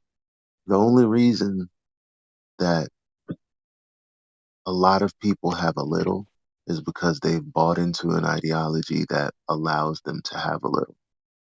And so, really, the money crisis and the problem is the people's ideology about money and wealth itself. Yep. I do agree. Yeah. Which is sad, Elijah. but it's true. Well, that's the fiat currency system. That No, think about it. There's no such thing as anything else. yeah, believe me, Like I thought. fiat currency, what is that? Because if you do something, if you build someone's house, you're gonna want something for that time, right? Yep. There you go. When is that not gonna be the case? Never. Now, here's how it works though, because there are four quadrants. There's the worker, the employee, the employer, then there's the uh what is the third one? Business owner, and then there's investor. Now, okay, say you want to build houses, you want money from that, but you don't necessarily want to put the time in to do that, but you still want the money. You could simply hire someone else who thinks it's a good idea to build houses for money. You pay them, I don't Yep. know, I don't know what the split would be, but you pay them 150 a split, grand. and Whatever. it's less than you would have if you would have done it yourself. But now guess what you can do? You can hire 7 more guys to do the same thing. That's what leverage is. Now how much money you got? People Welcome. don't get out of bed and think like this at all. At all. No, most people don't, but you and I do. Sure. And that's what I'm looking at and doing sort of a bit of at the moment is I'm investing through a company that's offering secure bridging loans for big investors wanting to buy a land and build motels and all that. So I'm investing in the land side of things because it's much safer than the construction side of things. But, you know, $1 million investment gets you $3,500 a week return. That's a hell of a return. There you go. There's You've there's obviously there's I tons don't. of ways, and the only reason that this is possible, the only reason that this is possible, is because majority of people don't value their time. They say they don't care about money, but 99% of the world, at least in America right now, will literally trade all of their time for a wage someone is willing to pay them. They're not willing Hey, to suffer Elijah, whatever it costs Elijah. to gain the skill to be worth what they think they're worth and paid what they are worth. They'd rather take the avenue of literally trading all of their hours for a little bit of somebody else's money. And that's what's wrong. I agree with you and 100%. And I've experienced that and done that. here's one thing, real quick, man. Is how much money you got? You can never buy more time. Period. No, you can absolutely buy your time back. No. Again with this system, with investments, if you can wake up to comma checks without working for it, guess what you're doing? Spending time with your family without any loss of income. Right. But You just at the bought end back of the time. take it a little farther, man. You're not going to buy any more time on this existence, bro. That's it. Yeah, but you don't want to waste the time you do have. Well, You got to I free it never up. have. Somebody taught me a long time ago that, dude, you can work for the man, you can work for your time, you can own your time. That was what I was taught, man. Own your time, Yeah. because you only got an infinite amount of it. Now, if somebody said tomorrow, man, hey man, we're going to the beach, we're going surfing, you want to go? I'm like, okay. I own my time, man. I own it. I can say yes or no. And that's the beautiful thing about owning your time here, is to say yes or no. I have to go to work today. Oh, that's a bitch. You're enslaved into the system, man. You've been clocking Well, in, clocking out. I grew up very poor with no money at all in my family. We had a padlock on our fridge so we couldn't eat the food that was in there. That was how poor we were. And, when I was sort of 16, I left, started work. And my idea was that I was going to work as hard as I possibly could while I was young. So I didn't go and party. I had a family. I ended up getting married and all that sort of thing. But, I started a security company and I had about 140 employees. And towards the end, yes, I had my time free and I could have days off or go on holidays with my family. But then what I found was the staff would complain, oh, look, we're working and you're making all the money. Oh, you're not even at work today. We're working for you and you're making the money. But my thing was always that, you have the same opportunities in life as me. And I had to work hard and I had to make sacrifices and I didn't go out and party when I was 18. I worked day and night, 24 hours a day if I had to. And eventually I got to the stage at about 35 where realistically now I can do what I want. I can travel, I can relax, I can invest money in things and make that passive income. But I had to work like that in the beginning and people aren't willing to do that.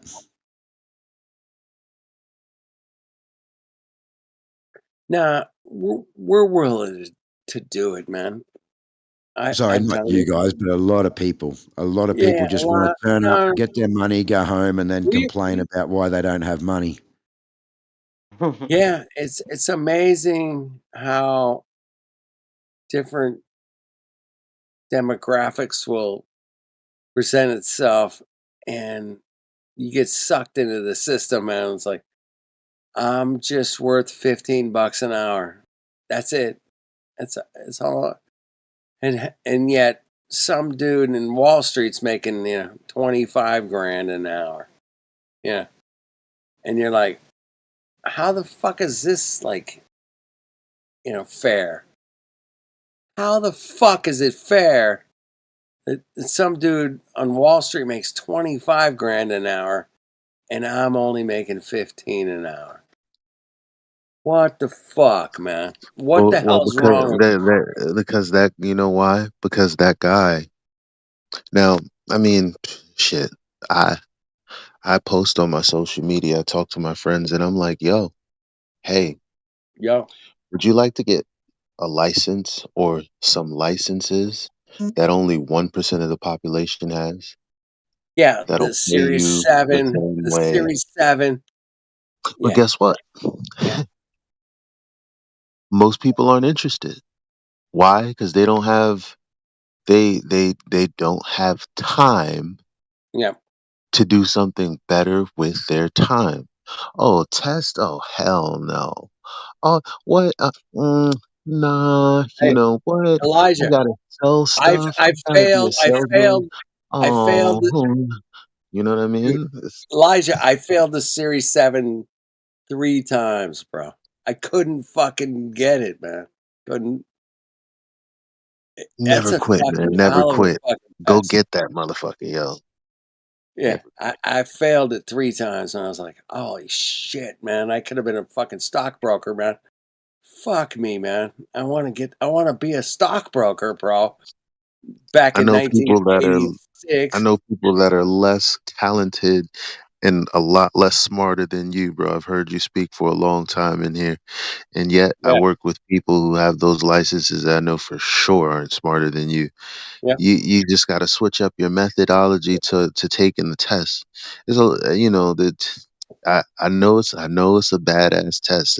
It's actually the one that I have to go for now. But what did I sacrifice? I left New York City to come out in seclusion in New Jersey so I could get away from my friends and my family. Josie. And I'm going to dedicate 3 hours a day for the next 4 or 5 months to get the Series 7, Yeah, 6, 63, and 26.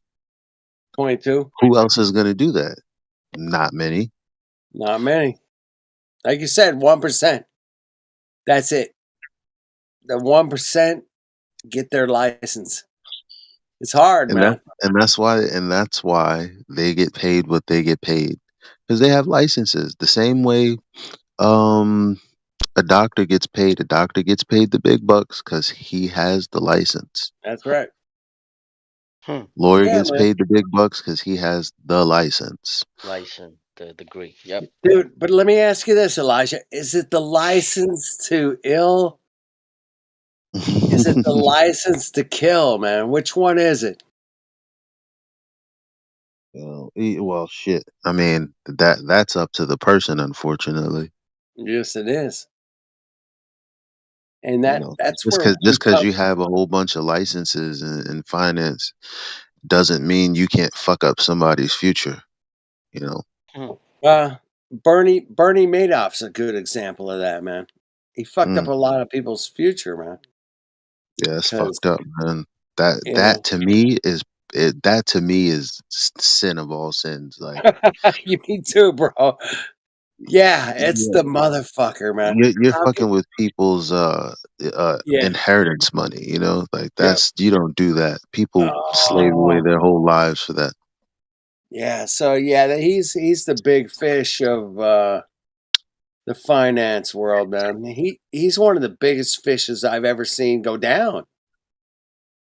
Um, that was like, oh my goodness, this guy took Hollywood money and celebrity monies, and he fucked off those guys for decades, couple of decades worth of fuck. And he did Really? not have to do that. Like, Right? He didn't he have to do that. do it. What are you doing that for? Like, there are people that make $1 million a day. There are people that make 10 million at every level you can think of. There's someone above that that's like, I don't even know how you live on $10 million a day. Sounds crazy Right. to us, but Right. again, this is the kind of world where it really is your thinking and your imagination and your faith that sets you apart from others. Like there's so much poverty in the world because that's as far as their imagination will get them to the next day, doing the same exact thing over and over for 50, 60, 70 years.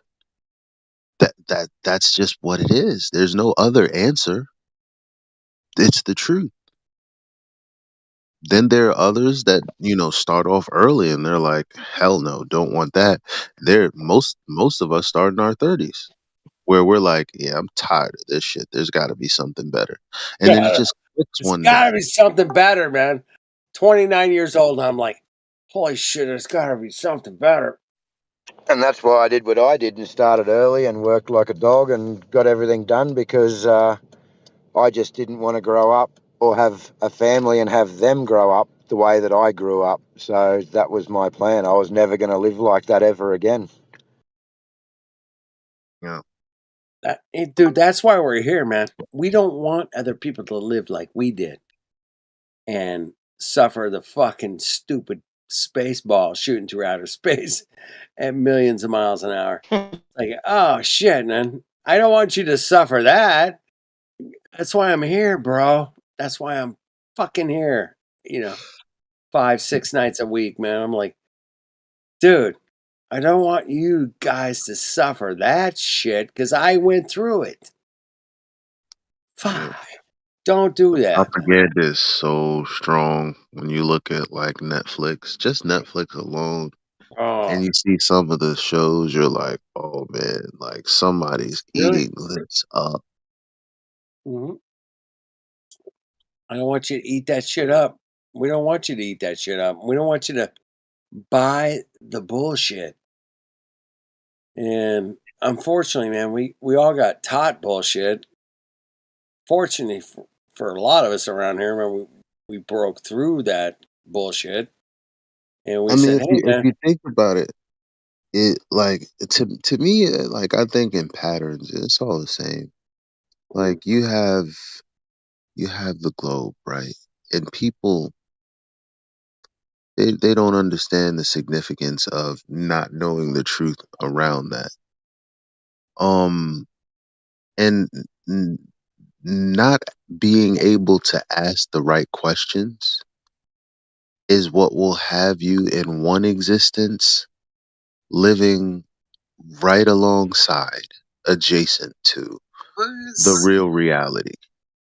You can go to the beach, you can go to a salt flat, you can get in a plane, Right. you can literally experience the world as level and stationary and never see it. Go So outside. this is what I mean about wealth. We literally see wealth all around us.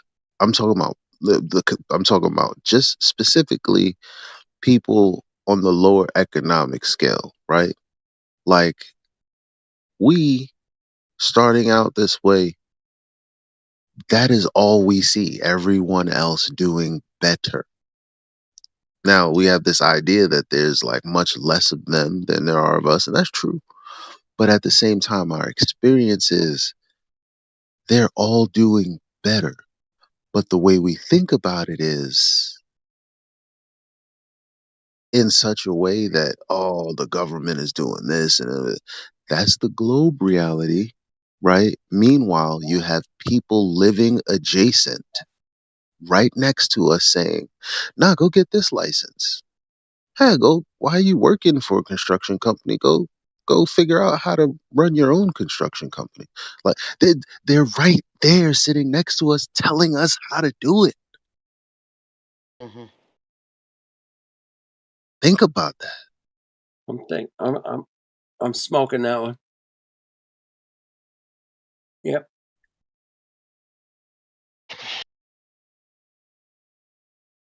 oh, the Earth is flat. Earth is just bullshit. Oh, getting rich and wealthy, get rich quick Dude, schemes. That is a pie in the sky. Elijah, Like, Elijah, I live in a neighborhood. My zip code, like the average house in my zip code, is like $2.5 million. Some crazy number, right? mm, I just happen to live here because I, bought in cheap.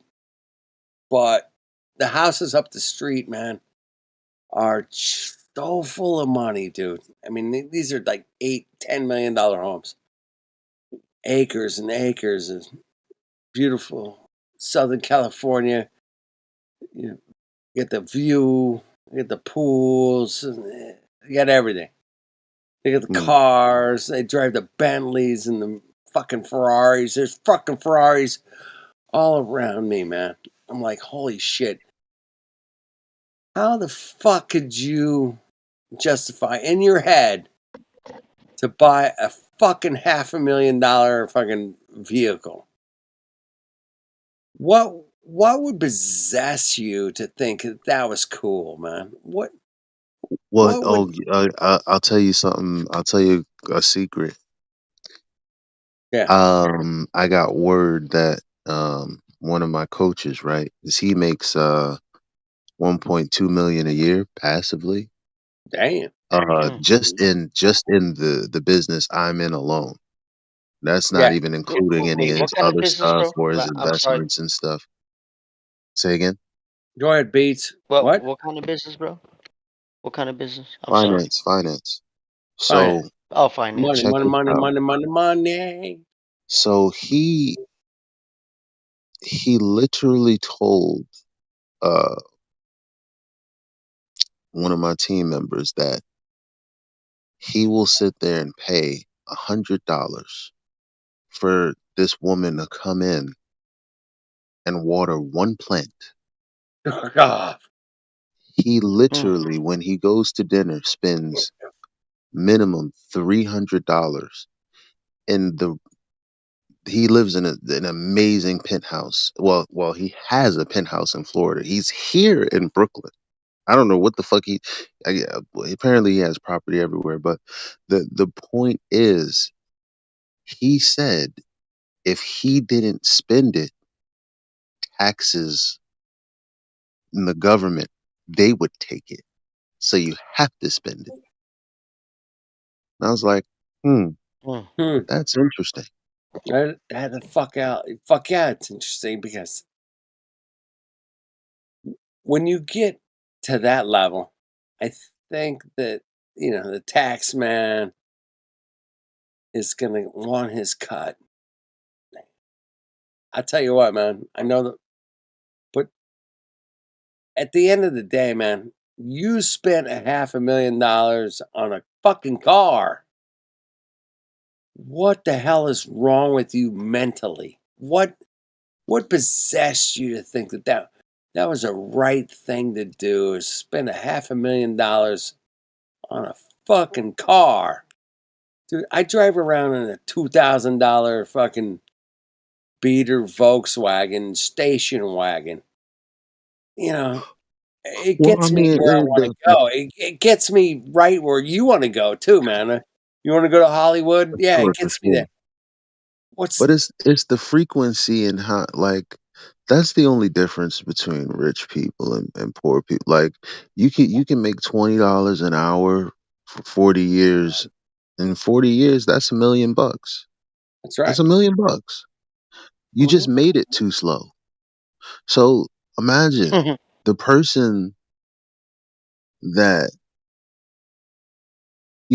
makes a high amount of income in a short amount of time.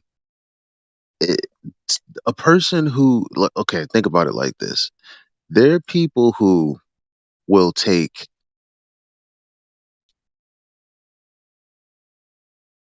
2 paychecks to get an expensive TV. Now, Yeah. that's, for some people, 80 hours of work. They worked 80 whole man hours Right. to buy an expensive TV. Then there's the person who can buy that TV without having to work any hours for it. Right. So it's the same thing with the car. It's like, yeah, I mean, you're gonna have down payments, and you're gonna have to pay this and that and the third. Well, how you pay is different because you might want the debt just so that you can invest money elsewhere. It depends on how you want to do it. But um, the person who takes the $500,000 car, Right. if it only takes them a couple of months to make that, their investment is kind of smarter than the person who would spend years paying that car off, because they're paying for that car much less in much less time, even though it costs more than a car that we may necessarily find as our dream car. You see what I'm saying? They just have the money and the leverage to think a little differently. All right. So I bought this house 27 years ago, and I had $1,000 a month nut on this bitch. Yeah.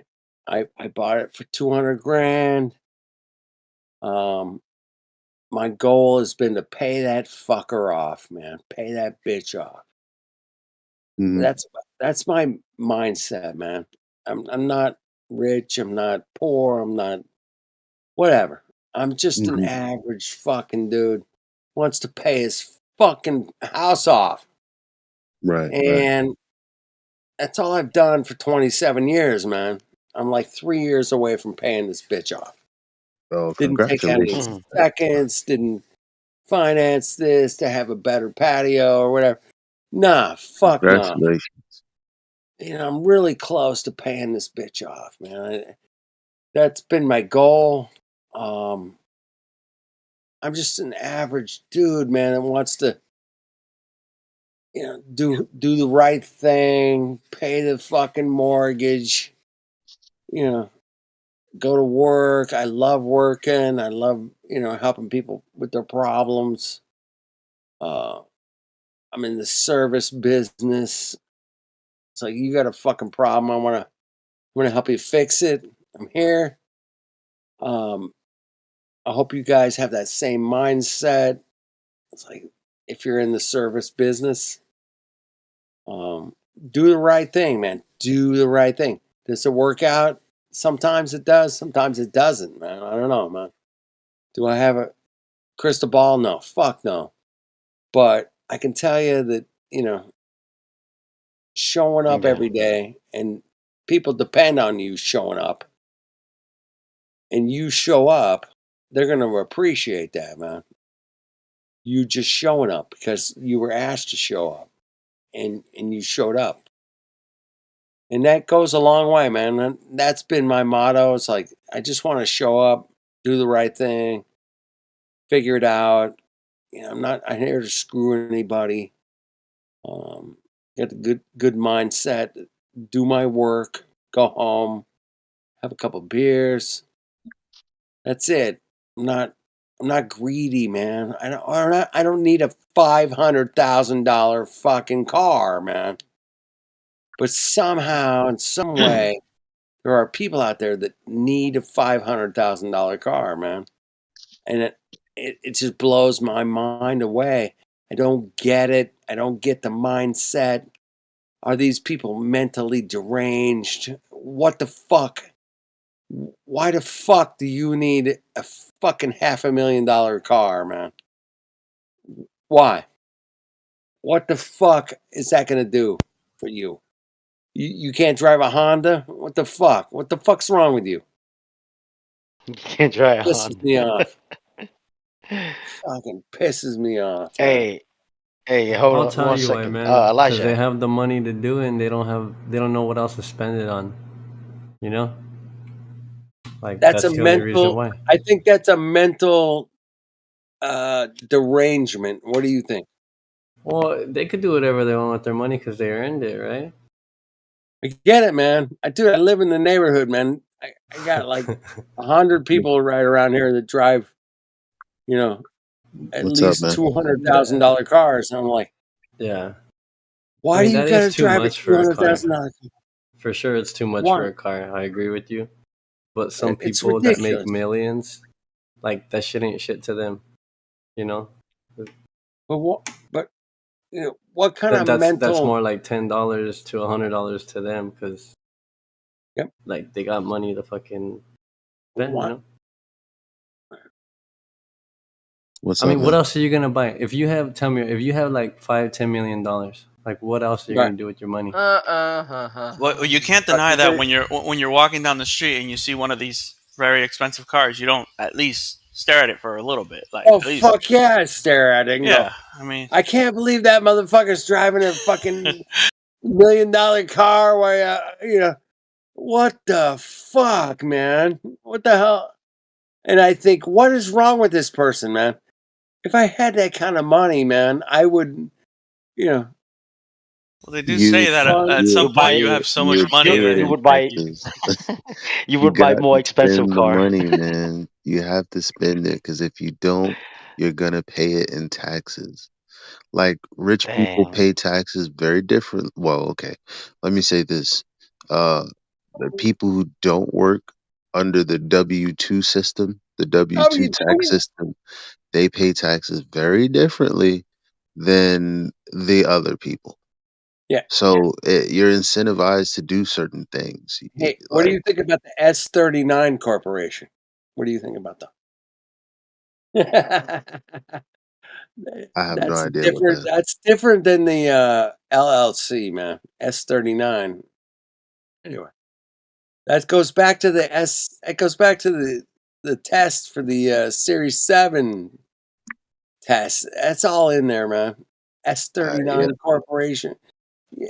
I'm gonna start studying LLC. sometime next week, which is this week actually. So I'm gonna probably be getting into all of that. Yeah, you'll get into it. Yeah, that's what fucked This me system up, man. book is fucking thick as fuck, man. I'm not like everybody else that likes to watch the videos. The videos will help you. I want to. I'm the type of person that has to read it. Yeah. Like I have to read the whole thing, understand it, take my notes, read it again. Like that's the way I There you pass tests. Yeah. I can't do the whole watch this video. Nah. Now, if you're taking the Series But it's a 7 thick ass test, man, book, man. you gotta know the taxation codes and all this shit, man. It's like, holy crap, man. It's like taking the So, bar exam. It's brutal. so you taking the course is gonna take you about what, 5-6 months to get the Perhaps. license? Yeah, 6 months is good. That's a number. The first one, I'm trying to knock them all out. And it's not gonna be 3 months because I'm also building a business at the same time, so I'm gonna be doing different things simultaneously. But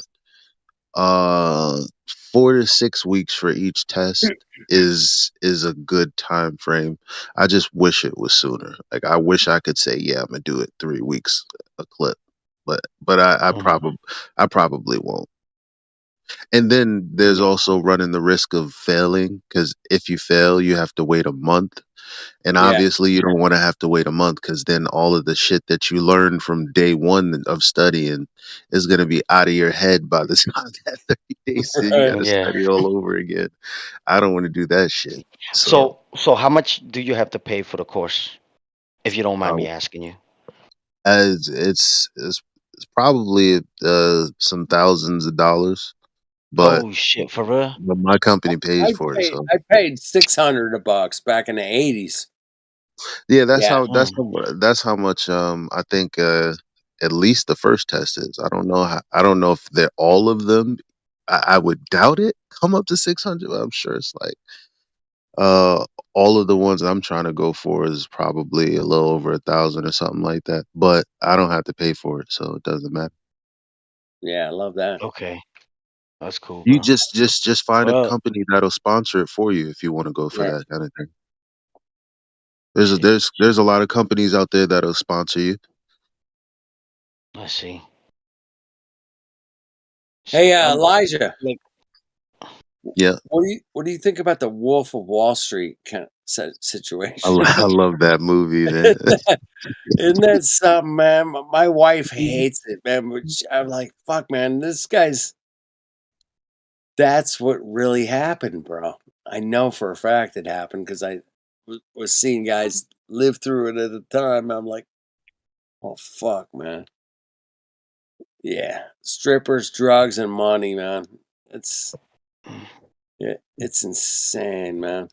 That's how it was. Oh, Elijah, I've been wanting to ask you this. So I came across somebody today. I think it was Spake Face.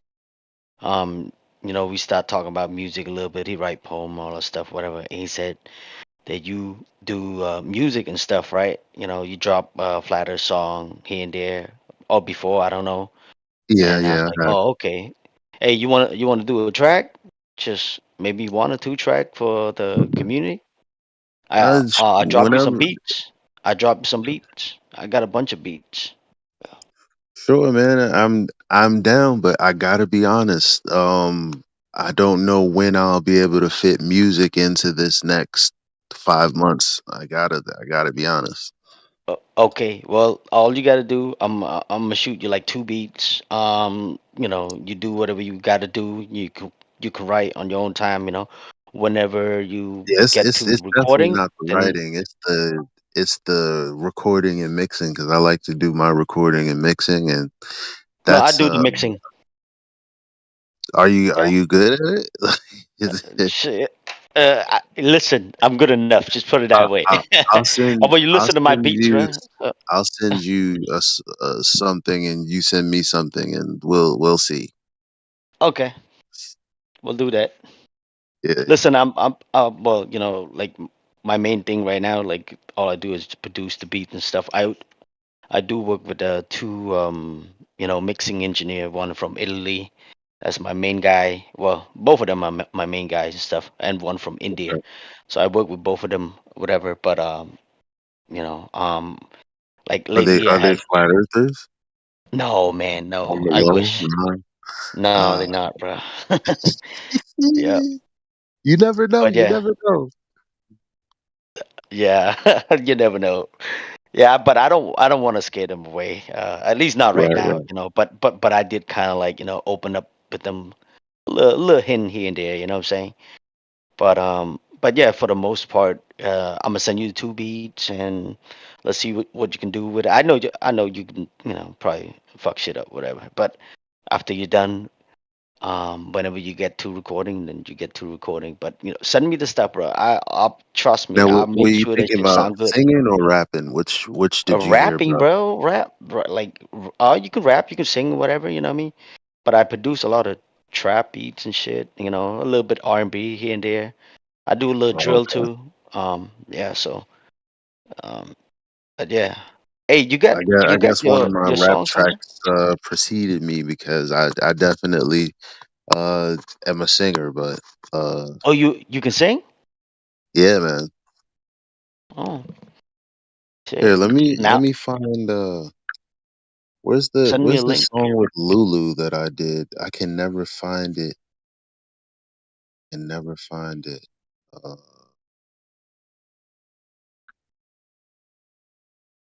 I know it's in the So music spot, but so the last time that you did music, who mixed for you? me, Oh, you mix it yourself? Or what yeah, do you use? just BandLab. BandLab. Come on, bro. I'm dead ass. I'm dead serious. But at least did you get your hand on like third party plugins? Nope. I just No. used whatever Okay. was there. Stock. Okay. You use stock. It's Okay. I get it's it. it's all it's all in the Let me ask you a EQing. question. Do you guys actually play instruments? Like Yeah, I in play No, a little music? bit of Do you really. guitar. make? Yeah. How I long have play a you been little bit of playing for? guitar. But No, I played for a long time ago, but I haven't really touched it. But I do have a piano and my little setup. But Yeah. most of the time, you just play on here, there, whatever. But you draw most of everything in the program, to get the perfect velocity and also timing. Yeah, Yeah, pretty I much find it almost cheating, every. man. I hate that studio shit. Listen, most of everybody, any producer out there, you can play on the thing, but then when it comes to time to fix the timing, they have to fix in the program. If you record, with the programs, whatever, anybody that I know, even Dre, even you just name it, they have to fix everything in the program from velocity and also from the notes Because they're and the garbage, man. timing. They can't play in real time, man. Like, I'm a Well, I musician. I've I been playing I for don't about claim to 15 be years. playing in the real time. You know what I'm saying? But It's I all just know about my the real stuff. time. Because computer What generated what time thing, it's not what like do you play real any skill. instruments? I play guitar, I play piano, I play drums, I play Oh, bass. there you go. Yeah, see, So yeah, you but you must be you're the not gonna expert. play them all I'm at a the live same player. time. You're And I not gonna tried the play them studio all at shit. the same time. That's the thing. So You you're could record one definitely gonna after record another, them. You're and gonna record over. them separately, and because you're recording them separately, you can try to piece them together as much as you want, but it's not gonna be as organic as an entire band playing like in the 70s or something like that. Therefore, the only way to get close to that kind of sound is to use the timing of the programs. Yeah, but let's say, right? Let's say you record like a guitar part for just for the hook, right? Let's say 16-second, 8 bars, whatever, right? You have to record just that part and trying to get the perfect timing to fit in, the BPM. And if you don't get it right the first time, you have to re-record it. You know what I mean? But sometime, Yeah. if even if you get it wrong, you can fix in the program. Everybody do it Yeah. unless you want to do live band. That's a whole different story. Yeah. Yep. It's easier to do it that way, yeah. You guys use what programs exactly? I'm not a real, engineer. I just, like I said, I just, uh, right now, I like BandLabs. And that's pretty much basically what I used. But you know what? I'm not gonna lie. It is limited. I did get to a point that my talent in that it reached a cap. So I guess I do need plugins or something like that because I knew there were You more do. things I wanted to do that I just couldn't in BandLab. Um. I got Fruity Loops, I got Maschine, I got what's the other one? Yeah, I wasn't It's expecting to coming. do like the I feel I started what was called like that I called it the new renaissance here, right? Because guy by the name of C, who's on the server or was on the server, he he would always do songs, and I was like, yo, I should do a song because like I think Fe deserves like a legitimate sounding song, something that sounds cool. And after I did that, everybody started recording and everybody started dropping stuff, and it was like the craziest thing. Like it was so crazy that time. I want to It hear, bro. made Like me fun. post a link in the voice text or something I'm if you looking can. right now. That's Yeah. crazy. I can't find him. Oh, Um, so the other dude, let me ask you something. Oh yeah. Oh, well, okay. So what kind of music you do? Hong low. I do rock, heavy metal, jazz, Hmm. R&B, just more real sounding shit. I don't Yeah. really fuck with the rap shit. It's just too simple, too repetitive, and to me, there's no skill in that shit. It's Well, that's, Okay. simple. you gonna take that, Elijah? I don't like. I was raised on rap and all that shit. I just don't find it. I find it boring. It's just really boring. It's not really music, you know. I Yeah. Well, mean, if you Like the if you chords only and the listen to the notes. mainstream, yeah, you can say that the mainstream is garbage.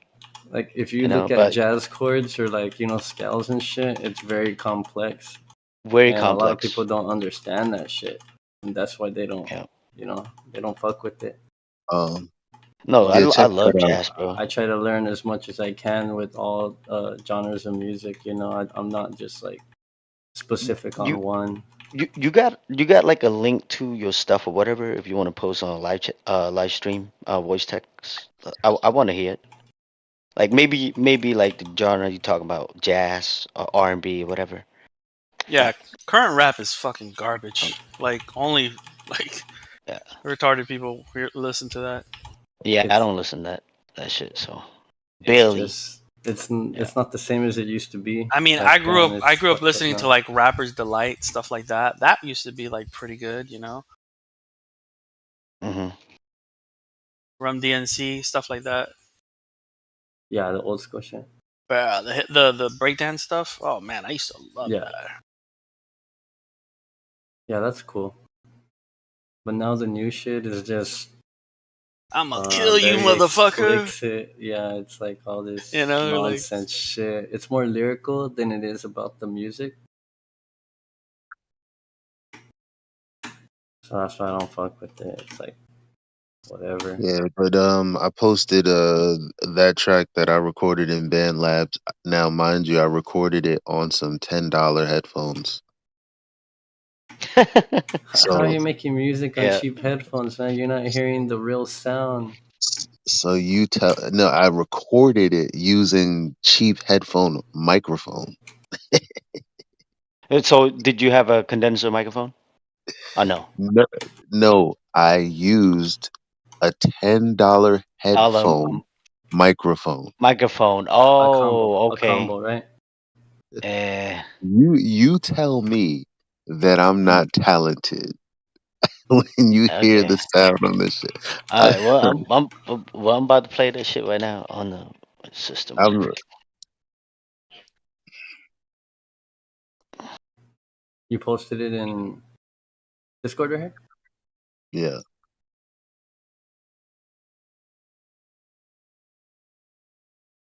I'm trying to find the other one.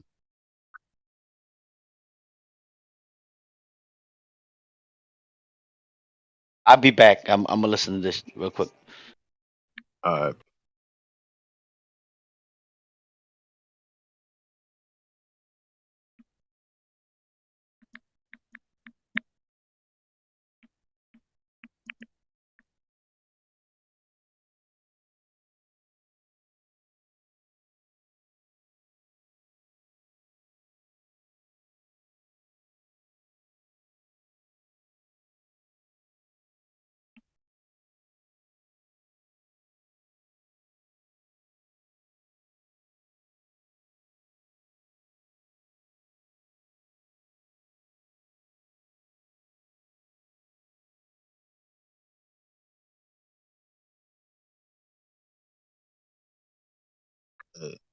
And then here is the singing, the song I did with Lulu. This microphone actually got off of Amazon. It was a $50, like a 50 something dollar microphone, USB mic.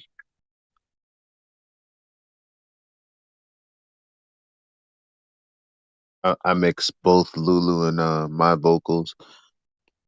I did the best I could.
The second one is better than the first one. The first one sounds pretty low quality, and that beat is just super repetitive and gets boring. The second one's cool, but you have a lot of voice modification on your voice, right? So you can't really hear how you really sound. This is true. It's kind of like fake. I mean, I know that's the new shit these days. Like, everybody uses like Talkbox or vocoder, shit like that. But you should try putting your real voice out there if you could sing with little limited modification in it. The beat's Yep. alright. That's the style. If you listen to the original Moonshine cover, I just mixed it Oh, exactly okay. how it was mixed. It's a cover. I didn't know. All right. Yeah. So I was just going for the same sound. Oh, okay. Yeah, I'm back. Hey, that shit was fire though. Thank But you, yeah, man. I can hear the cheap quality in the microphone. Yeah, for sure. But as far as like skill and stuff, like that shit was fire. Like you can Yeah. rap. Yeah. Thanks, man. Thanks. I also posted the singing. I did a song with Lulu. It was actually with this one it was a better microphone I used. A $50. Don't kill me, man. $50 a USB mic. And Oh, so USB mic. Okay, yeah. yeah, I don't know what Lulu used, but I mixed both of our vocals. I tried to get it as close to the Moonshine cover as possible because actually there's like if you look up Caravan Palace Moonshine, that video has over 1 million views and it's a flat earth video, so it's like that's pretty dope.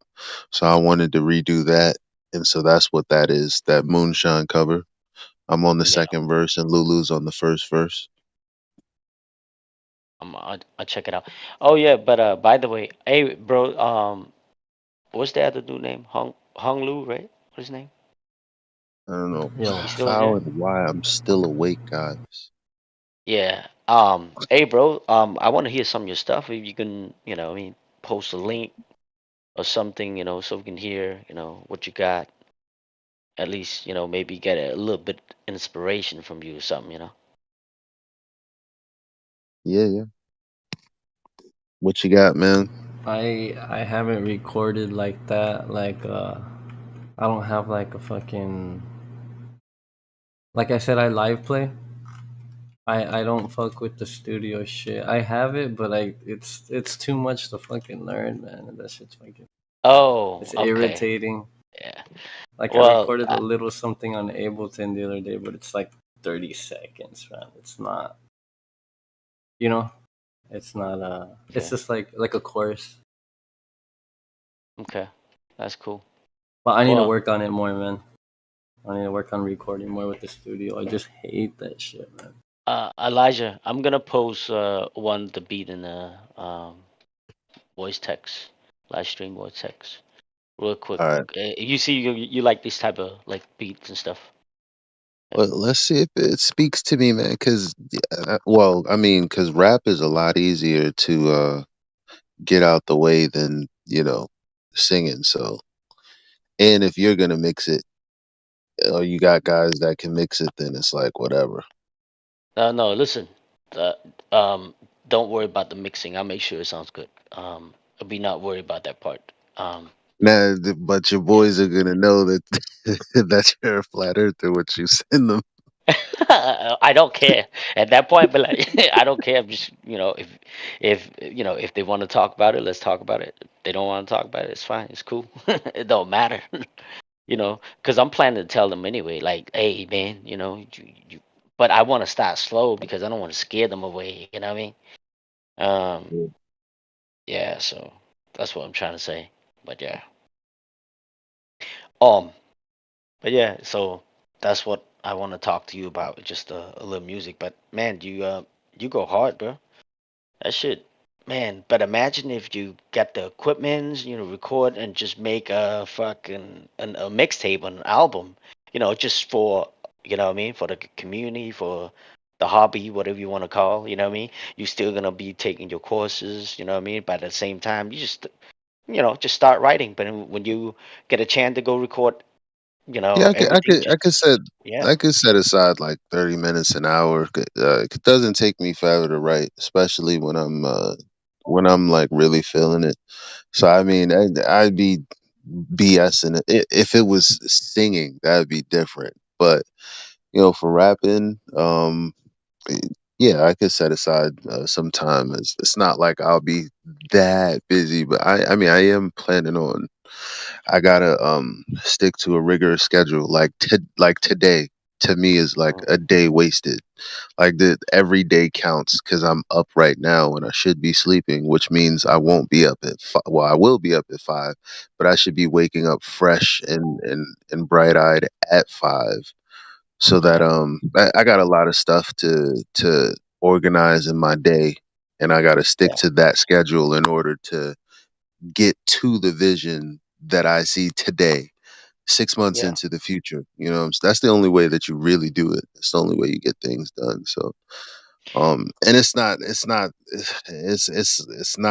easiest thing in the world that I'm doing. That like these tests are fucking yeah, insane, I hear. So yeah. and it's But also not just about the testing. I also want to be the best of the best, because again, like I said, dealing with people's finances is not a game.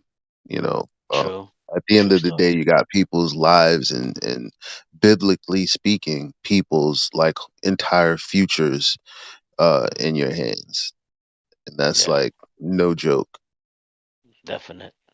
But yeah, man, I do want to add to something too, man. That dude was talking all that BS and shit. I bet you he's a global earther too. Came out all cocky and shit. But like, well, show us something. Just like what I mean. You claim that you can do this and do that. Well, show us your work. He ran away. Yep, I bet he's a global earther too. You mean Man, Yeah, they all maybe. you're talking about most of that them are guy that like, was just here? yeah, bro. Oh, Well, I check his profile. I didn't see no role. It just say VC verify. Oh, it was just some new dude.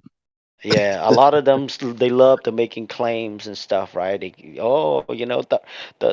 ball is spinning, wobbling, tilting, chasing the sun, and all that shit, but we can't feel anything. They like to make the claim, just like the dude, just Say make all stuff. kind of claims. Yeah, like, well, show us a little something. Maybe we can get a little inspiration from you.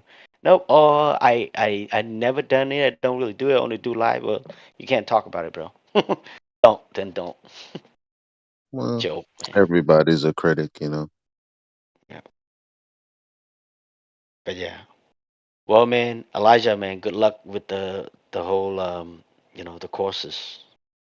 I know it's gonna be a little rough, man, but I'm trying to do not something like that, but something. Um, I hate working for people now, bro. You got to deal with a Yo, lot of get in fucking there, BS, man. man. Listen to your heart, man. If you hate working for people, don't find yourself doing that for another 5 years, man. You don't have any time to waste. You don't know when it's gonna be your time to go. If I if know. you got a feeling that that's not what you want to do, you got to set your intentions on changing that shit. You know what I mean? True story. Yeah.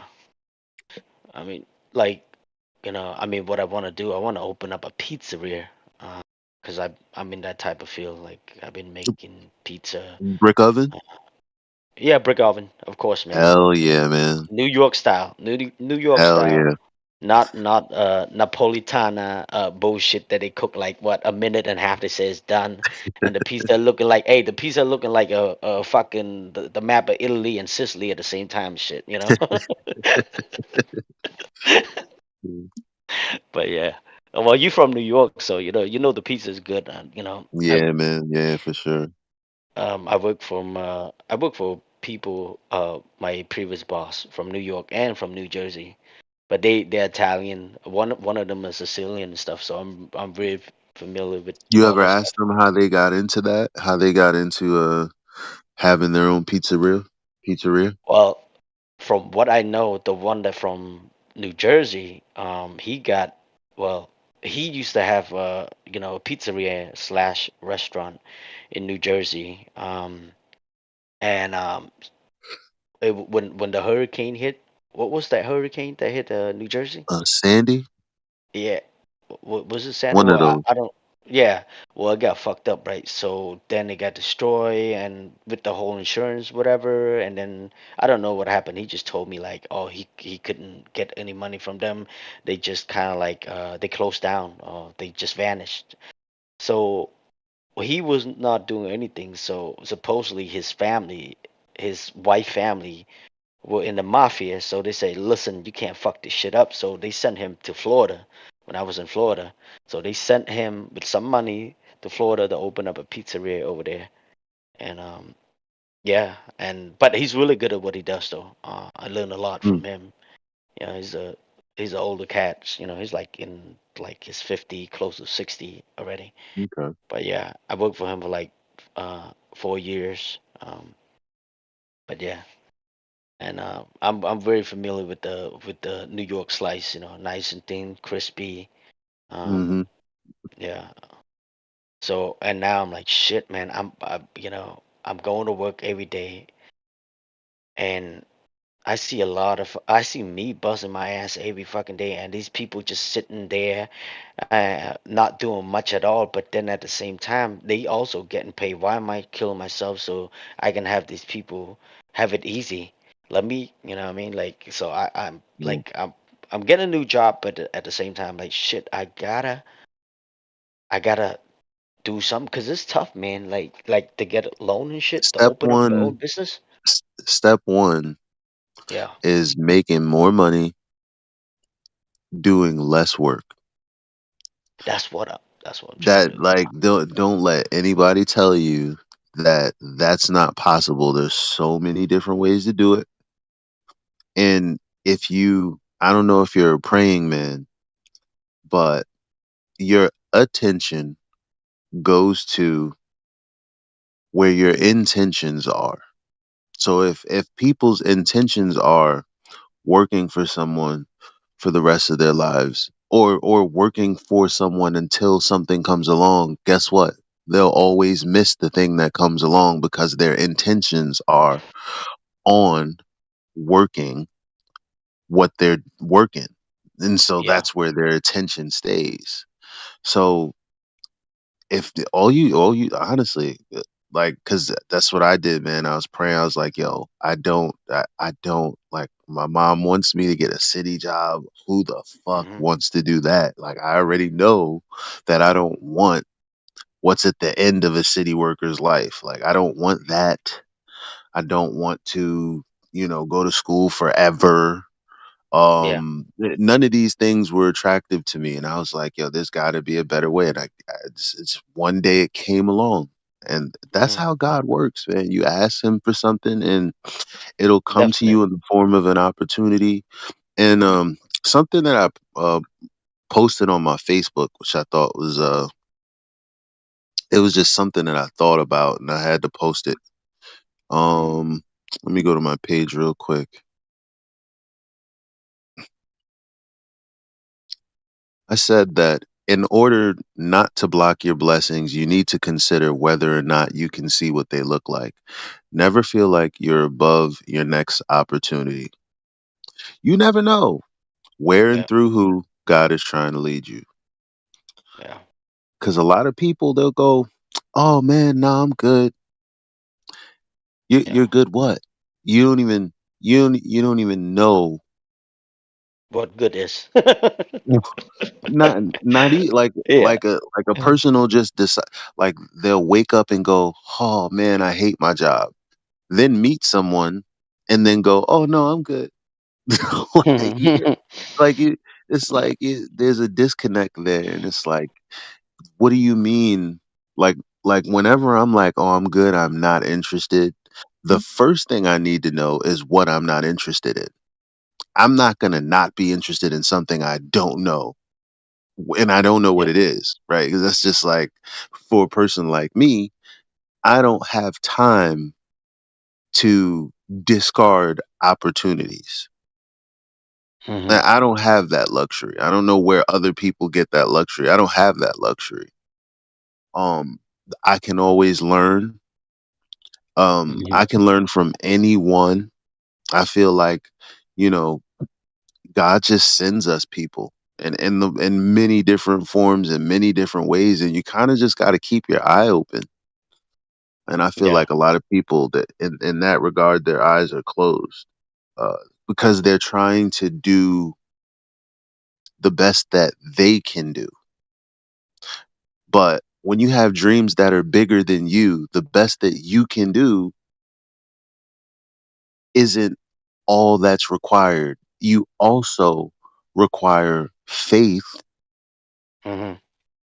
and you need to look to God for that faith, or it's the higher power, whatever you look to, you need to be looking towards that, because even though all you can do is all you can do, Yep. there's always that higher power that's there to help you get to the next level. That's why people get better, you know. Yeah. Yeah. No, I'll get you on that part. Of course, you gotta have faith. You gotta pray um to God and stuff like that. And I have okay lately. Well, lately I haven't been praying. The past 2 weeks, I kind of, I'm okay. I'm fine. But yeah, I gotta start. Getting That's back the to scary praying and stuff thing. too. Yeah. When we start doing good, we stop praying. They can't do that. Yeah. That's what I fall victim to. I start feeling myself like, oh, I got this now. Nah, man. Once you got it, you're comfortable, and if you're comfortable, you're not growing. So True story. And another thing too, man. One of the scariest thing, like what I mean. I like look, my family. We, uh, my parents. They don't know too much either. You know what I'm saying? They came from a third world country just like me. When I came here, I was 15 years old, and when they came here, they just work. Just to pay the bills and stuff or whatever. And I don't mhm. know too much either, man. So I kind of don't have anybody to kind of show me or teach me a lot of things that I learned in life. It's just I kind of like self-taught and stuff. And it's tough, man. And another scary thing is like how these freaking taxes work when it comes to business, when it comes to Mm. have your own business and stuff. And I need to start look into it. I need to study. You know Um, what? I'm gonna send you a video right now. okay. And mind you, if you ever want advice, Yeah, I do. I I'm always I'm do, here, man. man. Yeah, I'm okay. not. I'm by no means.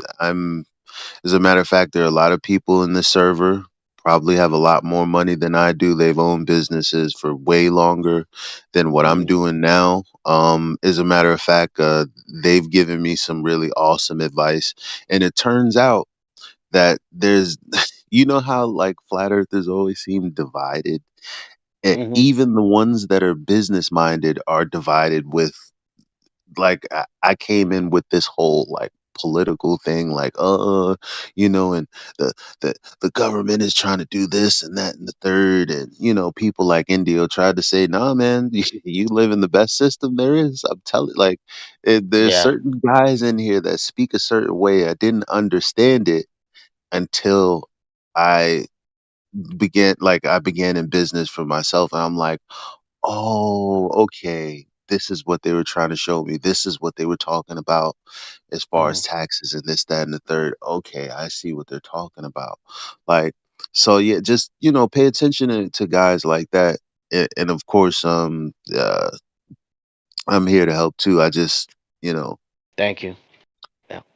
I'm gonna start you off with this video since you brought up taxes, because what's interesting Yeah. for the rest of for most of Americans, right?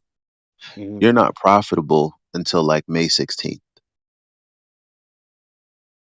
Hmm. Like, who would sign up for that deal? We do. Like, you get what Wait, I'm. what does that mean, man? I'm kind of lost. That's how much you pay in taxes. Like, you work 12 months, but the first 3 months and a half it goes straight to taxes. No, my bad. January, February, March, April, fucking May 16th. That's 5 months, bro. 5 months. Yeah. Okay. Well, Five we got the months. same here in Australia with our taxes, but it's actually probably worse. And the US with our taxes and what they tax, but our wages are what 30%, 25%. Then the business tax is 30%. Then when That's we've got crazy. we've got 10% Right. GST on everything that we buy. So by the time I pay my business tax of whatever it is, 25, 30%, then I pay my personal tax on top because I'm paying myself a wage out of the business. I'm up to 50% tax. And then I go and buy my groceries. There's 10% on everything there. I go and buy Yeah. cigarettes. There's 50% And then on there's that. I go and luxury buy fuel. taxes. Yeah. Or my car, luxury taxes for buying a car over $60,000. And I reckon by the time I work it all out, I've ended up with 10% of my own money, if that. And having a business, the only benefit you have is the tax write-offs and the assets that you have. You don't have a lot of cash, you've got assets. Otherwise, you got nothing. Doesn't that only apply to if you have if you're employing people? What's that? Sorry? Oh, I said, doesn't that only apply if you're employing people?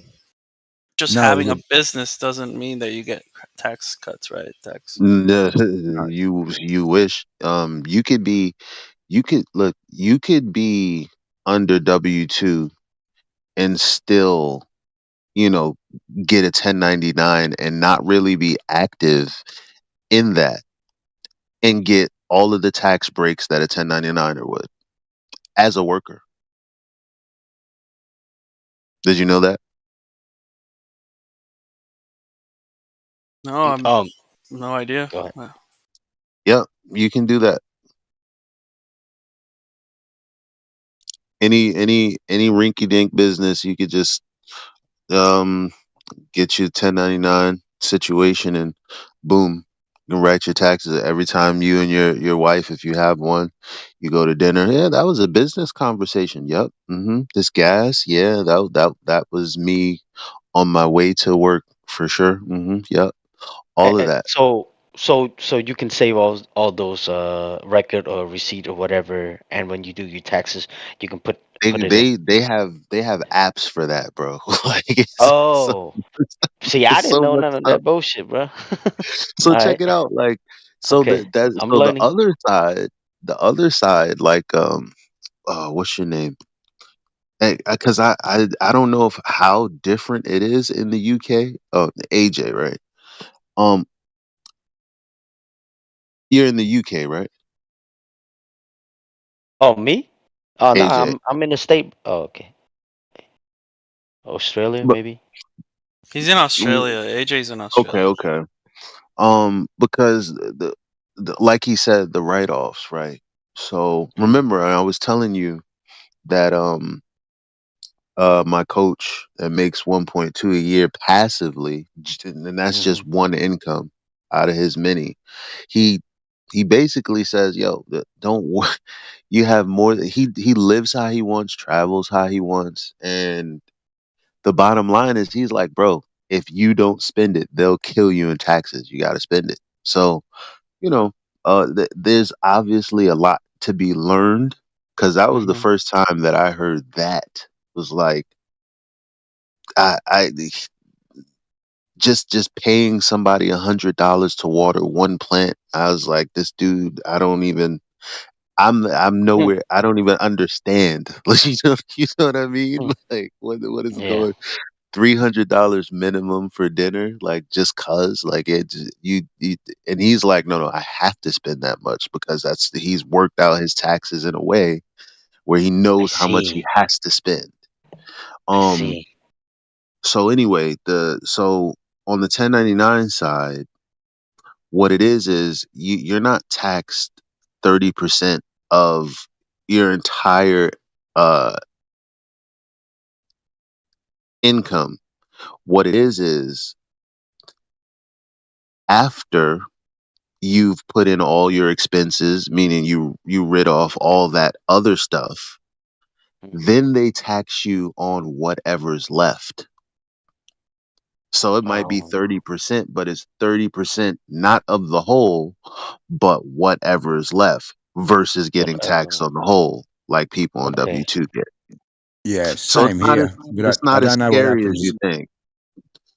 Same as Australia, but then we can also then claim those assets back and get money back from the tax office after purchasing them. Mm. Or depreciate them over the years. Yeah. So it's not as scary as you think. Just once you get a nice thing going, all you have to do is scale up. That's all you have to do.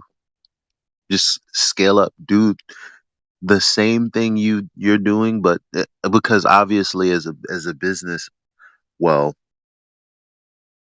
that you got to put investment in there too. Because that's where it's at. That's how you leverage your time. So once you have the right investments in place, now I'm not talking about long-term investments like Roth IRA. That's definitely something that you got to put aside just in general to leave your family, and maybe live off a little bit of that later on. But you kind of want to get wealthy before then. You don't want to, you don't want to wait till you're old to enjoy money. But I'm talking about, business ventures that maybe you can invest in, some real estate or something like that. And once you realize how to just double that without having to double your manpower, the energy that you put into doing that, Yeah. that's when things take off. It's like, okay, you're paying bills, but you're bringing in more money than you would have just trying to work hard in saving, as many dollars as you can while paying all of these bills. So it's like it's more of a juggling act at some point where it's like, yeah, I pay all of this in taxes, but you know what? If I want to have this much cash flow, then I have to increase my income to X amount of dollars. Then I'll safely be able to say, okay, I actually have this much money to spend. Because just because you're a millionaire doesn't mean like, oh yeah, I'm a millionaire now, I'm gonna blow it. It's like, no, like, Yeah. no, if you lived off if you had that invested $1 million and you were living off of the interest, that'd be like what, 50,000 a year. That would be how you don't touch the capital. So now you don't go broke. You don't spend your money, and you're just living off of the interest. That's where it starts. Yeah. Yeah, my And my my obviously, thing is I don't spend more than what I make in a month, right? So Mhm. that's what I do. If I make But if like you're in let's this, say if I make like let's say 3,000, 4,000, whatever, like I might spend like 2,000, 1,500, you know. Mhm. but if you're in that position where you've nearly paid your house off and you've got equity, I don't know how it works in the US, but over here, I'd be shoving that equity into 2 rental properties and buying another 2, letting them pay themselves off with a tenant and taking a bit off the side. Yeah, Yeah. you know what? And AI would be one of the good people to speak to about how to do that. Hmm. Yeah. That's really great info. Thank you. Appreciate it. You're gonna send me the link? Oh shit, hold up. Yeah, let me Yeah. And I appreciate it, bro. Yeah, man, it's tough, man, but I don't want like I just don't want to work for people no more, you know. Hopefully my goal is like 2 years. 3 years the most that I have to get, you know what I mean? Like I want this thing so bad because I don't want to work for people anymore cuz man, I work very hard for people.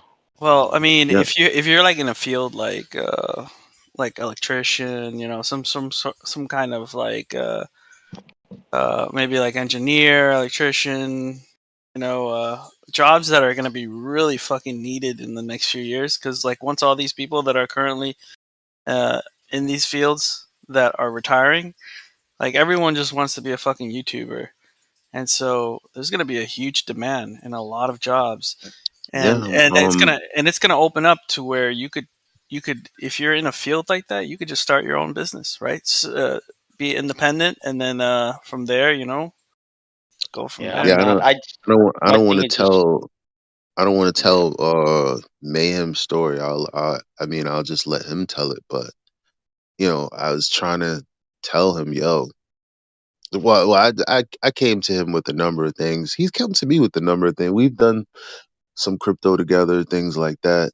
Um, I wasn't really consistent in that. Had a lot of shit going on. I wasn't in the mental space that I'm in now. Like, um, and bottom line is, I came to him about TikTok, and I was like, bro, I think I see a lot of potential in this as a funnel for business.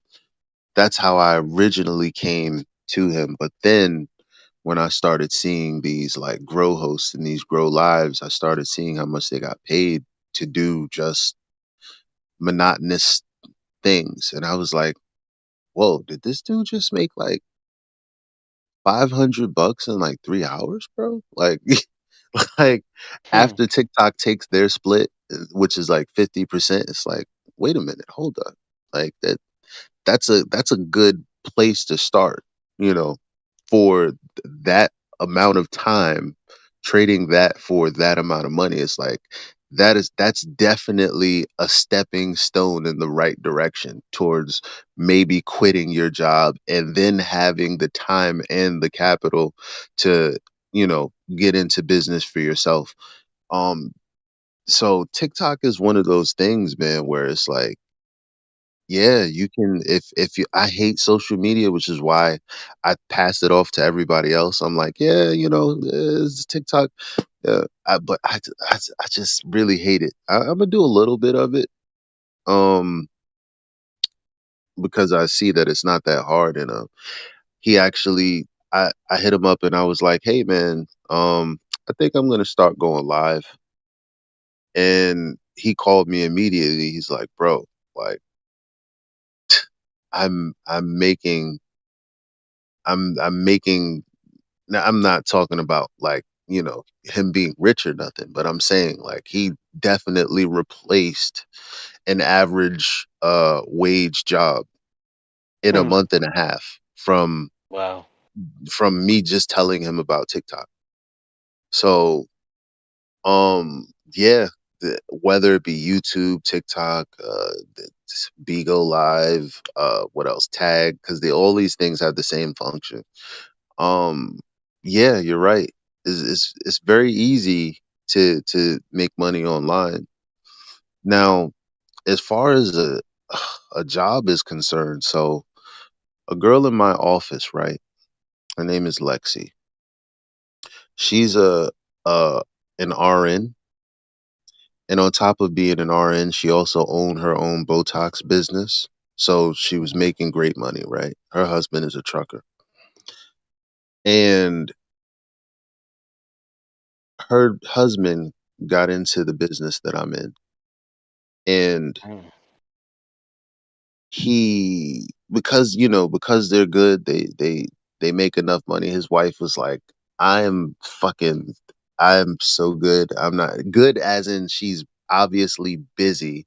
She's trying to run her own business, and also she's a nurse, so it's like that's like a lot of fucking hours, right? And she's doing that for 11 years. 11 years. Wow. Okay. Finally convinces her to take a look at what he's doing, this business. And what, 11 months later, she quit, Hmm. decided, I don't have to work for someone else anymore. And she went to school for that shit. She put a lot of man hours or woman hours into that. And then saw her income just double. And she's like, well, now my job is getting in the way of making more money in this sector. So she Yeah. just quit, totally quit. Can you blame her? About to sign her 6 figure contract. So it's like it there's anybody who doesn't want to look forward to a job and they want more, my advice is just don't do it. Follow your heart. Yep. Try to find ways and set your intentions onto other things, because if it's not a job, then don't look forward to a job. Look for something else. Yeah. And if you're looking at starting a business, the biggest advice I can give you is, once you get set up, and there is a time that you have to work in your business, but your aim is to be working on your business, not in your business. Otherwise, you Right. just get trapped in your business and you can't grow your business. And True. the other trap is that, you're doing well and you see a job comes up and you quote on that job and you win that job, and all of a sudden you've got to put on an employee. And then you've got to put on, with that employee, you might have to buy uniforms, you might have to buy him a vehicle, whatever the case may be. But then that work starts drying up a little bit, and then you're responsible for someone in their family. So then you're the one that's out there pushing, trying to find more work than to keep these people employed, because they're good people, they're good workers. So then the business keeps on growing, and then you need more people because you've chased more work, and it sort of is a bit of a trap in a way, because I had 140 staff and they were all good guys and I needed to keep them all employed. So my life then was chasing work to keep them going, because I felt bad about not giving them the hours they needed for their family, or maybe having to sack someone because I didn't have the work there. Yeah. I mean, AJ, you could, with your lifestyle, AJ, like living on a farm, like with animals and stuff like that, like you could make a lot of money on TikTok, like, for sure. It's like you live a lifestyle that's like way outside the norm. This is true.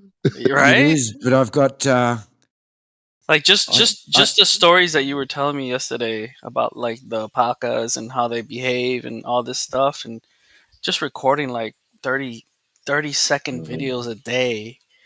I don't know, like you could probably, I don't know. I know, but I've always had this real issue with social media. I have your daughter do it, right? Like have somebody else do it. But yeah, I don't know. Yeah. Yes, I understand where AJ is coming from, man. Like I'm the most, like, it's so awkward me being on social media because I know for a fact that I absolutely don't like it. Like I'm doing it kind of sort of, but I don't like it. Like so it's like and I guess it shows sometimes. I mean, I'm getting a lot better at it. It's becoming more natural to where it's like, whatever. It's like, instead of trying to be something on social media, I'm just gonna need to be me, and then somehow give social media a peek of me being me. That's how you don't get caught up in social media, because AJ, it doesn't have to take like 6 hours, 8 hours a day. Like it could take you like 30 minutes, bro. Set it and forget it type stuff. Yeah. I have been looking into it because I'm I currently own a business as well at the moment. So I own a signage business here, and I've got a little hobby farm, I suppose, 200 acres.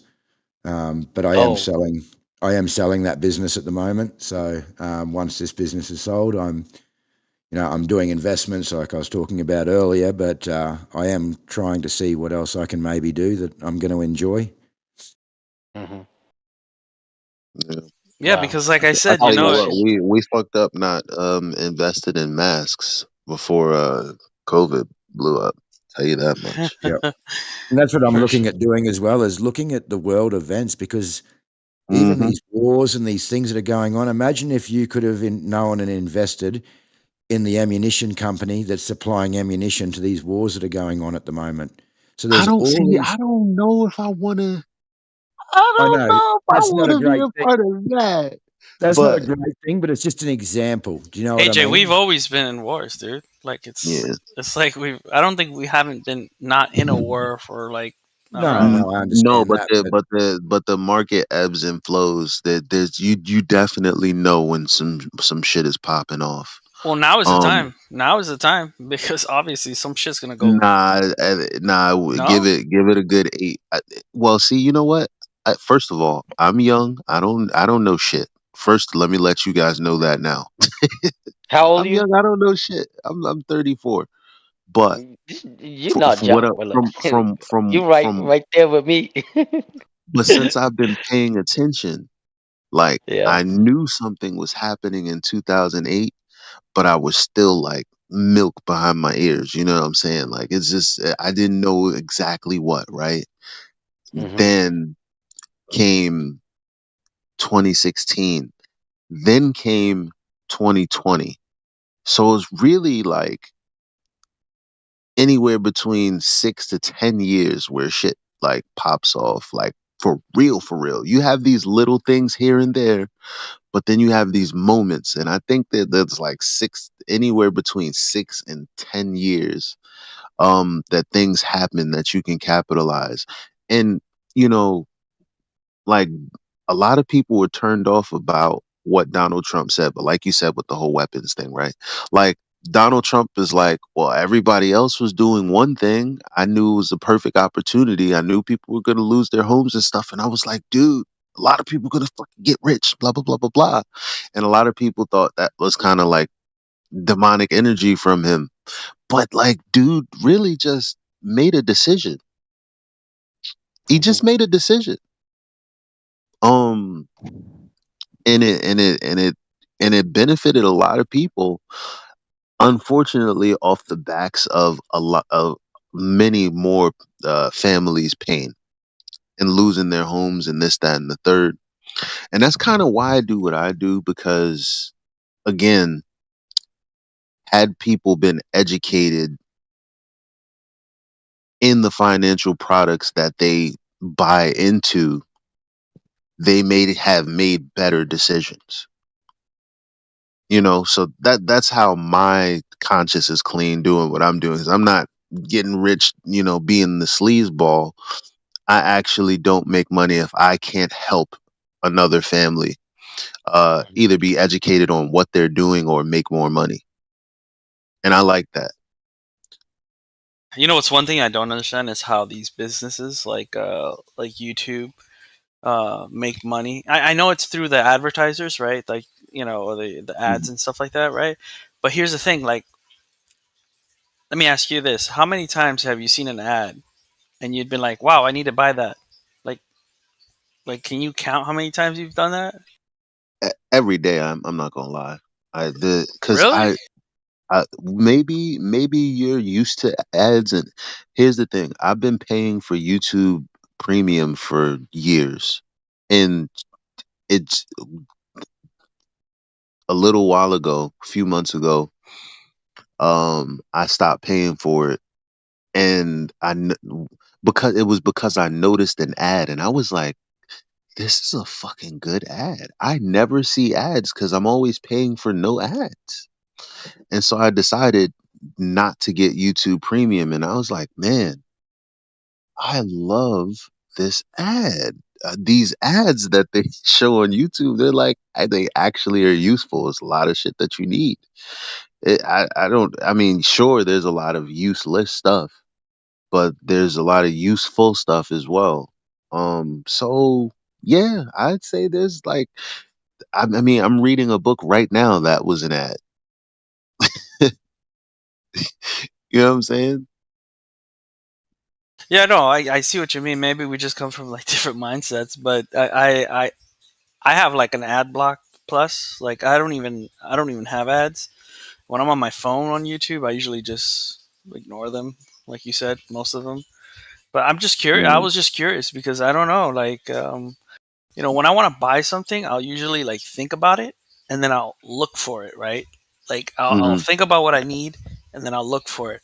I usually don't like seeing. I don't like seeing people telling me what I need to buy, you know, or what's this and what's that, you know. If I need something, I'll look it up on Amazon. You know, I got my Amazon. I got all this shit.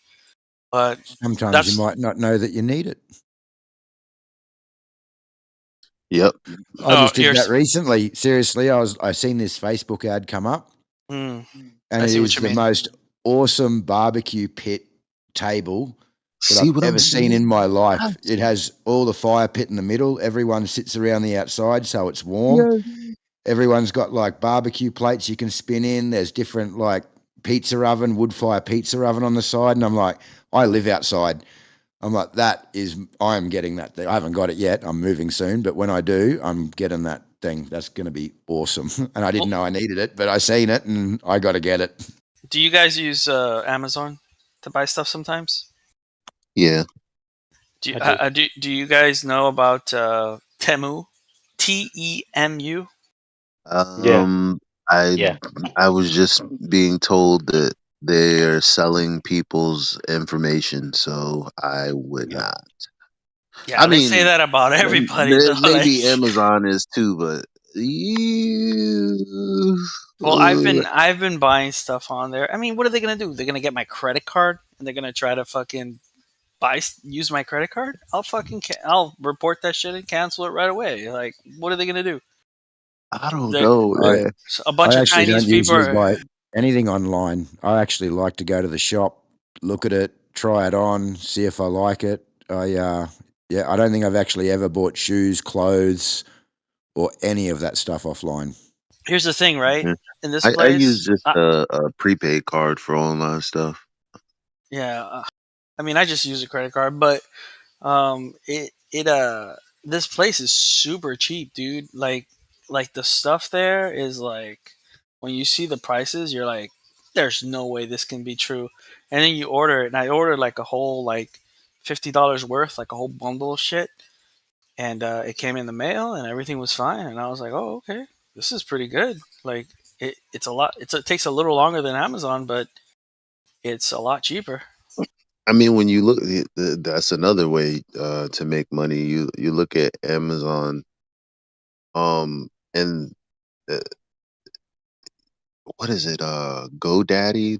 There's other places that actually sell that stuff for a lot less, and you could basically just go buy it where Amazon buys it, and then sell it for what Amazon sells it for, and make the same profit that they would, setting up a little website and all of this. It's crazy how it's crazy how I've been broke most of my life, and I've been adjacent to people just doing this stuff, thinking there was no way out. And they probably never told you, right? Like how it worked. They kept it. No, They kept it to themselves. people are always trying to tell people how to do things. Like that's what I was saying about opportunity. You have to know what it looks like, because there's always like people go, "Hey, I have this thing," and people like kind of go, "I don't know." It's Like you like, just did no. like you just did when I told you about this website. Well, yeah, like that, like that. Yeah, yes, Yeah. exactly like that. That's how we are. I don't know. That From my is experience, it's not that bad, but I know exactly what you mean. I do that. I do that a lot too. So I'm not blaming you. I Yeah. do it a lot too. Yeah. I bought a whole bunch of shit from Tamu. A lot of household stuff. Yeah, Yeah. it's really cheap, right? It's crazy. Yep. I bought this thing where you put it on the wall and you put the toothpaste, right? And you put the toothpaste through the top, okay? And you never have to like open the toothpaste ever again. All you do is you get your toothbrush, you push it, right? And then the toothpaste just comes out and then you pull it back out and it's on your toothbrush. It's really See, my good. my brain is saying, "What's the catch?" Like that's like There is no catch. I have it in my wall. There is what's but that's like, let me be a testament to how people like even me. Yes, we all fall victim to sometimes just doing the opposite of what would we're like highly skeptical, and that skepticism comes from coincidentally the people that we don't trust anyway. yeah. You know what I mean? Like the news will come on and it'll be like, "Ooh, new shopping online shopping app, Temu, beware. Like a lot of people are buying things and blah blah blah blah blah, but this person has said she's never gotten her things and now her stuff is all online." And then they show you some person with their face blurred out and they tell you there's, you know what I'm saying? Like Well, it's the, you never know unless you take a leap of faith. well, you know what that is, right? That's like they're being paid to say that, right? Like think about it. I mean, they have Temu is a competitor to Amazon, 100%. So it's obvious Yeah. that they're not gonna they're not if they're getting paid by Amazon, uh, you know, to say that, which they probably do. I mean, who knows? And I don't know. I'm just saying, like, I've ordered from it already twice, and I haven't had any problems. Yeah. See, I ordered twice. My wife ordered once, so we ordered all together 3 times. I bought a bunch of like stuff that very cheap, 99 cents. I had 78 cents. I also had like $50, and also had like $20, $10. So you know what I mean. But for the most part, I'm happy with the products and the price that I pay for. I just had to wait a little longer, 2 weeks, 2.5 weeks, something like that. But for the most part, but maybe they are selling our info, or maybe they not, and just like Cal said, that those people that came out to say stuff, whatever they're being paid for, from Amazon or other competitor, it's because the Tamu places are very cheap. And a lot of those products that I seen on Tamu, it's on Amazon, but Amazon sell it like 10 times more than Tamu. You know what I'm saying? So it could be that too. Yeah.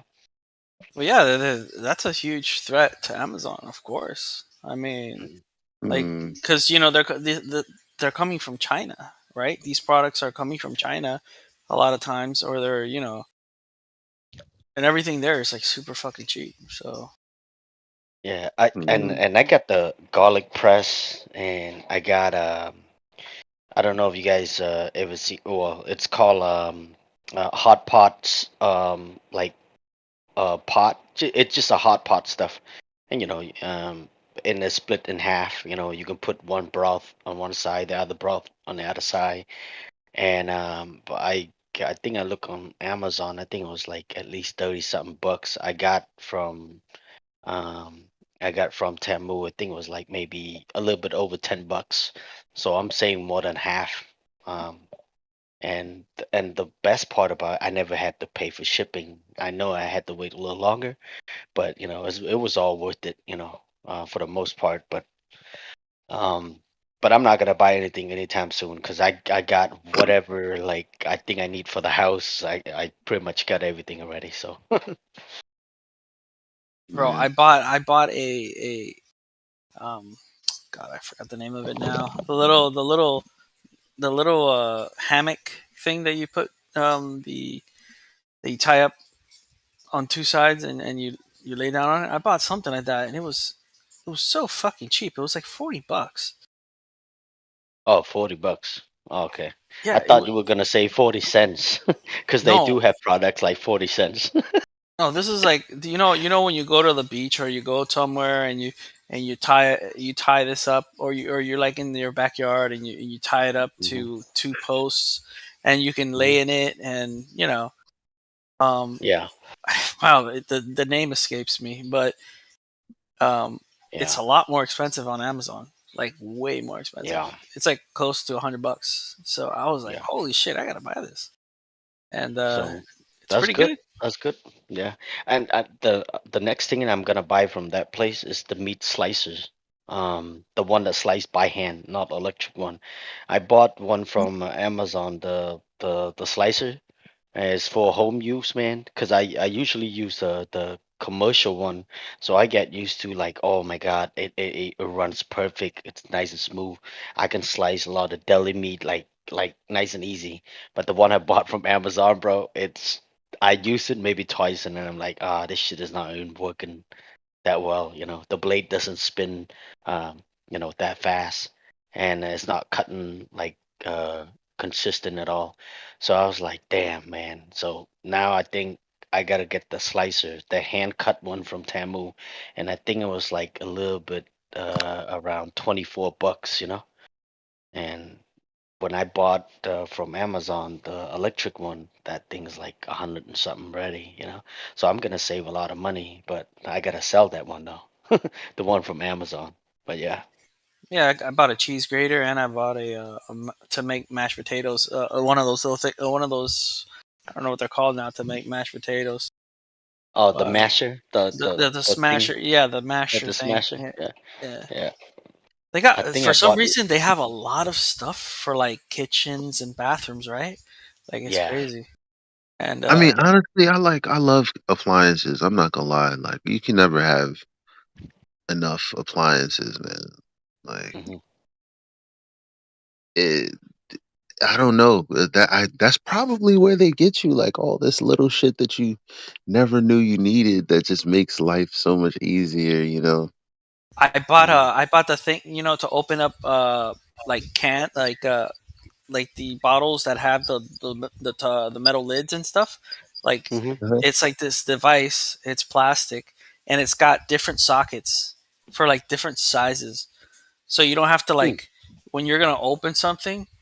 Sometimes you're like struggling to open it. This thing, you just put it on top, bloop, pops it right open. It's Yeah. crazy, dude. It's like I never would have thought I was looking for something like that until I saw it on Yeah. there. That's cool. Oh yeah, I get the masher too. I bought from Tamu. I got that one from Tamu. Yeah. It was But super yeah, cheap, man. so I was like, "Fuck it," Yeah, it The was thing fucking is, this cheap. is what happens when you buy from there. You hmm start just putting stuff on your tray because it's so cheap. You're like, I don't know. I gotta ask some of my peoples first. Like, yo, do any of y'all buy from here? I don't like. Yeah. I don't know. I didn't even I know mean, until like a few months ago because my yeah. sister was buying from there, and then she told hmm me about it, and I'm like, this shit's a scam. Like this, Yeah. this has got to be some fucking, and I was Right? like, You know, I thought it was like that shit. Like, you know that video game that they keep fucking advertising where you like choose like the puzzle game where you in order to go here you gotta like pull the lever and then the lava oh falls my on the god, yeah. monster The and guy, then you you fucking you get mad, you Every or get something mad like because that. you get Ebony, mad yeah. because the guy's an idiot. Whoever's playing that shit's a fucking idiot. No, it's not even a get right, right. And then you download it and it's not even that game. Like I thought it was one of those like it's like, No, yo, it's. you got a whole ass advertisement for a game that is this just has nothing to do with that advertisement. That's just Have you pissed seen me the off. game where they're shooting, right? They're shooting at The barrels, the yeah. Come barrels, on, and man. then like right You as know I want to play that. I want to play that. Like, why are you doing this? no, it's all a I scam, mean, dude. That shit's a scam. That shit is like I wouldn't try any of those games. yeah, it's not the game. It's some fucking Yeah. build a castle. I mean, you know, some people like that kind of stuff, but me, like, that's exactly what Monopoly Go is. I'm like, yo, these they tried to get me to download this so bad, and I was gonna play Monopoly. I'm like, yeah, Monopoly on the phone, all right, whatever. Until I realized it was like a bunch of like, you know, building stuff, and you got to defend your boardwalk, and oh no, not one of these, nah. I'm You good. you remember when they came out? This is before COVID when they came out with the Pokemon game for the phone where you would Oh, that's you would yeah. have Oh to. my god. Don't talk to me about that People game, were getting man. hit by cars. People were fucking like crashing Nah, I because People ain't was gonna getting lie, I robbed. was into that. People I was was getting playing that. robbed. they were no. Yeah. I was playing too because I grew up playing Pokemon too when I was a kid, and I was like, everyone's doing it, So let me just download it and try it out, and like you would go somewhere and like there was like a Pokemon there, and I'd be walking my dog, and there's like a Pokemon there, and I gotta catch it, right? It's really funny, but I don't know. That thing died down because like after I stopped using it, like I just stopped hearing about it. Yeah, people was getting robbed too, bro. Oh yeah, People that's was true. getting robbed. Yeah, bro. I heard I never about played that. that game, bro, but I see everybody was playing that shit. Like, I used to go to the homie's house and we were chilling and shit. He's like, I'll be back, man. I gotta go catch some Pokemon. I looked at him like, what the fuck, bro? I'm here, And everybody would just go crazy, about the whole game. But for me, I never play, so I just like, whatever, man. I think what they were doing is people who were robbing people, they would go to where there's like a special Pokemon or something like Mm. that, and they And would they wait. they wait there. Then if somebody shows Mm. up close by, it'll tell them, "Oh shit, there's this Pokemon this far away," And then the guy hmm will come, and then they'll rob him. Yeah. Yeah, Yeah, when I because you was would in know where the Florida. towers are, right? Yeah. Yeah. The gems, the gems. Yeah. So, Kimbo, Yes, sir. you want to hit up the cinema and check the video out, or you want to watch it later? No, I'll watch it later. Cause in hey, wait, we have a room for that, right? Yeah, just like we're talking right here, right now, we could go to the cinema and just watch it together. Oh, somebody's in a VC. I'll be back. All right. And I do see Ruhif in here.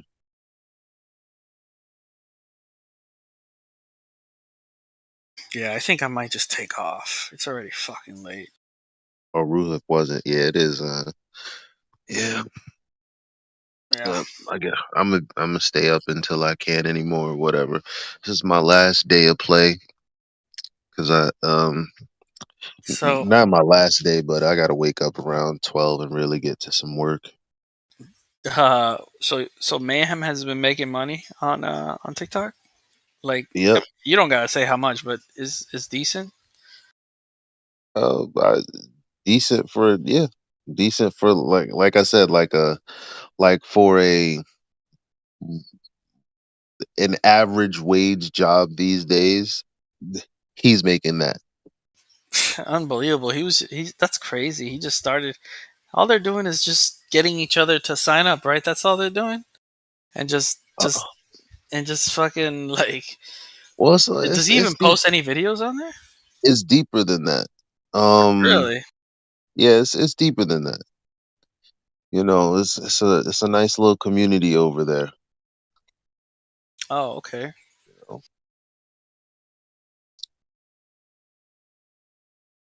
You know, like it's and the reason that I think that it works is because it's an everybody wins scenario. Like him as the host, he wins, TikTok wins, the people who come there for the help of the grow host, they win. Everybody wins. Does he post any videos or anything like that, or is it Not he's not? really. Oh wow. How much work is he putting in a day? Um I'm not really sure. Probably it depends. Um it depends really. Like he just did a marathon live. But I'm pretty sure it was worth it. I'm pretty sure he made today like I, yeah. Let him tell you.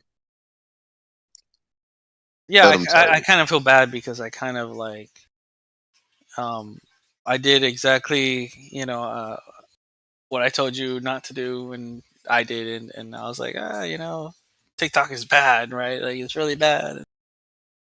And Yeah, no, it's I mean, nah,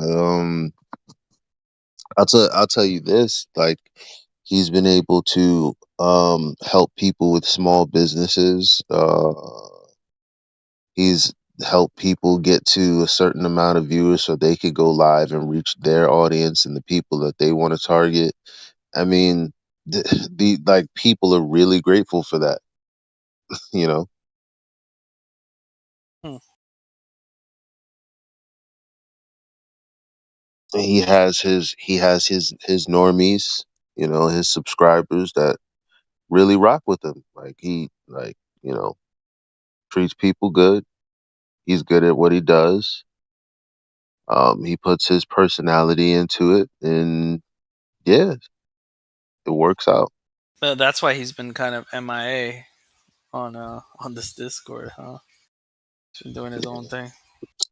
Yeah. To be fair, we tried to get like others involved, but when it, um, how would I say? I mean, a few people did get involved, but the sole purpose of getting people to come back to the stream, it just wasn't a lot of people on board. It was like everybody wanted that, like it was like a lot of skepticism about a nothing basically. Not wanting to do the work, everybody wanting he or I to do the work, and he just got tired of it. He's like, I I don't understand. Like we could be doing so much more, and that's like his whole the reason he's doing what he's doing. Because in the end, he wants to get to a point where he could do a lot more with Flat Earth, not just be in a Discord or not just uh not be able to contribute to real world events that we could be a part of. That's the real game, like the real person to person interaction. And it's like, because I mean, think about it. Why are some people still using the Black Swan from 2020? Because Like, it's easy and it's already there, and you know you don't have sure, to, it's already there, but and that's it like and it saying people have works, right? already gone to the beach. It's like, what is it that we aren't able? Because imagine all of us replicated the Black Swan. It'd be that much harder for a glober to just come by and go, "Oh, that's just refraction," and "Oh, the this and the oh the," like we kind of. I just wish we were more involved. It doesn't even take like I gave people a way to not spend money and grow, and they didn't even want to do that. What more can I do? I mean, the issue is that you don't know where everyone is economically, and you don't know what their That's what I'm life is. saying. So I've devised a way for people to not have to spend a dime and still help themselves, which would ultimately help the server, and they still chose to sit back and do nothing. Isn't that crazy? Oh yeah, that's a little. That sounds to me like they're just lazy. Exactly. Which is an But epidemic, but in our current society. So I'm actually not even surprised. and it's like everybody can do what they want. We're not trying to. No, nobody's trying to tell people what to do. It's just you know This is exactly why the world has been allowed to change the way it has been, dude. Because of like I'm here. Sometimes I'm talking. And I'm like, yeah, I locally vote. I go out, vote. I do some stuff. I actually did a few months ago. They had a protest here in a school. And I did that because I was really invested in that in my community and stuff. And I was heavily into that yeah, stuff 2015, 2014. yeah, and people here are like, doesn't matter what you do, it doesn't matter what you vote, just be lazy and just don't do nothing. I'm like, dude, I can't do that. That's just not the way I think. Let me get one of my old pictures from a Bernie rally. Hold on. Oh Jesus, you're a socialist. No, I wasn't a socialist. I agreed with what the fuck are the banks doing? You Yeah, know no, what no, I'm saying? no. Like Hey, I'm just busting your balls because Goldman Sachs and when he was running against Hillary, I was actually kind of a supporter for Bernie. I went kind of from I went from Ron Paul, right, to Bernie hmm Sanders, and Makes then sense. Yeah. but Bernie Sanders, I didn't spend too much time in that field, but Yeah. but Well, I, he I s- changed. He changed immediately. But yeah, he did. That's what yeah, I'm he saying. did. Like He it was did all a change facade. eventually. It was all like a costume, dude. Because as soon But as in the like he got beginning, robbed, yeah, and then he like one like because we were real. yeah, We yeah. were we were and there was a lot of energy Hmm. behind him. And once we all realized that the DNC was going to do what the DNC was going to do, we said, Bernie, don't you do it. We're not going to follow you. He did You it. can have all this fake support and all of these fake people, like, but the people that are really moving things out here in the streets, and they like, we're not going to do it. What'd he do? Came out and was like, we're gonna have to support Hillary, and we were like, yeah, later, Bernie. That's it. You just like burned any kind of desire for me to do anything like this. Like it's over. Like he like it's unfortunate, man. Um, it's unfortunate. Yeah, But that was his very. message was good. His message was good in the beginning, Yeah, I the very mean, beginning. he school debt. He was gonna school debt relief, which Biden was supposed to do that too. Never did. Um, he was gonna do a bunch of stuff. Maybe socialized medicine. Free Medicare or free health insurance, whatever it is. Um, I liked his ideas, but I just like you, I was like, he's just a he's just a puppet, right? Like that's all he is. Like as soon as they fucked him, he just bent over and just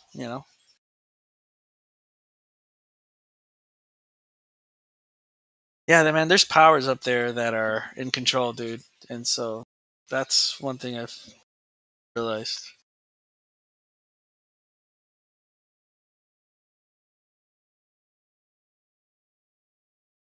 And a lot of these politicians will say stuff and they don't really like follow through with it. So it's more like word candy for your ears.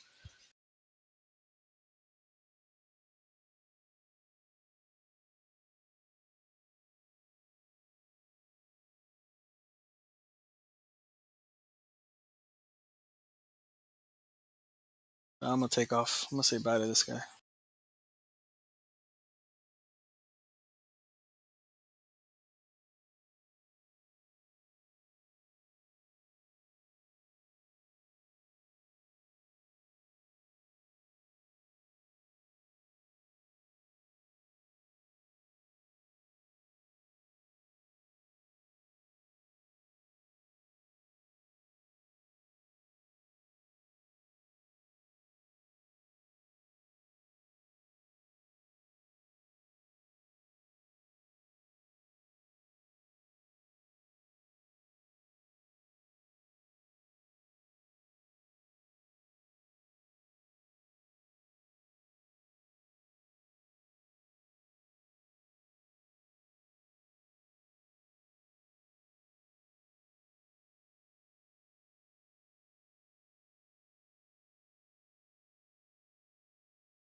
Holy crap! I was talking this whole time, but I was on mute this whole time.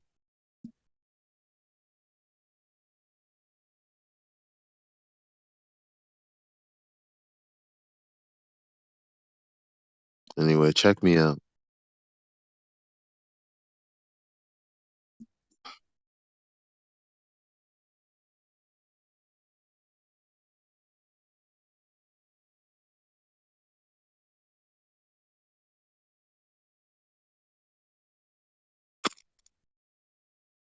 So earlier when you said you had to get to work and Did you mess up your sleep schedule, or are you like leaving the Discord? I came in like half in that conversation.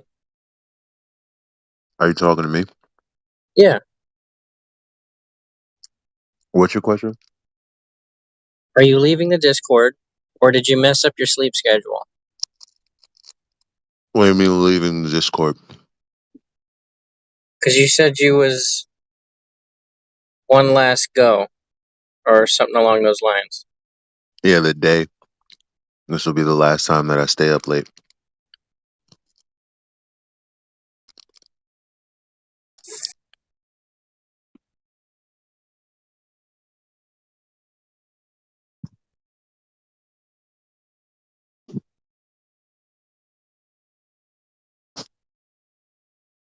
Was it a good conversation that kept you up? Yep.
Yeah.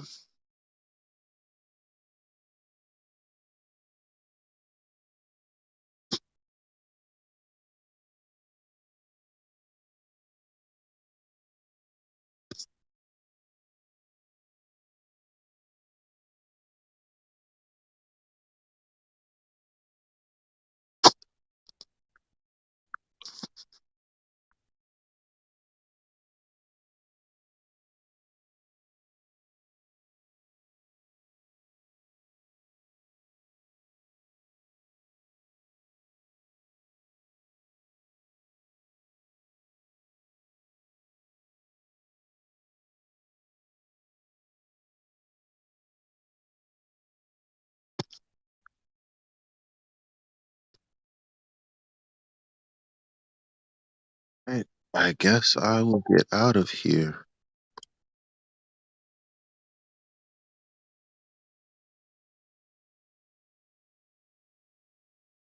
Everyone else. Have a good morning. You too, you too. Oh, hey, Sydney, I see you down there. Don't know if you're sleeping or not.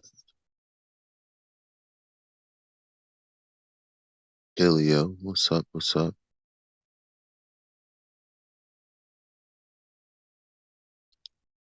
Catch you guys later. Yes, well.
Gotcha.